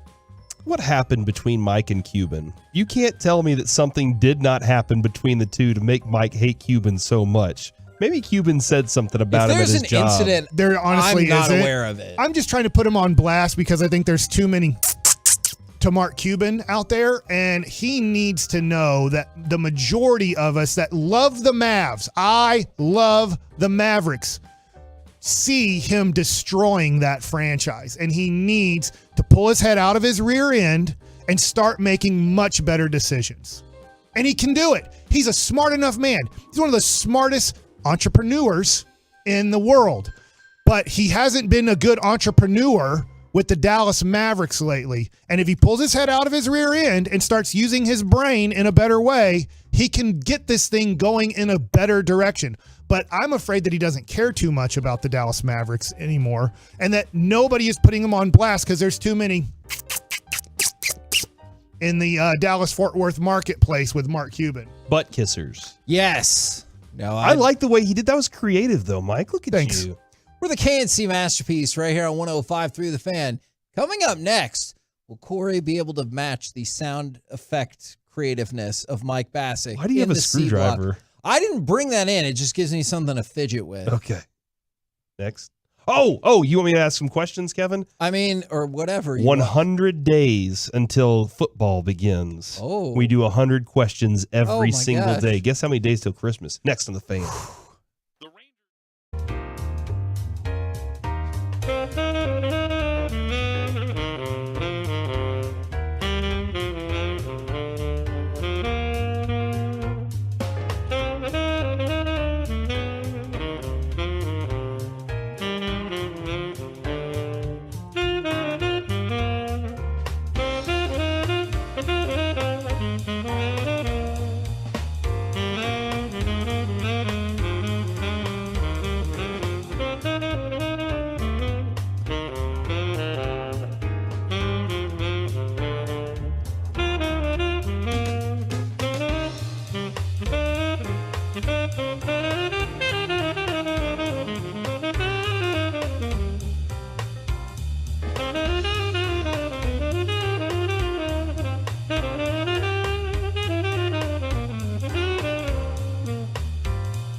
studio, secured by DFWsecurity.com.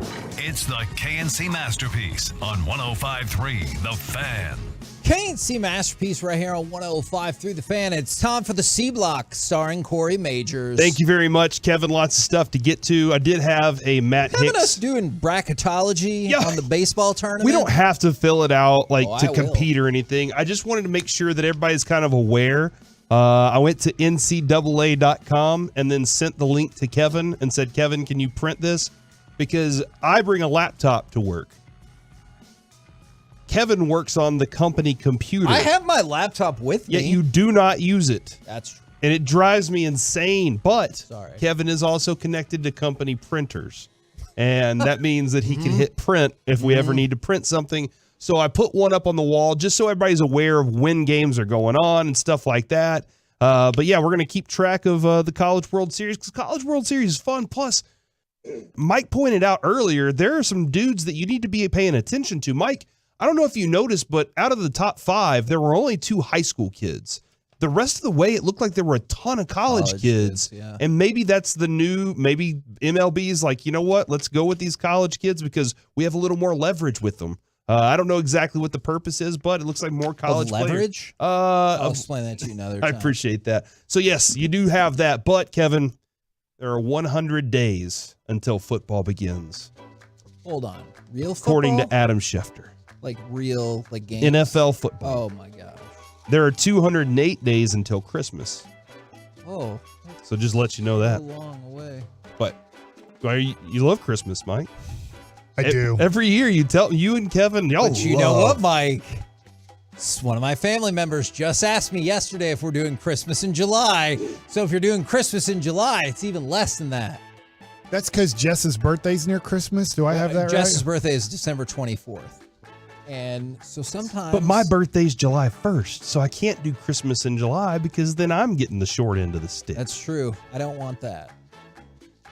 But you know what? I'm going to invite you to Christmas in July just to see if you'll come over. If you're not aware, I've invited Corey to my house, both houses, numerous times. Yeah. This year, this is the year that Corey puts it all together and goes to visit Kevin's house. Mm-hmm. I've been there once, but I was shunned and told to go away.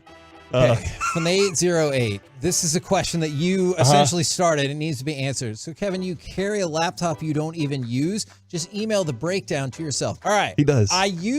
That is true. I use the laptop in the prep room, right? And so I do use my laptop before the show, but once we get in here, Corey's right. I do not use my laptop. I will also say this. He does keep the laptop on the charger just in case the company computer goes down. It's known to happen. Or you gotta, reset your password or something again. Yes. Or if he has to look something up that, is catastrophe inappropriate. What? I don't know. I don't you really do that on your laptop at work. Oh, because that's what your phone is for. Yeah. Grow up, everybody. All right, 100 Cowboys questions. Oh my gosh. Every day. We probably shouldn't have killed for the next 100 days. I have to do 2 today because we have a short show tomorrow. And I have a very big suggestion for tomorrow's show. It's going to be about 7 or 8 minutes. Great. Question number 1. Okay. Do the Cowboys have a better or worse chance to advance than last year? I'm telling you, and what really bothers me is whenever you say something positive, there's a certain section. You're a homer. You're a homer. Did you not hear earlier when I said my brain tells me, will the Cowboys win the Super Bowl? No, because I've been a Cowboys fan all my life, and I've seen how the last 27 years have played out. However, I'm telling you, I did not make this list, Corey, but Bill Barnwell ranked the off seasons. Take this for what you will. The Dallas Cowboys are 3rd. Okay, gotcha. gotcha. All right, and so I do think they had a really good offseason. So, yes, I would say I think they have a better shot to make the Super Bowl. I think they do, too. Hold on. This is interesting because I just asked a better shot to advance. You launched them into the Super Bowl. To the NFC Championship game. Interesting, though. I appreciate what you just said. Go ahead, Mike. I'm always wrong, so take that for what it's worth. Mike already said they're going to the Super Bowl in Vegas. And losing. But they made it to the Super Bowl, so just be happy with it. I would. I would be very happy. I look at it, and I think they traded pretty much nothing to get Stephon Gilmore and Brandon Cooks. I think Michael Gallup will be better than he was last year. I've compared it to Ronald Acuna Jr. I don't think he's going to be the MVP of the NFL the way that Ronald Acuna Jr. is of the National League, but I think he's going to have a better year in his second year back from a knee injury.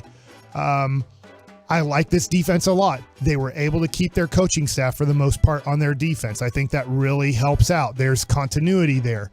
I think that they drafted a guy who's not going to get any stats, who's not really going to help you on a board when it says, here's what he does. But I believe Mazio's Pizza, Mozzie, is going to do a very nice job of helping out this defense in his probably 50% of the snaps that he gets in his rotational play at the one technique. I really like this team. Philadelphia is really good. San Francisco is really good. I only think there's 3 teams that can make it to the Super Bowl in the NFC, and the Cowboys are one of them. Okay, I appreciate that answer, and You think so too? I definitely do, and it's because I'm watching what Bruce Bochy is doing with this club. And granted, they added talent, right? Sure. Like they added pitching, which for sure. Bruce is like you can hear it in his voice. When he was describing Evaldi, I don't want to like derail it, but when he was describing Evaldi, like I felt all of that. He goes, "Oh yeah, I thought it was going to be awesome." Mike, did he see Evaldi in a championship game against him? I'm trying to figure out. They won in 10, 12, and 14. Okay, I'll have to go back and look. I have my years right for San Francisco. Correct.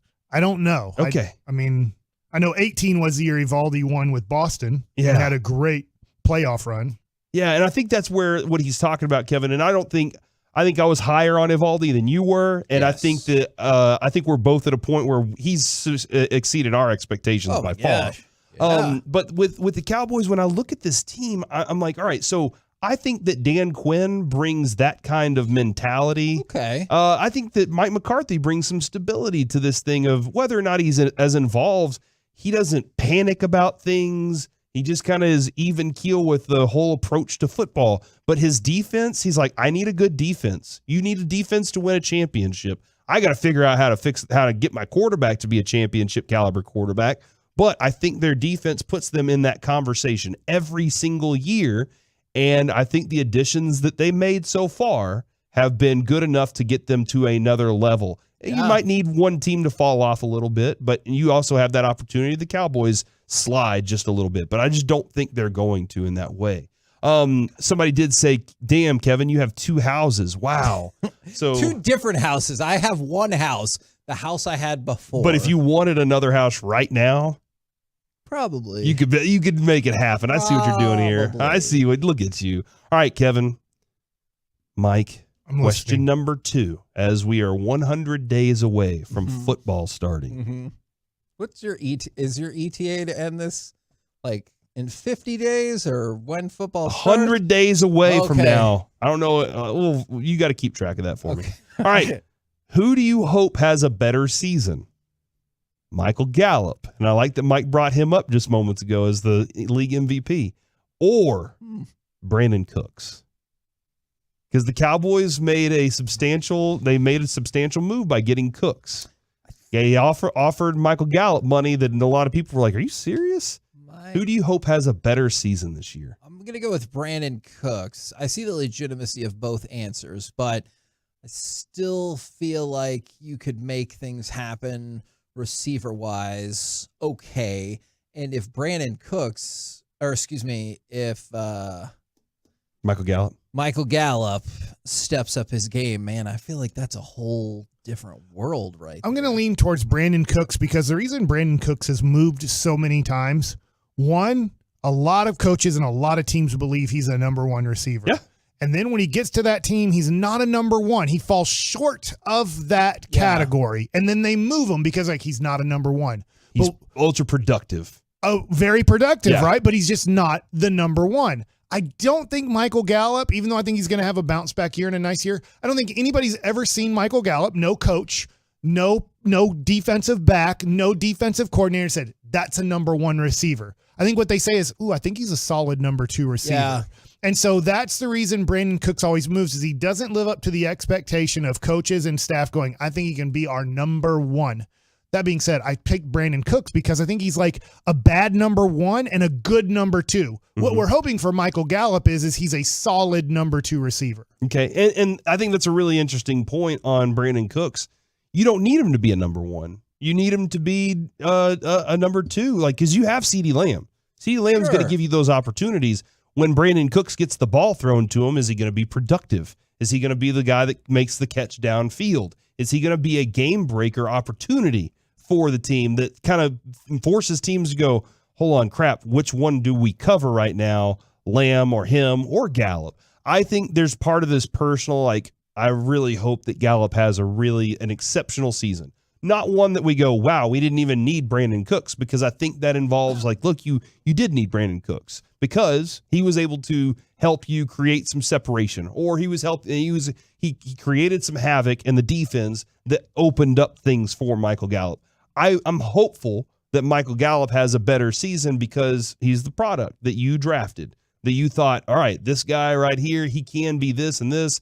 Have they always used him to what we expected his best potential was going to be? I don't think so, because when I was watching him in college, I was like, that dude isn't a send him downfield and go catch the football guy. He's a possession guy. He can do a lot of things underneath. He can do things on a sideline. He can win battles. He wasn't winning them last year. He definitely wasn't winning them last year. But I think that they can use him in a different way that helps the team. So again, I always kind of do stick to, I want the guys that you drafted to grow into and become champions. Just like I told the story about Derek Holland potentially throwing the last strike to win the World Series. That would be awesome, right?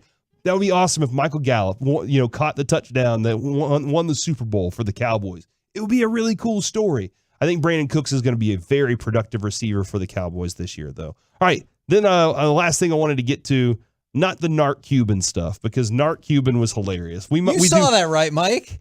Oh, about who's pirating the games? He's like an older guy who put on a jeans jacket and thought he was going to fit in. He's like, hey, didn't you guys know about how to get some pirated NBA feeds? And everyone's like, good job, Narc Cuban. Yeah, hey, you guys know where to get some, where you get any pot? And that's Brad Townsend was like, I'll tell you. But yes, Narc Cuban was a thing. But I did see that Will Ferrell is scheduled to play John Madden in the John Madden movie. And I don't know how I feel about this. My reason is, I think Will Ferrell in a vacuum is funny. I don't think all of his box office movies are great. I think some of them are very quotable and fun. But I also, that's my problem, is every time I see Will Ferrell, I see Will Ferrell as character. That's like every character. I don't think that he just plays the same guy, because he plays different characters, but I always see Will Ferrell first and then character he's playing. And this with John Madden, I think you have to, John Madden is the character. John Madden's everything that was his own character the whole way through, from the video game through whenever you were just sitting there watching him draw lines and going boom, bang. Those things right there were John Madden. And I think that Will Ferrell might steal away that, hey, it's Will Ferrell cracking really funny jokes as John Madden. That being said, I'm very interested to see how it goes and everything, because it seems like a very difficult task to embody John Madden. I mean, I'll be interested. There's going to be that stupid, he looks unrecognizable, and, like you said, and I'm like, like Kevin James, he looks exactly the same. There have been, like, Cheney. Was it Christian Bale that played Cheney in the movie? What movie was that? It was called Dick, I believe. Oh, my God. Because his name's Dick Cheney. Okay. So he was, or Vice. Yeah, it was Vice. My bad, Kevin. Oh, my God. It definitely wasn't Corey, called Dick what Cheney. The hell? It was called What Vice. the hell? So, yeah, what? I think you're talking about the Richard Nixon movie. Nixon. They made him look like Nixon. There have been really good... Richard and I can't imagine this last 30 seconds has gone kind of how you envisioned it, right? 877-881-1053. Did the last 30 seconds go well or not? Oh, I didn't say that. Just how you thought it would play out. Nope, not at all. We're the KNC Masterpiece. I filled out my bracket during that. Wow, that's impressive, Mike. Right here on 105.3 The Fan. Coming up next, Doesn't maybe have that. we'll get the answer to that, but also power ranking the power rankings, unless we take a totally different turn and talk about multiple baseball rules. We'll find out next on The Fan. All day.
This segment on the KNC Masterpiece is brought to you by Frankel and Frankel, as well as Window Nation. Frankel and Frankel, life is unpredictable and accidents happen, and you should go to them for attorneys for car and truck wrecks in DFW. If you or a loved one has been in an accident, contact Frankel and Frankel for a free consultation at truckwreck.com, or you can call 214-333-3333.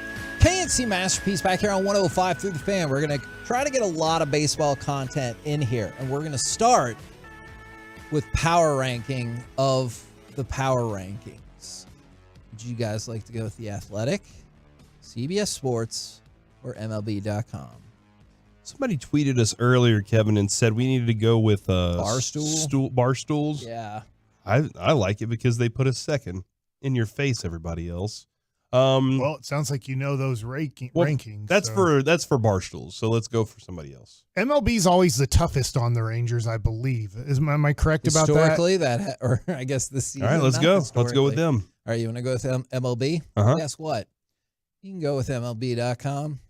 You can go with CBS Sports. You can go with The Athletic. They all start the same. The Tampa Bay Rays, number 1. The Rangers, number 2. two. And the Texas Rangers, number 2. They have the second best record in baseball. They have the best run differential in baseball. So it's no longer like Corey earlier when you were like, this team is good. And like, you don't have to go, yeah, it's still early. Like, just accept it for what it is right now. Right now, in this moment, this team is awesome. Yeah. And I agree. Barstool, MLB.com, The Athletic, CBS Sports, second across the board.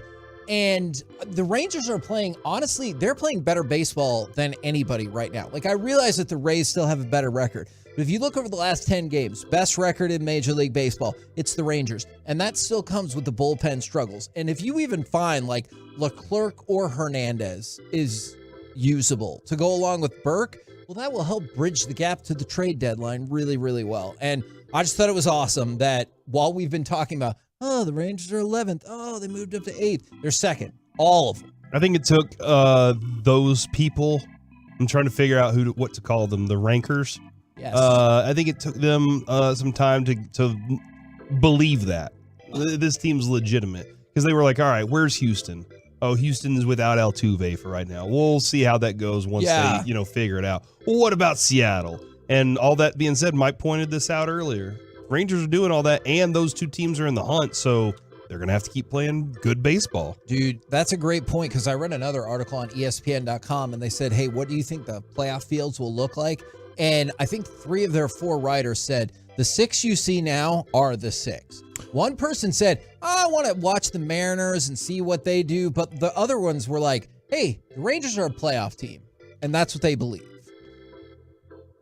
I think they have a good chance to make the playoffs. But looking at the standings, I know that they're only 2 games over 500. I think Toronto, with a zillion games left to play, is still going to have a really nice run. Yeah. I think you have to watch out for Toronto. Baltimore, they're in the playoffs right now. Their starting pitching is crap.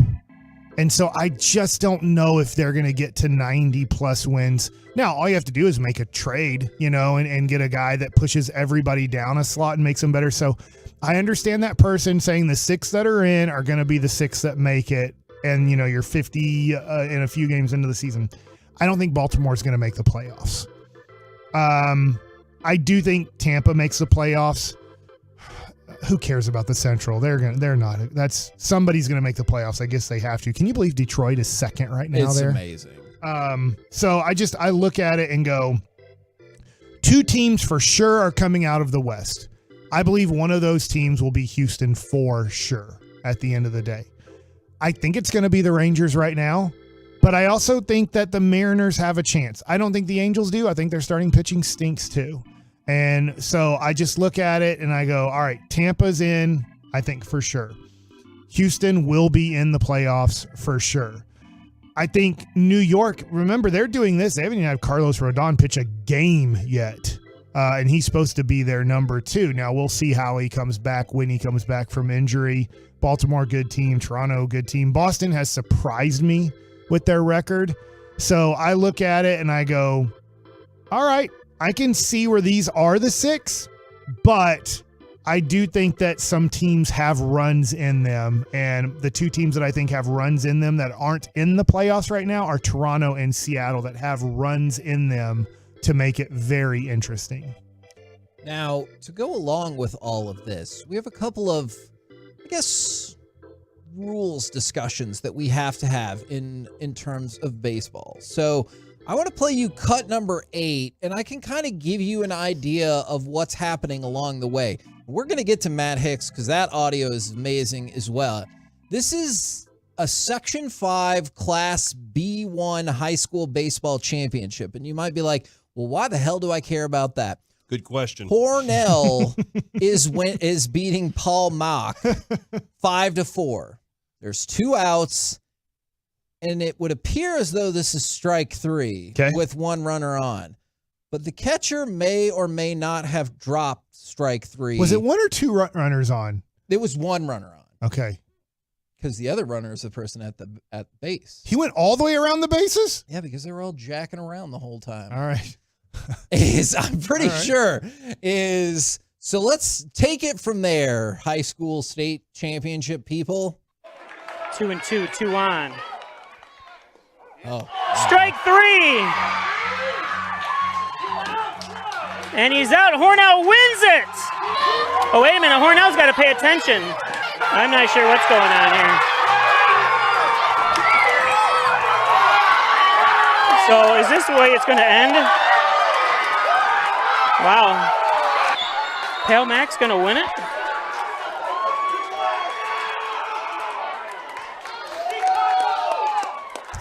So they're going to send everyone back here. I'm not sure what they're doing to talk about it.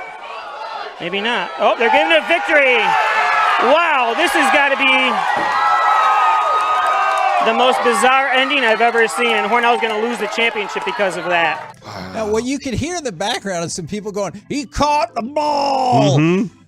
Shout out to the 2 players on Hornell. Also, shout out to Mike for being right. There's 2 people on. Shout out to the 2 players from Hornell who realized and saw what was happening and tried to stop their teammates from jumping around like they had won something. One of them even ran to go cover home plate while the catcher and pitcher were hugging each other and dancing around. It made no difference. They made the ruling that the ball was dropped. You have to go to first base. And they said that ball is live. And so this yeah, Wow. exactly. Wow. So or it's short hop the catcher, right? I mean, exactly. You can catch it. You can catch it, but if it hits the ground first, you have to throw the ball to first base. You'll see this a lot. Now, do you guys remember the White Sox Astros World Series, which sounds weird because it's 2 American League teams, but obviously AJ Pierzynski swung at a pitch and then kind of took his time for a half a second and then decided to run to first base. And this was before replay. And they're like, you know what? We have the ball is hitting the ground. Inning still alive. And I believe, I can't remember, but that ended up being a big inning. It ended up, kind of changing a little bit of the World Series outcome. White Sox win the World Series. So it's happened in Major League Baseball before. And the catcher for Hornell turned to first like he was going to throw. Mm-hmm. I couldn't see because of the camera angle if the first baseman already run off to celebrate. And then the Hornell players start spiking their gloves on the ground like they just scored a touchdown. It was crazy. And I love the Ron Burgundy moment here. Pale Mac's going to win it? They're going to win it? I can't believe it. They're going to win it? Now, you might think, yeah, but that's like high school baseball. That's the only place where people get bent out of shape about the rules. I give to you Matt Hicks. So yesterday, I got a chance to hang out in the pool for a little bit as we honored those who did not come home. Yep. And I was listening to the game on the Odyssey app, and I hear Matt Hicks and Jared kind of going in. I'm like, what's going on? And the more they went, the better it got. Here is the moment. It was Bubba Thompson hits he's heading to first base and he's called out. Here he goes. And now Bubba looks to bunt, and he knocks it up the first base line. This is a fair ball. Boyd has it, throws, and he hits Bubba's batting helmet as he races safely past the bag. They're calling him out because he ran inside the chalk. So Grossman has to go back to first. Bubba, watching the replay, was on the chalk the entire time. Now, he didn't run in that path once you get halfway down to first. Here's a check swing by Simeon and a foul ball, strike one. But he never was on the grass. Not at any point between the plate and first was he ever on the grass. That's a terrible rule. This pitch is down and in, 3-1 the count. And that's why I say it's a terrible rule, because a runner going to first, running on the chalk, the line between home plate and first, that should be allowed. Well, yeah, because the base is fully along that line or in fair territory. Right. It's an awkward path if you follow that rule to touch the base. Throw to first and a leaping catch by Ibanez to save Boyd, an error. Grossman safely back on the bag. Yeah, if you abide by that stupid rule, as a runner, you have to take a little bit of a right turn halfway down the line and then take a little bit of a left turn to get back to the bag. Reposition your body to get back in the line. All right, here's Corey Seager hitting one high and deep to right field. McKinstry going back, gets turned around, doesn't matter. It's gone. So Corey Seager. That was, it went from Matt Hicks passionately describing the play. He never stepped into fair territory, and then he ends it with a stupid rule. I love just hearing Matt Hicks' passion in that moment about how stupid it was. But then at the end, Corey Seager hits a home run, and everything okay. You know what That's like? A terrible rule. He should have 20 RBIs, right? Hicksy? That's right. Yeah, in the month of yeah, May. he should. You know what I really like too is that Jared knows enough to be mad with him, but not overtake his anger. And he's like, "Yeah, I don't really get that." He just kept either. setting him up over and over. But Jared even said at one point they were like, they need to get rid of that rule. And Mike, do you agree with that they should get rid of that rule that if you're on the chalk that you should be okay? You're not in the fair territory section. Yeah, you are fair, but yeah, I'm not crazy about this rule either. I think it is very tough for especially right-handed hitters. Because if you watch right-handed hitters after they get done swinging, they almost have to start running in fair territory. And so then you'd have to make sure that you get into that runner's lane, and then your last step towards the base has to be your left foot hitting the base, and while your body stays out of fair territory while you hit the base in fair territory. It is very tough for runners, especially right-handers, to try to stay in that runner's lane. Now, I have one more Rangers factoid I wanted to throw out for you. Team's 34-19 right now. And they got their 34th win on May 29th, yesterday. Okay. It took till June 25th last year for them to win their 34th game. And at that point, they were 34-36. Right now, 34-19. Wow. That is so far ahead of pace from last year. Well, and as I was listening to the game yesterday, Kevin, on the Odyssey app. Stupid rule. Marcus Simeon's at 44 RBI right now. And last year, it took him until July, I want to say 21st, to get to 44 RBI. Wow. This year, he's already there, and we're at May 29th, as you said. This is a better team this year, bro. God. I want to say how crazy this is, if we're looking at stats real quick, and I know we have to go to get to my awesome commercial that I'm not ready for, is runs scored this year. If you look at the runs scored, the Rangers in the American League have 4 of the top 6 players. Their 1, 3, 4, and 5 hole hitters are top 6 in the American League in runs scored. That sounds impossible. But that's where the Rangers are right now with runs scored. You're right. It is amazing thus far.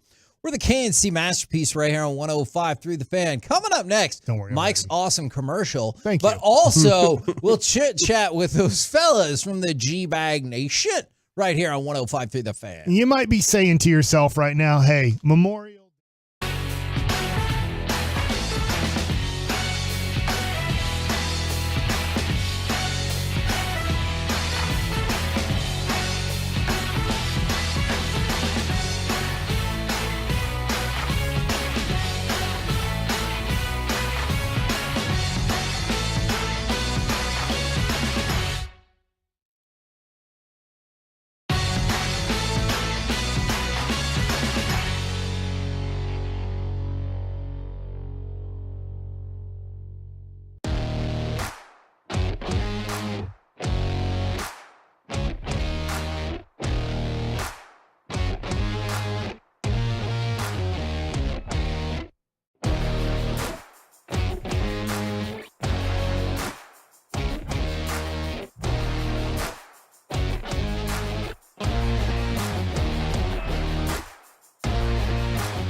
savings you want. And just like Texas, Classic is doing its part to drive America forward. Don't miss one-time holiday savings to upgrade for less. This is Texas. This is Classic Chevrolet. Relax and enjoy the difference. Find new roads. KNC Masterpiece back here on 105 through the Fan right now, courtesy of D&M Leasing. It is time for our chit-chat with the fellas from the G-Bag Nation. Gentlemen, how is you today? Oh, Hagee, we are rolling. How the hell are you? I am doing excellent. It was an amazingly crazy, busy, emotional weekend with all that good stuff, with Brandon graduating from high school. I bet. And Yeah. I know from Mike, his valedictorian graduated from high school as well. So it was super fun. And I mentioned this earlier. She really showed me up by speaking much better than I could ever speak in public. But weren't you proud of that? No, I was. It was awesome. I got a question for you guys, and we briefly touched on this morning. How many balloons do you think you could blow up in an hour and a half? 40? Size of the balloons, please. Ooh, they vary from little to your standard size balloon. Okay, I've tried to blow up a rubber pool raft before. Oh. That could be problematic. Ooh, so how many balloons would equal a rubber pool raft? Those are the 200. questions I'm here for. 200? I would say 200. Okay, Of regulation size balloon. Regulation size balloon. Lightheadedness Sounds like a is bet a payoff. factor in this thing. Yes. Blackout possibility is a factor. There's a lot of things going on here. I was humbled on Friday. I got the bet payoff done, but I'm a lot less crotch first when it comes to these kind of challenges. Let me start with 5 balloons in 1 hour, Hagee. Okay. See, here's the problem, though. It's not the blowing it up portion. It's the tying it up portion. That's what gets you? That really is where, I get bogged down. So this is a scenario that played out over the weekend because we thought it was a great idea to get a balloon arch, and it looked amazing. But in theory, realism came crashing down when there was 140 balloons to this whole thing. Ooh. And my wife, she had been doing so much stuff to prepare for this, and I don't think she had that in her. And so I woke up Saturday morning and I was just watching some TV, and I was like, you know what? Let's do this. Yeah, I'll be productive. And so we estimated between 100 and 105 balloons in the hour and a half time frame. But I definitely was like, I might need to sit here for just a second. Yeah, lightheaded, bro. Also, balloons smell weird. The master blower. They taste terrible. Yes. Because she wanted to give me a kiss, and I was like, I probably taste weird because of the balloons. Okay, that's gonna haunt me. You did your own. Yeah. You did your own balloon tying though. You would blow it then tie it. Yes. They call that And that's hooker's not an mouth. issue? Yeah. Oh my Sorry. God. What's happened? Get that out. Yep. Segment. I want to let you know. All right. Now, before we get to the stars, because it's sadness. Did you get all the balloons completed? Okay. Yeah. So There were before you Did realize you blow the balloons to completion, or did you decide to stop? there's a place called Parties or Us or something like that. You could and probably they have gave us found this, that. They gave us this Party little City. pump, but Yeah. it just wasn't efficient. And I was like, okay, this pump is irritating me. Why didn't you have them blow them up for you? Because it just came in like a package that we got off of Amazon. So I it got was a like lady. Rookie mistake. Yeah, I got a lady that'll do those for you. I bet not anymore. Yeah, Everybody's got to have a guy for that. No, there's Adrian. I'm the guy for that. She called one now day we and she was like, "Hey, I've been following Lucy's story. I know she's coming home from Cleveland next weekend. Can I bring her an arch?" And so she brought her a balloon arch. You could have let me know. I would have had I it didn't sent her your realize way. that everybody in the world had knowledge about balloon arches. I'm just impressed. Were you just being cheap, Peggy? Is that really the No, plan here? no. Sounds Hold on. like I it. want to point this out. My wife bought this and it was only like, I don't know, $20, $15. We're Okay. like, hey, what a deal. And then we realized the work that would have to go Yeah. into it. Yeah. And so I stopped when there were 37 balloons left, but I couldn't accept that. So I had to blow up 2 more balloons because I can't, 37 is an unstable number to stop on. If you're like, there's 35 balloons left, I get it. 37? That's an odd number though. What? so. I Why didn't hear you go you, with an but even like number? it's a rounder number. I Weird. feel like. You're just weird. Now to go along with that, Just What- an odd number. what is your excitement level for the American Gladiators 30 for 30, which debuts tonight with part 2 tomorrow?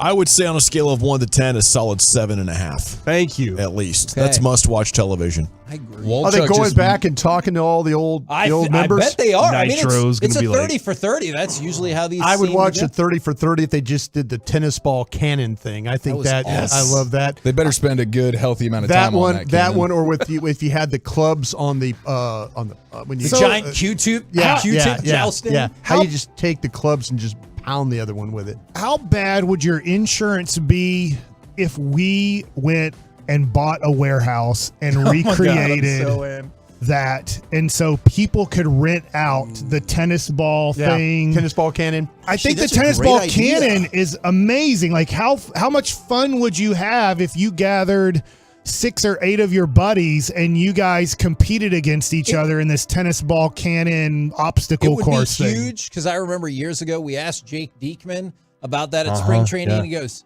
"Are you guys seriously going to do that?" Yeah, because if you do, let me know.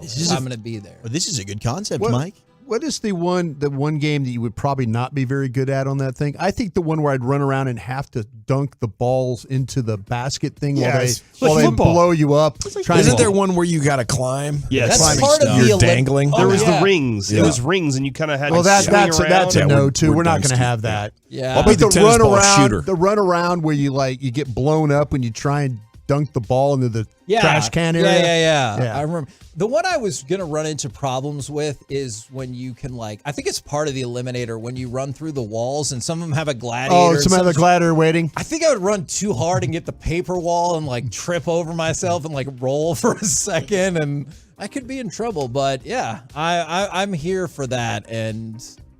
Yeah, it's a great business idea. I don't know if there's anybody young enough with the nostalgia factor that could actually pull this off. What is it, 5% of the population? That would want to do this. That would want to do it and be capable of doing it. Most people be like me, I want to shoot the tennis ball gun, but all these other things. You don't want to hide behind things and try to shoot the tennis ball at the target to win. That's fun. Yeah, it's some sort of an old man challenge.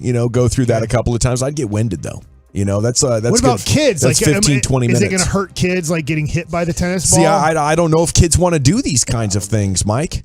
I bought them the most badass remote control cars I could imagine from my youth. Yeah. They rolled their eyes at it. Did you guys ever take your kids to Jump Street?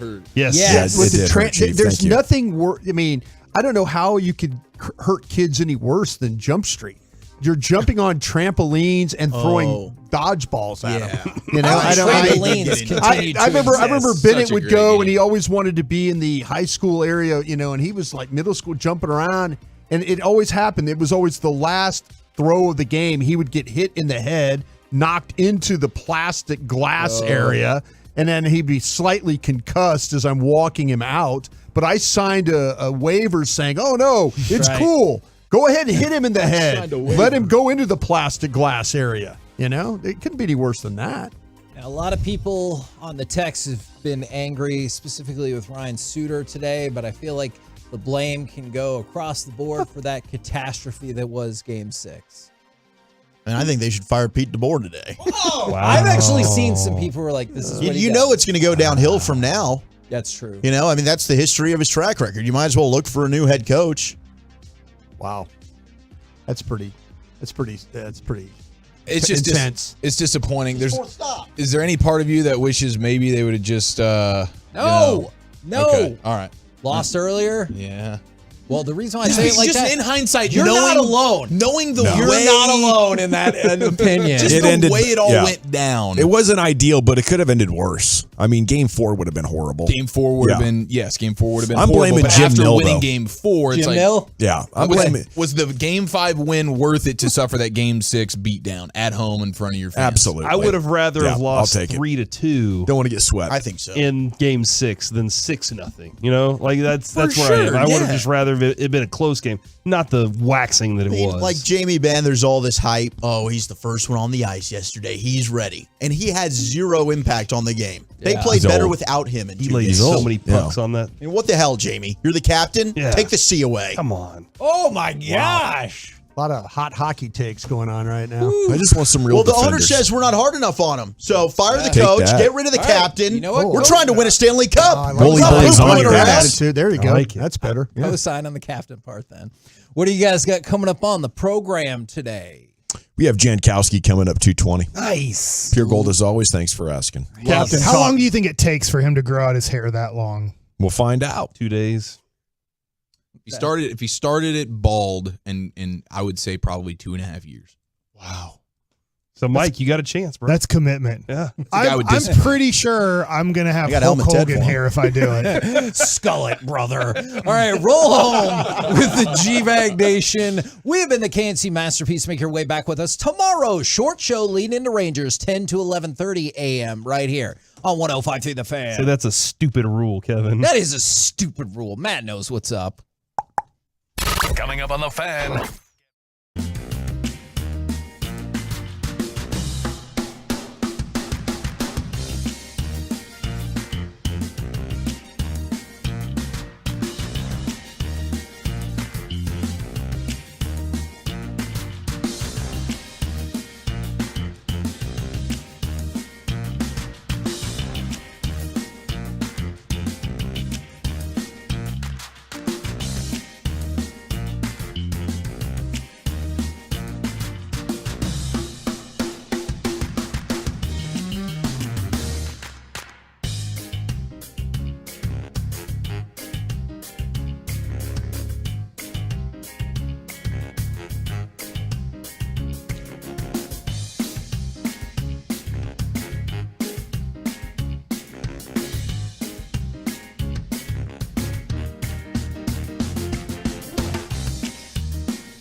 Fan Studios, secured by DFWsecurity.com.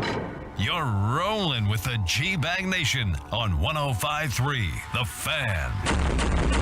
Here we go. It's hour one of the G-Bag Nation on 105.3 The Fan. Welcome in on a Tolo Tuesday. Hope you're having a good one. General at your service at ease. There's Brian Broadus, former Cowboy Scout, NFL executive, Emmy award-winning media member, the number one influencer on Cowboys social media. He's at Brian Broadus on Twitter. Good afternoon, sir.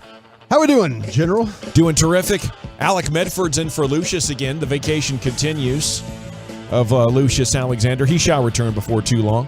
There's Wolchuk and Chiafalo. Of course, Carter Freeman's coordinating your video, and along with you, we are the G-Bag Nation here on 105.3 The Fan. That's right, we have Travis Jankowski coming up at 2:20. Rangers outfielder. We'll talk with him about his hair. We'll talk to him about hitting and fielding and being on a first-place baseball team. That sounds good, Wolchuk, to you? Sounds great to me. And how Right about on. that first-place Texas Rangers baseball team, baby? Just getting it done. Stacking dubs again over the weekend, so that was nice. And then they got the party started yesterday. It shall continue coming up this afternoon, 5 o'clock in Detroit with Martin Perez on the hill.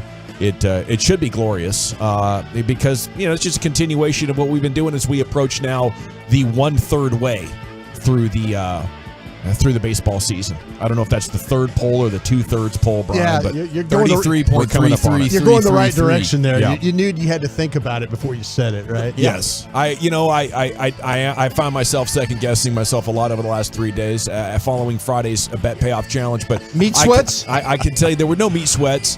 After the general feeling of disgust left my body at about 8:30 Friday evening, it was a smooth ride the whole way through. Oh, it's good. I didn't get any bacteria illness. There was not even a hint of diarrhea nor bubble guts. No, Brian texted us and said, hey, Gavin's all good. I reached out to him. This was on Saturday. I'm thinking, okay, this is good because I think we were all going to check in. That's right. But once Brian gave us the, hey, he's A-okay. He's doing some work right now around the house. I'm thinking, our guy handled it, man. It was great, yeah.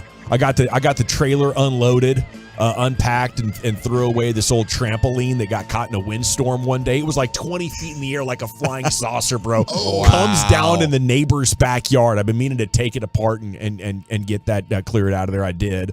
And then did a bunch of yard work. So, yeah, I was feeling it was manly weekend. It was. You Yeah. took that raw steak to heart and said, you know what? I think I am built for this. I knew the T levels were going to drive up. I almost did a pull-up. That's how strong I was feeling. I almost got a pull-up done for the first time in 25 years. Huge, bro. Hey, Rangers were great over the weekend, and it continued 5-0 yesterday. Seager with the 3-run bombski. Won't be too long before he's going to join us on a Rangers player show. I'm going to start. I'm going to start the full court press on John Blake to get this done. Get Siegs in here. What do you say? They'll give him to us. They just got to pick the right time. Okay, That's how that goes. I think we're in a good time right now. I think you're right. Unless he feels like that we would be bad luck that we'd break it. He's on a big time heater right now. Eric put him off last year with the shirtless questions. I and all thought that he loved stuff. the shirtless questions. He was having a good time with us. I think maybe media might not be his favorite thing, but once he got rolling with us, he liked it that day. Yeah. So just remind him of that day, Blake. And If he did it more, maybe it wouldn't be his favorite thing. That's true, man. Yeah. Practice makes Hey, perfect. Whatever he needs to be comfortable, as long as he's hitting like that, he can have whatever media he's been policy incredible he wants. He didn't have to talk to me if he keeps hitting 389. I mean, he doesn't even have to care. talk to his teammates as far as I'm concerned. Agreed. Do you think that's a possibility that he would do that? I don't know. Some guys they got to do what they got to do to be locked in. Leclerc and Hernandez were locked in, had scoreless innings of relief, 3 combined. As Evaldi only went 5 innings. He had a high pitch count, so they decided to pull him, which I was fine with. Yeah. The complete game was no longer on the cards when you average about 19 pitches per inning there for 5. Mitch Garver's close to a return, though, as the things just continue to get better and better. They're second in both the MLB and the athletic power rankings right now. And, things are just flowing in a great direction. Could we get a DeGrom return this weekend? Think against so. The Madness? I think as soon as we get home, Friday through Sunday, I think it's very, very likely that you could see Jacob DeGrom make his return. Like to see him in those Sunday powder blues, to be quite honest with you. The way that this rotation's done with him leaving, and I think a lot of us were a little bit nervous, but Dane Dunning was sensational. You're talking about a 2.64 ERA. Since April 28th when he left. That's crazy, it's dude. Unbelievable. And that's, I get it. The bullpen's been struggling, but the starters have been outstanding. Yeah, incredible. Dane Dunning now on maternity leave right now, right? Yeah, he comes back Wednesday. He's going going to start tomorrow. Yeah. Is that paternity leave or maternity? I think it's paternity for me. Okay. I'm sorry. I messed it up. No, it's okay, dude. You had a kid a long time ago. Yeah. That he knows of. If I had my way, I think would you guys co-sign on this? I'm just going to have DeGrom make the home starts. We'll give the home crowd a show. We'll get great attendance. And all of his road starts, he's just going to be doing physical therapy. You know, we don't even have to go on get that Phil Jackson schedule. Remember when he coached, but he was only willing to do the home games because his back was acting up? I like that, and I'm not going to object to any type of ideas when it comes to the load management of DeGrom, because you really just want him to be healthy into October, which this team's going to be playing deep into. And wait, so there's no bad DeGrom ideas right now? No, I'm totally cool with it. At first, I would have pushed back and been like, "Hey, I want Cy Young. I want Cy Young DeGrom." But now I'm Cy Young Evaldi. So it's all good. Yeah, we got our Cy Young and Nate, and I like the closer idea. I mean, hey, no bad ideas. Walchuk gave us the green light. He could do more than just an inning, though. I mean, you could put him in, maybe pitch 7 through 9. Hey, whatever they want to come up with, I'm at the point where I'm ready to think outside the box. I don't want the New York Mets experience. I feel like we're going down that path if you want to try to push him for 30 starts a year. So let's try something else. I think you're 100% right. And why continue to do the same thing over and over when you see what it results in? I mean, it's not like we're deep into the season. You just gave us. We're just entered into the second third of the season. Mm-hmm. So, and he's still coming out of the gates where he's leaving every start with a little something. So I like the idea of the home stuff, especially while your guys are pitching this well from a rotation standpoint. If they start to dip and you start playing with fire, and here come the Astros, then you change that up a little bit. But I'd be on board. 806 wants to know, can we discuss Broadus duking it out with Cowboys Nation on Twitter all weekend? 240. What's your problem with Dak, Brian? Jeez, it's the clapback corner at 240. We're going to get some of that. I think I lost well over 300 followers this weekend on stuff going at people. You know what? Hey, all good, man. I'm trying to have discussions with folks, and they make it personal. They want to be toxic and assume things. I don't know. It is a toxic Tuesday. I say, hey, the DNA part of things, it's his DNA of taking chances. That's the part you don't understand. And I can't. So this is all about Dak? It's all about Dak. Oh, I heard it was a Dak Twitter day Saturday. But I heard about Dak. I did hear Broadus took a DNA test, and it turns out he's 100% clapback Broadus. Mm-hmm. Crusty as hell. Let me ask you guys. It took 2 tests and confirmed. Just be honest with me here. Be honest with me. And this does not bother me one bit. Okay. Gavin, when did you mute me on Twitter? I did not. You have not muted me? No. No lie? No, sir. We can check my phone right now. Never once. Never? I haven't muted anybody on Twitter. No. Really? I've thought about it. You know what? I wonder how many people that follow me or say they follow me that are friends of mine. I would have muted me a long time ago with the discussions I get in with people. Yeah. I wouldn't. I think we all probably should have. We just haven't gotten. Should we all just go mute Brian right now? Mute on 3. Yeah. No. But I literally I don't blame people. I don't blame people that I know for doing that. I really don't, because I get into some wild, and then what happens? It then gets other people involved who now I'm tagged in this. Yeah, everybody's chaos. Tagged. Yeah. Everybody's now in chaos, and you kind of see that, and I'm going, man, I feel bad for the people that I know that are my friends. Oh, don't feel bad for me. I enjoyed it. Well, I don't want to. I really, great conversation. I just don't want to. I don't want to fight with people about stuff. But you know what? Listen, I mean, Bobby and I do these podcasts. I mean, we talk about things, a lot of different. When you're covering the Cowboys, there's a lot of different angles you take. And to me, I do. I really do believe the DNA part, just because I think of how competitive he is. That's why. That you're going to force things when you're competitive. You're going to try. You're going to try and make plays. And sometimes that's to his detriment. Well, that's my argument. No, I think you have a good argument. And if you missed any part of that, the premise that set it off, Broadus has you covered coming up at 2:40 there in Krusty's Corner. It is another week of OTAs, and our coverage is brought to you by Bosch.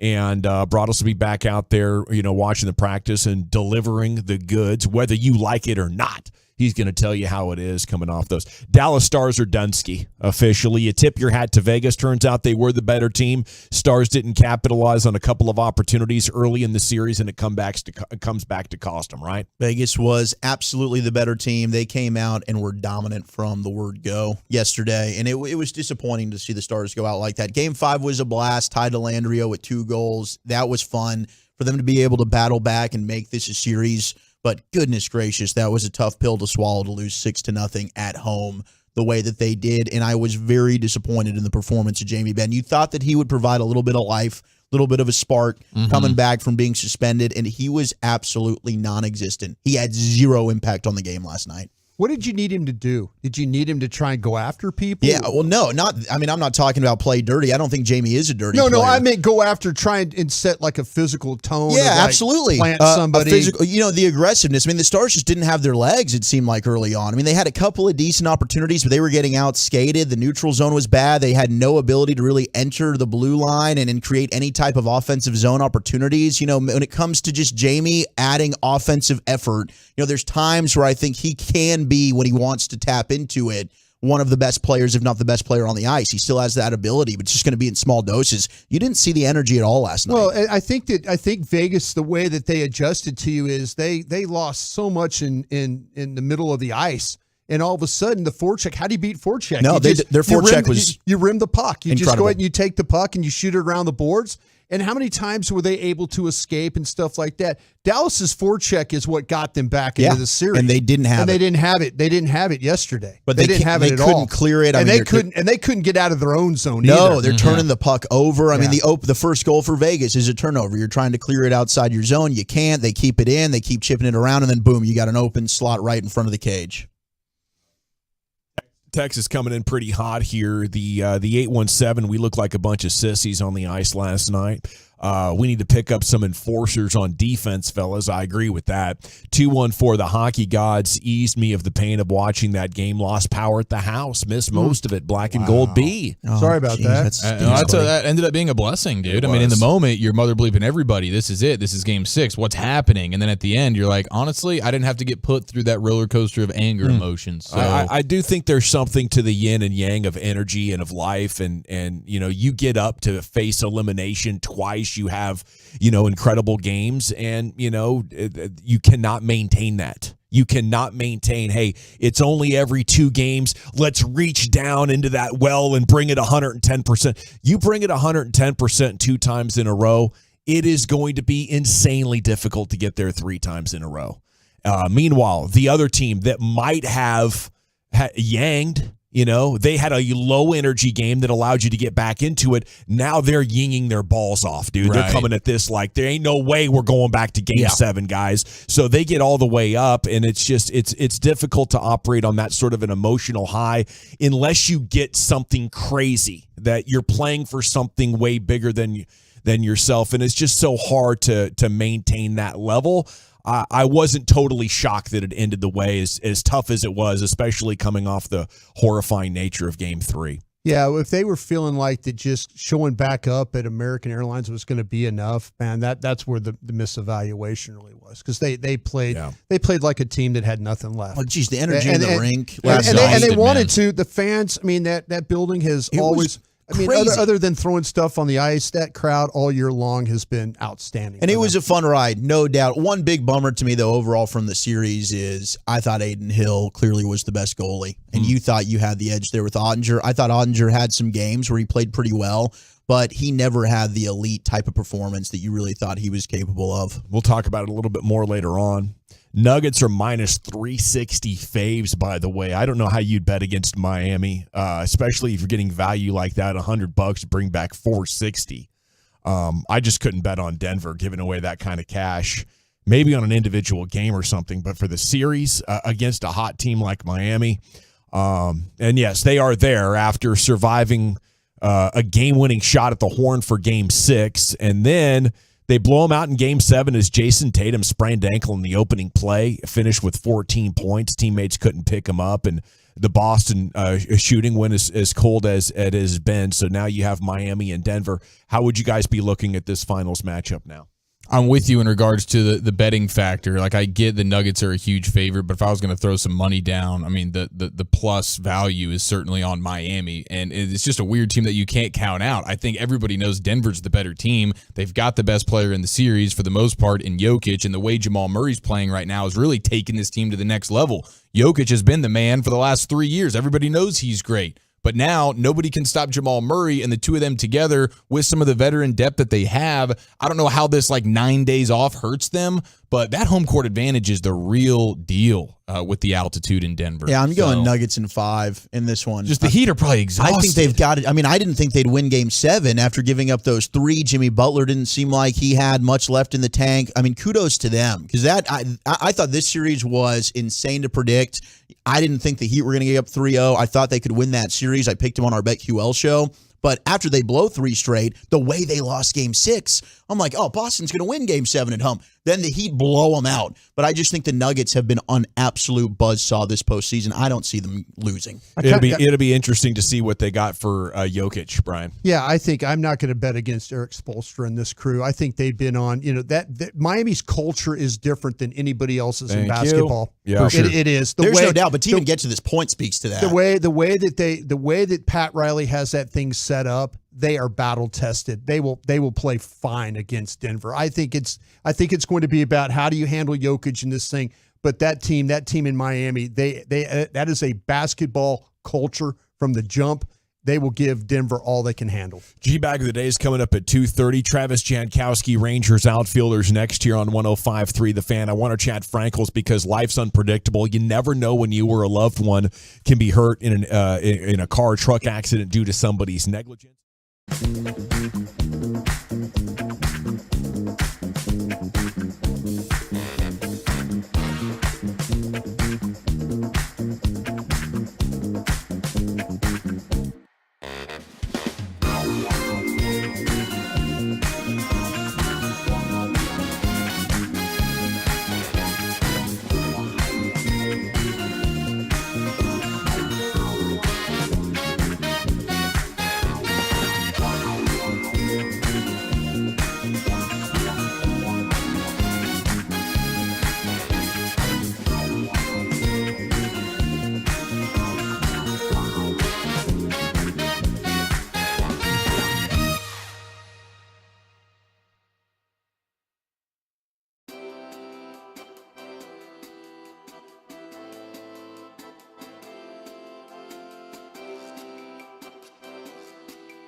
Welcome back. It is the G-Back Nation here on 105.3 The Fan. Time for the Rangers Player Show. They are just arriving at the Yard in Detroit, so Travis Jankowski is going to call us in just a minute. Segment is brought to you by Window Nation. Go to windownation.com, and it's brought to you by the Frankels as well. There's a reason you need a special license to drive a big truck, so companies that hire drivers and put them in a big truck should be held accountable for what happens when one hurts you. Frankly, you need Frankel, and Frankel, the consultation is always free at truckwreck.com. Troy Aikman says he does believe he could see Tom Brady playing for the Raiders. Nothing's off the table. Maybe involved to the point where he's actually suiting up, said Troy. I don't want to speak for Tom, but I wouldn't rule anything out. He obviously has a relationship with the head coach. He knows the offense. He'll keep himself in great shape. I would bet that nothing's off the table as far as what may occur during the season or what Tom's role may be. I think he's done playing, but you do just never know. Yeah, I think Tom is, he's kind of like Jordan or kind of like Brett Favre. He's one of these guys that can't let it go. And overall, I think players that can still play will eventually still play. It's usually you're too old or you're washed up or you're hurt is the reason guys stop. For sure. Yeah, I mean, I think it's tough to retire twice. So for him to do the unretiring thing again, I think would be a pretty big step. And I do feel like he's very understanding of the team that he started out with in Tampa and how dominant it was from a roster standpoint, and then how it got and what that can look like for you if you don't have a great roster. Yeah. The Raiders you're not talking about a great roster. They got some weapons. They have some nice pieces. They have some nice individual players, but I'm pretty sure Vegas is telling you that they're a 6 or 7 win team this year. So with Brady, are they, a 9-win team? I don't know. In that division, you're fighting for second place. It seems far-fetched to me just because of the team that it is and their likelihood that they're not going to be any good. Yeah, I think also, we've talked about it. They got to get approval from all 31 other owners. And would Tampa Bay say, yeah, we're totally cool with you retiring on us and then going to play for the Raiders? I don't know. Maybe not. I could see it happening, especially with all the Jimmy G stuff that we've seen come out over the weekend, which we can get to coming up at 3 o'clock, but I don't think it's likely. If he's honest with himself, he'll look at that playoff game he played against the Cowboys and how bad he looked and feel like that, you know what, I just need to sit in the owner's box and watch these games. Yeah. It's not, he is not the same player. It would take an amount of delusion to look at that game and say that wasn't me and that I can fix the Raiders. Yeah. You know, I think what Chiafalo, put out there that you could go sign up for really getting your brain speed in and looking bad. Right. And yeah, some guys are so competitive they think they can do that. Other guys are so competitive and proud they wouldn't want to risk looking that bad. And I don't know what's in Tom Brady's mind, but the fact that he retired last year and turned away from it, that actually makes me think it's more likely than less likely because he's got that in him. And he's obviously very much struggling. Well, and the 682 says, Brady's never had a Devontae Adams. He did have a Randy Moss, so I don't know if that's necessarily true. But, yes, he's got Devontae Adams, who's fantastic, but he also was playing with the years that he won Super Bowls, good defenses. What's that guy? What's the guy that averages 1,000 yards every time he goes out? Mike Evans? Mike Evans. Very good receiver. Is Mike Evans? Mike Evans is on some. He's in that category. Mike Evans is on some kind of run right now. He's had some great receivers. If you say he's had some good ones. Yeah, if you've never had a great receiver, Mike Evans averages damn near 1,000 yards every time he suits up. How would you power rank the things you'd be most interested in? Seeing Brady for another season in a Raider uniform, okay, or Brady in the booth this season, or Brady making the American tour at the comedy shows and doing the stand-up comedy bit that was alleged at one point this offseason. How do you power rank? I want the comedy bit. Comedy 1. Football 2. Football 2. Talking about football 3. Very good. Football was actually a comedy bit for him there at the end. Wow. Oh, shots fired. Disrespect. I like it. That's awesome, bro. 806 Carson Wentz time. In Las Vegas? Okay. Appreciate the feedback on the truckwreck.com fan text. Riddle me this. Would you want Colorado in the Big 12? Report is they've had face-to-face meetings about the possibilities of them coming on over. That'd be fun now with Dion, wouldn't it? Colorado initially was a Big 8 team. Mm-hmm. So they're very familiar with the types of teams in that part of the country and stuff that you would have to play with. They were in the Big 8 when the Big 12 was really the Southwest Conference. But it's an easy travel path for those schools to have to go to Boulder and for them to come here. It's a really good fit. Yeah, they love what A&M did. Much better than them playing in the Pac-12. Okay, the Rangers Player Show is brought to you by the Junior Rangers and by Cars for Kids. As outfielder Travis Jankowski joins us now here on 105.3 The Fan. And a good afternoon, sir. How the heck are you? I'm good. How are you guys doing? Oh, we're doing great. Congrats on being activated. You just came off the physical therapy. How you feeling out there? Feeling great. Got to test it a little bit in the outfield the past couple of days, and actually got on base yesterday, which was nice to test it. So it's feeling good. Yeah. And how are things settling in for you here with the Rangers? First, third in. I say you picked a heck of a time to be joining this organization, huh? Man, what an awesome organization. The type of people they bring in, what CY and Boach and the entire front office has done just to put a good group of guys out here on the field. Obviously very talented, but awesome guys too. So the adjustment has been super easy for me. Now, we were kind of wondering, getting to know you a little bit, what your preferred nickname might be. We did have former Rangers manager Jeff Bannister, and he went with Banny. Would you go with Janny, or would you go with something else?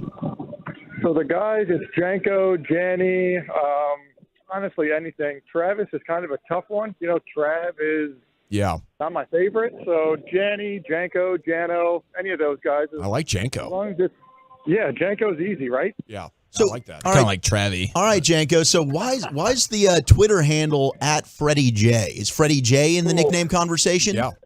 So this hasn't really been adapted to the team yet. But so when I was little, I'm the youngest of 3.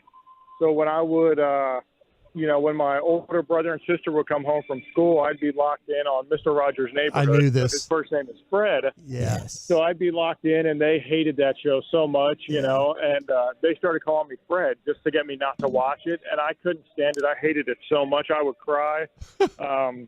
So they kept doing it, just being the great older siblings they were. So eventually, my parents said, hey guys, enough. Like, we're tired of hearing, the fussing and the fighting. So they were smart enough to say if they can't call me Fred, then they're going to get friends and teachers in the elementary school to do that. So once their friends and teachers started doing it, it was kind of locked down for me as Fred.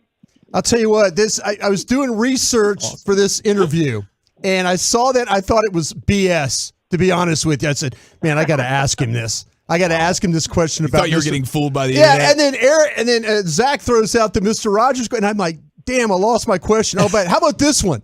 You come from a baseball family, though. Your father, is it? Most guys don't get to play for their father, but your father seemed like a huge influence on you and your brother.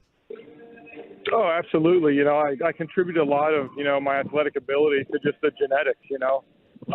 From the time I was 4 years old, I was always playing. My dad had coached my older brother, so it was kind of cool. He would schedule his practice, you know, right after mine was done. So I'd go to practice with my age group, and then I'd kind of get two-a-days and kind of hop right into his practice and try and keep up with the older guys. So I think just being the youngest and always trying to keep up with the older guys and always trying to play up to the next level just kind of made me a better baseball player all around. How many balls do you think you've hit in that batting cage your dad put together? Oh, my gosh. So we had a tarp down in my basement that my grandfather made, and we had a tee and about a bucket of 100 balls, and I would hit 2 buckets a night. So, geez, 200.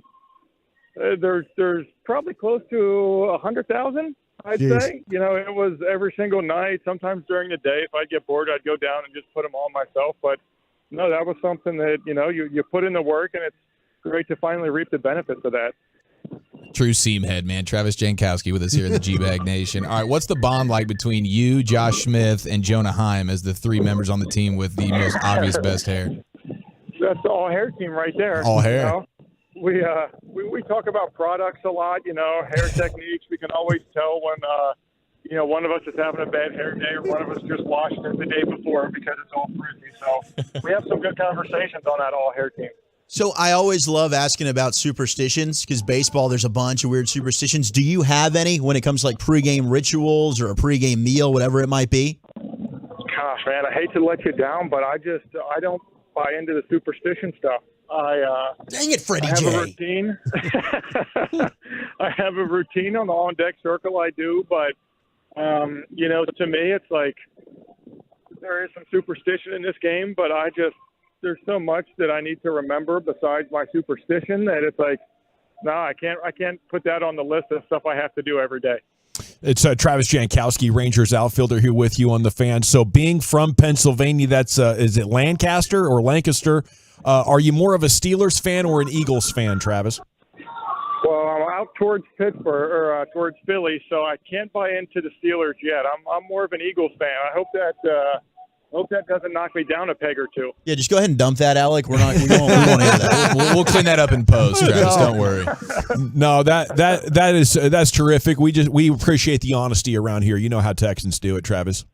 Oh, absolutely. And being right by this Cowboys stadium, it's tempting to maybe convert over to a Cowboys fan, but I don't know how my friends back in Lancaster would feel about that quite yet.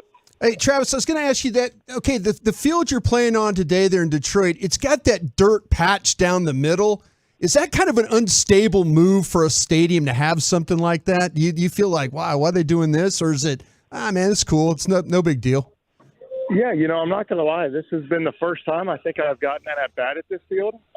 Last time I was here was during the COVID season. And I totally forgot about that strip until I came out to the field, and I was like, you know, that's not going to play effect to anything. Then I stood up into the box shifter, and I'm like, well, daggone, I can see that thing. I don't know what that is. You know, it kind of does throw you off for a second. But I don't know. You kind of channel it, and you're like, okay, if the ball comes out of his hand in this path, it's pretty much right over home plate, so go ahead and swing at it.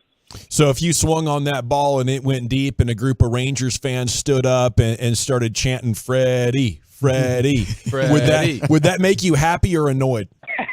I could live with that. I would tip my cap to him. I could live with that for sure. Right on. Well, we love it, Travis. Again, congrats on your success and getting healthy on that. We wish you nothing but the best of luck, and give him hell tonight. We'll be pulling for you. Absolutely, guys. Thank you for having me on, and have a great day. You too. There he goes, Rangers outfielder Travis Jankowski. Brian, what do you got for him? And for that nice interview that Travis did for us today, he's going to get a $100 gift certificate from Pluckers. Get 8 locations across DFW for him to enjoy. So thanks again to Travis for hanging out with us today. Yeah, Janko is a delight, says the 817. Yeah, that was cool to get to know him a little bit. Yeah, put a little star by his name there. He's my personal favorite. We might have to circle back on Janko. As you notice, if you can see on the sheet, I always keep a tally who we have. That's right. So A this roll is sheet. week 9. We're in week 9, and he might have a little start at the end of the year. We'll vote on that. Leaves us enough time to vote on the G-Bag of the day. Here he is, the substitute pimp, Alec Medford, with our champ and challengers. Back again, but Lucius will be back tomorrow, guys, so nice. sorry to rain on the parade. But Sister Cindy, I believe, was our winner when Mr. Portillo was in for myself on Friday, the TikTok sensation that is trying to preach some random stuff. If you buy her one margarita, she will spread her legs.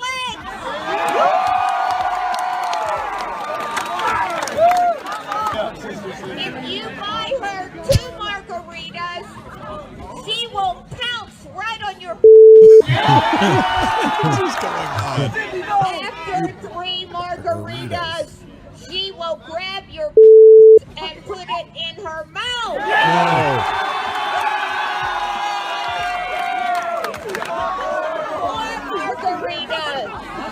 I think she's probably had enough. Yeah. No, don't say it. She will grab your No. and ram it right up her. No! How is that happening, Sister Cindy? 2, 3, 4, 5. She will strap it on and. No. Are That's they in when the Sturgis? smile comes on Brown's face. He's like, yeah. He's like, how many is that? That's 5. That's Okay. good. It's going to cost me a lot of money, $6 but a it's piece. probably worth That's it. a new TikTok sensation, by the way, right now. Wow. Is she on your algorithm? Oh, yeah. It's These songs. yeah, They've made songs off of it. There you go. And it's That's not what I her. told you that. Wow, freaking legend, that Cindy. It's nuts, man. So the Marlins challenged a play over the weekend in one of their games, and it led to the ultimate hot mic moment from an umpire. Now, home plate umpire Miami's C.B. challenging- Buckner had a really good Miami's look at challenging the out call at home plate. it. The Marlins are going to challenge that. They got their heads up their ass. And it's obviously a crucial play in this ball game. That's fantastic. Did not like the chances of a successful challenge there, the umpire. What do you mean you don't trust my 97-year-old eyeballs? I know I nailed this. I think it's a good one. We got another one here from the NBA on TNT. Is always got some great content. And Shaq pretty much laid it out yesterday during the Celtics game at halftime. Hey, if you don't stop shooting threes, this is what I would do. When my team goes 0 for 10 the first quarter, you know what I'm telling everybody? Don't shoot another 3. Shoot another 3 and I'm going to punch you in your face. Let's get the ball inside. Let's take high percentage. No, seriously. This is a Game 7 closing game. If my team is 0 for 10 in the first quarter, I'm going to the bench and say, next person shoot a 3, I'm punching you in your face. Just bench with an N, by the way. I do think with him living locally here, we got to find a way to get that on the payoff board. Get punched by Shaq? A Shaq punch. Wow. Put that on the payoff board. We got to find a way to pull that off. I think I'd rather do that than eat a steak raw. Is it NBA on TNT? Shaq laid it out. Is it the Marlins challenging the play leads to a hot mic moment, or our champion sister Cindy? I'll vote for Shaq, Chief. How about you? I would let Shaq Hulk smash me before I do one of those little nitro gummies again. I can assure you that. I'll go with the hot mic. We're tied at 1, Medford. I'll go with the hot mic as well. 2-1, Wolchuk. Give me the hot mic. 3-1, Brian. I'm going to vote for Sister Cindy. By a score of 3-1. And your new G-Bag of the Day champion, it's an umpire with a hot mic and a bunch of doubt for the success of the Marlins challenge. Krusty's Corner's coming up next. Where are we going with that, sir? How about some Cowboys stock up and stock down? We'll talk about that next. How about some Window Nation? It's what you need.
Classic Chevrolet has the Memorial Day savings you want, just like Texas Classic is doing its part to drive America forward. Don't miss one-time holiday savings to upgrade for less. This is Texas. This is Classic Chevrolet. Relax and enjoy the difference. Find new roads. All righty. Thank you, Medford, in for Lucius today. Lucius back tomorrow. Here's Broadus with Krusty's Corner. Thank you very much. Don't appreciate that. Again, I apologize. You guys had to go through. Don't apologize. It was good entertainment, man. I thank you. I really thank you for that that good, honest back and forth you entertained us with all weekend. I'm one of those guys that, I feel a certain responsibility, just the interaction kick stuff. ass and take names. Well, with the fan base, I just feel a responsibility because the way I cover the team and with the love of the star and the stuff I do with DallasCowboys.com here with 105.3. And I tell you what I've really, really, really, really learned is that anytime you have a discussion about this quarterback, there is no way of just completely having it go smoothly. No. It is no Not way. at all. I mean, that whole thing and the stuff that I did on the Love of the Star with the discussion, if you go back and listen, I think Bobby and I think it was one of the better ones we've ever done, talking about, with Dak and stuff like that. It's not a hatred for Dak. It's not a hatred for anything with the Cowboys. It's just an honest discussion. I talk about this whole thing with the DNA, and that's just the way he competes. People are thinking that, DNA is his intercept. No, it's he is going to force himself to compete at a level where he's going to take chances, and that's going to lead to potential problems with turnovers. It just is. And people are thinking that DNA is his intercept. It's not that. It's the whole idea that his willingness to put the ball in harm's way in the ability to try and make a play, that's what he does. He will throw the ball to take a chance to make a big play. And you know what? That's fine. I blame Kellen Moore for a lot of his problems. For a lot of his problems. For sure. Agreed. And we'll see. We'll see if Mike McCarthy can help him. We'll see if Schottenheimer can help him. But that's when I'm talking DNA, it's his competitiveness that you're talking where he about. finds himself in risky spots because he wants to make the play, wants Absolutely. to make a big play. Yeah. And You don't. Has that always been the case though? No, and that When was did this one develop? thing that I was interested, because you're right, like he does want to be aggressive at times, but there was, for the first few years of Dak's career, the thought was he's risk averse. He's turnover adverse. He doesn't push the ball down the field. But that's Jason Garrett. If we all go back and look at the Garrett administration, that's what he always was preaching. And Dak was very fortunate with, like Gavin talks about, with the offensive line, with the drafting of Ezekiel Elliott and him with damn near 1,700 yards. Yeah. Dak was smart enough to realize, I don't have to do everything. Right. He could play that way. But all of a sudden you get in a situation where you're halfway through the season and you can't run the damn ball anymore. You can't make the plays. And, I've got to, how many times have you and I sat in that radio booth at halftime and it's like the ball, I'm like, don't throw it there. Don't, and then it's, you have a chance to get points. Yep. And instead of just, we're going to try a 48-yard field goal here, we rip one down the middle of the field and it gets picked off. Yeah. I get it. The ball clangs off, guys. I get it. I'm not saying that every interception. I'm just saying his way of playing leads to a style that could cause turnover. I guess it's all post Garrett and post getting the contract and post getting the leg injury that now probably removes the confidence to take off and run in certain situations that maybe he would have in previous years. And so I've been paid. I'm a little bit less mobile now, and I have a new coordinator that's probably more open to me and making splash plays. When all those three things combined, Dak is now feeling like, okay, I got to win from the pocket. I got to push the ball. Okay, let me ask you guys this, and I don't know. Maybe we've had these discussions, but maybe not. Why do you think Kellen Moore got fired? Because he didn't run the football to close out the Green Bay game, and Mike McCarthy said, go bleep yourself. I think it's because he consistently, your season ended in the last 2 years because your offense couldn't do anything for you. Yeah, second half of the season, the running game fell apart. You're making the defense defend the pass, and you can't take advantage of it by running the ball efficiently. You got numbers in the box in your favor, still couldn't run the ball. I think his lack of emphasis and creativity with the run game really cost him a chance to take advantage of what the defense was giving him. Do you think at any point in time it could have been because of maybe Dak turning over the ball? I'm sure all of them. I think absolutely that's a factor of it as well. And yes. I'm not putting it all on Dak. I'm just saying when you start to, and you mentioned the Green Bay game, they were up 2 scores and they lose the game. And there was interceptions in that game. The second half in the playoff games, they don't. Their defense plays well. They can't score any points. Can't score any points. Either not coaching Dak through it or the lack of organization. The lack of guys not being on the same page led to some of those turnovers. Yeah, I am of this belief that Dak Prescott, what we heard the other day from him was, and I said this in Bobby and I's Love of the Star the other day, if you go back and listen to it, I believe Dak Prescott is tired of taking blames for the interceptions here. I think he really, really is. For sure he is. And I get it. You have receivers that are struggling, not on the same page, whatever that. But whose fault is that? Again, I said it on Twitter yesterday, Kellen Moore. He's ultimately responsible for either helping Dak or protecting Dak. And when you watch the All-22, I think a lot of it was on the route combinations and on the play design. And then you have sometimes Dak is trying to force it. Yeah. Sometimes it is getting clanked off, a wide-open Peyton Henders shot. It's a perfect throw. Or a Noah Brown, you're hitting him for a 4th down in the hands, and it bounces off his shoulder blade, gets returned for a touchdown. So blame to go all the way around. I do think with Dak, it is interesting when you just evaluate the entirety of his career. It did go from, this is a guy that doesn't want to force the football. He's not going to throw it unless he sees a guy wide open. Yeah. He does, and now it's, oh my gosh, we have a massive interception issue. Don't you think now he has to force it because he doesn't have as good a protection and he doesn't run the ball? Sure. So you find yourself in situations, especially against good teams, where it's like, well, guess I got to force it now. But people are going to have an issue with both of them. There's no winning if you're Dak Prescott. No. Yeah, I feel like when I say the word DNA, again, people say, well, it didn't happen early in his career. He was developing as a quarterback. Yes. Now to me, it's like he's got that gene in him that's like it's come to the forefront. It's like, I have to do more. Initially it's like, I'm just taking baby steps here. Now it's to the point like, hey, we're not running the ball worth a damn. We're not making enough plays here. I have to take risks here in order for us to have a chance because things are not. It's amazing how the first half of these seasons are MVP-like, and the second half of the seasons are him trying to do everything to carry the football team. Yeah, I think my favorite part looking through your Twitter from over the weekend where you're clapping back on everybody, you said something about the interceptions being a bit of a bother this last year. Cowboys Messiah responded by saying, Broadus still holds a grudge for his dismissal. You quote tweeted it and said, I honestly hate when people have no idea what they're talking about. I went back to work with the Cowboys after I got let go in scouting. The Jones family did me a huge favor by bringing me back.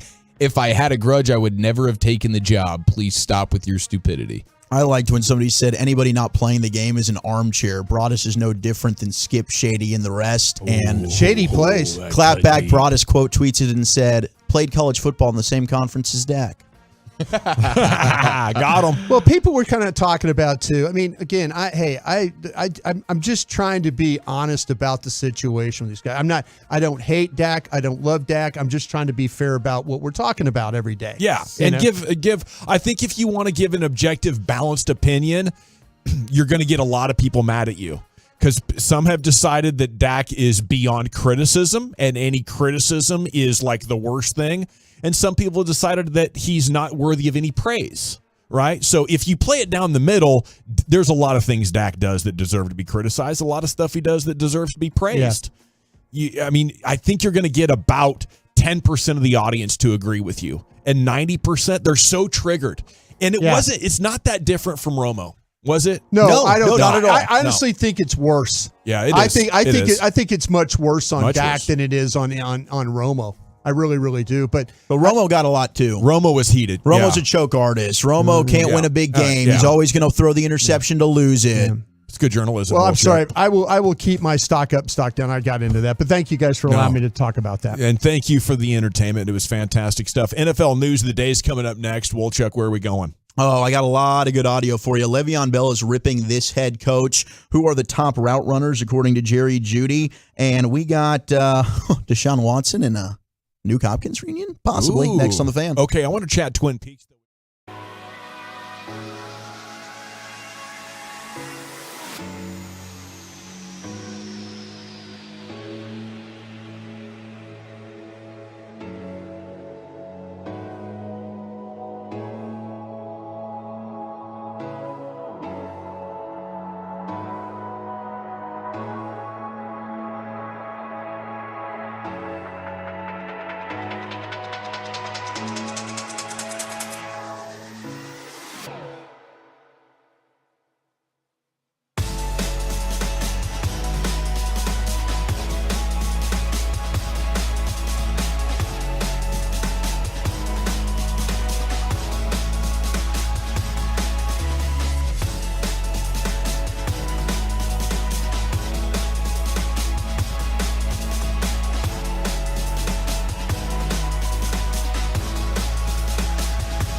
and studio, secured by DFWsecurity.com. You're rolling with the G-Bag Nation on 105.3 The Fan.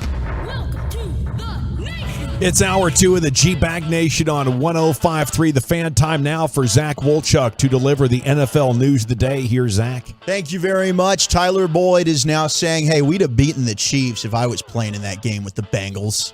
The rivalry that keeps on getting better. They were a Tyler Boyd away from taking down Patrick Mahomes. Hell yeah, and according Travis to him. Kelce. I love the self-confidence there. Is that true? I don't think so. Self-confidence, delusion, fine line, Wolchuk. Either way, I'm here for it because I just want this thing to get even better and better when it comes to the trash talk and the rivalry. We got the mayor involved in it last year. Oh, this is setting up to be a beauty, and they could very well rematch again in the AFC Championship game when you have the two best quarterbacks in the league there, Mahomes and Burrow. You got to ask yourself, this was a 23-20 game. I believe I have this correct, right? This was the AFC Championship. This was to go to the Super Bowl, 23-20. I mean, is Tyler Boyd worth 4 points? The answer is hell no.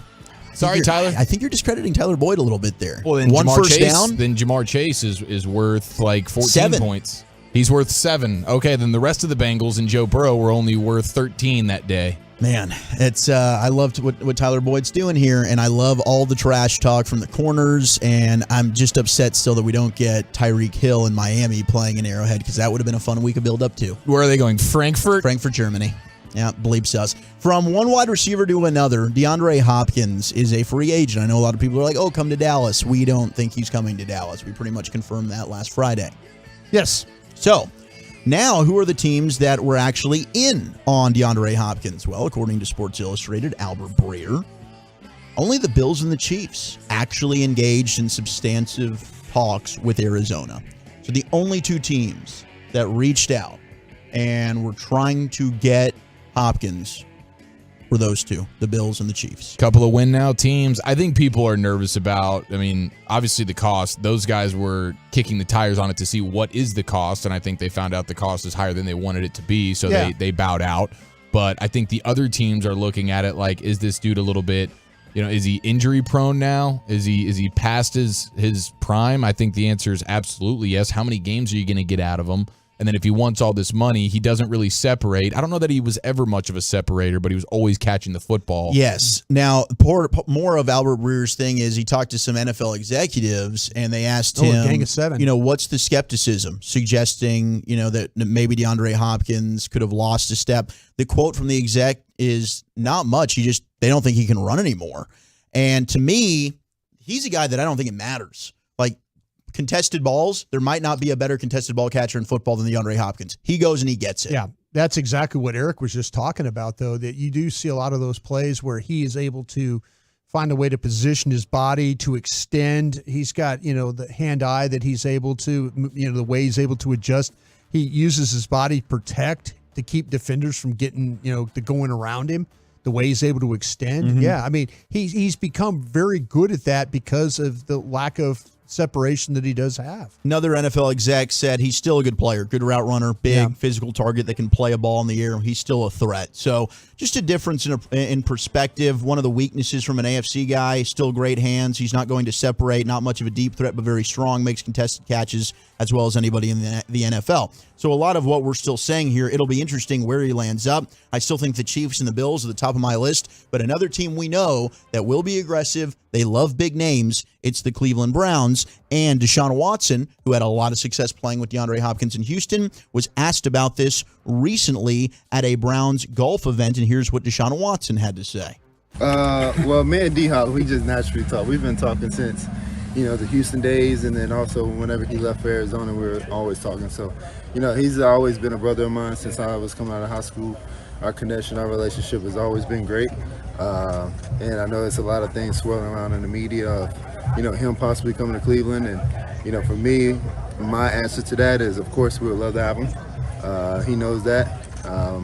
We had a lot of connections, but, that's kind of out of my range of things of kind of coordinating things. So all I can do is, make a call and see what happens, let AB do the rest. And their head coach, Kevin Stefanski, said, I like what our room looks like right now. He's just being the very political, hey, I like who we have, I like what we've got, but I could see Cleveland getting into this. Yeah, it's so hard. It's so hard to not put pressure on the target, not disrespect your teammates. That is a conversational landmine.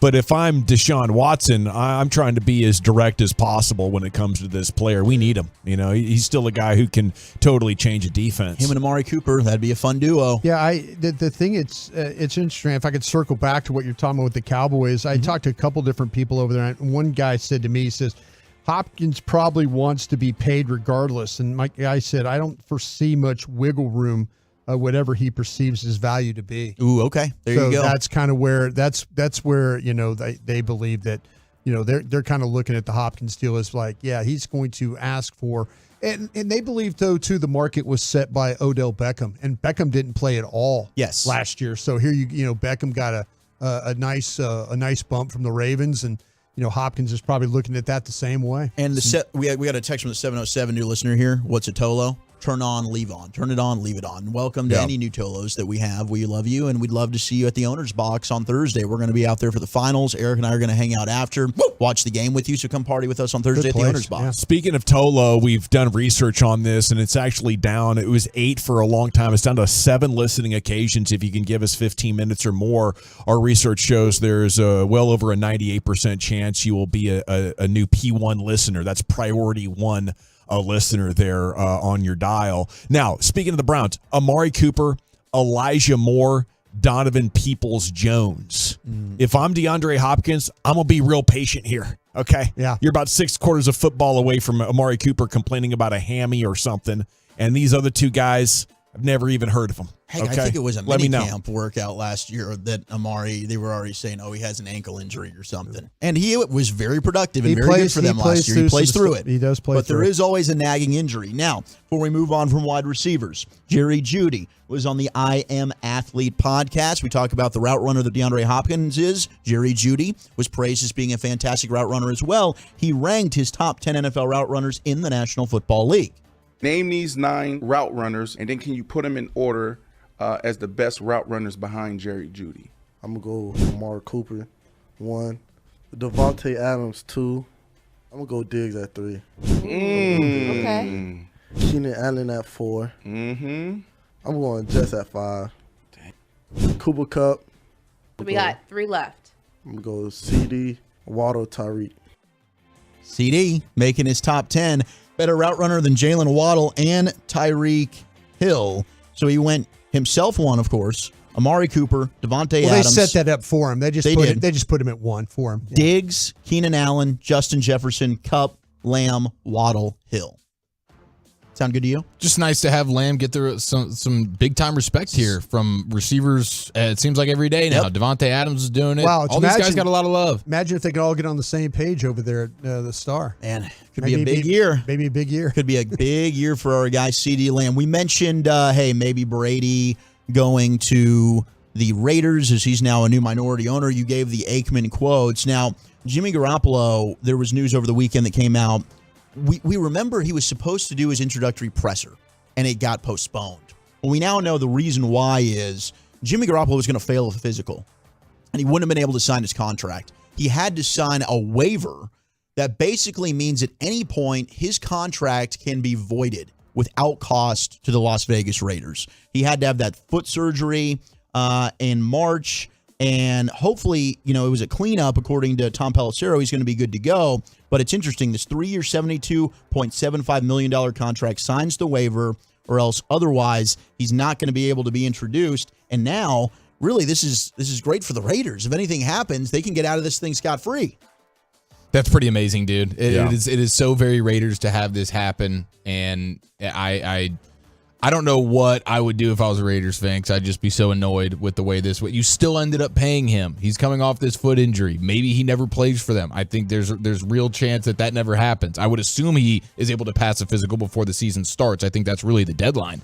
But that was so maddening, man. And then you let Stidham walk out. You get nothing in return for Derek Carr. On draft night, you decide none of these quarterbacks are worth it. We're here at 7. We could move up if we like one of these guys. No, we're cool with Jimmy Garoppolo, who might not be on our team come kickoff Sunday because he's got a foot issue. I know all the quarterbacks are trying to get fully guaranteed contracts. I'm in it. I want this to be the new precedent.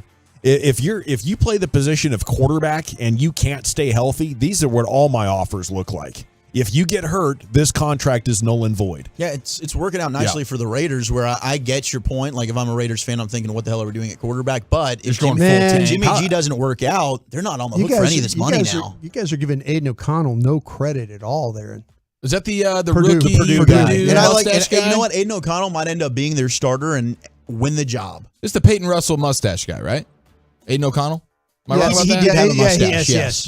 Yes. Like a poor one. You put in the call for this one like you did Brock Purdy? Oh, I'm just kind of giving you an idea. I tell you this. I know that the Cowboys were looking at this guy. They were hopeful that he was going to get to him in the fourth, and he didn't make it there. But he would have been an absolute consideration if he had made it to the fourth. Third was too early for him. But if he'd have got to the fourth, they would have drafted Aiden O'Connell. I'll be honest with you. If I'm a Raiders fan, I'm hoping that there's no physicals getting passed, and this is null and void, and we're going to run with O'Connell, and maybe we struck gold in whatever round it was, and third, then you're going to get Caleb Williams next year? Or Drake May. Or we just suck to high heaven, and we'll go ahead and we'll get Caleb Williams or Drake May or whoever it is. It just seems like the Raiders can't have nice things. So they'll probably end up going 7-10, and they won't be in position for that. Jimmy G will keep them like, kind of competitive. Then he'll get hurt. Then O'Connell will come in. He'll stink. I mean, that's just the way the Raiders go. Now, Le'Veon Bell. Apparently, he didn't want to leave the Steelers. He was on a Steelers podcast, The Steal, here recently. But one of my favorite pieces of audio from this interview, he's talking about Crazy Eyes Gase. He was the head coach of the Jets when Le'Veon Bell signed his big contract with the Jets. Adam Gase. Dude, you never see this where a guy goes from head coach to just disappearing off the face of the football. He's coaching high school football. I think so, too. He's getting paid. There's probably a couple teams. There's probably 4 teams still paying the Jets him. are probably still paying Crazy Eyes Gase should be sending half of those checks to Peyton Manning. If it weren't for Peyton Manning, he would have never gotten any of these jobs. That's a great point. But here's Le'Veon Bell just roasting Adam Gase. Bro, we get to New York, and that's why instantly find out, head coaches make a huge difference. Huge difference. Like, as soon as I get to New York, I find that out, like, the first week. Like, yo, bro, it's like. You instantly knew you up? Bro, I knew it was going to be a battle. I knew it was going to be an uphill battle. I knew it. The team wasn't that great, don't get me wrong, but I feel like if Coach Tomlin was coaching that team, we win 9 games at least. But it's like to the point where it's like, Sam Darnold is like, don't even know like the actual protection or what the line's protecting because he's so confused about our offense because the coach is confusing him. You get what I'm saying? You weren't even involved in. You had like 0 catches there. They didn't even involve you in the pass game at all. There was one 0. game at halftime you had 6 touches, and I remember this because I still took you on fantasy. 6 touches. I'm like, what the is happening in New York? Bro, I dealt that whole year. I didn't say not one bad thing about him, even though I was upset. The play calling was terrible. It was a lot of things that were not going the way that obviously should have been going. Wow, dude. He found out in the first week. Well, and to be fair, he went from Tomlin, who is obviously one of the best coaches in the league, has been for a very long time. 15 years in a row, kind of. Yeah. Then he arrives at Adam Gase, and he's like, oh, this is what the other side looks like. Sam Darnold doesn't know the protections because he's confused. My quarterback's confused. Coach is confused. Everybody's confused. Gosh, Adam Gase, man. Heads are falling off. That's one of the most incompetent head coaches the sport's ever seen. One last little piece from Le'Veon Bell here on the Steal podcast, and he talks about, hey, what about NFL players smoking a little de ganj before games? Is that a thing, Le'Veon? It's conception about me with the whole weed thing. But, like, looking back on this, like, bro, like, that's what I did. Like, when I was playing football, I smoked, bro. Like, even before the games, I smoked. I'd go out there and run for 150, 2 tubs. In the NFL? Yeah. Now, Lucius would say maybe you're dry snitching here because he's probably not alone, but I love the honesty, and I love this version of the players that, hey, and he's still not even wanting to say I'm retired. He's still out there trying to maybe get on with another team. He wants to retire with the Steelers, maybe get a couple carries in a preseason game. But, hey, go ahead, be open, be honest about this. And, again, for all these players that can't pass a drug test, it's like the NFL doesn't care. You get the date. You just have to make sure you're clean until this date. Shame on all of you for not making sure you can just pass the test because you can go weed heavy from that point on. Smoke all the weed. Pre-game doobie on a baseball game or basketball game makes a little bit of sense. Yeah. You know, a physical sport, it is Doc interesting Ellis to me. on acid pitched a no Wouldn't you hitter. just sweat that thing out within the first 2 series? Yeah, You'd be and sober? honestly, The joint? probably Yeah. long before that because there's no way he's doing it at the stadium. I've been in Justin a lot Blackman of would in that locker room at Oklahoma State. I've been in a lot of locker rooms pregame and stuff like that. Yeah, but I couldn't imagine that. A Mike Tomlin I locker couldn't room imagine- is not being smoked in before the game. I mean, well, maybe he's in the granted, maybe he's I didn't driving think- to the game. I didn't think he's there was, driving to the game. I didn't think we'd get post game Mike Tomlin Instagram live videos, Well, but we got that. So actually, He could be driving win. to the game and smoking on the way. Yes, which and is then, hours and then before he's the game. Hours before the game. Yeah, There's exactly. no longer. Well, I think there's people that do that no matter what they're doing, so it's normal to them. It's Right. normal brain functioning. And now with the vape pens, you don't have to be that worried about the smell. You know, covering the NBA in the late 90s and early 2000s, I knew there were several players. There was like a back way, there was like a little hallway, and then it would open up to an outdoor door, kind of like when you're at the airport and you got to take a dog to use the restroom. There was like a little open. It was like they had a little side door they could crack open. They're just back there chiefing their balls off before games. I think it'd be more impressive if he dialed up a pregame gummy that he knew was going to hit right about kickoff time. Okay, That's what I was kind of thinking. That's You career dabble suicide with if you the ask me. edibles. Yeah. We got to run, Nation. When we come back, where do the Dallas Stars go from here? It's next year on 105.3 The Fan. Do have some amazing news from Window Nation, though. The sale's still on. The double deal is still going. Modernize and reinvest in your home right now with this double deal. 0% interest for 5 years. And on top of that, you get 2 free windows with every 2 you buy. Okay. All the advantages of more comfort, lower energy bills, higher home value with the impeccable construction that Window Nation is known for. They've placed nearly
All right, welcome back. It is the G-Back Nation here. Let's talk some hockey.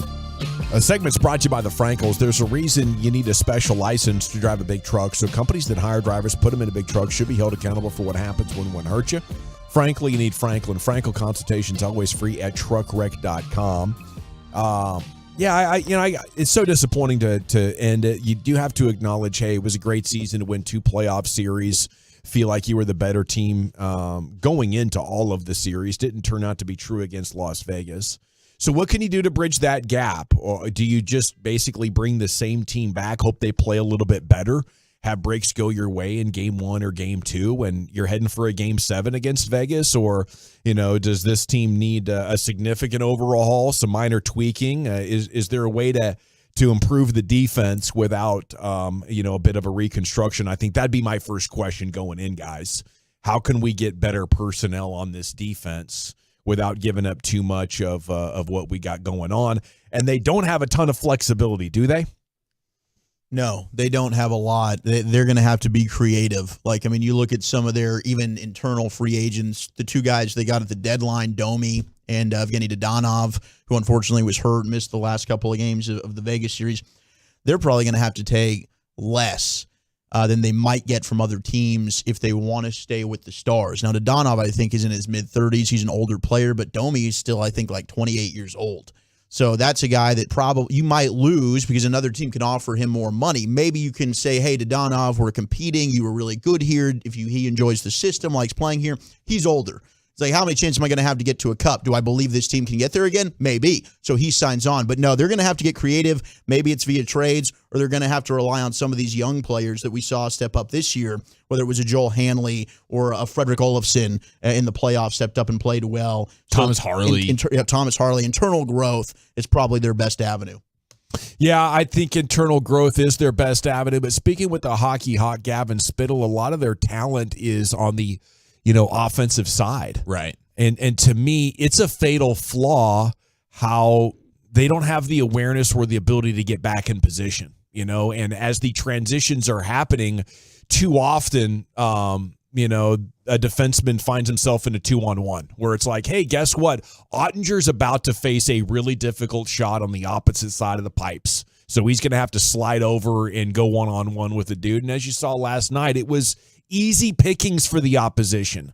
I tip my cap to them, but I think that is ultimately the failure of the system as it blends with the players. And as the difficulty level got up and up and up, they got exposed. And I don't think you could go back in with the same style. Do you say we're going to go for scoring chances less? We're going to stay back on defense. We're not going to commit. Well, there goes your counterattack. Mm-hmm. There goes your opportunity to use your speed, get into the open ice, and take some goals there on the rush. So, it'll be fascinating to see what they do.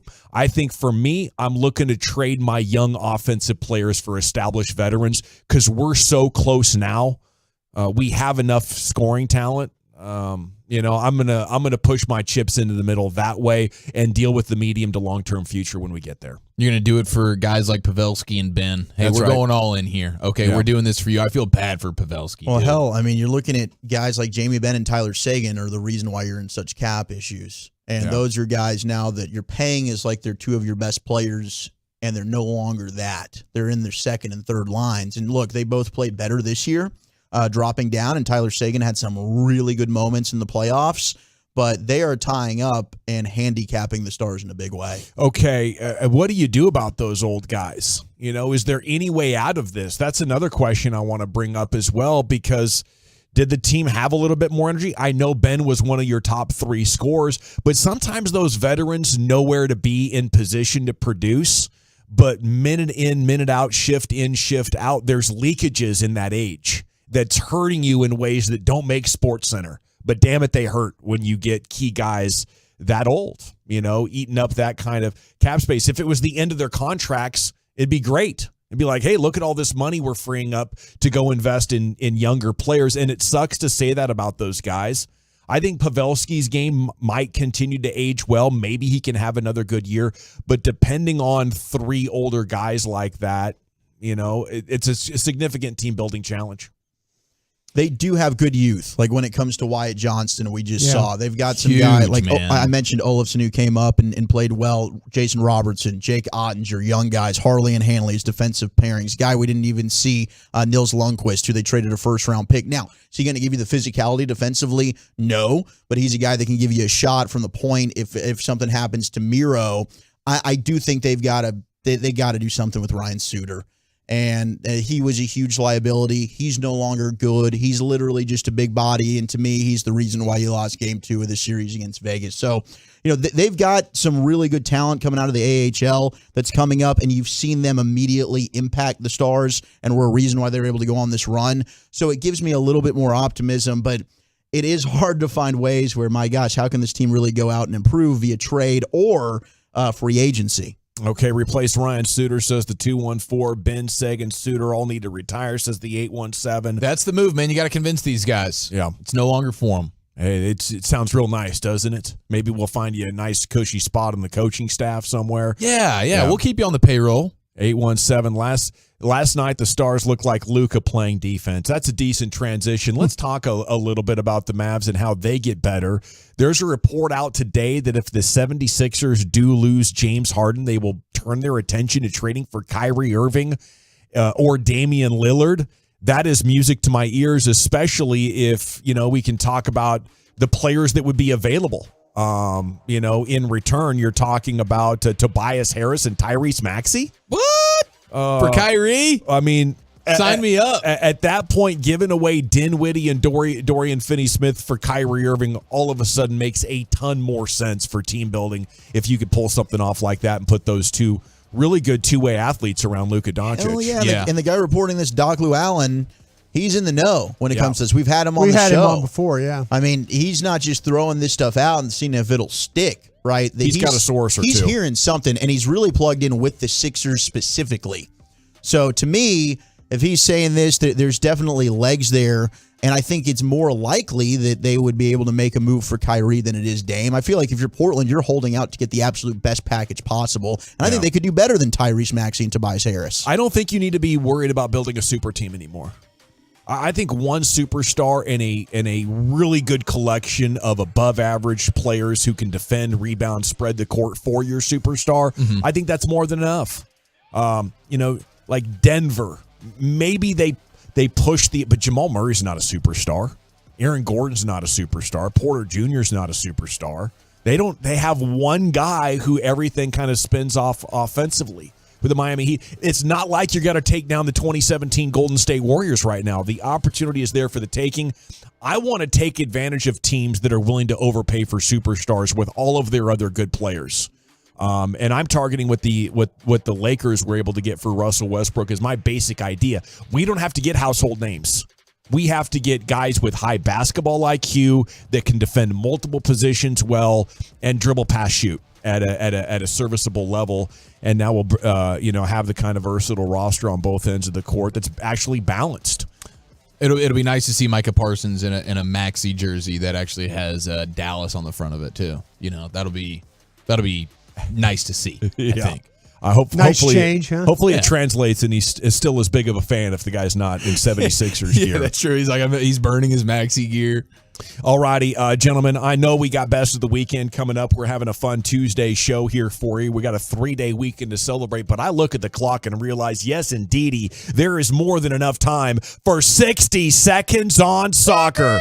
Juventus has emerged as the favorite to sign Christian Pulisic in the summer transfer window. If you were wondering where he could go, I know a lot of us were hoping for the English Premier League because they got a big television contract here in America. You want to see your guy. And Man United was rumored, Newcastle rumored, along with Napoli and AC Milan have all approached Chelsea about purchasing Pulisic. Have been told the fee will be around £20 million, and Juventus has emerged now as the favorite.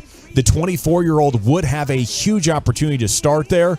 They're going to miss out on the Champions League next year, and they are losing Angel Di Maria, the Argentinian World Cup champion and legend, 37 years old, and his contract is running out. So that's what I want more than being in the Premier League with a lot of TV visibility, is a place for Pulisic to go and to be the guy and get a solid run of games to sort of emerge as a star. It seems like that every time that he's made a transfer, It's ended poorly. Am I right about that? I mean, he goes somewhere, he gets hurt, he loses favor with the manager, they don't play him.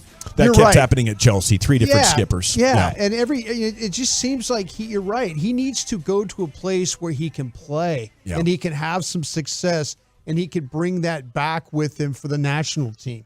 Women's World Cup right around the corner now. And I know a lot of people are getting stoked for that. Not the 972 says, chill on the soccer, bro.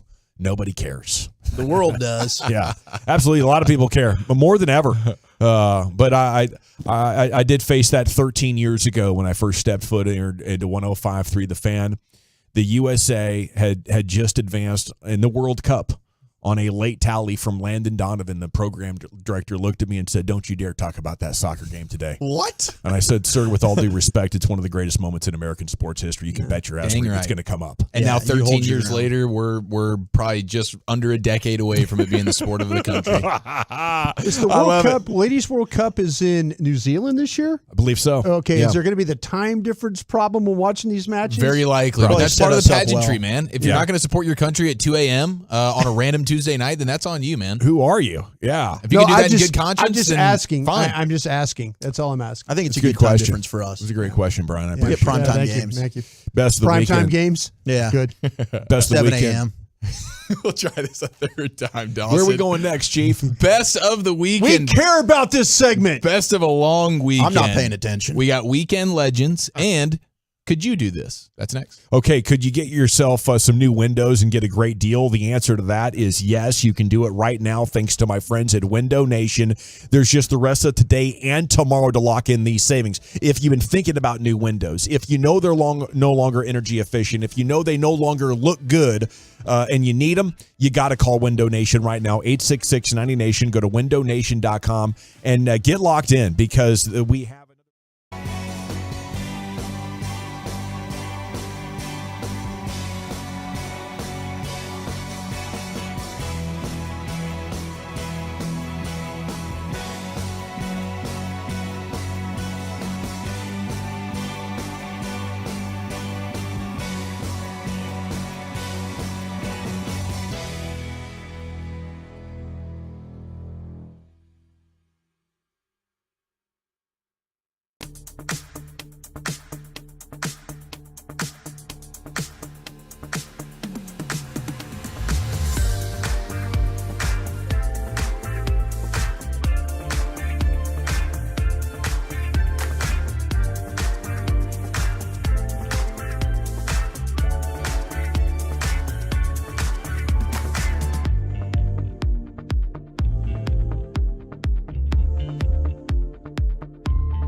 host, Eric Chiafalo. All right, we start with 2 stat of the days after a long sports weekend. Hope your bodies are ready. John Hollinger noted that Boston became the first city over the weekend to lose a home game 7 to an 8 seed in both hockey and basketball in the same season. That is as much of a nightmare as you could fathom. But when it's Boston fans, I don't think anybody feels sorry for them. I think the funniest thing of the weekend was seeing just a despondent, broken down, broken-hearted Bill Simmons in the audience, roughly courtside at the Celtics game yesterday, just staring off into the abyss, sad as can be. And I totally understand that. Devastating. Because the Bruins and the Celtics meltdowns are inexplicable and historical. South Beach now owns them. Who's your daddy, Boston? That's right. It is South Beach. And speaking of them, it's Kevin Love, who is now every time Kevin Love has made the playoffs, he has gone to the finals. Rarity. 4 times, 4 finals appearances, right? Every time Kevin Love is on a playoff team, they end up being a finals team. Because for the most part of Kevin Love's career, he's on bad basketball teams that don't sniff the playoffs. But when he's on one, it's usually a LeBron, Kyrie, Cavaliers situation. But now it is with the Miami Heat, and as the 8 seed, for some odd reason, they're still playing, and it doesn't really make any sense. But congratulations to Kevin Love, and a couple of good stats of the day there for you. Mark Cuban loves that. This is all he needed to go out and sign Kevin Love finally. I'm so glad you said that, and I think you pronounced it the way it was being pronounced all weekend. Did you say narc Cuban? No. Yeah. Did you guys see his tweet? What happened? He says, got a personal question for everyone watching Heat versus Celtics right now. Okay. I can't even believe how amazing of a transition you just allowed for there, Dawson. Who is watching on a pirated stream? I'm curious how prevalent it is. Mark Cuban just teed up the internet to say, rat on yourself, snitch on yourself. Are you watching this Eastern Conference Finals Game 7 on a pirated stream? And then next thing I know, narc Cuban began trending on Twitter. I hope he's just doing market research and not narking, but I can't rule that out. It's narket research. But I think he is doing market research because he's probably trying to put this proposal together like, hey, none of my fans can watch the Mavericks because of this Bally BS. So how many are illegally streaming it? Did we actually check and see the people answer him? I did not go into the mentions. I'm sure he should have created a poll. I think most people were just mother bleeping them. Like, how are you really? Like, how stupid could you be? Is this a serious question? I'm not pirating it. It's on regular cable. I don't need to jump through any crazy hoops for this game. Right. I'm good. It's probably got like a less than 5% pirate ratio for the serial pirater. Yeah. The rest of us are like, okay, cool. It's on my regular cable. This is probably the least pirated game of the entire NBA season. Yeah. It's the only one on, and it's a Game 7. Everyone's got access. It's on ABC. If you have bunny ears, you're watching this bad boy. Yeah. My favorite response, though, Broadus, I'm glad you brought me into the mentions here. They say, well, I got a personal question for you, narc. Why is Dwight Powell still on the Mavs? I'd like to think that's Baskey's burner. Wow. But that's fantastic. I don't know. Mark Cuban, a.k.a. Narc Cuban now, after the just pointless, I don't know. I don't think he got any real statistics from this. I think he just got inundated with how much of a schmuck he is. It's like, I'll go bleep myself. I've always known I've always known he was kind of a mark compared to other owners, but to know he's a narc too is just too good to be true. It does hurt. It does hurt a little bit, but it's also funny. And it's more so funny. Yeah, I've been than it is piling on painful. him. I think for the most part the ownership's been a disaster from Narc Cuban, and it was only Dirk's greatness that saved him. I do like the evolution of the sport now. Over the last couple of weeks, we've had Trade Lance or Trade Young in the NBA, and now Narc Cuban. This has been one hell of an NBA offseason already. Finest. Okay, do you guys want weekend legends, or do you guys want to? Could you do this? Could you do this, please? Okay, so we were partying at Sean Sharif's house on Saturday, having a great time. Perfect mix of adult fun, kid fun, combining for a great Saturday afternoon of So there was brisket, somebody watching pork the belly. kids, right? We were all out there I was watching pawning the him kids. off on other moms. That's what I thought. Yeah. I would think Like, that you guys, you watching? Yeah. Okay, cool. Yeah. Me and We Walter were are hammered. playing beer pong. You know what I'm saying? So we had a good time. Sharif throws, a great party. He He's does. a great host. Fun. He goes all out. He's not half-assing anything. The meat. Sean's meat's delicious. The brisket, the pork belly. Sean, I'd eat your meat anytime, buddy. I mean, people are always infatuated with the butt. I think I'm a belly guy. I haven't had much belly. It was the first belly I've ever had.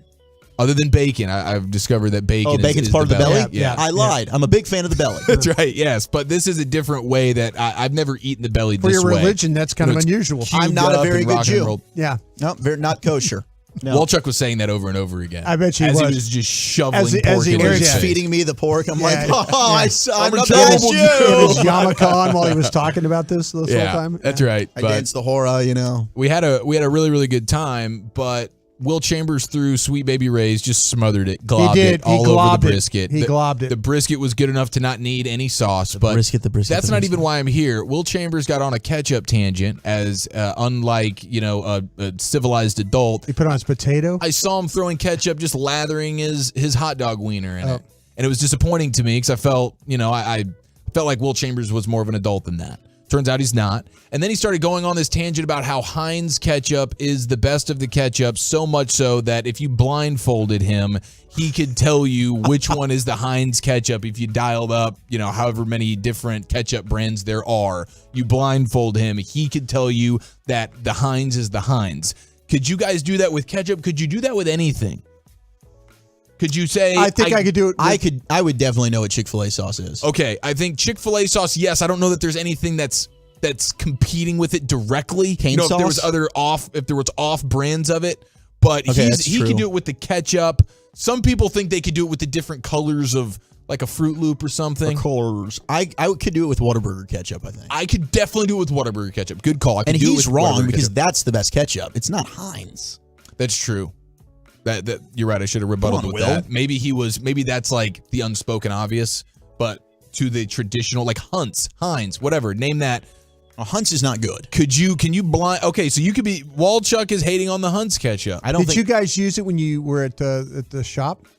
Were you a Heinz ketchup? We were Heinz ketchup people at Chick-fil-A, yeah. And did they do something to you to make you mad? I think, no, I liked Heinz, but I didn't like Hunt's. Oh, Hunt's. I'm saying Heinz was your go-to. There's nothing. Hunt's is too healthy. Maybe that's what it is. I just do think you can notice a difference in taste that the Hunt's just Is it isn't the as good. sugar in the ketchup that you can taste? You're probably hitting on it. Yeah.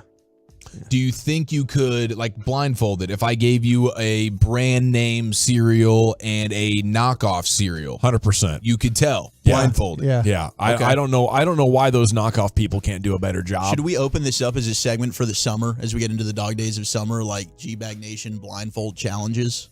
I think that's a great idea, Walchuk. Once or twice a week, we have a different, whoever is got the ego about any type of thing. Obviously, Dawson thinks he's got the cereal thing pretty much on lock. I got here. chicken cornered. You got the chicken cornered. Yeah, what does that mean? Any type of chicken. You let me know. Oh, you're saying like churches or Popeyes and those that people? kind of thing? Chick-fil-A. Yep. Chick-fil-A. I'll Chick-fil-A call the is chickens. Very distinct. I'll chase them down too. Does anybody think they could do it with? There's so many different kind like water brands. Do you think if I put like 5 cups of water in front of you, blindfold No you, way. and you drink them? 100% no. Okay, No we don't way. have anybody that thinks they can do No this. way. Good. I think you guys are all being realistic. Absolutely not. You guys have some self-awareness about you, and I appreciate that because I don't think anybody can do that either. I'm sure there's some people that feel like, there's, some water's different than others. I think Dasani's the only one that I know sucks. But like, other than that, Well, wait a minute. I don't think I could tell. If it's don't tell that to the well, does the waters count if That's it's deja vu. sparkling? If the sparkling waters, you could tell the difference in that, right? Sure. Yeah, that's carbonation. Yeah. I think I could detect that. You could say, Perrier, or maybe That's a bad water right there. I would definitely be Perrier, able to tell maybe that. Yeah. Topo Chico. Yeah. Could be Sure. another one you Okay. could do probably. Okay, so somebody in the 817 says I can do it with Dr. Pepper. I can tell what kind of can it's coming out of. I can tell if this thing was a bottle. I can tell if it was a can. I can tell if it was a 2-liter. That's pretty impressive. I don't drink many soft drinks, but I think I could do a soft drink thing.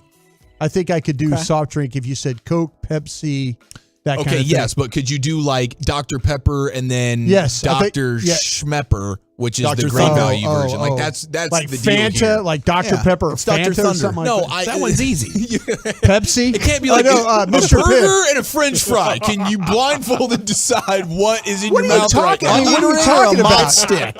What are you damn talking about over there? You're saying soft drinks, right? but I'm saying specifically like Dr. Pepper and then the off-brand of Dr. Pepper. So it still Kinda like tastes Mr. like Dr. Pibb. Pepper. Yeah, like Mr. Pibb. Mr. Pibb. Yes. I was trying to get there, Pepsi at my jackass. face. No, you weren't. Yes, I was. You exited at Pepsi. No, you you didn't were even like let yourself you were get jumping up and down like, oh well, look what he's doing over there. Ha ha. Hold on, referee. He did say extra Pibb, and I was trying to tell you, Schmuck. I was trying to say Dr. Mr. Thunder Pibb. is the off-brand of Dr. Pepper. There's You don't there's freaking no listen. Dr. Thunder. I don't. I think it's Brian's the one's not listening this time. We They're know not he cheap. never listens. I'm not listening to Eric's BS over there. Well, that's I was trying to obvious. tell him Mr. Pibb, and he was like, oh, jumping up and down like a. Yeah, but can you tell the difference of a burger and a French fry? I want to do burgers and see if Eric knows the Whopper. Oh, I guarantee you I could do the burgers and the Whopper. If Burger King's still in business, come For middle of the sure. summer. That's an easy one. Give me a Flame Whopper. broiled. And it's the best. delicious. And it tastes like not the best. Okay, we got Cowboys news of the evening coming up, including Clapback Broadus getting loose on Cowboys Twitter. If you noticed he was a little crusty, we got the backstory on that and more, including this is back in the NFL where the Cowboys actually follow suit. It's next year on 105.3 The Fan. Got to chat about D&M Leasing if I can compose myself. Okay, D&M Leasing is the best. If you want or need a new vehicle, just call D&M.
From our fan studio, secured by DFWsecurity.com, you're rolling with the G-Bag Nation on 105.3 The Fan. Here we go. It's hour 3 of the G-Bag Nation on 105.3 The Fan. Hope you're having a good one. Time now for the C-Note, the Cowboys news of the evening. As it looks like we have another storm blowing in here, A lot guys. of lightning in the sky right now. Yeah, we got downtown. I'm hearing some thunder. Yeah. That was a crazy one yesterday. If Yeah. you were driving around at like 6 o'clock or so, all of a sudden it was torrential. There was an inch of accumulation on the bush within just a few minutes. How was the weather? Is that right? Yeah. How was the weather? Yeah, the weather was a torrential downpour. Sounds like it was raining as well. Yeah, okay. It was a moist afternoon. It is. It's the C-Note here. Did we determine that word is not a good word? For some people. It was on the top 10 vulgar hated words. I think it's an overrated vulgar word. I like it. I've been hearing that for 30 years. Big moist guy. I think it's the female audience that doesn't like it. But I think it's great, to describe a cake. Yeah. A lot of things you can describe that is Brisket. preferable. Chicken. Yeah. Okay, ground game back in the NFL. Will Cowboys join the movement? This is Reed Hansen, Cowboys Wire. His premise is that personnel, play calls, they're more geared towards the passing game than ever. The Niners and the Eagles are zigging while the league is zagging. And maybe there's an opportunity to get some win probabilities in there. I think the Cowboys have been zigging since 2014 with Tony Romo and the great offensive line they put together and DeMarco Murray running for like 1,800 yards. They've been doing it, and they haven't really detoured much from it. They just recently stopped being efficient at running the ball in the second half of the seasons. But correct me if I'm wrong, Chief, they're still amongst the most runningest teams in the NFL, right? Yes. So they're trying. They are running the ball quite a bit, especially on first and second down, which is an obvious run down. That's part of been their problem. Is it seems like the defenses know when they're going to run the ball. It's very obvious. First and second down, Kellen Moore love to run the ball. And they're not really creative in the way they go about doing it either. It's not like, okay, everybody knows Kyle Shanahan is going to run the ball here. But he does it in a way that is like, oh, the defense doesn't know how to stop it. There's 6 yards. Yeah. Crap, where's he going? Who's running it now? There's some nuance to the way he runs the ball. It's not just turn around and hand it off and hope that your guys are better. Like that worked with Jason Garrett when you had the best offensive line in the league. But now you're not drafting first-round linemen year in, year out. Brian, we got confirmation it's pouring in Capel and Denton right now. Oh, there you go. No. Okay. There you go. Now, what do you think about the Cowboys' approach to running? Because I don't think it's the volume. I think it's the efficiency that we're more concerned with. I'm just always interested of how you're able to get into your running game. And to me, if you talk about what they did drafting Schoonmaker, I think that helps you at the point of attack. I'm looking for creativity. Like I say, when people know that you're going to run the ball, the thing that Kyle Shanahan does that's unique is he plays with one of the best blocking fullbacks we've ever seen with Kyle Juszczyk. His ability to play on the move and to have guys like Kittle and Williams, this offensive line and the way that they get after you, that's when running the ball to me, that if you have those types of players, but I think the creativity of it, putting wide receivers in the backfield and letting them be a part of the running game, not just the jet sweeps and stuff like that, but using fullbacks, using tight ends, using guys in motion and able to attack the point of attack and create opportunities. What do you guys think it was the main reason they were so poor at running the ball last year? Was it because too many carries for Zeke, Kellen Moore bad play calls, or poor offensive line? I think that they weren't. Me personally, that's why I just said what I said. I think they were really bad at the point of attack. Yes. with their personnel. I don't think Schultz. I don't think Ferguson. I don't think Hendershot. They even went to the point of using offensive linemen in the backfield to try and do that. I think if the Cowboys are really going to get good at running the football again, it's going to have to be because of the Schoonmaker and Steele and those guys being back in the lineup. That's a big reason I think they drafted Schoonmaker. Yeah. And I don't want to be disrespectful to a legend like Zeke, but taking him out has to give you a better chance of a much higher YPA, doesn't it? Yeah, no, and 100%. as you were talking about this, I just looked up, which backs had the most rushing attempts last year, and then teams. So Zeke still had the 10th most rushing attempts in the NFL last year, which is egregious. When it comes to which team ran the ball the most, the Cowboys were 5th in the NFL. And what's interesting is out of the top 8, The majority are enhanced because they also have running quarterbacks. Like the Bears are second, the Eagles are third. You've got the Ravens and Giants at 6th and 7th right behind the Cowboys, and all those teams have quarterbacks that are going to run. Yeah, 9-7-2 Niners are just play action all day. I think that's huge. I think subtlety, I think nuance, I think horizontal spread, and giving the defense as much to think about before and then immediately after the snap is huge. And if you don't trust your players to execute that vision, you need different players. Yep. You know, I need smarter players. I need tougher players. I need more versatile players. But we're not going to go away from play action. It's just too devastating, and how it sets up big plays in the passing game. You know, there's undeniable numbers on it. And if your quarterback wants to, you know, give you toot about it or whatever, I'm just going to put that in the, okay, we're not doing another contract with you, you know, a pile. But I do think the move away from Kellen Moore is big, because if you don't have the offensive lineman or the fullback or the H-back or the tight end that can whoop somebody at the point of attack, it's not your job to keep running those plays. No. It's your job to fool the defense and to think that's what we're doing, and we're escaping out the back end or something like that, and, you know, going about it a different way. And he didn't problem solve. Well, it also helps for a team like San Francisco. Not only are they good at point of attack, but they've got a guy that with McCaffrey, the way they run the ball, his vision, ability to make cuts, you know, but you got a really good one in Tony Pollard. No, absolutely. To me, if you're going to be successful like the 49ers, the creativity, it's about the personnel too, to me. I agree. This is a team, the kid that they brought from North Dakota State for the Hunter Lepke. Lepke. Okay. Can Hunter Lepke turn into a potential Kyle Juszczyk type of a player? Can he be a guy that can not only play in front or offset or Juszczyk plays as a tight end. He plays as a wing. He plays as a fullback. See, that gives you a lot of flexibility. You know, teams are like, well, okay, they're lining up in the eye. Oh, they're going to run the ball. Oh, they're offset. They're going to run the ball. Well, they move him to the wing and they move him places. They don't give you the look like they're going to run the football. Agree with everything. And then they do.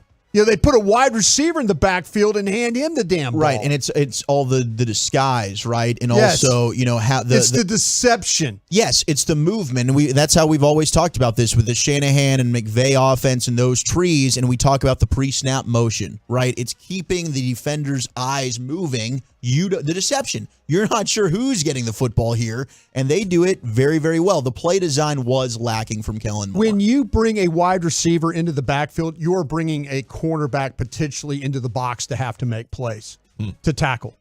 That you do not want your cornerbacks in the box having to make plays. And that's deception. The 903 San Francisco was much better than Dallas. I can't fight you too hard on that. They definitely played better both days.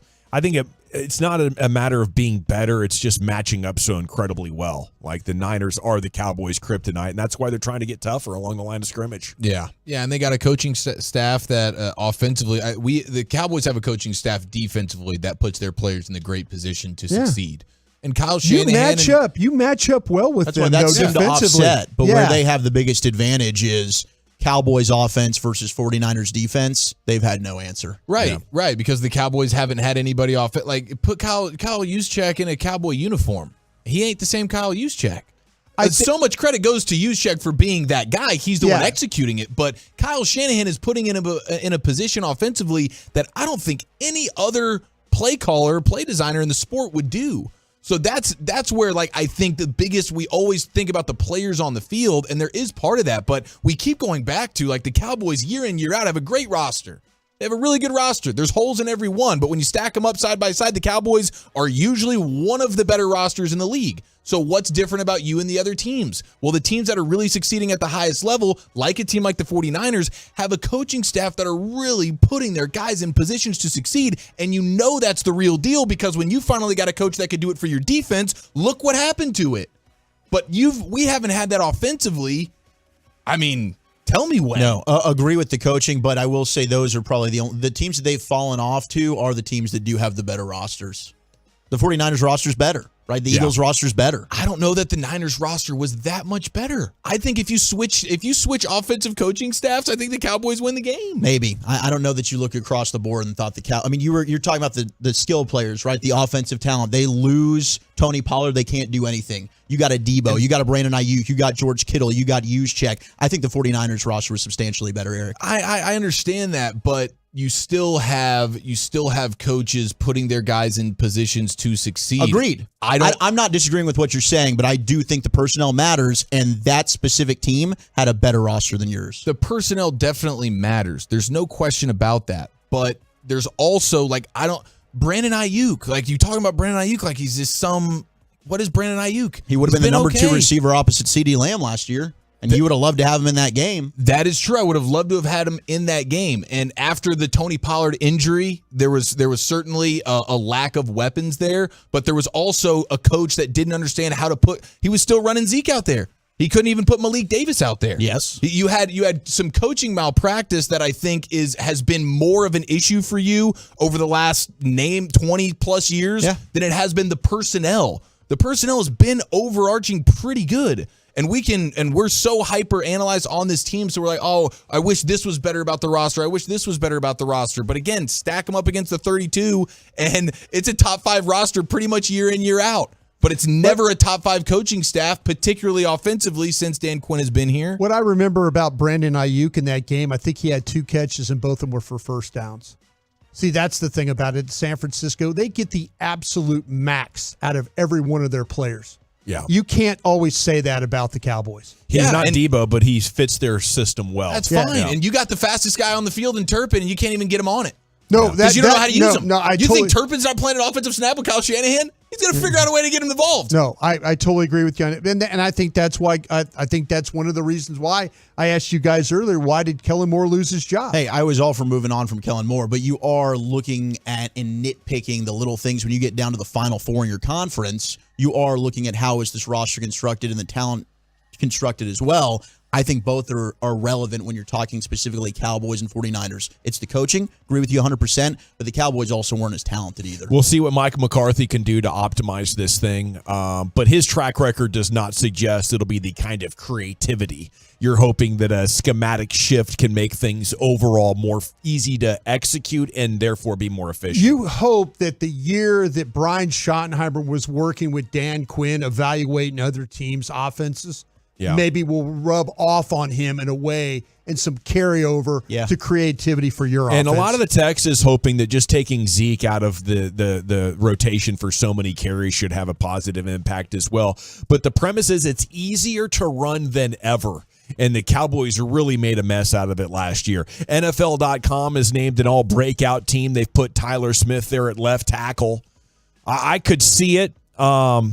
But I don't know. I think he was pretty good already, and I think his hands and his holds from college, that's not elite makeup to me. So I think Tyler Smith has exceeded my expectations already. But if I'm looking for a breakout, I'm going to Sam Williams.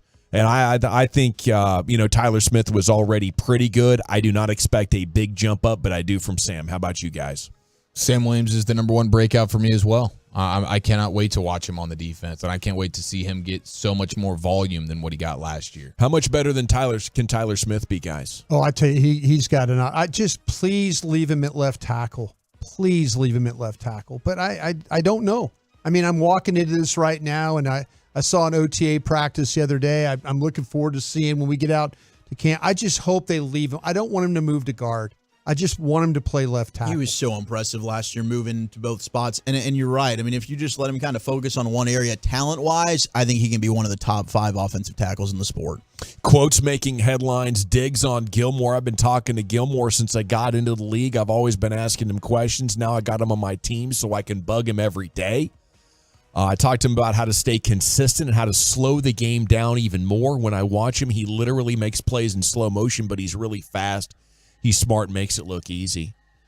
Can that translate to another player? Can you be mentored into that? That comes with experience and awareness, right? That's like sports IQ plus experience. I don't know if that translates like a technique would when it comes to learning from the all-time greats, but I think it's cool that, Diggs has a great one to be here and try to learn as much as possible from.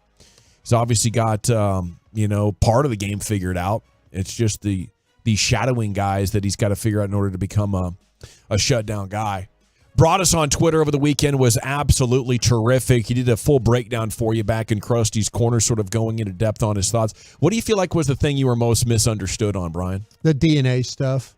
That to me, the DNA is about, when you look at Dak, to me, his willingness to do whatever it takes to try and make a play can be a fault at times.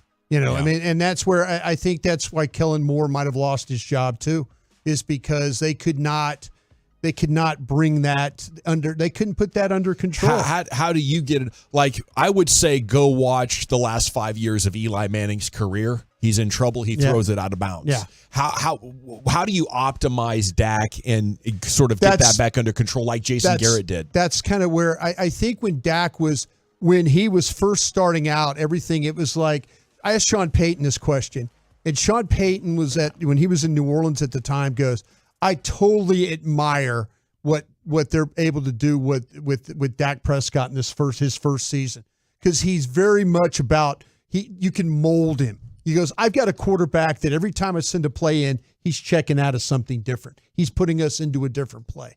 He goes, I just want to coach the guy. I just want the guy to listen to me and coach the guy. And he admired that about Dak. I think Dak's to the point now where he sees that, like, hey, I'm in my 7th, 8th year. I've got to make plays. I've got to maybe justify making $40 million a year.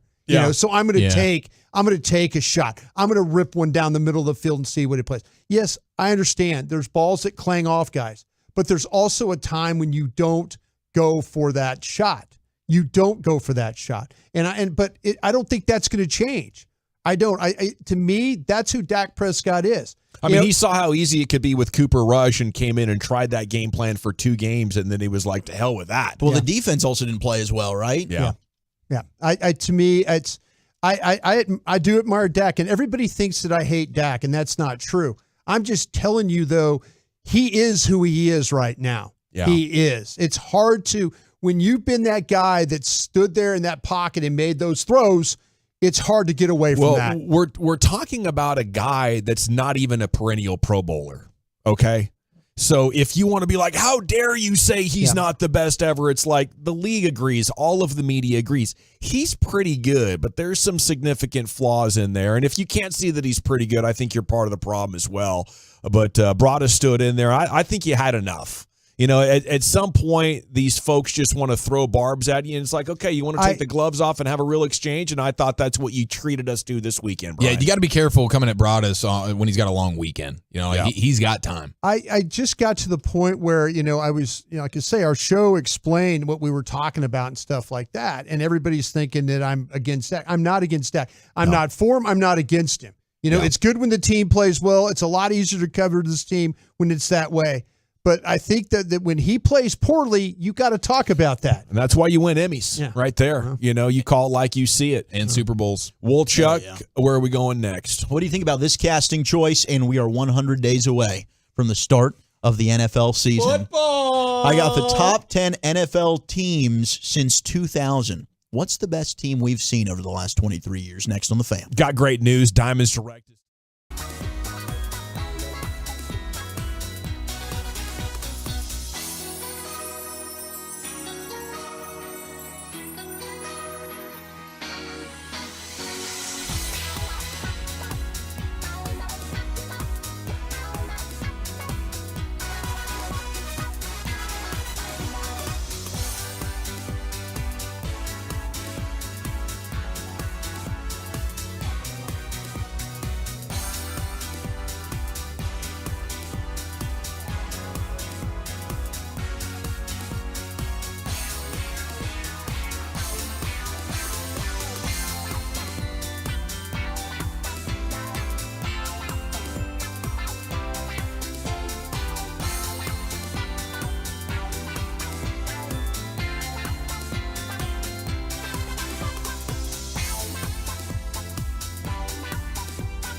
Welcome back, Nation. Segment's brought to you by State of the Art Weight Loss, and it's brought to you by the Frankels. There's a reason you need a special license to drive a big truck, so companies that hire drivers, put them in a big truck, should be held accountable for what happens when one hurts you. Frankly, you need Frankel and Frankel. Consultations always free. Truckwreck.com. Heavy downpour in Addison. Heard about some hail out there as well in Capel, so hopefully everybody's careful, staying safe. Here's Wolchuk with his top 10 420. Thank you very much, General. 100 days away from the start of the National Football League season. Oh, doesn't that sound good? LFG. You can smell it. I can. So I found a list of the top 10 teams since 2000 in the NFL. It's not like, who's been the best organization, but specifically the best team.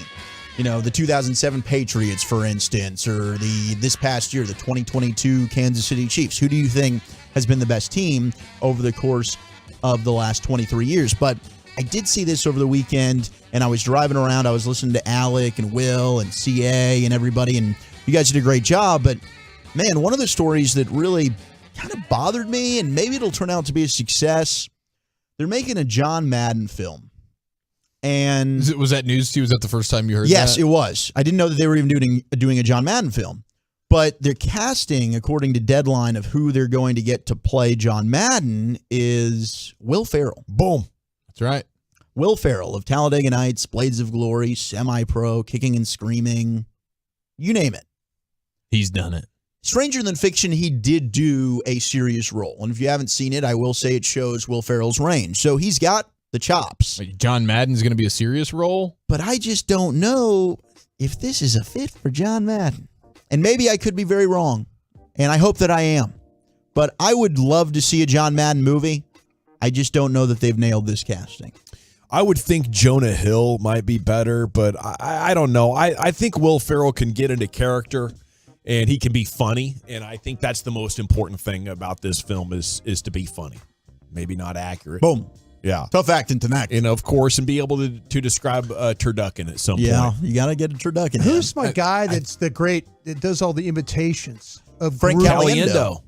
Is that two? Is he two? Is that he couldn't do a movie? Would that be too sticky? I got a lot of people saying Caliendo should have been the choice. I mean, I would have at least liked to give him an opportunity for an audition. Let's see what type of acting chops he actually has. It's one thing to have your imitation wheelhouse. Are we going back to San Diego State? How far back are we going with Madden here? I think it's the Al Davis relationship with the Raiders.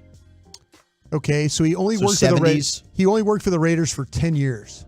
He was a coach for 10 years, but I think a lot of it is broadcast and video game. I think what mostly this movie, from what I understand and reading a little bit about it. So I did read it's going to definitely cover the Raiders stuff, but it probably is going to be because half of his career was coaching, the other half was what you're talking about, the success of the video game and broadcasting. So you very well could have a 50-50 or 60-40 type split here.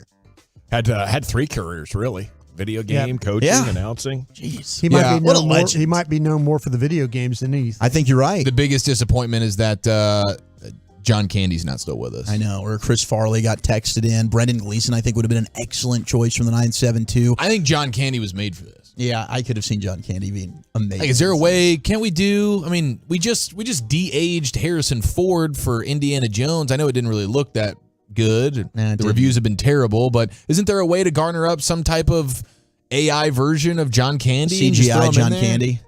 We make that happen. Why not Denzel? I like that too from the 214. I mean, to me, they went ahead and made the casting choice of Kevin James as Sean Payton. That's what I was. I think this would have been better for Kevin James as John Madden. Absolutely. That's true. I like this John Goodman.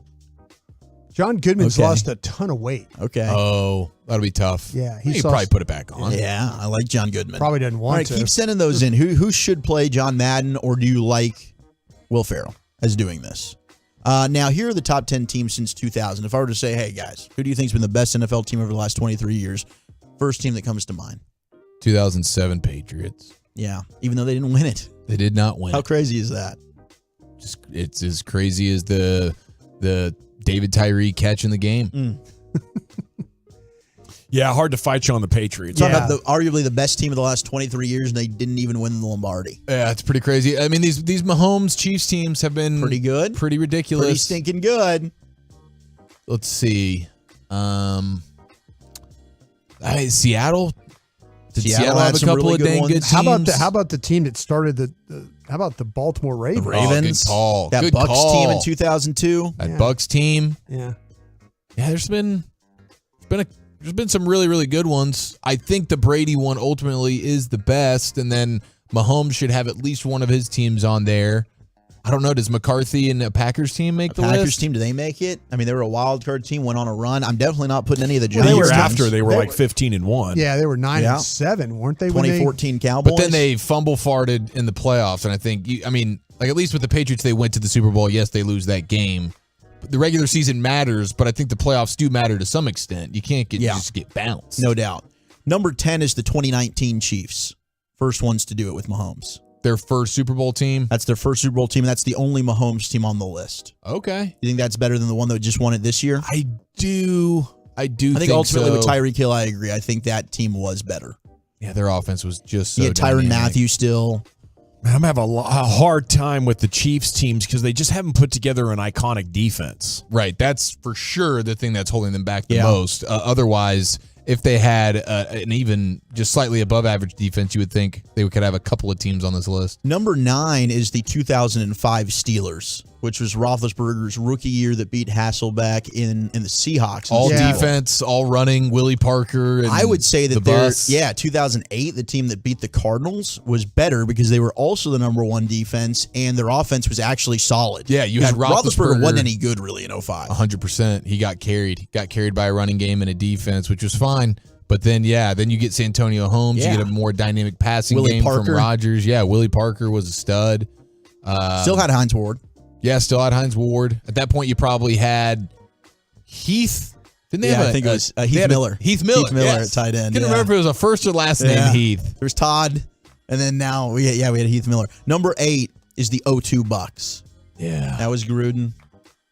That was actually a hell of a team. That was another defense. Tony Dungy's team. That was a Tony Dungy team, yeah. Sure. Defense was fantastic. But offensively, they had, Brad Johnson wasn't great, but they had Keenan McCardell and Keyshawn Johnson. At that time, 2 pretty solid wide receivers. They had Mike Allstott, baby. Mike Allstott up there. Got touchdown, Tampa Bay. Was that a work done team? Yeah, work done.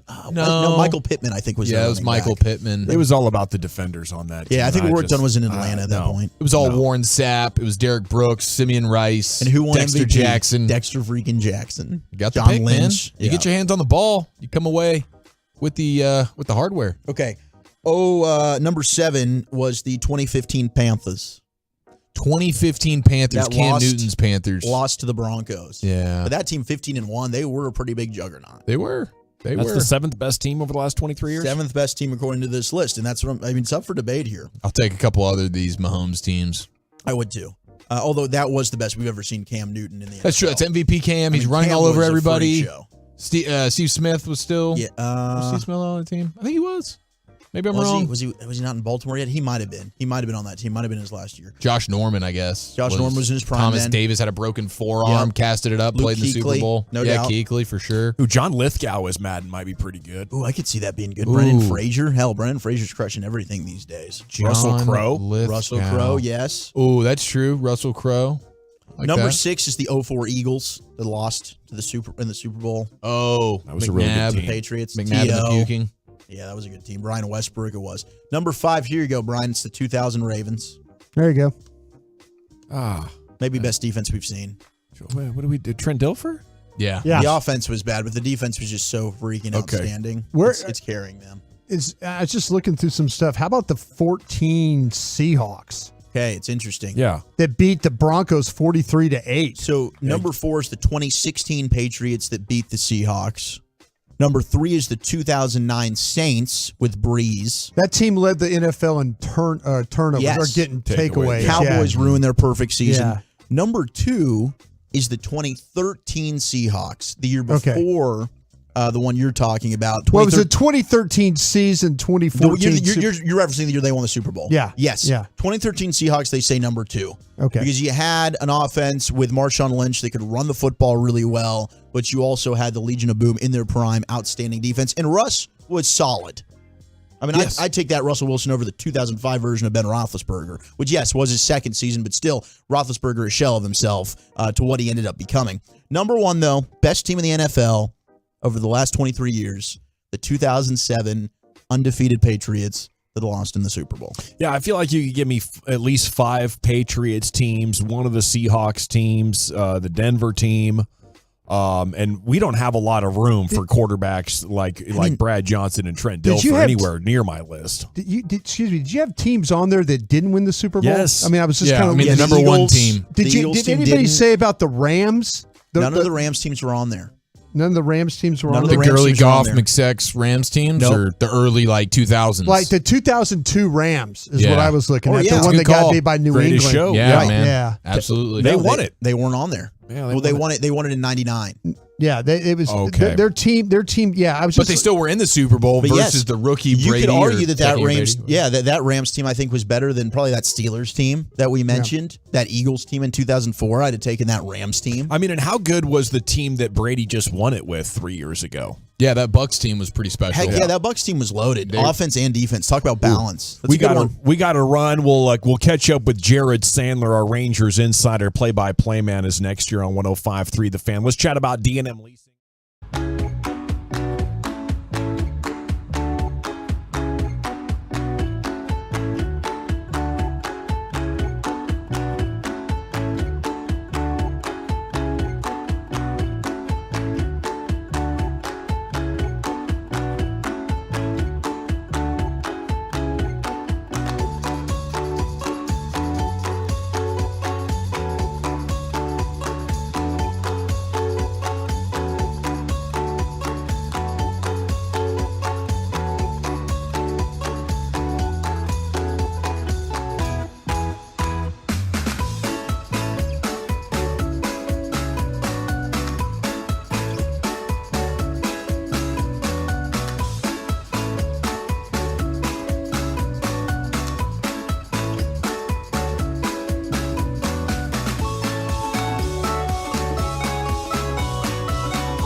Classic Chevrolet has the Memorial Day savings you want, just like Texas Classic is doing its part to drive America forward.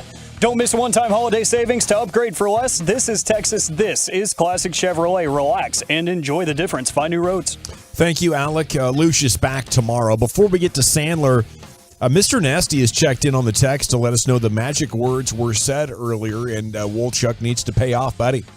Mama, give me 8 of them plop checks, and Mama take away 5 of them plop checks. I want to stay hungry for the Crimson Tide. I always think about young Keith Jackson still being hungry after 3 flapjacks. 3 flapjacks is a pretty good meal, but he's a hoss. Yeah, Keith Jackson, a big guy back in the day. Animal. As Jared Sandler joins us now, our Rangers insider and play-by-play man. Speaking of big guys. Yeah, Sands, how the hell are you? Guys, I'm great. Heard you guys have some fun with Travis Jankowski. Yeah, it was great. Might have been my favorite interview we've had so far this year. Everyone's been good so far, but he was outstanding. Jared, you get to do a lot of these interviews for the warm-up show. Do you have a personal favorite of those that you've gotten to do? Like all time? Yeah, all time, sure. Oh, man. I think Trey Mancini, after he came back from cancer, was a pretty special one. I think Beltray, when he had the jersey retirement, was a really fun one. I don't know. I think in general, like Eric Hosmer, the interview we did with Eric Hosmer when he was with Kansas City, when we talked about his journey to lose a lot of weight from when he was a child without, I don't know if I can say all the things that were said in there, but that is an all-time favorite. As far as like guys on the current roster, I love every time we get a chance to chat with Corey. I think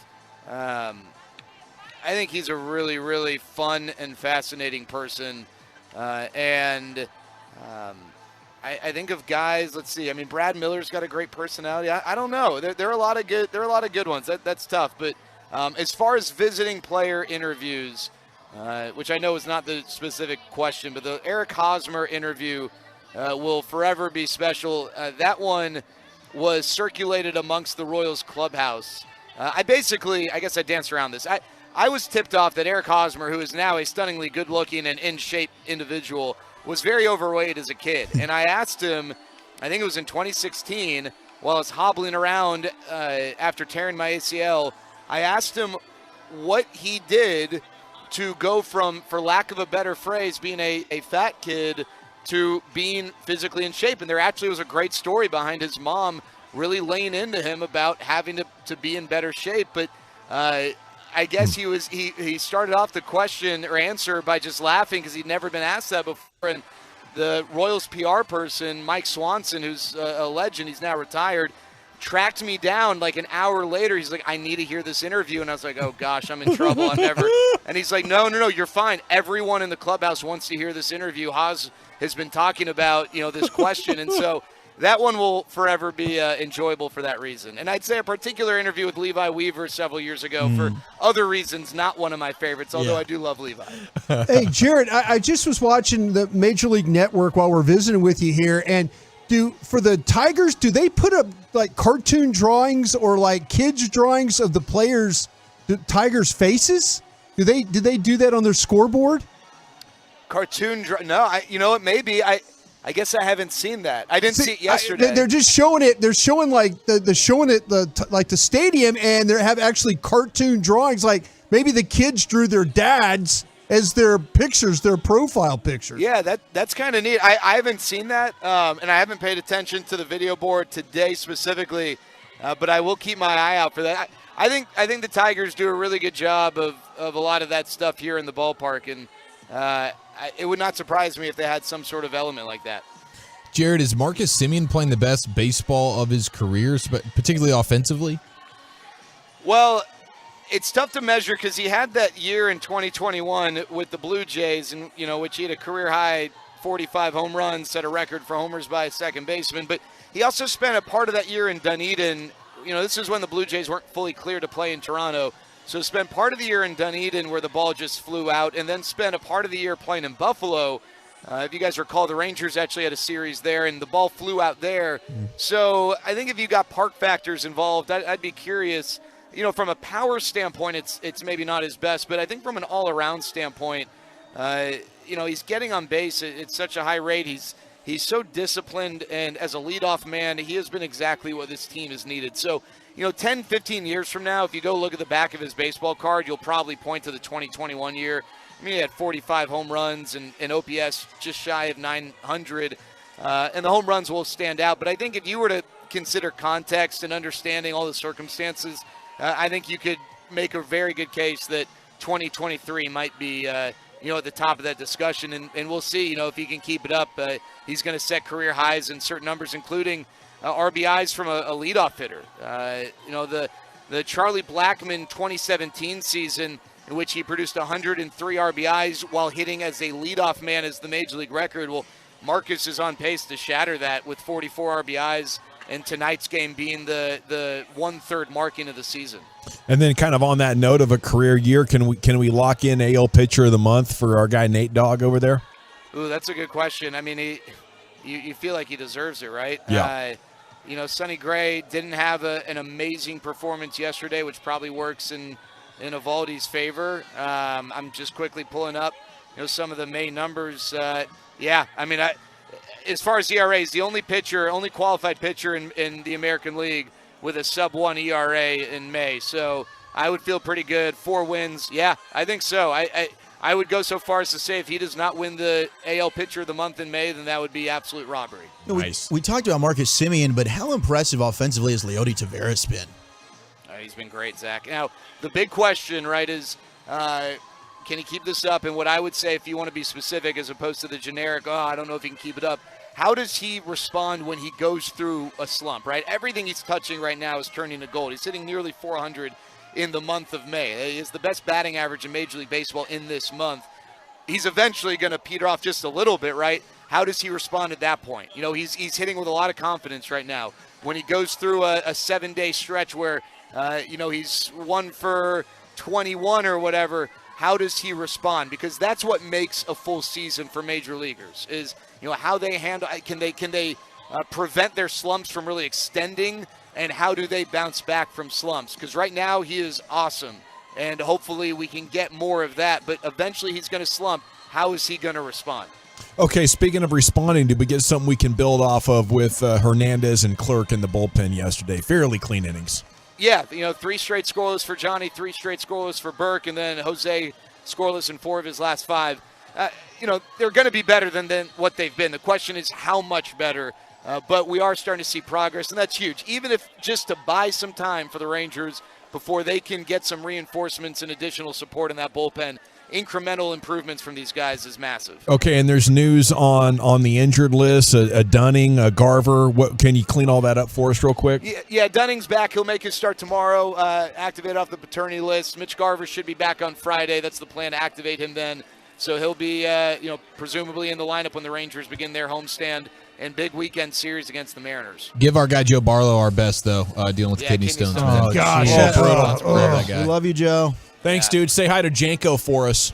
I will. Freddie J. Yeah, that's right. Okay, take care. There he is. He's at Jared Sandler on Twitter, a must follow. Thanks so much to Carter Freeman there and to Alec Medford, who's done a great job filling in for Lucius Alexander, who shall return tomorrow. For Wolchuk and Chiafalo and Brian Broadus, I'm Gavin Dawson. Tomorrow's show's going to be a little bit of a late start. Rangers will be starting at noon. We'll come on about 3 o'clock or so and go till 7 right here on 105 through the Fan. The more you listen.